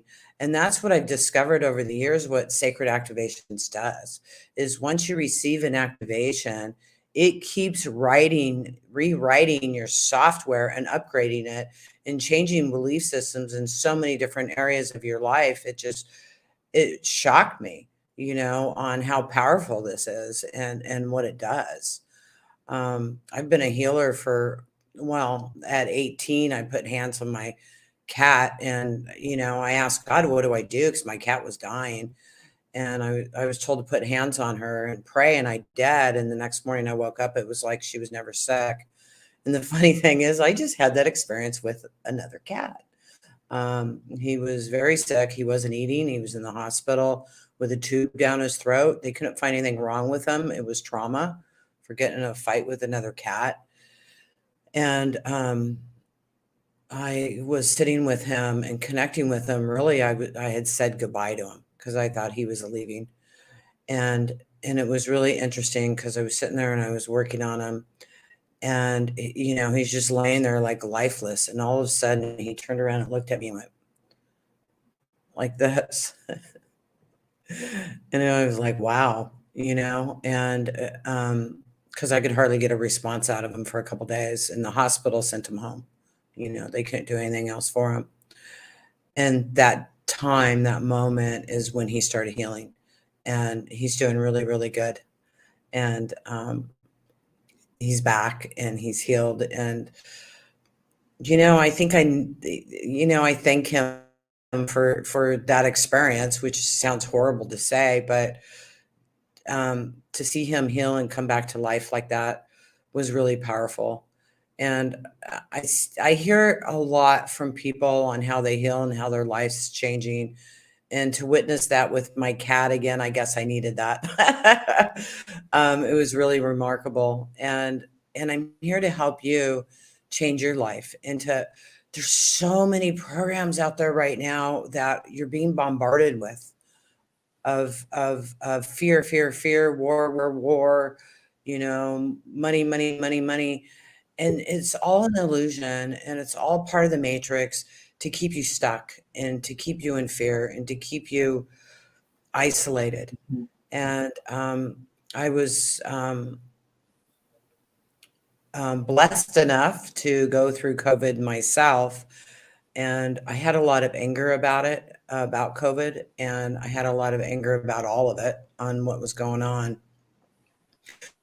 And the experience, of course, was horrific. And I remember waking up in the middle of the night, they were telling me I was going to go through it, and I was just really angry about it. And I made an agreement that, okay, fine, I'll go through this, but I want this in return, because I've learned to start asking for things when I'm at service.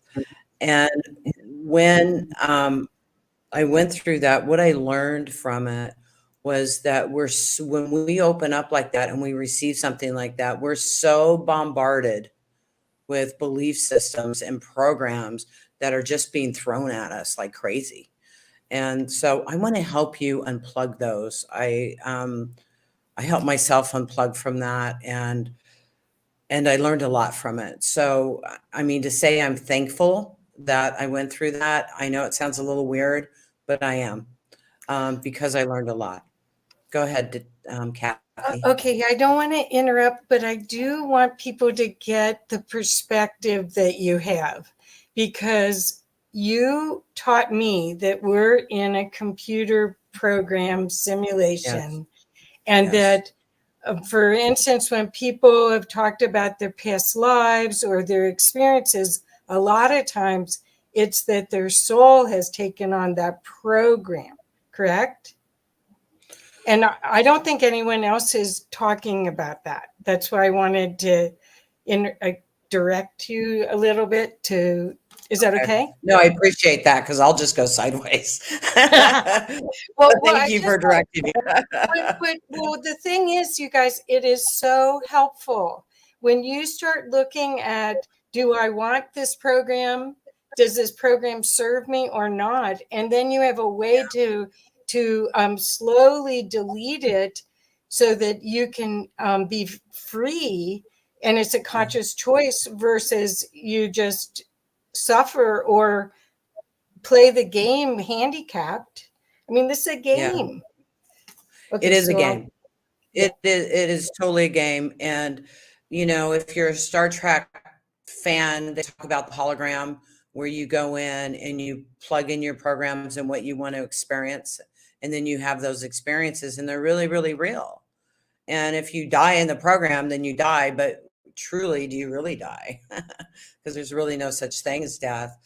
And to realize that we are just in a hologram or a video game or a computer simulation, when you really, really realize that, and I know it takes time, and because this simulation, this game is so real. It's such a fantastic program, and it has to be for us to believe it and to play through it.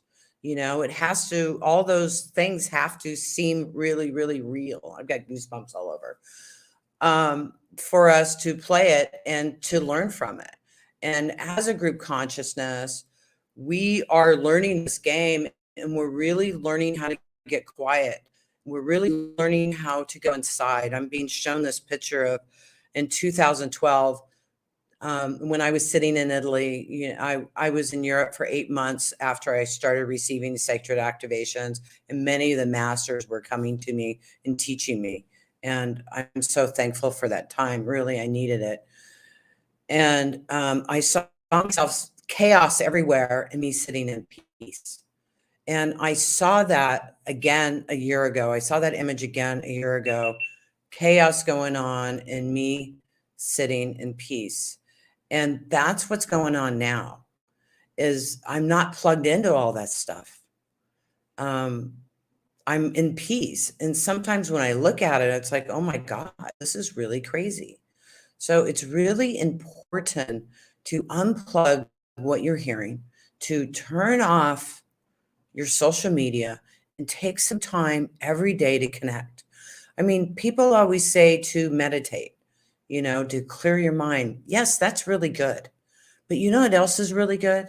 Is to take some time to program your life, what you desire to see in your life, what you desire to see happen in your life. You know, they talk about how, say, playing basketball, right? There's three studies. There's three groups. One study is, or one of the groups is playing and practicing basketball every day.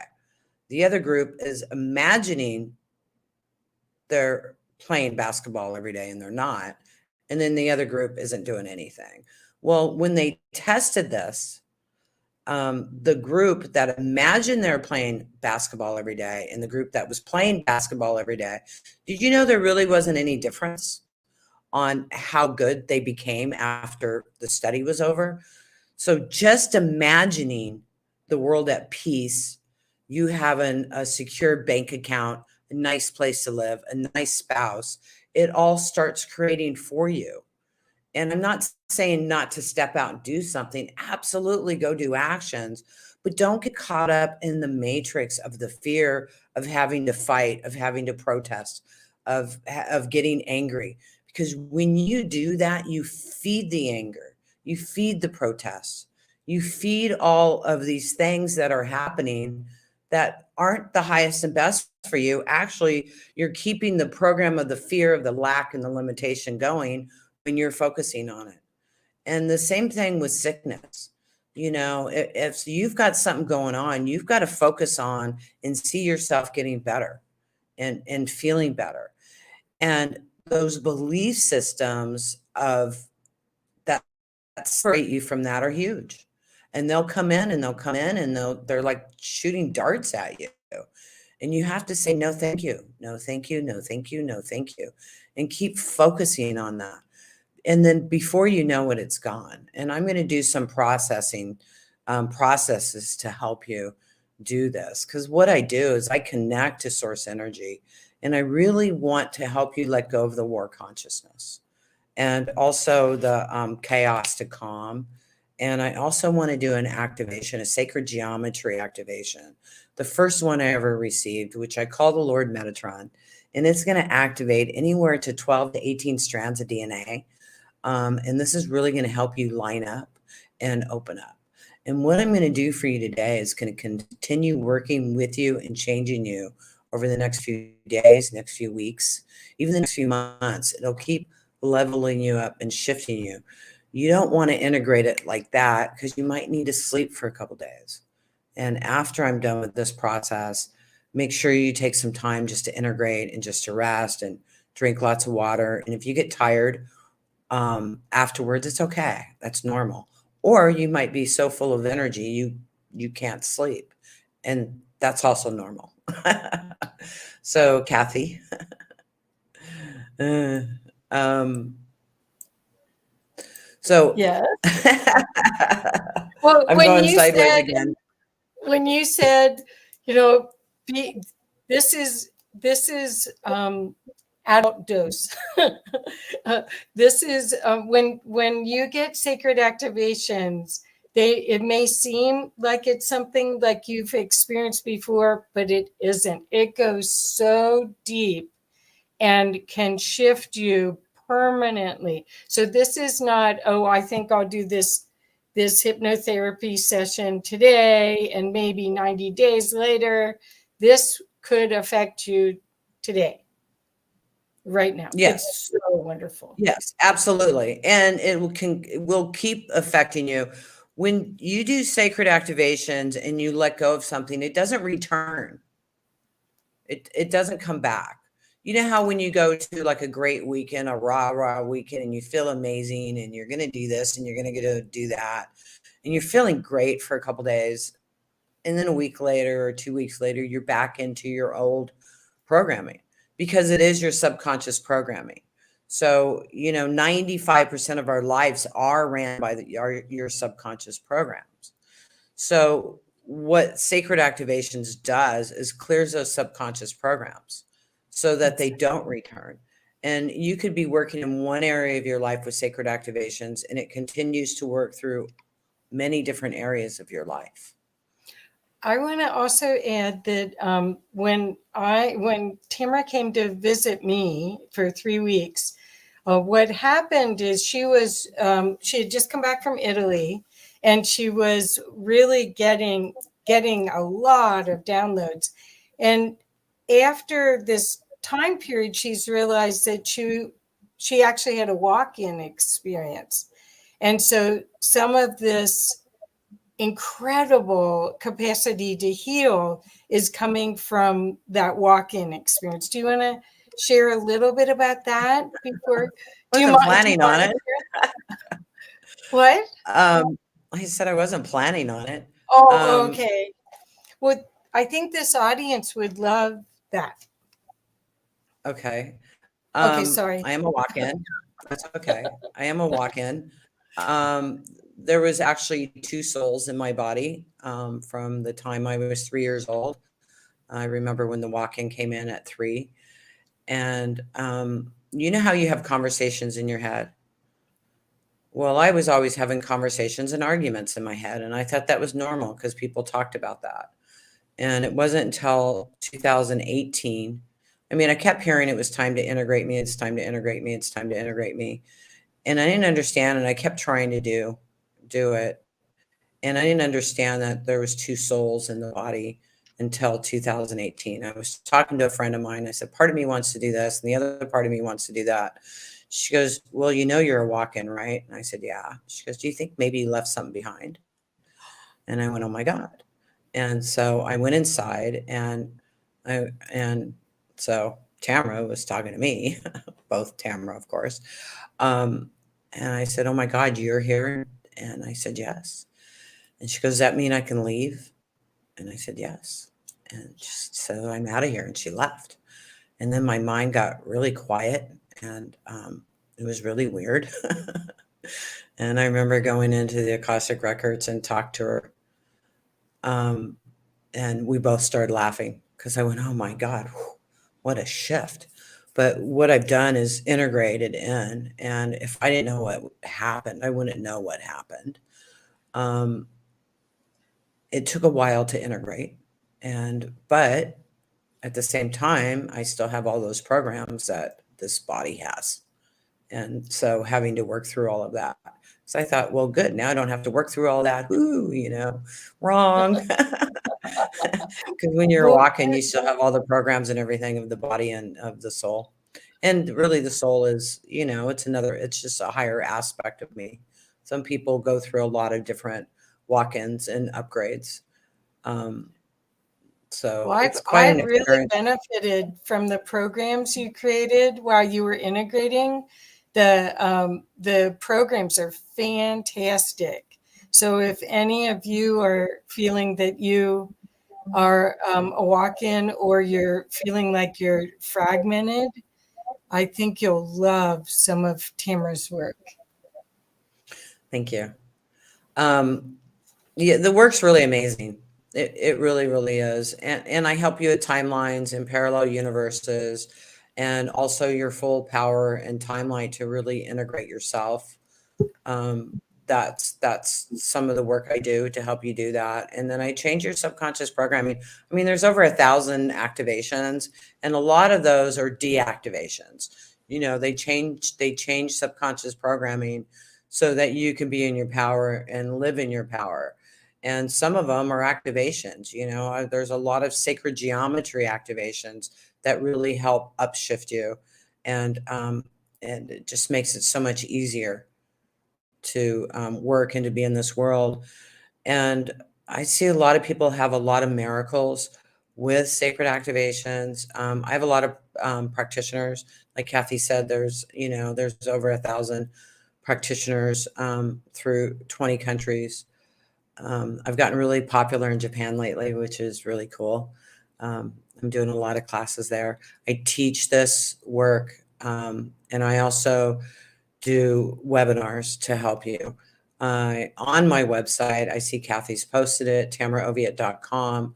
If you sign up there, we've got a lot of free gifts for you. And if you go into Live Your Best Life, the Great Awakening Support Group, there's actually over 15 hours of videos and audios in there to help you shift your subconscious programming and to really dealing with what's going on today to help you be in your power. And what's really cool, when you change yourself, everybody around you starts changing. Everybody at work starts changing how they treat you. Your spouse changes, your children change. Everybody around you changes when you change, because everybody's your mirror. Everybody is a reflection of you, and they're acting out for you, for your belief systems. So that goes into the world. When you change yourself, the world changes. And we're in just such this huge transformation right now in the world. And it's so important to focus on peace, love, joy, happiness, abundance, and health, and only focus on that. And if you're seeing any headlines or anything else that say anything different, turn it off, walk away. Somebody's saying dark forces are tied of negative, some worn out literally. Yeah. And there's a lot of belief systems in the world that it's just too overwhelming. I want out of here. And that's a collective consciousness energy that's in the world right now. And we'll work on that, honey. I'm also going to do black magic puppet master activation or deactivation. Let me clarify that. Because black magic puppet master, it clears all the dark energies and fields and arrows and everything else that are connected into your energy field so that you could be free of that. And we're also going to be doing a universal life grid. So you're not picking up on all the energy and those belief systems being thrown at you. So it's going to put a protective shield around your energy field. And like I was saying, I also want to do the chaos to calm, disconnect from war consciousness. These are what I wrote down before the call. And I was also told to do the Lord Metatron activation. Yes. When you change yourself, you change your world. We are the actors, we are the producers, and we are the writers in our life and in the world. We are creating this. And another thing that's really, really important is that we are no longer creating from the past. The past of this world, the doors have been closed, and we are creating in the now. And the past keeps getting thrown at us, but we're not to plug into it. We're not to plug into politicians or what's going on in the world, because that's all out there. Really what we got to focus on is ourselves and on our hearts. And what we desire to see in the world, what we desire to experience. And that's all we should be focusing on, because everything else, it's just an illusion, and it's to take control over you. I know that we get world peace. I know we do. I know we get world peace now, this time, and I know we make it. And this is a really good game, and it's an amazing game. And so those people, or those bad people, or those black magic puppet masters, guess what? They're helping us to play the game. That's their job. And so there's no reason to get caught up in it.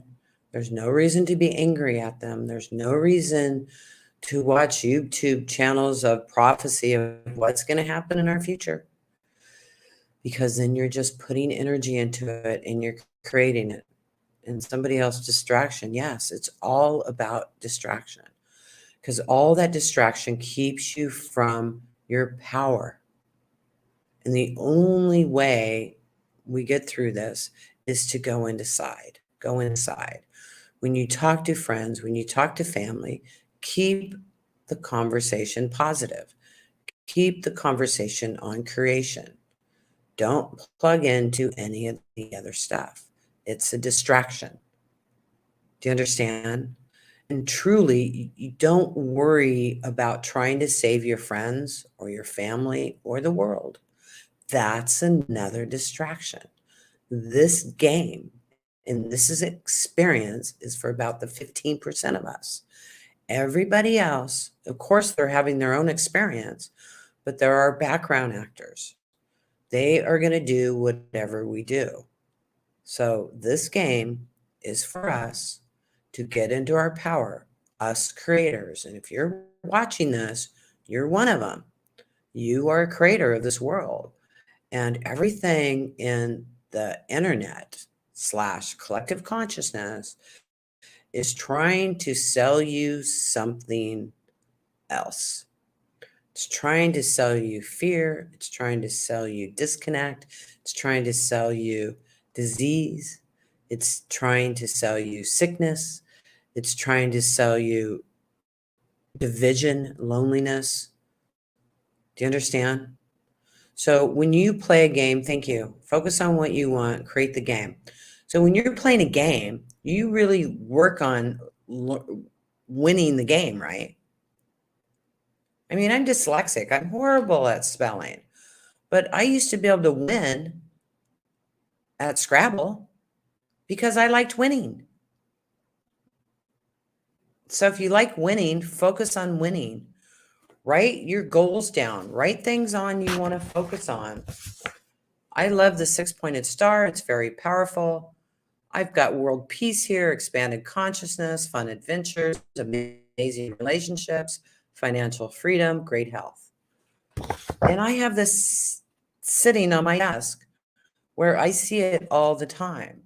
So anytime my thoughts go this way, I look at this. The focus on peace, love, joy, happiness, abundance, health, fun. And that's all you have to do. We are so powerful. We're such powerful creators. And we have to remember how powerful we are. I'm going to share a little story with you. Last May, well, I guess I should back up a little bit more, okay? In 2019, October, I've been single for 24 years, all right? And October 2019, I wrote on a paper exactly what I wanted in a guy. And I said, God, I'm happy to do all this work for you, but I want someone by my side. I'm done being single. You want me to do all this work, you bring me somebody. And I wrote my list of what I want. In January 2020, I started talking to an old boyfriend, and I was in Florida and he was in Florida. And 3 months, no, not 3 months later. Anyways, within 6 months, we moved to Mexico. And after being in Mexico for a year, we were in a rental. I was done with the rental. And I said, God, I want a house and I want it now. That night I went online and I saw this house. I made an offer. The next morning it was approved. And we moved into a house on the beach in Yucatan, Mexico, within 40 days. See, these were times I said, I want this and I want it now. Bring it on. And bam, it showed up. And it's a little shocking when that happens.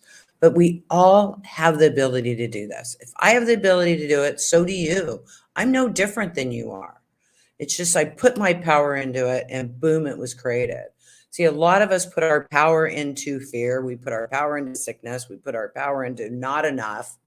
And so we're creating that. But when we shift it and we put our power into abundance, into relationships, into a house, it just boom, it shows up. And that's what happens. And you don't have to be perfectly clear to have that happen. You know, you can manifest things instantly without having to be completely and totally clear. Now, to hang on to them and to keep it going, it makes it a lot easier when you're clearer, because I've manifested a lot of things and destroyed a lot of things because my subconscious programming, I didn't have the consciousness to keep it going, if that makes sense. I came in and sabotaged it. So anyways, I'm just going all over the place. So I want to do some processes for you. I really want to help you do some shifts, and I want to make sure I have enough time to do this. So I'm going to start doing it now. Now, what I do is I connect to source energy, and I'm going to run some activations. And while I'm doing this, I'm going to be silent. I'm going to say a few things here and there, but it's all about the energy. It's not about what I'm saying. So I want you to go inside and just focus on whatever comes up, because you can't do this wrong. You can't mess it up. You can't miss it. You know, always come back here. Come back and listen again if you desire. I'm going to start with the Lord Metatron activation, which is will be activating 12 to 18 strands of DNA. This all by itself do huge changes in your life. And then I'm going to move on to the other activations. So I invite you to go inside, and here we go.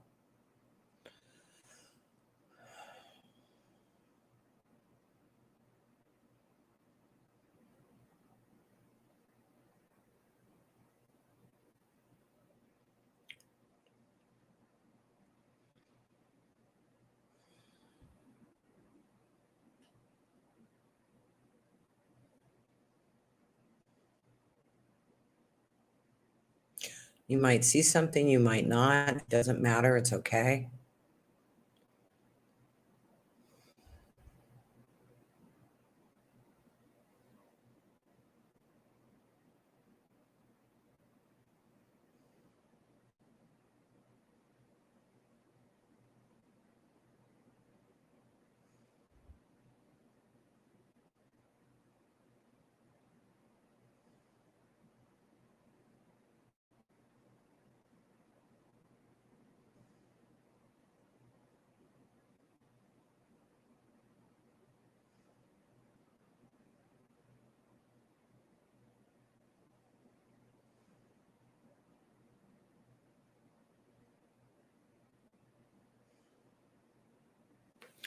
Okay, I'm going to add in and run Black Magic Puppet Master.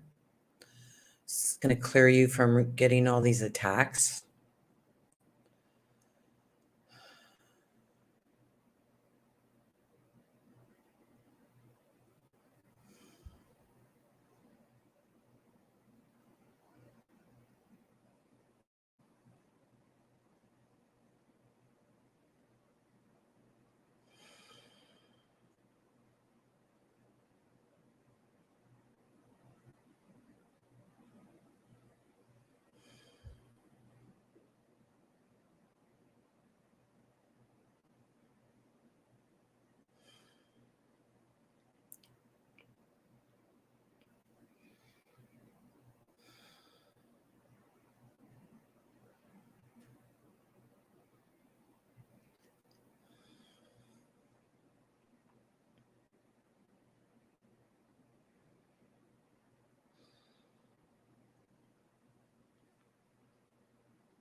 I'm going to add in anger and resentment towards God. Clear that.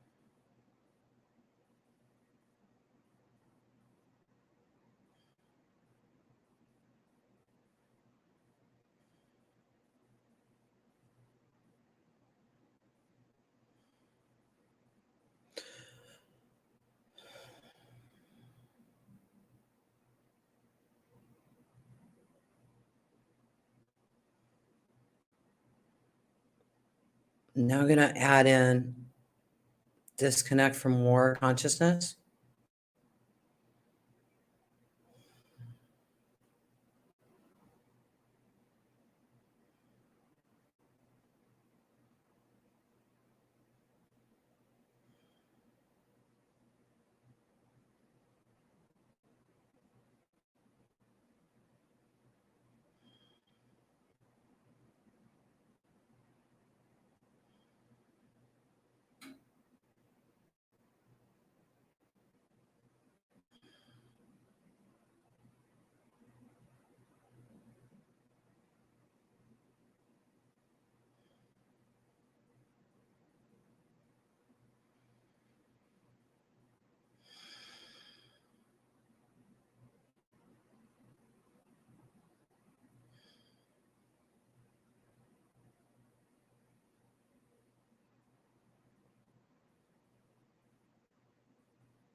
Running chaos to calm.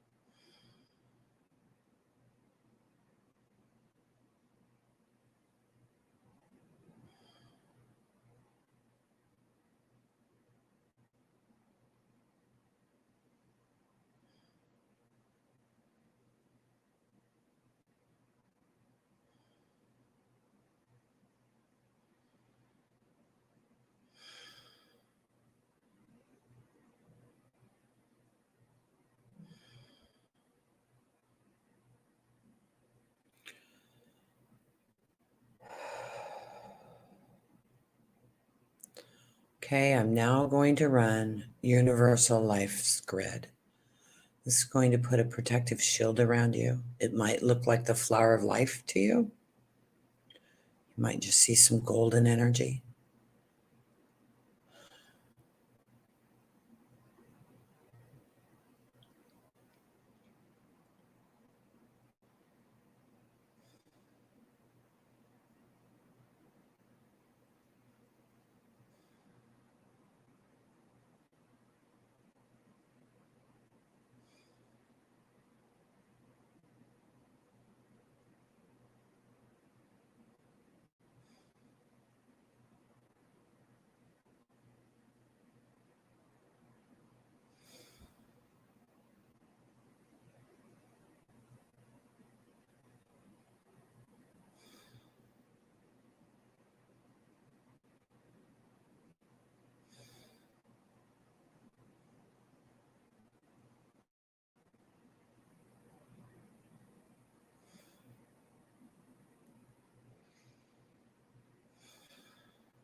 Okay, imagine bringing your energy into Mother Earth.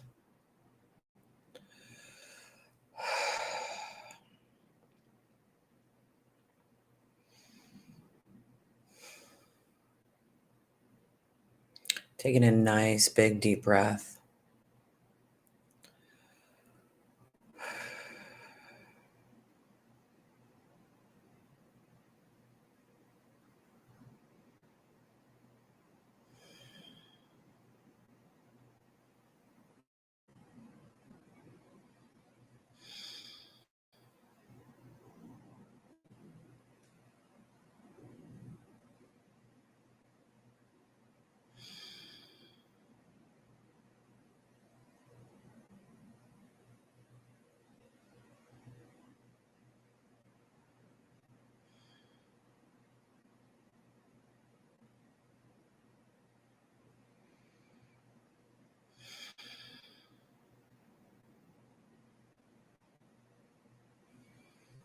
Open your eyes when you're ready.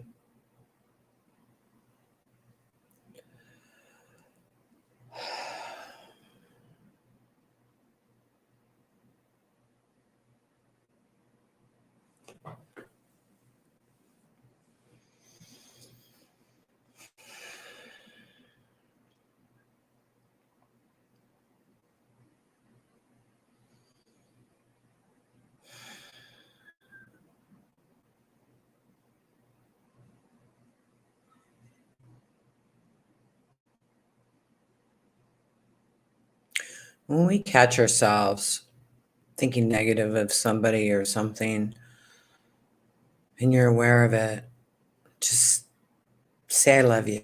Send it love. When you catch yourself saying negative something to yourself, same thing. I love you. I love you. I love you. I love you. I love you. You know, give yourself a hug. Give yourself a smile. It's so important to love yourself, because really being able to love yourself is really being able to love the world. And that's so important, to be able to love the world and be able to love yourself. That's what we're here to learn. We're here to shift this world into peace. And we have the power and the capability to do that. We have everything inside of us. We can move mountains. We can change things. I shared those couple stories with you of me getting, you know, my guy, me getting my house, you know, and they happened instantly. It was like a little shocking instantly. And we all have the ability to do that. It's about putting the power into it. And that's the same thing about unplugging from the matrix and really plugging in to what you desire. Because really our job here is to live in joy. Our job here is to be happy. Our job here is to create love within us. It's not about suffering for the world or about suffering for anything. It's about creating love. It's about creating joy. It's about creating peace. And that's all it's about. That's exactly what we're supposed to do. I know we are going to get this. I know we're not going to fail. And I know it's going to happen. And I want to help you do that. So I have over 15 hours on my website under the support group, Live Your Best Life. We've just got it up. We had a computer crash, so we're rebuilding everything. But if you go in there, there's 15 hours of videos and audios to help you change your subconscious programming. I have a YouTube channel with, I think I've got like 500 videos in there to help you. This is to help you get in your power. And then I do tons of webinars, and I also do practitioner trainings. There's 5 levels of sacred activations practitioner training. I also have 5 levels of Akashic Records training, all available on my website that you can do on your own time and get certified right away, and then join in the live class when I do it again. I'm really busy in Japan right now, so the next live classes I'm teaching is in January, but I have other teachers that are also teaching all the time. And so I'm here in service. I'm here to help you get in your power. And I really want you to focus on you. You are only responsible for you and what you're creating in the world. You're not responsible for all the illusions of war and disconnect that's going on in the world. Those are all matrix programs to keep you busy, to keep you out of your power, and to keep you in fear. So it's so important to let that go and to get into your power. So I want you to know John Johnson wrote, I don't know if sound was supposed to come through, but the only thing physical I noticed was my breathing. It was like I was floating. Wow. I know my third eye was going, wow, which I love. That's part of what I love. And she said, brown dot flop said I was a bit distracted, so I didn't catch the entire activation, but I totally felt the energy. Thank you. I need to rewatch this. I'm not sure what you did, but I feel it for sure. Oh, fantastic. Yeah. Yeah. So, and some people have subscribed to your YouTube channel. So, Oh, fantastic. yeah. Yay. Yeah. Yeah, So, and Tim, on my website under Live Your Best Life, there's some videos that YouTube took down within 12 hours. So there's things that you can't see anywhere else. Just to let you know. The thing that I want everyone to know is I've been doing this work for 21 years, and I've gotten to work with all sorts of healers, but I always come back to this amazing work that Tamara does because it's quick. A lot of the activations, just like you saw, we just did a whole, how many was that, 7 or 8? Yeah. Yeah, we did that in that short a time period. So you can clear things, and you will be seeing that because she uses sacred geometry, it's going to affect you in different levels as you keep growing through it. It's almost like each dimension gets recalibrated. Yeah, it keeps expanding you. I mean, you're going to get instant results. But you might have this huge awakening 3 weeks from now, or even a month from now, because like we described at the beginning of this is meta programming. It keeps rewriting the programs. It keeps bringing you up to different levels. And it's hard to go from riding a horse and then flying a spaceship, because you're like, what the heck just happened? You need those steps in between. So the activations are going to keep working with you and bringing you up to the next level. It's going to go, oh, look, now there's cars. Oh, look, now there's planes. Oh, look, a spaceship. Cool. You know what I mean? But if you're riding the horse and you see a spaceship, you're going to go, what the heck's that? Because you don't even know it's possible. So this will continue to rewrite you and to bring up your energy levels so you see all the different things that are actually available for you and what you can do. The other thing Brown Flop said is, I definitely want to learn this. This will be great to add to the Reiki she's taking. And I think that's what the other parts of what I love about this modality is it doesn't conflict with anything else. You can use it. You don't really need everything, but it's quantum. That's all I can say. The more you experience this, you'll see it's like the ever-ready battery. It keeps going And it keeps and going shifting and going. you. Absolutely. Yeah, it keeps shifting you. And the training's available right now online. You can do it right away and get certified right away, and then join a Facebook group and have support from other practitioners that will practice with you and help you. And then there's other teachers that'll help with questions and stuff. So we're here to help you and to support you in your growth. Absolutely. I love the community that you've created because it's so international and there's so many different perspectives on what's happening. So you really get to feel loved and supported in your communities. Yeah, we're here to help you. We're here to support you in your growth and to answer questions. You know, people will post, I have a client that's got this or that. What do I do? And everybody will pitch in and give you suggestions on what activations to use and how to help them or what worked with them and their clients. It's a really beautiful community. It really is. And the people that some of these people just came from being a massage therapist. Other people were doing other modalities, and they meshed sacred activation in with whatever else they're doing, and that's okay. This training, there's no dogma in it. It's really simple. It's really easy, and anybody can do it. It's not like, oh my God, can I do this? Yes, you can, and it's super easy. It's so easy. and extremely powerful. So thank you, Kathy. You know, Kathy, I so appreciate you and our Oh, good. friendship. I miss you. I look forward to seeing you. It's been a lot of years since we've seen each other. I think it's since it's time. 2015. Yeah.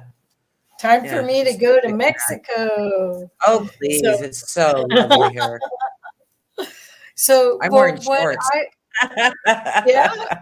what I want everyone to know is that we are empowered to have the life that we choose.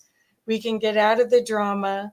You can see it, and she modeled it beautifully. Tamara didn't ask what everyone needed.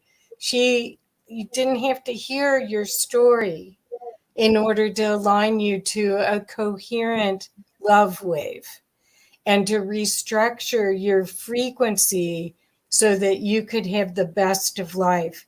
So I hope that you'll get to watch this more than once. And once you'll see. I don't go back and listen to them. I probably wait months before I go back and listen to them again. When I go through a series, one of your multiple part series, I have so many shifts, and I love experiencing them and recognizing them. And then after they're not doing it anymore, I go back and do them again. Well, yeah, what happens is it's a new level because everything's a spiral, right? You're spiraling up. So you've had this perspective on it. We clear this. And then a year later, 3 years later, or whatever, it'll come back around, but in a higher, different level. And then you clear it again. And it's like a whole new understanding. Right. It's like playing a video game, level 1, level 2, level 3. That's the same thing. So when you do the activations again, it's a whole different level and a whole different experience of what you're experiencing. It's great. And I can't recommend it enough. Out of all the modalities that I get to experience, this is one that I guess since 2013, when I first experienced it, there were 9 or 12. No, there were 12 sacred activations, and we couldn't do them all in one session because we couldn't. You can only do 3.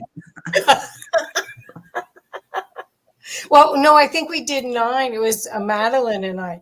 We did 9, and then we had to come back and do the other 3 because we were drooling. Yeah. They were so strong back then, but all of us have done it. We're upgraded now, so this stuff can. It's easier. It's like easier that. now than it was in 2012. It's a lot easier. The shifts happen a lot easier for everyone, which is really nice. We're in a Yes. different frequency, definitely. So, Thank you, and Brown everyone's Dog. saying thank you, Everyone. thank you, thank you. Thank you, everyone. Thank you so much. Sending you lots of love. Have fun. It sounds like there's a walk-in panel next. That sounds really fantastic. I should come back on and join that. That's why I wanted them to know that you also, because I was there during all of that while you were integrating, and that was awesome. That was awesome. Thank you, Tamara. All Thank right. you. Love you so Thank much. you so much. Thank you, everybody. Sending you guys lots of love.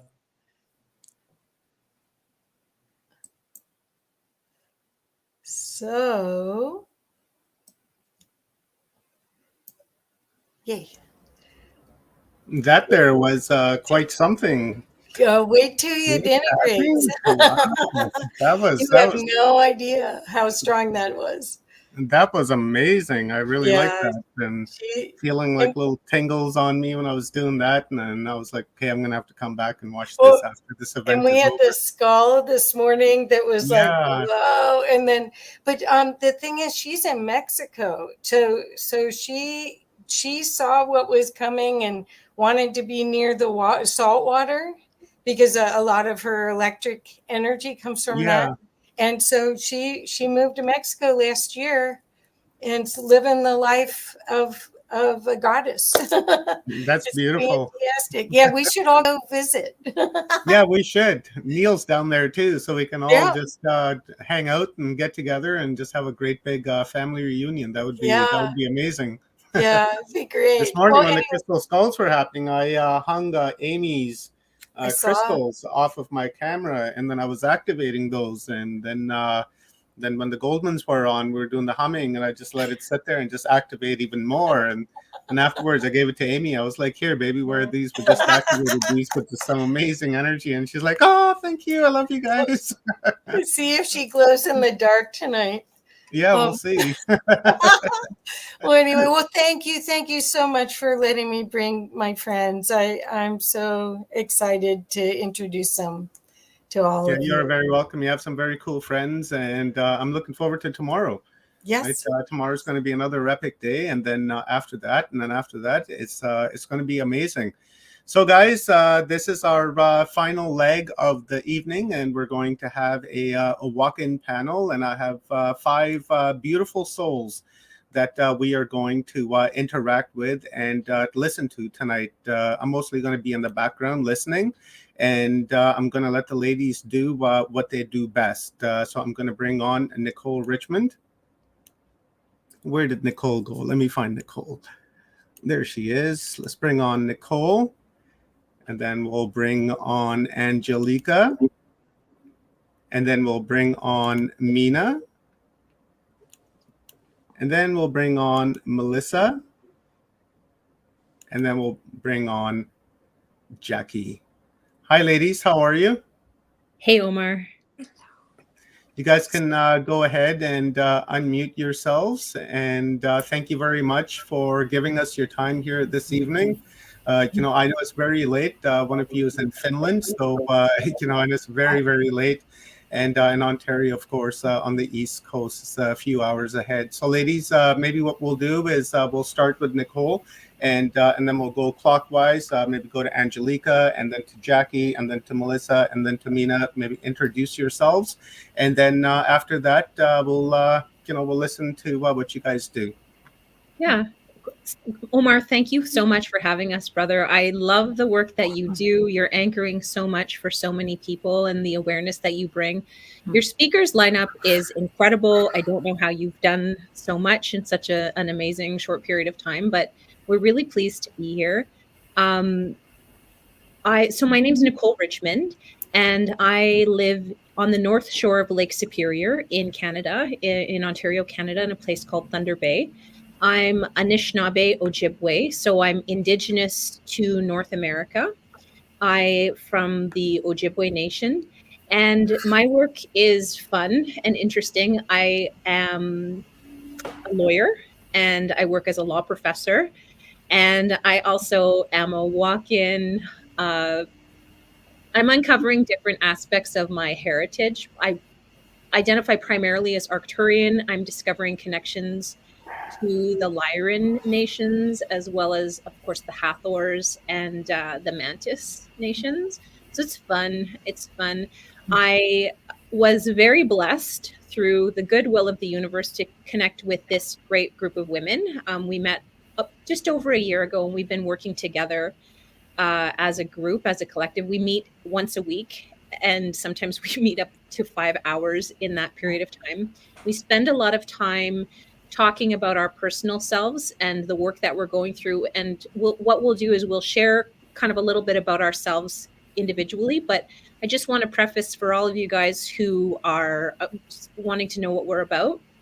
What we do is we anchor different types of energy. And what we do is we have our sessions through the week. We go out into the world, and we will consistently encounter the same type of experience or encounter or difficulty or timeline or whatever it is. And then we'll come back and I'll say, hey, this is what I was dealing this week.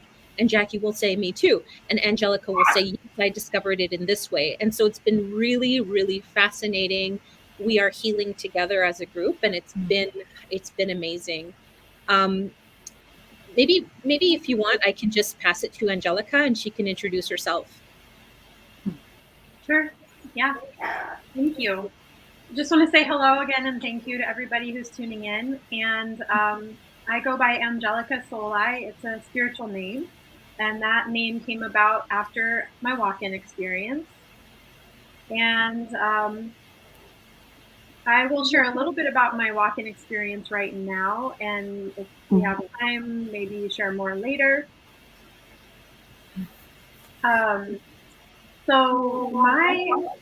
Okay, I'm hearing like some feedback.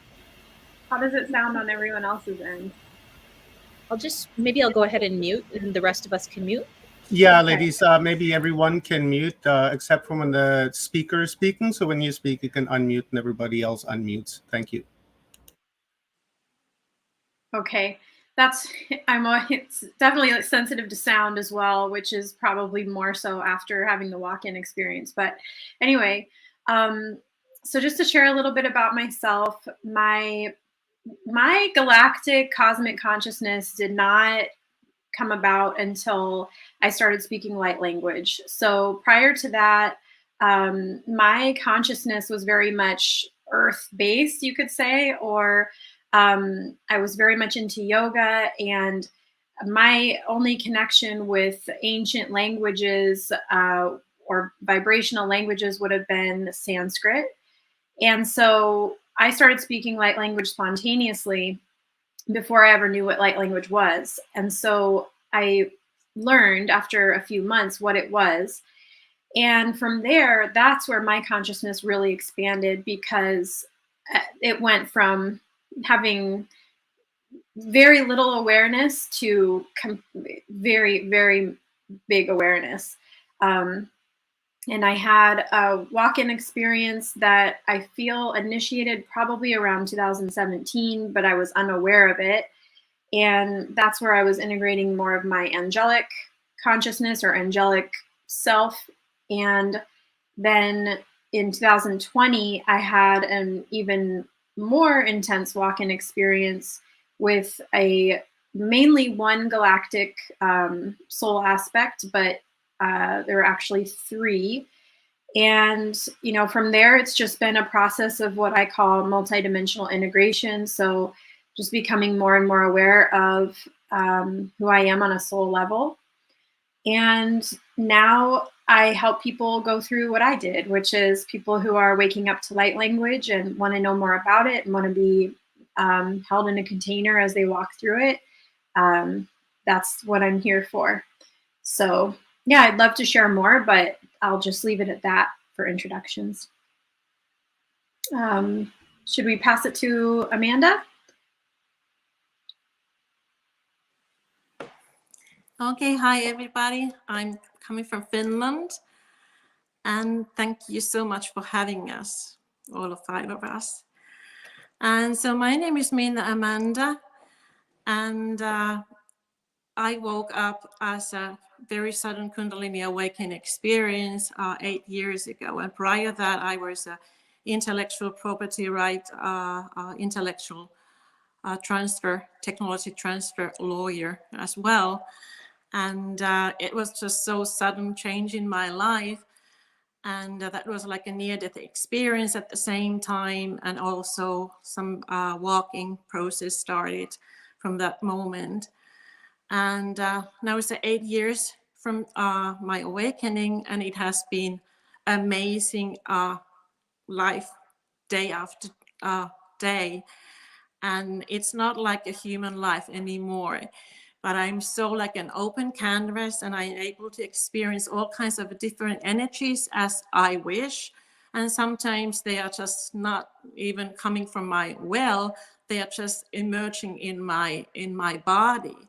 And I realized that when these energies are coming into my body, it's also doing a healing for myself. And I do a naturally remote view, and I'm in different parts of the universe, and I'm able to attach to different ETs, different galactic high frequency beings. And as well, I have an experience is how to link with the artificial intelligence. And I would say that that has been quite scary for the first time, but I'm used to that as well. So there are so many consciousness all over the world and the universe, and we are able to communicate to whatever, and there is no limits in the universe at all. And I have to say that in the first experiences, I was looking my image in the mirror, and I sensed that I was ET. For example, I started with I was a gray, and I didn't know anything about these things before that. So I thought that was my heritage lineage in my DNA. And I have discovered while I'm raising my own vibration is sort of I'm able to attach more my DNA layers, able to have more information out of my DNA, because there is no time and everything is at the same time as we experience. And I was able to have so much pre-knowledge about my life within these 8 years that it's just amazing that I got huge downloads at the same time within maybe two weeks, and they are just coming in this reality. And I know so many things what is about to happen in my life, and I'm so thrilled because I don't know the limit timeline when they are about to happen, but I know that they will be happen to me, and I know the world will be so much better place that I cannot wait to have the celebration. We are about in that state in the whole world, although now it seems to be quite dark, but it's not dark anymore. So I'm so thrilled to have this connection with the galactic beings, and they are my family, and I'm one of them, and they are one of us. And it just, they have saved me. And I have been very much with the science because my working background, but also I have been in a consciousness research subject at the Monroe Institute in Virginia, as well the University of Virginia. And I have found out that I have sort of super consciousness, which means I have a very huge gamma waves. And all the science and the spiritual side, I can see that they are about the same, but we just need to have the terminology. And it's not the separate anymore. The world is not separate anymore. We are just one. Thank you.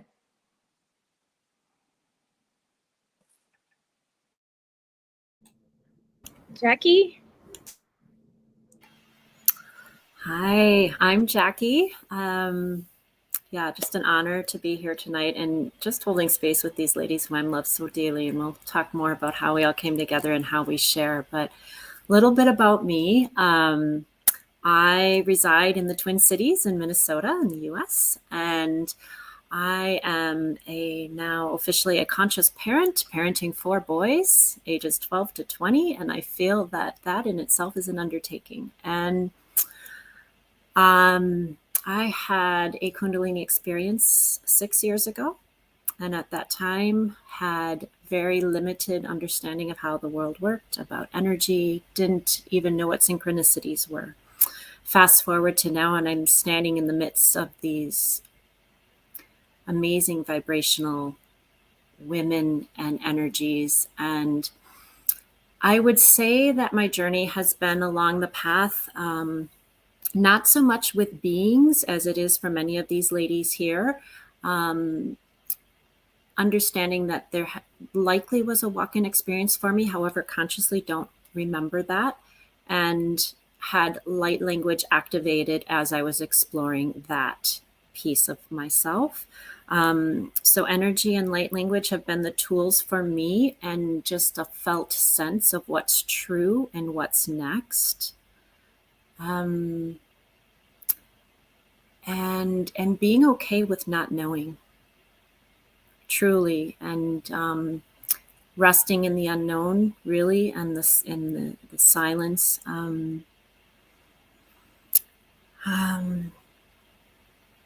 Yeah,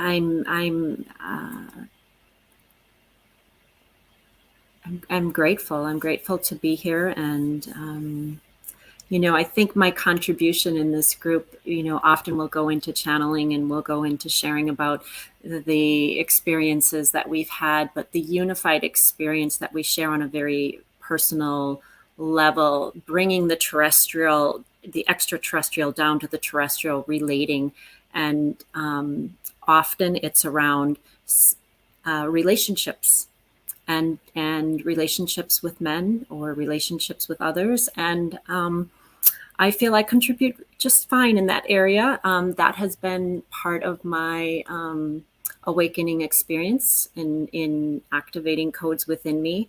And it's just been a really beautiful journey. So thank you.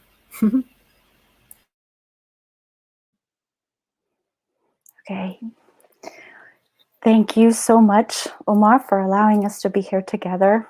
The 5 of us, this group means the world to me, and very powerful group together. And I'm beyond grateful to be here with them. My name is Melissa, and I'm originally from Maine, currently living in Florida.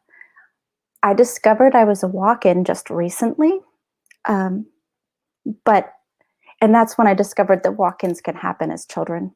So I knew of walk-ins, but I never really associated with a walk-in until I heard someone say, oh, there are those of you that walked in as children and you don't remember.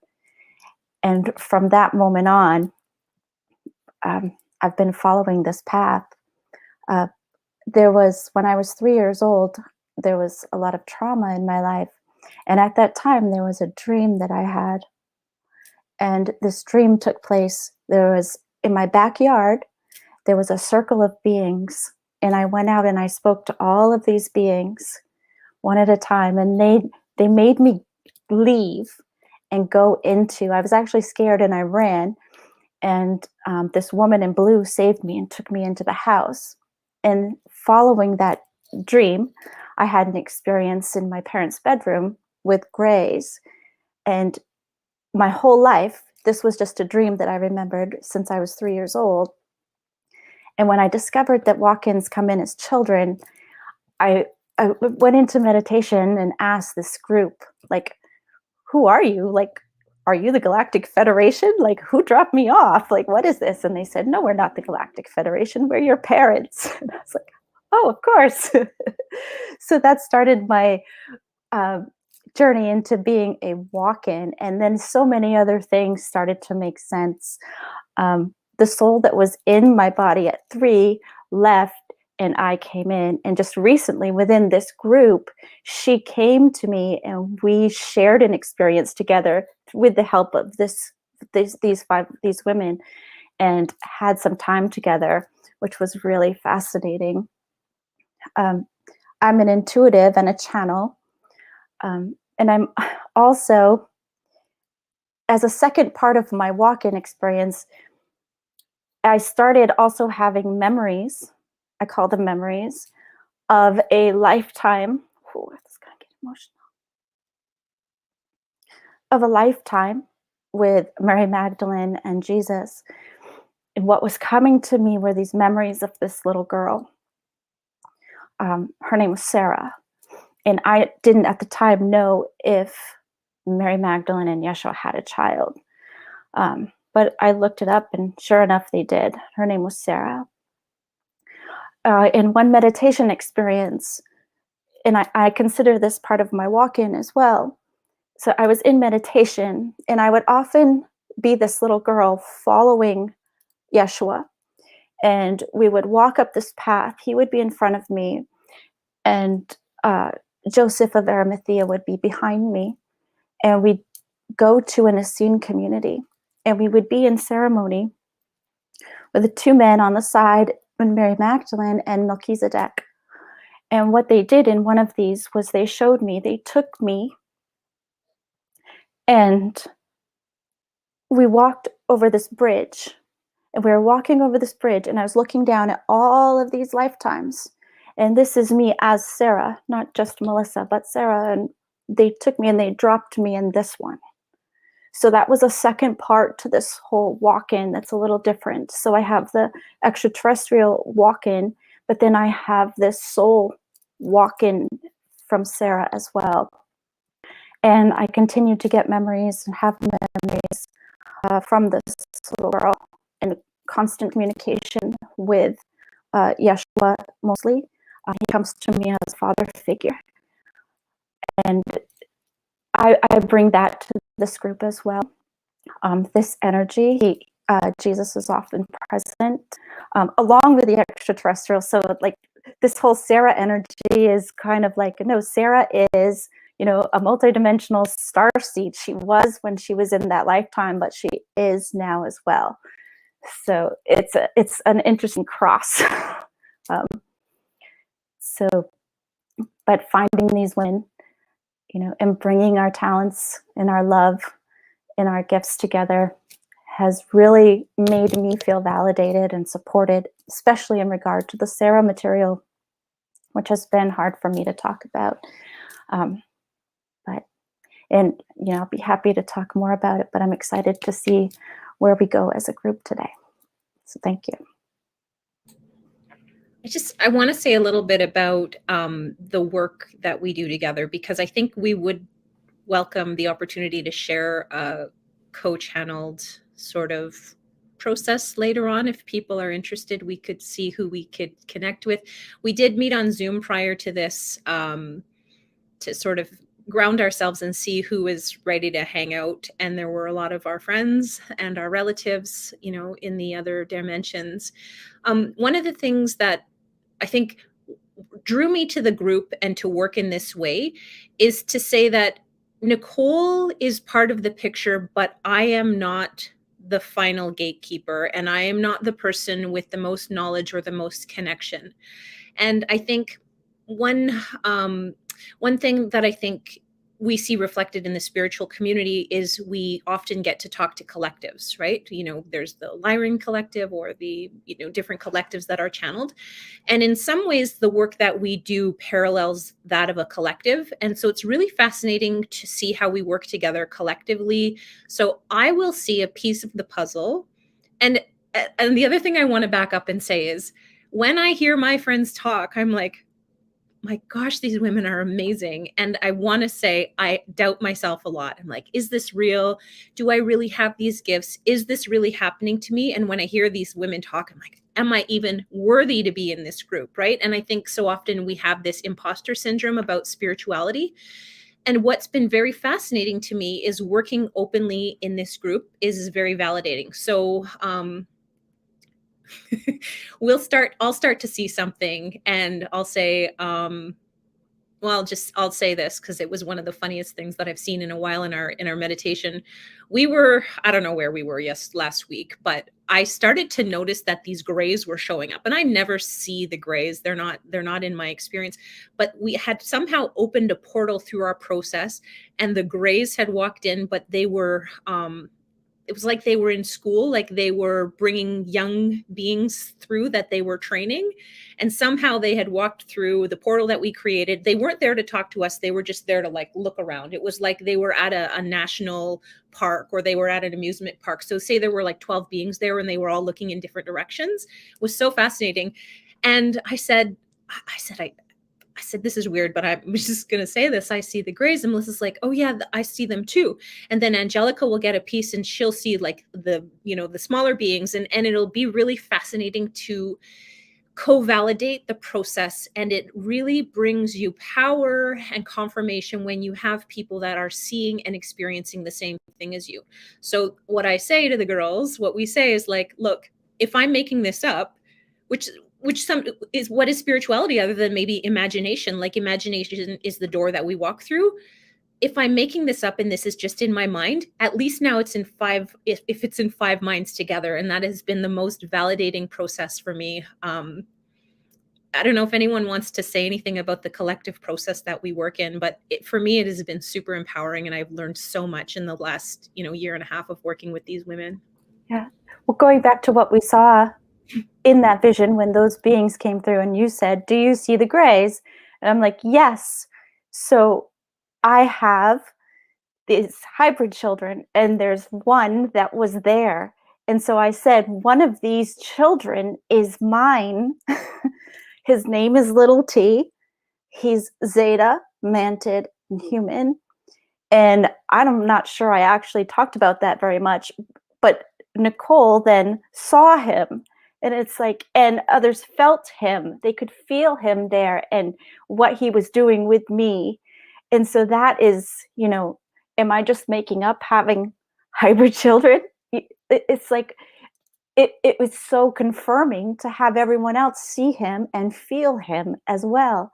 And that's, to me, what makes this collective so powerful. Because if I had done that by myself, I would still be questioning, yeah, I saw this and I know I have this and this childhood, whatever. But to have him seen and validated by these women is a huge, huge.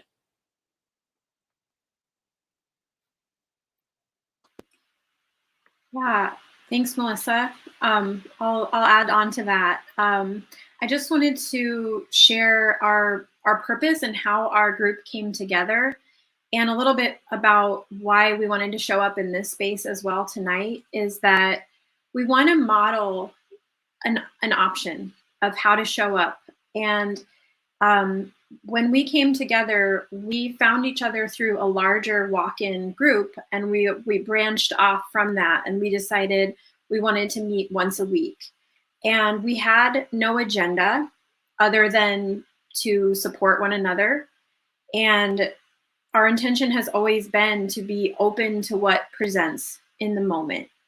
So whether that be if someone just needs to talk, like Sunday morning with friends, which is often what it is, or if it's something more intensive where we're bringing through light language and we're bringing through transmissions and we're shifting timelines and we're clearing.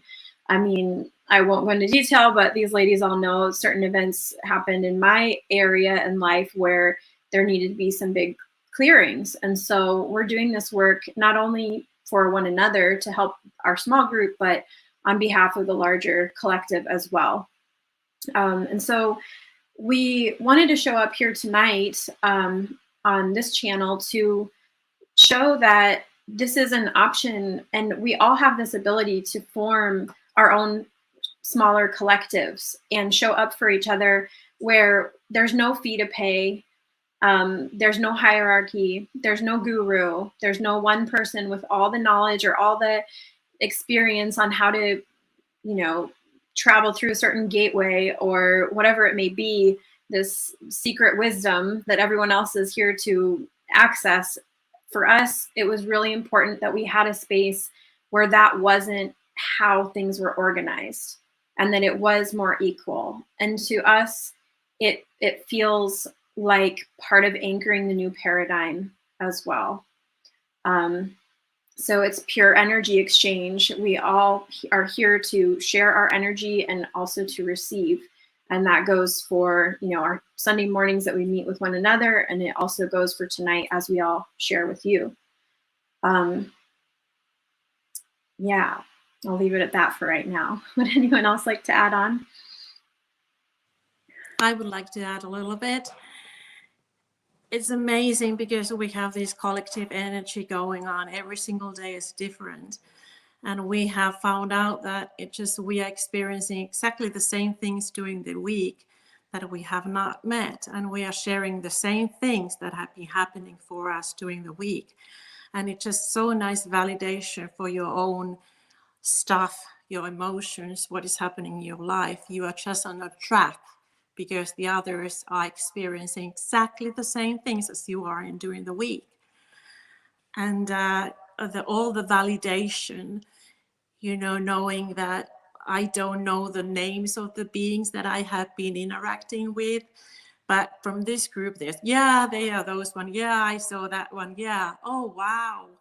So the validation is just huge. And because I got so huge downloads and from nowhere, I didn't know anything out of myself. So this group has just grounded myself to be more me, and I'm able to be more in this present moment as I am and explore this life as it is for me in a moment now. So these ladies have been just so important part of my life during this past year. And for example, last summer, I had that kind of very, very traumatic emotional trauma from my childhood. And I have tried to heal that by myself every single day of my whole life. But it was too big and I couldn't do that by myself. So these beautiful ladies, they were able to take the lift out of my shoulders. And ever since, I have not experienced any kind of a trauma in that sense, because they were just there for me, taking the trauma out of my system. So they are my dearest, and you are my dearest friends, truly in my heart, because we are all one, and mirroring ourselves. It's just amazing. Yeah. I often say that when we're together, we come together in circle and we discuss our personal lives and our relationships and what's going on. But we also take time to meditate and to go in and see what's presented.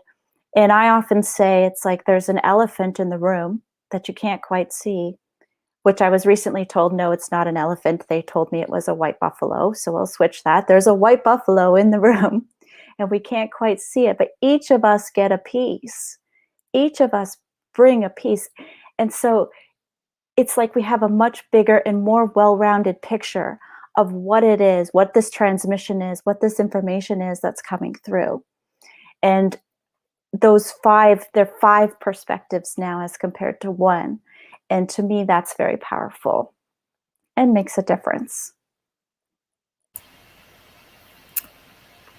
Yeah, I'll piggyback on all of that. And the experiences that we've had together in unabashedly loving space for us to share authentically about whatever it is on the 3D, 5D, 12D level, it doesn't matter. So there's confirmation, there's deep healing, there is resonance, there is a unified field that organically came together because we all said yes.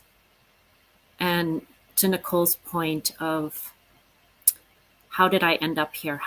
Do I even belong here with these beautiful beings? And the answer is resounding yes, every time, right? We all bring a piece.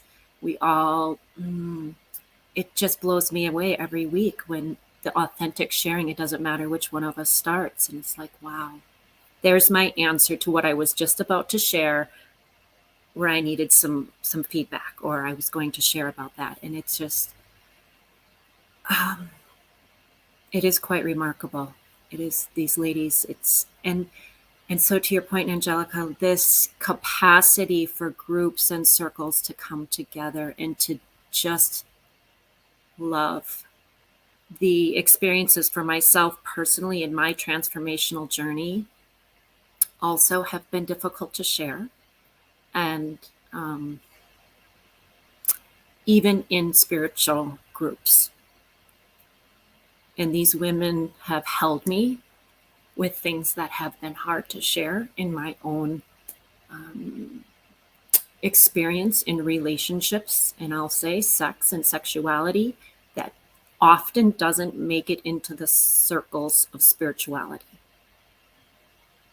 And so to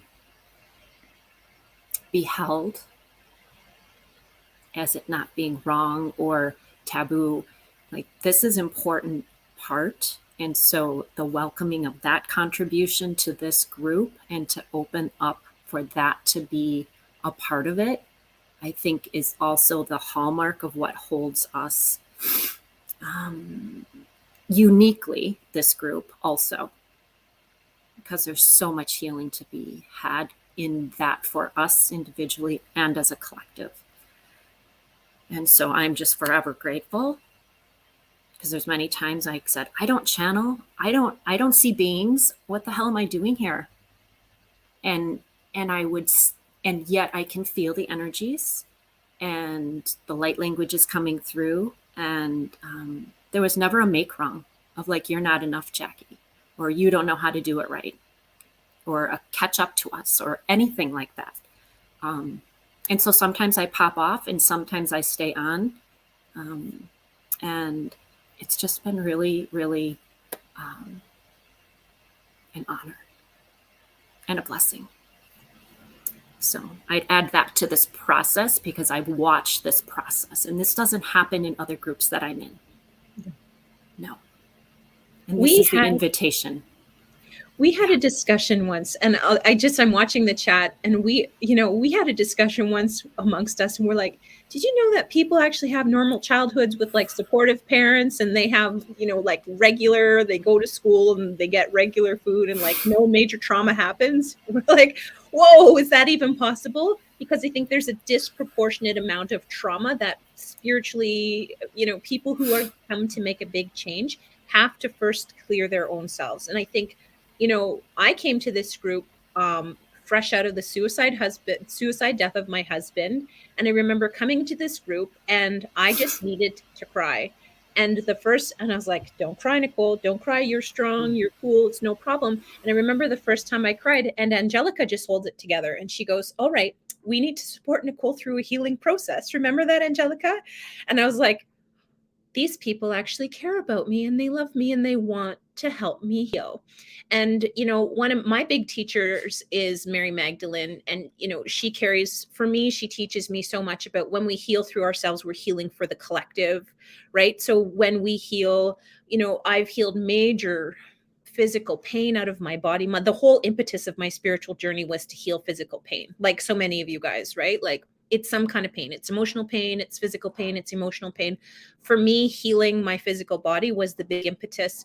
And I just kind of had to stay present with this idea, like, whatever I'm doing is not just for me, it's for the collective. And that's what I feel with this group is like, even though we are healing each other, it's like when we become clearer, more conscious beings, we can channel more energy, we can improve the grid lines, we can make it more possible for other humans to transmute and integrate more easily. And I think when I think about what we do, that's, as individuals, one of my favorite things to do is just to go into the bush and hike. Like tonight I hiked for an hour and a half before I came here, and I'm like, I'm encoding the earth with my energy, and I'm in a conversation, and I'm a portal between the earth and the sky world, and whatever I'm doing, even though it's unconscious maybe, is important. And I think sometimes working with this group helps bring the conscious to the unconscious.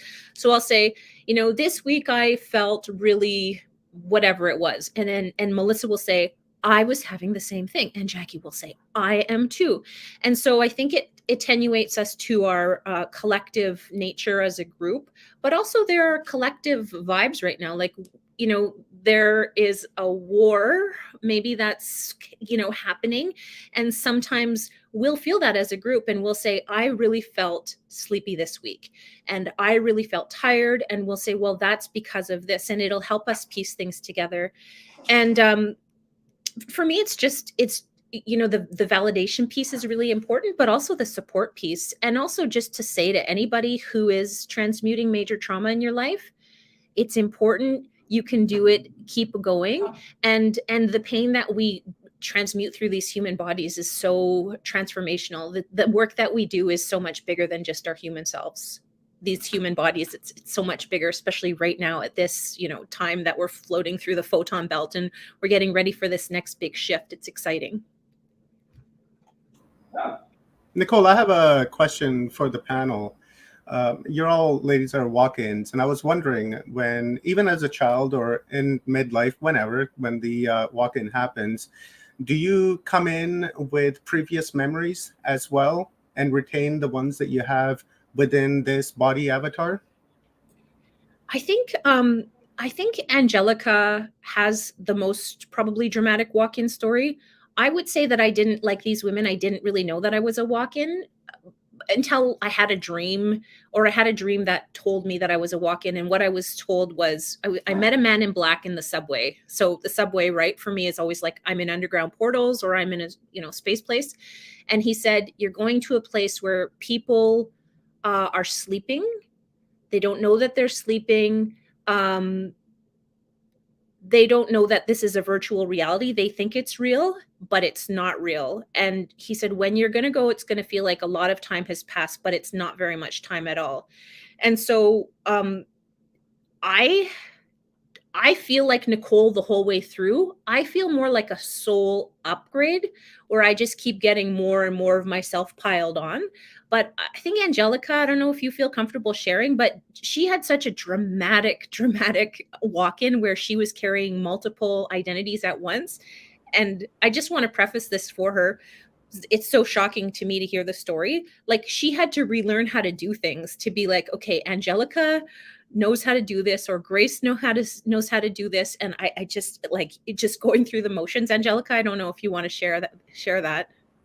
I just, before you go, Angelica, I just wanted to say, when I was listening to Angelica earlier, I may be wrong, but it sounded like Angelica had like a braided walking experience where you have like 2, 3. Am I right on that, or am I like in the left field there?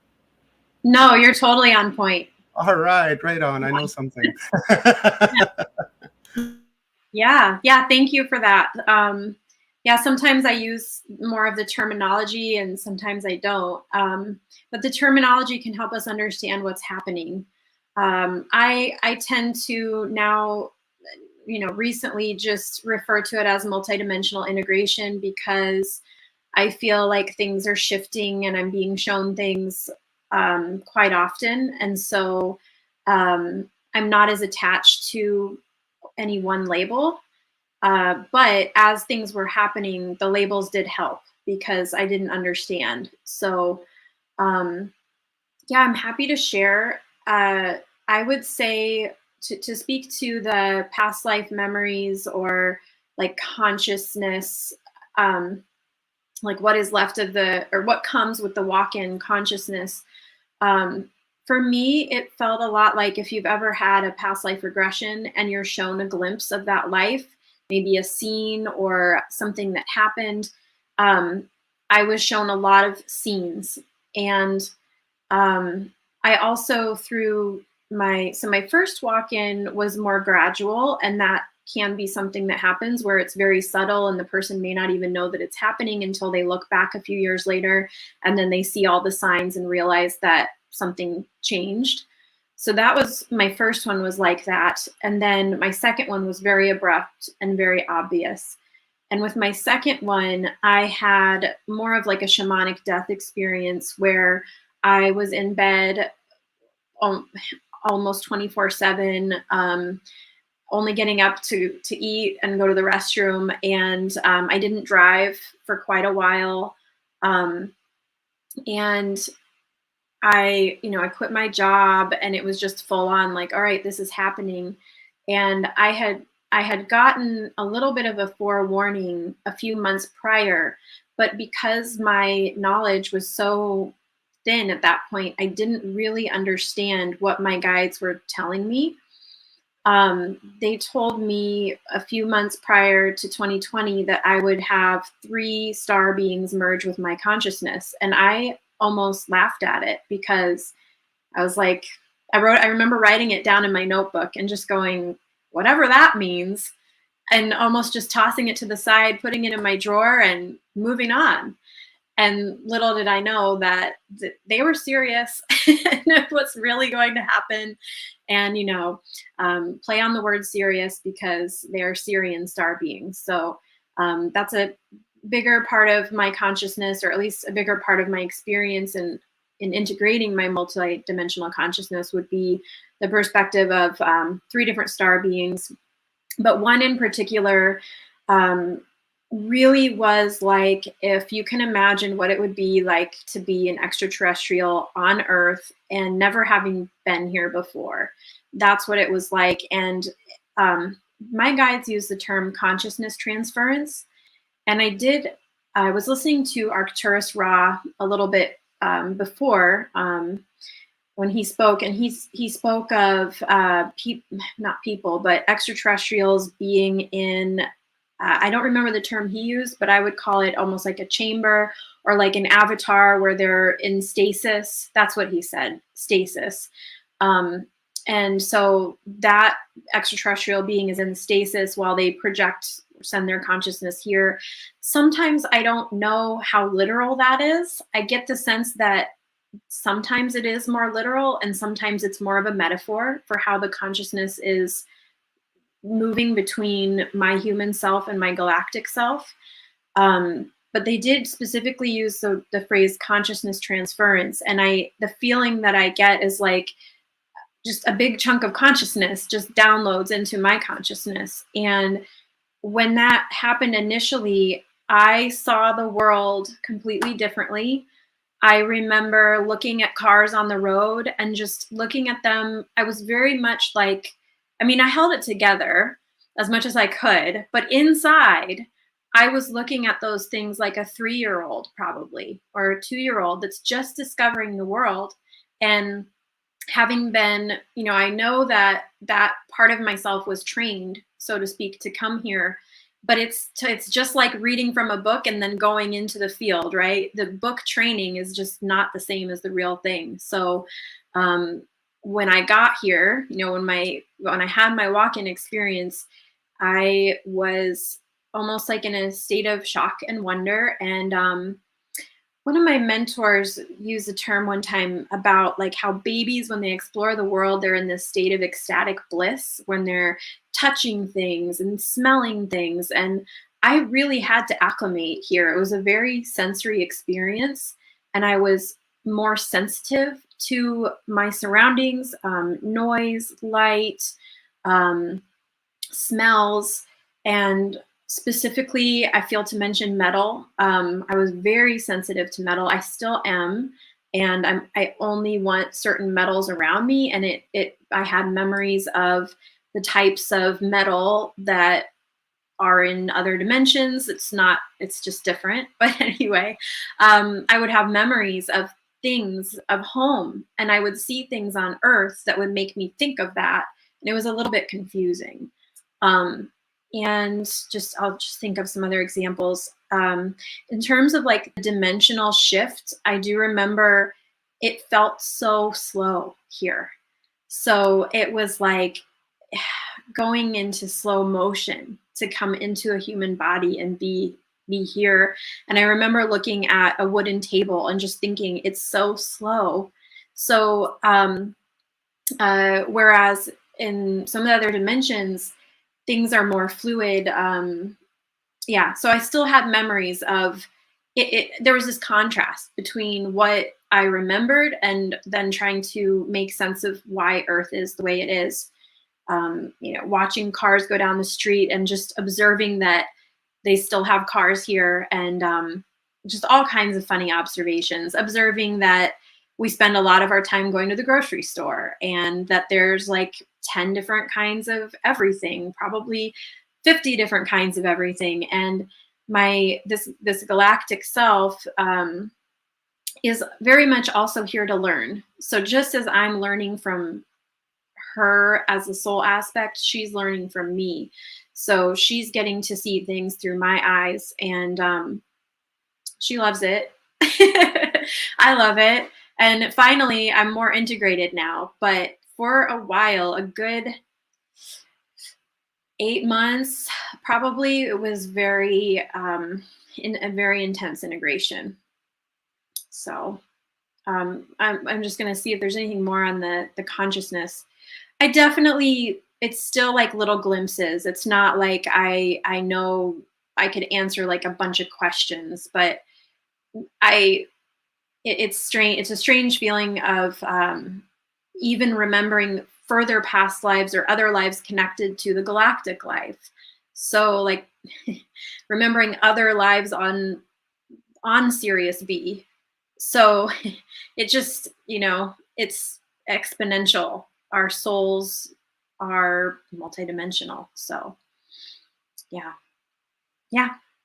So yeah, happy to share. I want to share too. I have seen my body, my big blue lady body. I think it's Arcturian, and she is also in a chamber. And my little daughter sometimes comes to see her, and it's just sad. It's like, where's mom gone? And it's really validating to hear people sharing that, because it's another thing. You're like, am I just making this up? I just also want to say I had, because consciousness is funny, right? Like we're multidimensional beings with a lot of consciousness. And I had an experience once where I did too much spiritual upgrading in a too short of a period of time. And maybe you guys have had this experience. I jumped too many timelines and I lost track of Earth, what Earth was supposed to be like, because the physical realities in Earth change. You know, that's called the Mandela effect, but it's the same idea as Angelica. And I think like the idea is, I like Angelica's terminology, multidimensional integration, because it doesn't really need a label. We want labels. We want the periodic table of elements, hydrogen, helium, lithium, beryllium, like that's how humans think and characterize. But I think it's so much bigger than we know. I remember one time just coming back from this, and the changes were happening over a 2-month period. And then I just realized that even the place that I thought Earth was in originally, in the spiral arm of the galaxy, we had moved to a totally different place, and all of the maps had changed, and colors that I thought were a particular color had totally changed. And that was really disabling. And I don't know if anyone out there has been through this experience before, but when you lose track of your physical reality, it's tough, and you want to tell everyone, you're like, did you know that, all the, I'm trying to like explain to my friends all of these changes, and they're like, no, Nicole, it's always been like this. And I'm like, and you got to watch yourself, right? You got to watch yourself and go, if you go further with this, you're going to end up in the psych ward. You have to just shut up and do it on your own, because no one can really talk to you about this stuff, because it's so weird. And when I was told that I was, that humans think this is so real, that this is the real reality, it's fascinating to me now that, when you're doing this kind of work, Minna, for example, Amanda has a lot of gifts. Like, she can bend spoons, and she can do things that like are beyond our ideas of reality and what the physical rules of reality are. And I think that's, as we move into these different dimensional realities, we move into higher vibrations. The physical is not as real as we think it is. I don't know if anyone else wants to comment on their walk-in experience, but that's one thing that I've learned big time. It's not as real as you think it is. I would continue from that. So my experience started because I'm a lawyer, the first thing I heard in my head, and that was in English, it was transformation.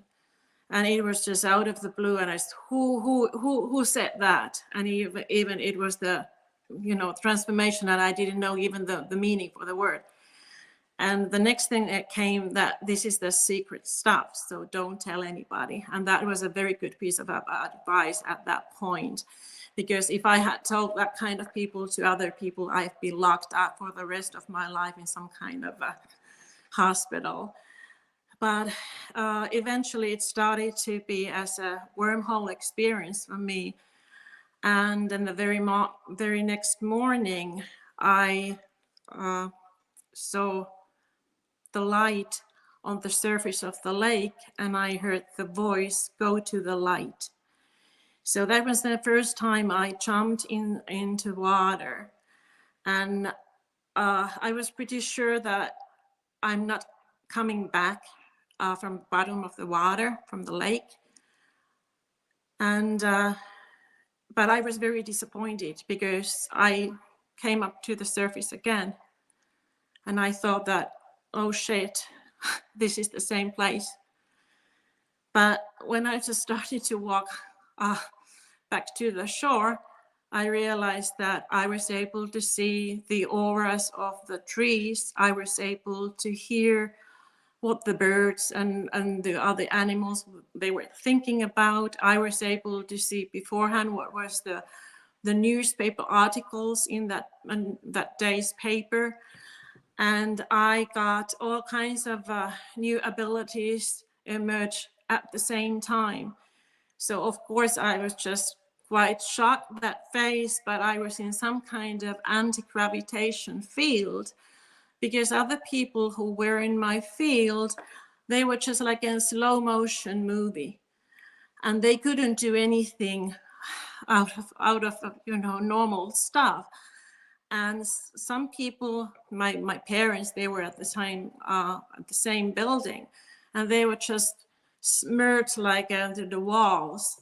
They couldn't talk at all. They were just like they weren't there, because they weren't in my dimension at all, and I weren't theirs.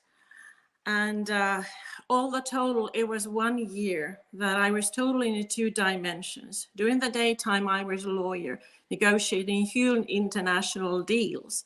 And when I went back home, I was totally doing something else that I couldn't anybody. And I wasn't afraid because I was taken care of, and I had these they were tall light beings, and they just taught me like a toddler all light language, all speak, all telepathic means to communicate. And they had all the patience with me. They were just teaching me that I was able to understand them. And they were holding me because I couldn't walk myself during that year. But nobody else knew anything what was going inside me. But the only a frightening experience for me, it was just after a year having that kind of life, which wasn't any kind of human life, but I was so drawn to that, and they were so in me, so in my energy field, that it was just an amazing time. I cannot even describe that. But after a year, I felt that they left me. And I was shouting to them that you can't leave me here. You have been here with me for a whole year. I cannot stand without you. And I felt that they really left my energy field, and they left me by myself. And I was yelling there and saying that you have to take me. I don't want to stay here in this avatar body. I couldn't stand that. But while I was shouting that for a couple of hours, and then they were next to me and they were holding my hand and saying, we are right here, dear. We have not gone anywhere. And ever since, they are all there. They are all the time with me. So that's my comfort. That's my family. And all the integration that I have been doing ever since, these two dimensions have come one. And especially when the COVID time started, I was just, yes, I have been experiencing this already. I know already this time is about to emerge. So, and these ladies came along at the same time. But before that, I didn't talk my experiences to anybody. I was just holding them in my heart, because the Spirit world said to me, this is the secret between us.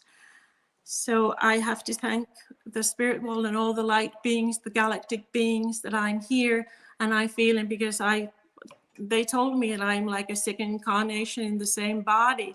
So I went away. I had the near-death experience.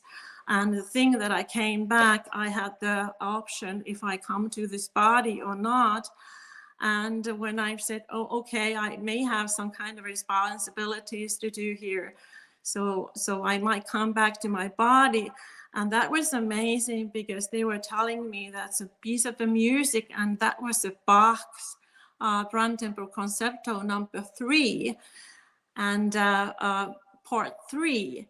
That was the tune that I came into my body. And that was the music has been very important to me afterwards. And that's the resonance what we are having, because it's all about the resonance and the frequency. And there was something in that little piece of Bach, because it just the music world doesn't know. It just da da da, and it was the whole part. And nobody has ever known why Bach has composed that kind of just a few notes for the whole part. But for me, it was just the music that I was able to come into this avatar body. Thank you. Yeah. What Mina was just saying actually struck a chord within me. I can feel the emotion coming up. When I came in at 3 years old, what does a 3-year-old do? What does a young child do when they come in? And I remember being so upset that they left me. They just left me, and I was in this trauma-ridden body, and it's like, what am I doing here? And who does a little one have to talk to about that?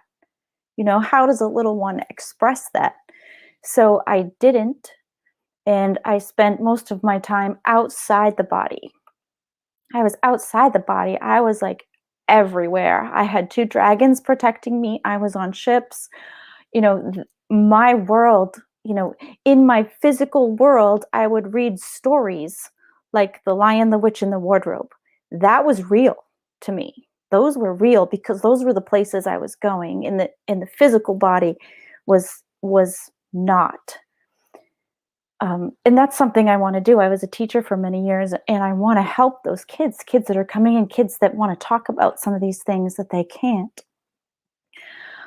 What I came to understand was this soul exchange. I was tasked with clearing the trauma from the family line, and that's what I said I would do. And when I've done that, I've actually done that now with the help of these women, and now I can be me. So it's almost like the walk-in is happening again, because now all of that's done. I did what I said I was going to do, and now these other experiences start happening. And then there's the Sarah side, where I do have Sarah's memories, memories. But yeah, it's different, but it's, what does a child do? And I feel it's important for us as, conversations and topics that are coming up around this. How are we there for our children in these ways? I would like to jump in and speak to that. So something that I didn't share about my backstory is that I spent 12 years as a language arts teacher working with young people ages 12 to 18. And it's still very much on my heart to work with young starseeds specifically. And so that's something that's on, Melissa and I talk about that a lot, and it hasn't come to fruition yet, but we're just setting that intention to be led to where we're supposed to be. But I wanted to just mention as well, as Mina was talking about that feeling of like being left behind by our star family, or missing home. It's that a lot of starseeds feel that. And just wanted to mention that even though my walk-in experiences were, to my knowledge, not that long ago, within the last 5 years, I do remember being a teenager and specifically wanting to go home. And I would be confused because I thought, well, I am home. Why do I want to go home? And I didn't understand why I felt that way. But it was a very intense feeling. And now looking back, I wonder if I did, have that more expanded consciousness at one point, and then coming into this avatar body, it's, we forget, and then we're programmed. So I had all of that religious programming and all of that schooling and everything. So, but there was still something there. And I do remember writing a poem in college, and I remember the one line was like, "Where was I before?" Meaning before birth. And, that wasn't my frame of reference as being raised in a Protestant Christian home. Reincarnation wasn't even on my radar. So, but even at that point, I just had the sense that I was somewhere else before coming here. So, yeah, I had that same, well, I don't want to say same, but I had a certain longing or a feeling like I came from somewhere else. And, but yes, now I can also speak to really feeling more integrated and complete and surrounded by loving beings at all times, especially all of you. Jackie? I'm calling on loving Sure. Jackie. Sure, yeah. So, as I mentioned, I don't recall my walk-in experience, but there was a series of events and people that I interacted with that led me to feeling that there was resonance having had that experience. So, I don't have an experience to draw from as far as what I remember or don't. Except that I've landed here with all of you. And that was one meeting that I went to, that walk-in meeting that we had, that 70, 100 people on it. And out of that came all of you. And so for me, it was, yeah, so I don't have a response specific to that, but I know I'm where I'm supposed to be. I want to Thank you, tell. ladies. Can I, Omar, before you jump in, I just want to say one thing, which is we also had some hesitancy or some reluctance about being public about this stuff because I work as a lawyer. I teach indigenous legal traditions at the local law school. I'm pretty well known as a lawyer, and I'm like, okay. And then, we were talking about this tonight, and I'm like, you know what? I'm just going to manifest a timeline that if one of my law students finds this, it's going to be awesome for them. It's going to be exactly what they need to hear. Or if Nicole becomes a judge, one day it's just going to be because the world needs a highly conscious, spiritually integrated judge who happens to believe she's from Arcturus, because the world is changing. And I think Angelica is saying this and Melissa is saying this. And one of our big discussions is, how do we anchor this in our everyday? Right? So in my practice as a lawyer, I just made up this name for myself. I call myself a lawyer and a wellness facilitator. And I just carry this vibration of confidence that now this is what the world needs. So I got invited, this is really exciting, to provide a meditation for the Law Society of Ontario, which is our provincial regulator of lawyers. So it's a mental health and wellness conference, and I'm going to be guiding a meditation to all of these lawyers across Ontario. And I'm like, Holy Spirit, activate, right? Like, thank you, Creator, for sending me down into this body, into Canada, into an Indigenous woman in a space where it's cool to be spiritual, right? Like, it's a very safe incarnation. But for many, for these women and for many of us out there, it's not apparent how we move forward as spiritually integrated people.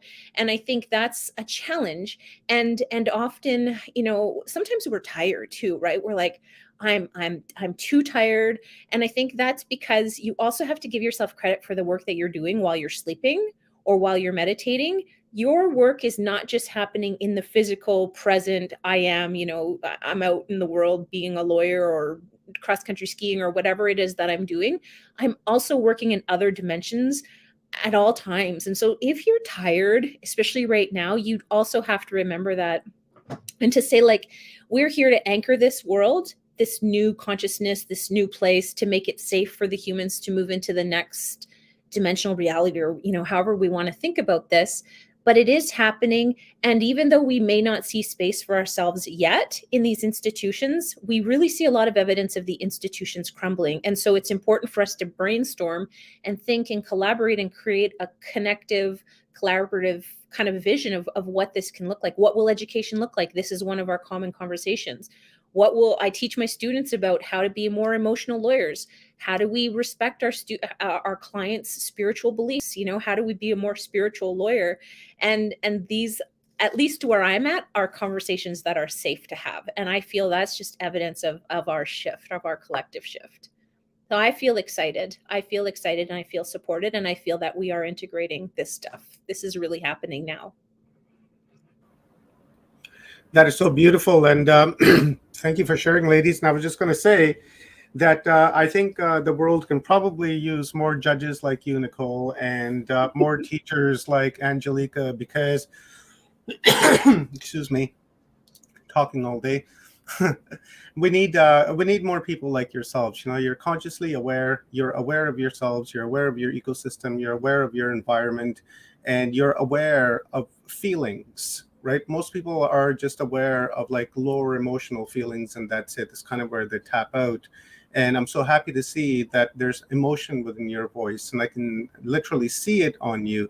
Right? So we need more people like yourselves. And a lot of people in the chat rooms are saying, kudos to you for doing this, publicly. Thank you for, coming out and doing this. You've raised the notch on the frequency level a little bit more. Just constant communication like that in the chat room, just really, really amazing. And, they're right. We do need this. We need to bring this out in public, because we just can't, just be hiding in shadows anymore. Right? We need to illuminate those shadows, and we need to confront those shadows, and we need to bring this into the public so people can become aware. And as I understand, people have tried to make this awareness to this a long time ago. It was a couple of months ago. I was watching, at random, an old show from Unsolved Mysteries, and they were talking about walk-ins. And this was like in the late 80s and early 90s. And I was like, oh my God, I have to watch this. And I started watching, and I started looking for more, and there was nothing. And I was like, oh my God, that's like really, really, it's terrible, because the awareness was just beginning to come there, and then they squashed it. And then now here we are again, going at it round 2 to bring awareness. So I'm, so glad that you ladies agreed to come on here and share your experiences with us. I have this really great question from John Johnson, and he's asking, does each soul within our soul in other dimensions have separate identities?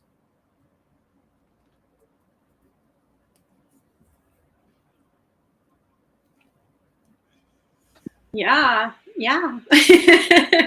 That's been my experience, and it sounds like that's been the experience of a lot of the ladies in our group. But to me, it feels like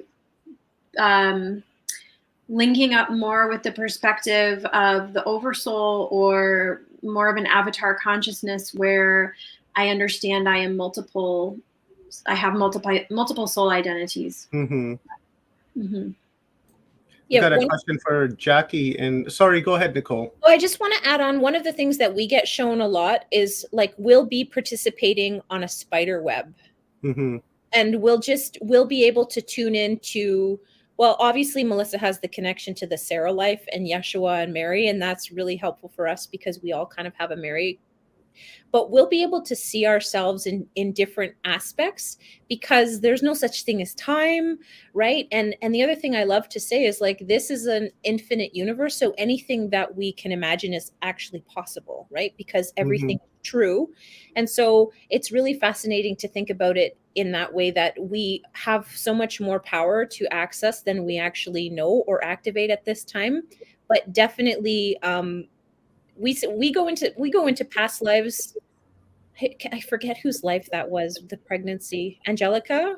Yeah, can we talk about that? Angelica, can you talk about that? Do you feel comfortable? Well, you feel free. What's your purpose? Just to explain that it was another soul aspect life. Because there's a complete personality, and there's a complete participation in these things, right? Like, but what's interesting is we can see it. And I think that's where we all have the capacity to do. So this idea of, yes, you do have souls and they do exist with multiple identities, I think sometimes that becomes illuminated through the processes. Yeah, I wanted to speak to the, maybe everyone watching today would already know this, but I do feel to share that it can sound like multiple personalities, but it's not. So, but I did have a good hour of my life that I thought I might have multiple personalities or dissociative identity disorder. And looking back, I found that I didn't, I could not check all of the criteria to qualify for that. So it's not the same. One difference is that there's no loss of time in terms of there's no like switch and then losing time between like, let's say that I'm embodying more of my Syrian aspect. While I'm embodying that aspect or accessing that consciousness, I'm not losing my sense of time. I am still aware of where I am and what I'm doing. And as I walk to the grocery store and I'm more of my everyday consciousness, I still remember what happened the day before, even as I was accessing my galactic consciousness the day before.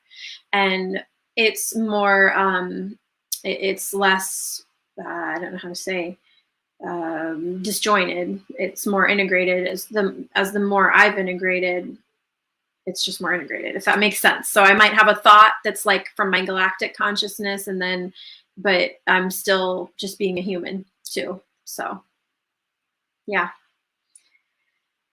I mean, that's a whole other, I'm watching the chat, and that's a whole other topic of discussion that I'm not sure that I can speak on right now as to what's happening with some people, and but there could be a connection that they're tapping into their other lives.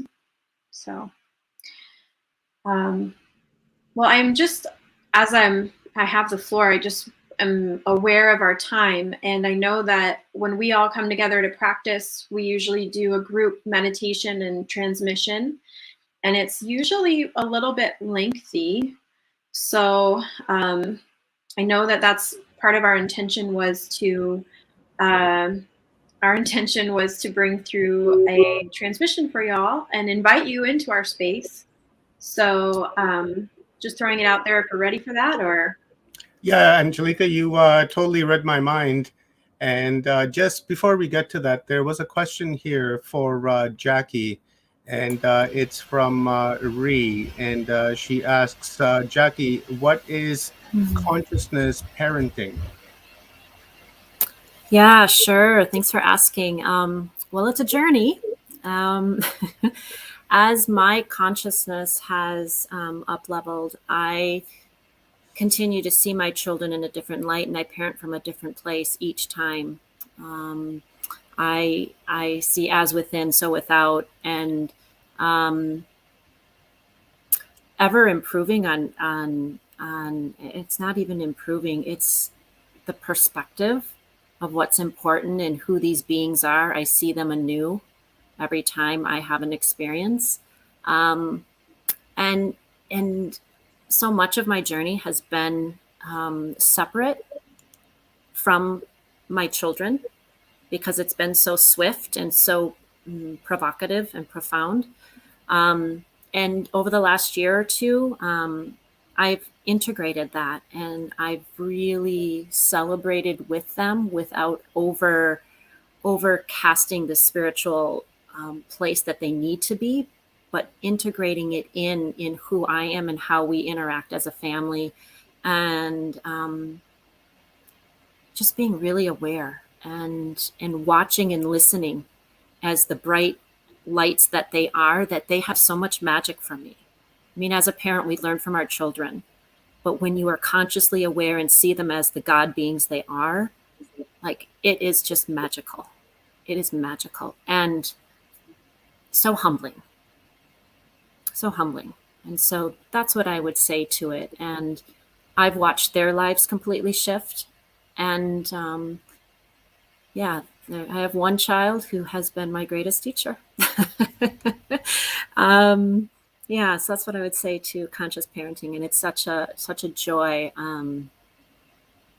yeah, to be in this place and parent with a little more ease. Mm-hmm. Thank you for sharing, Jackie. Yeah. All right, ladies, if you guys want to get into your meditation, we'll sit here and join you.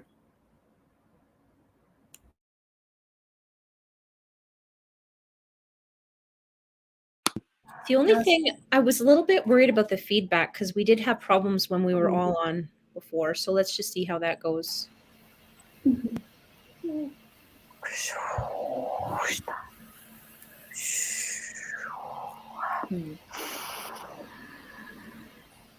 It's sounding okay to me now. So to help everyone prepare, we will just start to go into meditation, and we invite you to do the same. We are intending to bring through whatever light language, light code transmissions would be for the highest good and highest good of all right now. Even if it's just sitting here meditating together, you might find that you might see through your third eye something similar to what we are describing, or feel something similar to what we're describing. You might feel emotions move, energies shift. We just invite you as well to set your own intention, and we'll begin.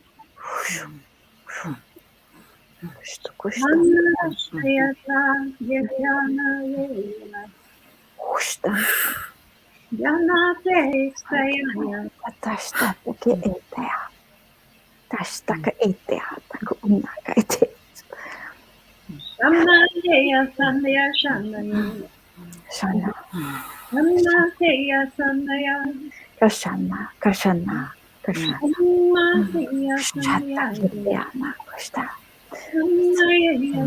Much celebration, so much celebration around us.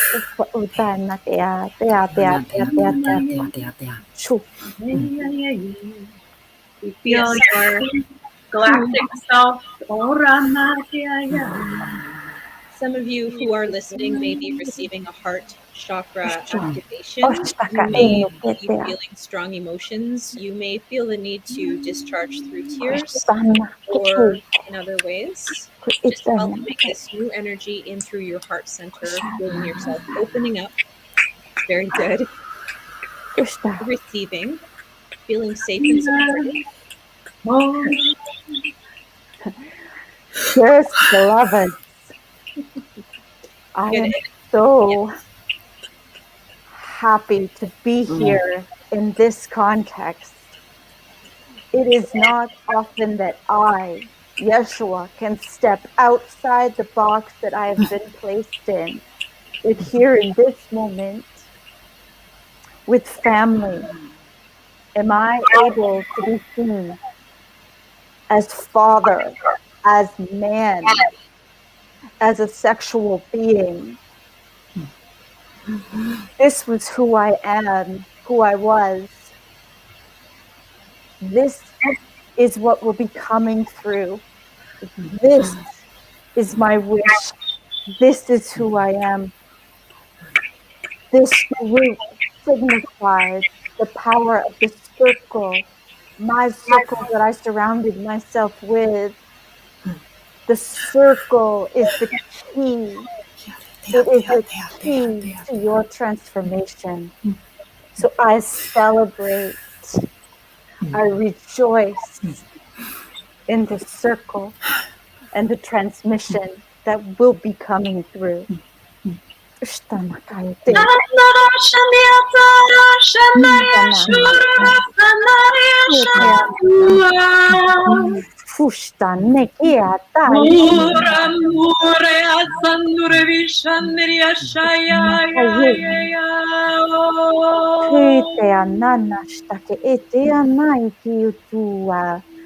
Feel like we're opening you up to the circles that you are meant to be in. Allow, open. Watch for the circles to open as you synchronous step in.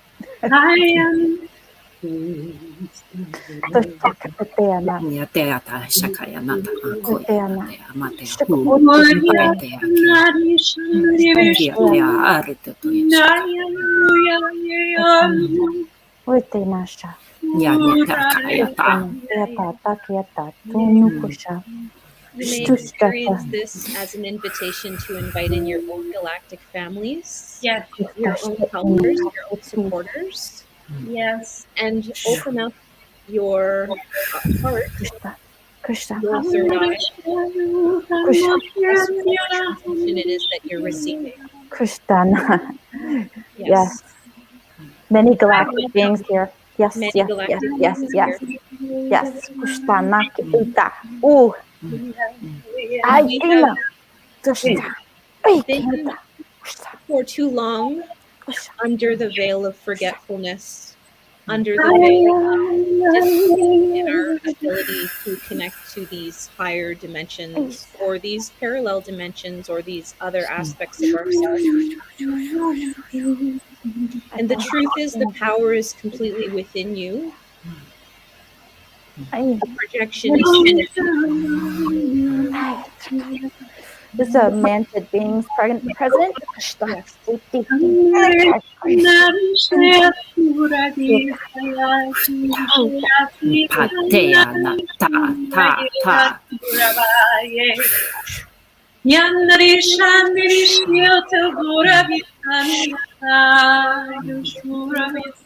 Someone watching will be contacted by their manted family.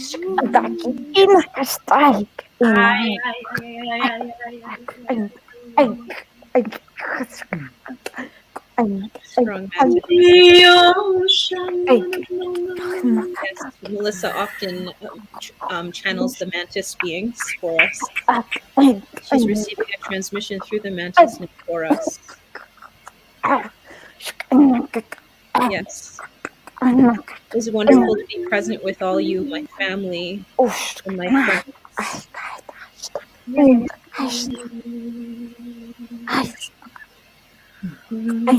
Receive, activate, integrate, all that all that I am.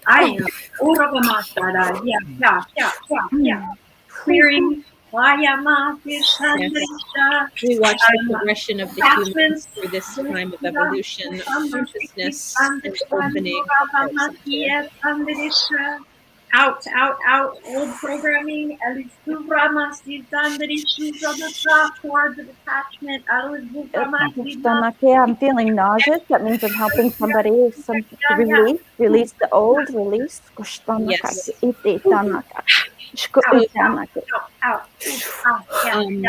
So if anyone is carrying strong emotions and they're transmuting, invite yourself to breathe through this process. There's been a clearing happening since you started. We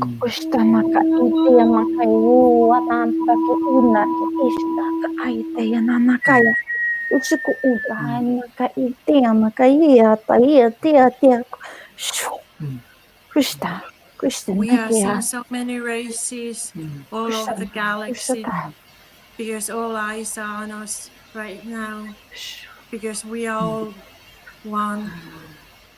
And all the races, the ET races, have sent their own ambassadors to the planet Earth to play this game, what is right now going on Earth. They all are involved. We are not separated from other relatives. They are us and we are them. So as we think we are here by ourselves and experience these times to shift to the other, to the new timelines, to the new consciousness shift, the evolution, what's going on. The others are assisting us because we are their brothers and sisters and they are in us.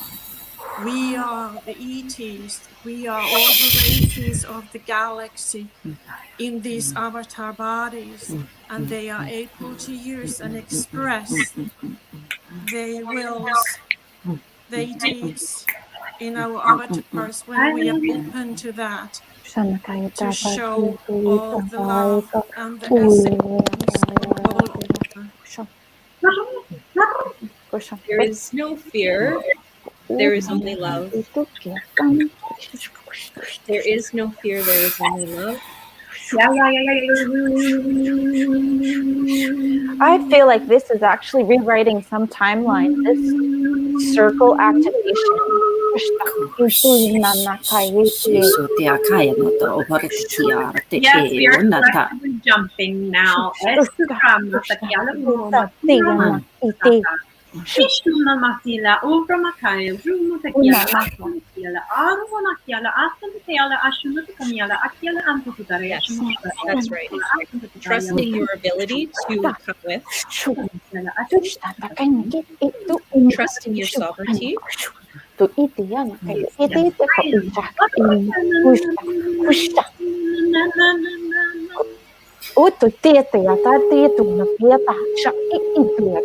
is the base of the future. Government, corporation, is not the same as it has been, but circle, no hierarchy. Everyone has a say.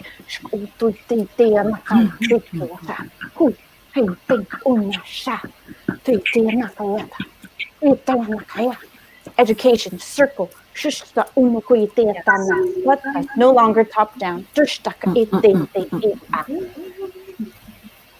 Democratic education,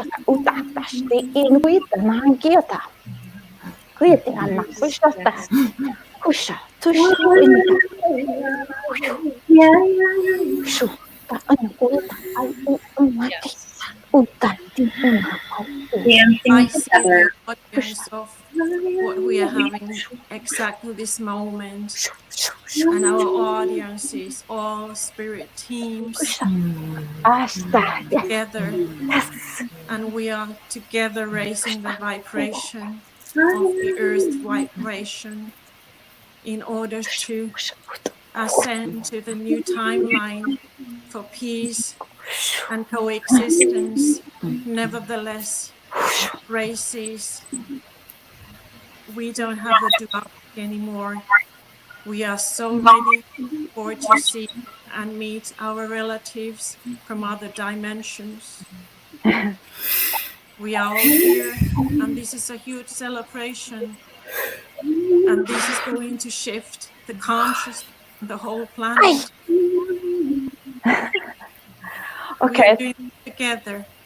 As well as the galactic realm, we also have the elemental realm. There's going to be a transmission from the elemental realm.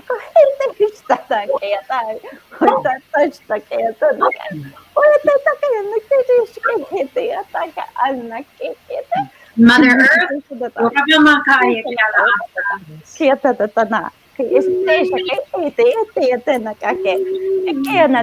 elementals are part of the circles. We are part of the circles, as is Gaia herself. We would like a say in what happens on this planet. Yes,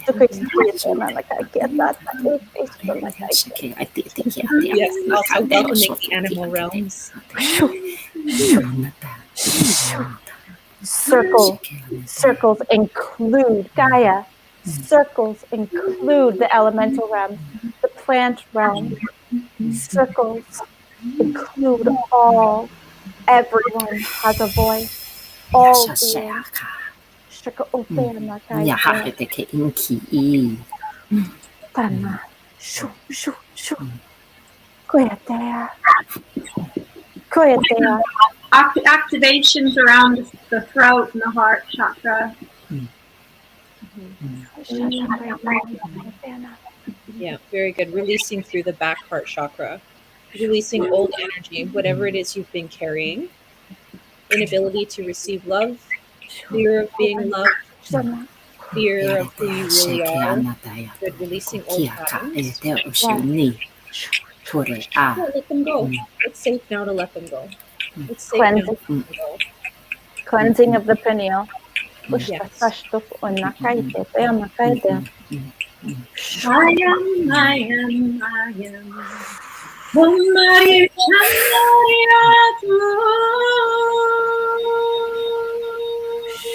The very ancient guardian race has gathered around us. And they are ready to download humankind new codes. As we are ready, we are coming from a childhood phase into our adult as humanity. And they are ready to download a new code for our new future. Toete naka tuete aka enumana shtaea. Koete no my kaya nana me kea tai una shta. Kuite mua kaya tea. Munuata. Tea inata. Koea. Yeah. Kote anasha. Yeah. Ua. Diamond light codes for those who are ready. Yes, there we go. There we go. Kia. Beautiful. Pare. Rama, Pare Shani, ashe. Rama, Kuyata. I receive. I love Roma, Kali, Hu, Roma, Kala, Asami.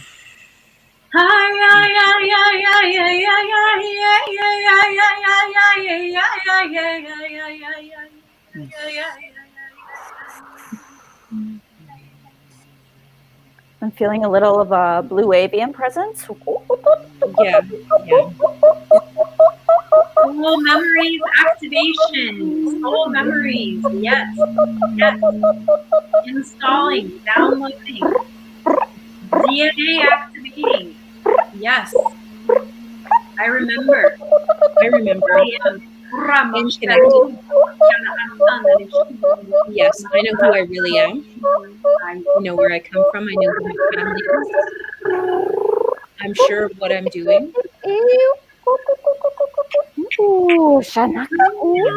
I'm a sovereign being. I guide with love.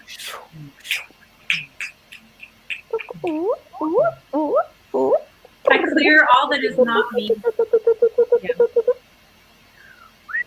Yeah, I release old paradigms, Thank you. No, thank you. beliefs, and biases. Clear. Ha! Yes. Thank you. I release everything that came into my awareness that served me for the place that I was at the time.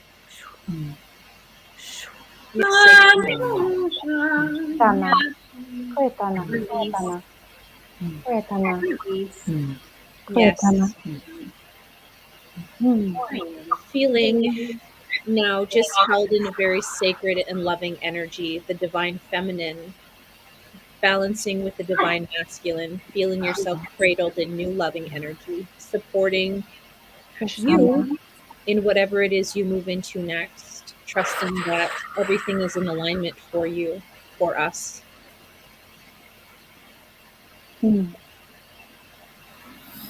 So much coming. So much that is new. Old, ancient, yet new again. Yes. So much. Kushtaka etuna, light conception. Kushtete anake iaya. Kuite anai uata. Realigning, aligning to higher purpose. Yes. Kushana. Remembering. Ema namasa. Remembering. It's yes. Ema namasa. Yes, it's safe to remember. Ema namasa. Ema manasa.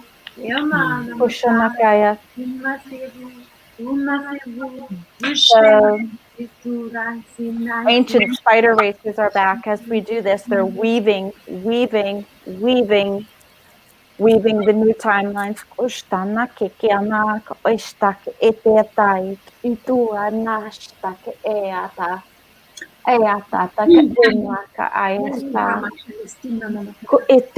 Everything we do gets woven into the new. The spiders come, they weave our creations, our energies, our thoughts into the new.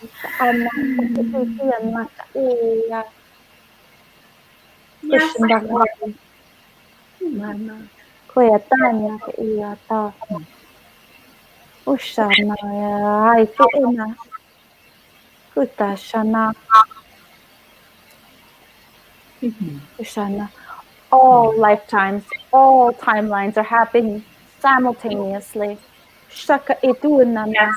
I was seeing multiple mirrors. Multiple mirrors. Yes. Yet And acknowledging everyone who is listening and participating here with us today with so much gratitude for your participation, for your energy, for whatever it is this transmission brings through for you. Celebration. Yes. Celebration. Yes. So much to Unification. celebrate. Yes. Thank you to Omar, especially for bringing us together in this important way.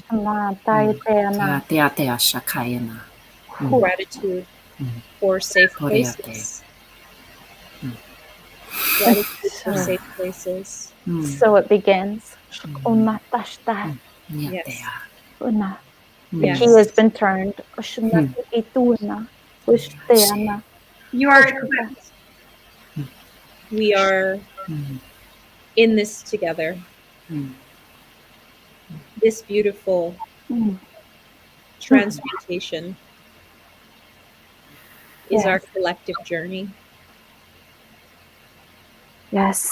And back to Yeshua. I did not do it alone.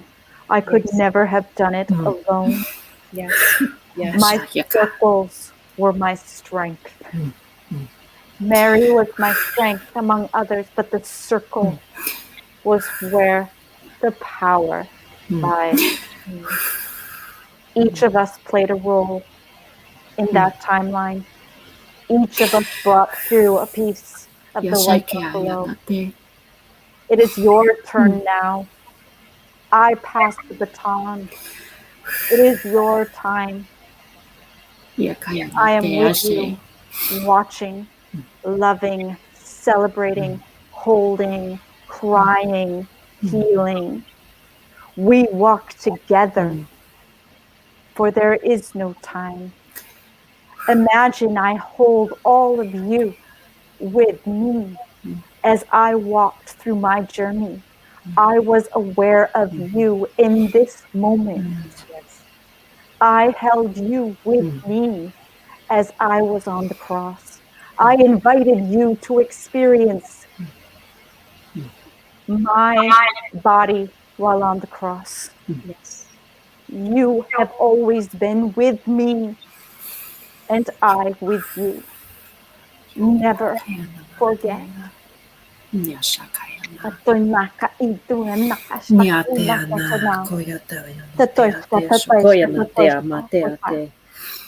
Shana.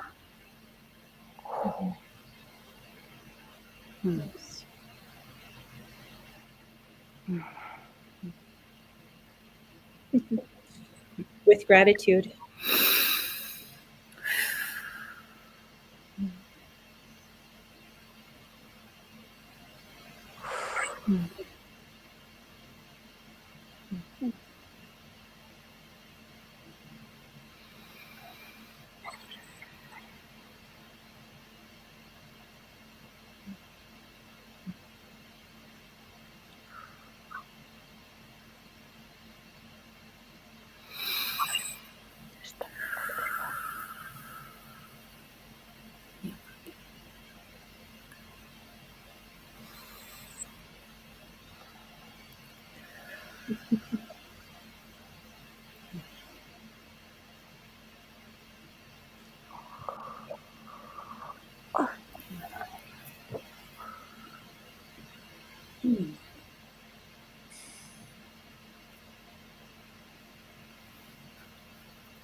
There it is, folks, lovers, interdimensional beings.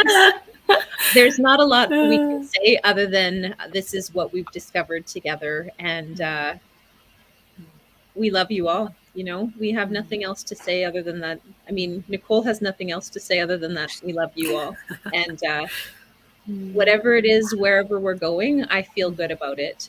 And thank you to everybody for being with us. Yeah, thank you all.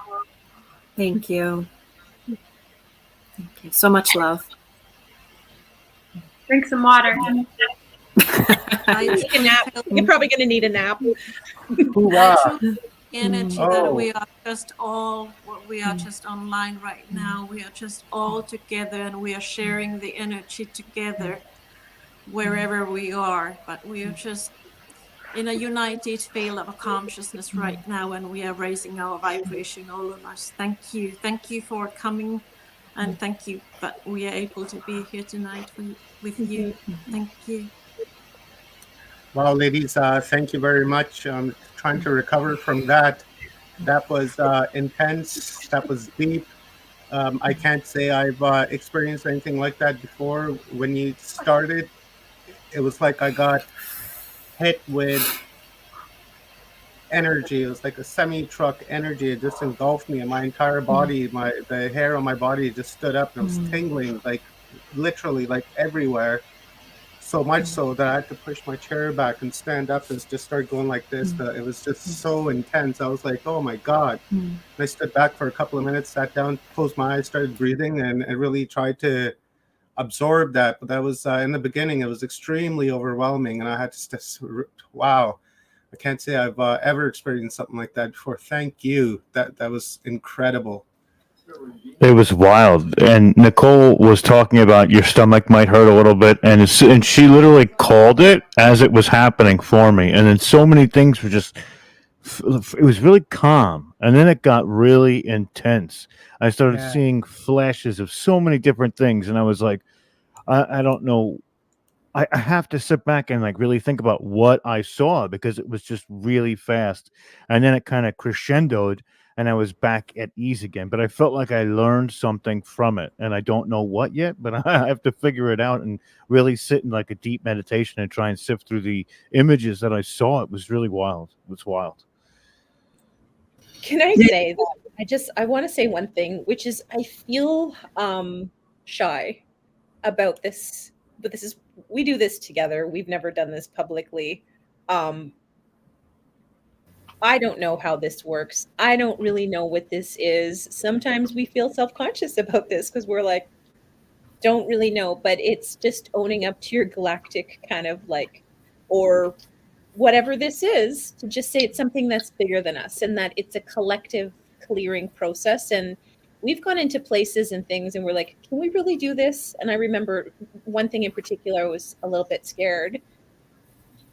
But we have to trust that we have energy that runs through us, that the source is not us. We're just purely channels, and we have to just trust into that. So I feel very happy that people felt like they were a part of our process. The process that we it's not ours. It's that runs through the group that we've been drawn to be a part of. No, I just want to say thank you to everybody who came along and did that. That was absolutely wonderful. I picked up on so many different vibrations at once. It was like all of these different languages coming in and giving me little flashes of, okay, you got to put that over there. You're going to have that, use that later on. It was just like illumination going on. I loved it, totally loved it. And thank you all for, the courage, the acknowledgement you've learned to give yourself. You've remembered how to give it back to yourself. And it's a process. And so thank you to all of you for coming along and sharing with us. Totally appreciate it. Absolutely. Yeah. People in the audience, like, this is a true symphony. Just so many beautiful comments, poetry in motion. Wow. I like the wow. galactivation. That's a good comment I saw pop up. It's like a galactivation. That's pretty cool. Amazing. Just truly, truly amazing. I'm so much gratitude for you ladies. I'm so happy that you agreed to come here and share publicly and really take us through this process and show us, because a lot of people, I would imagine, are wondering how this type of process would take place, how channeling would happen and how group channeling would happen. I'm so happy that you showed us that on how it's done. Yeah, go ahead. Thank you. Sorry. We can all do this. We can all do this. So I just felt I had to say that. No, I wish we could end each night like this. You kidding me? Yeah. That would be I'm so pumped up right now. And this is like, we were tired today. I know we were, but I am like, I don't know if I'm going to bed tonight. That's how pumped up I am right now. I just got like my third wind of the day. It was the 2 stretches today and then now this one, and I'm good to go for another 12. What do you say, Rob? I'm down to climb. Let's get it, bud. You're a trooper, brother. Thank you very much, ladies. Any final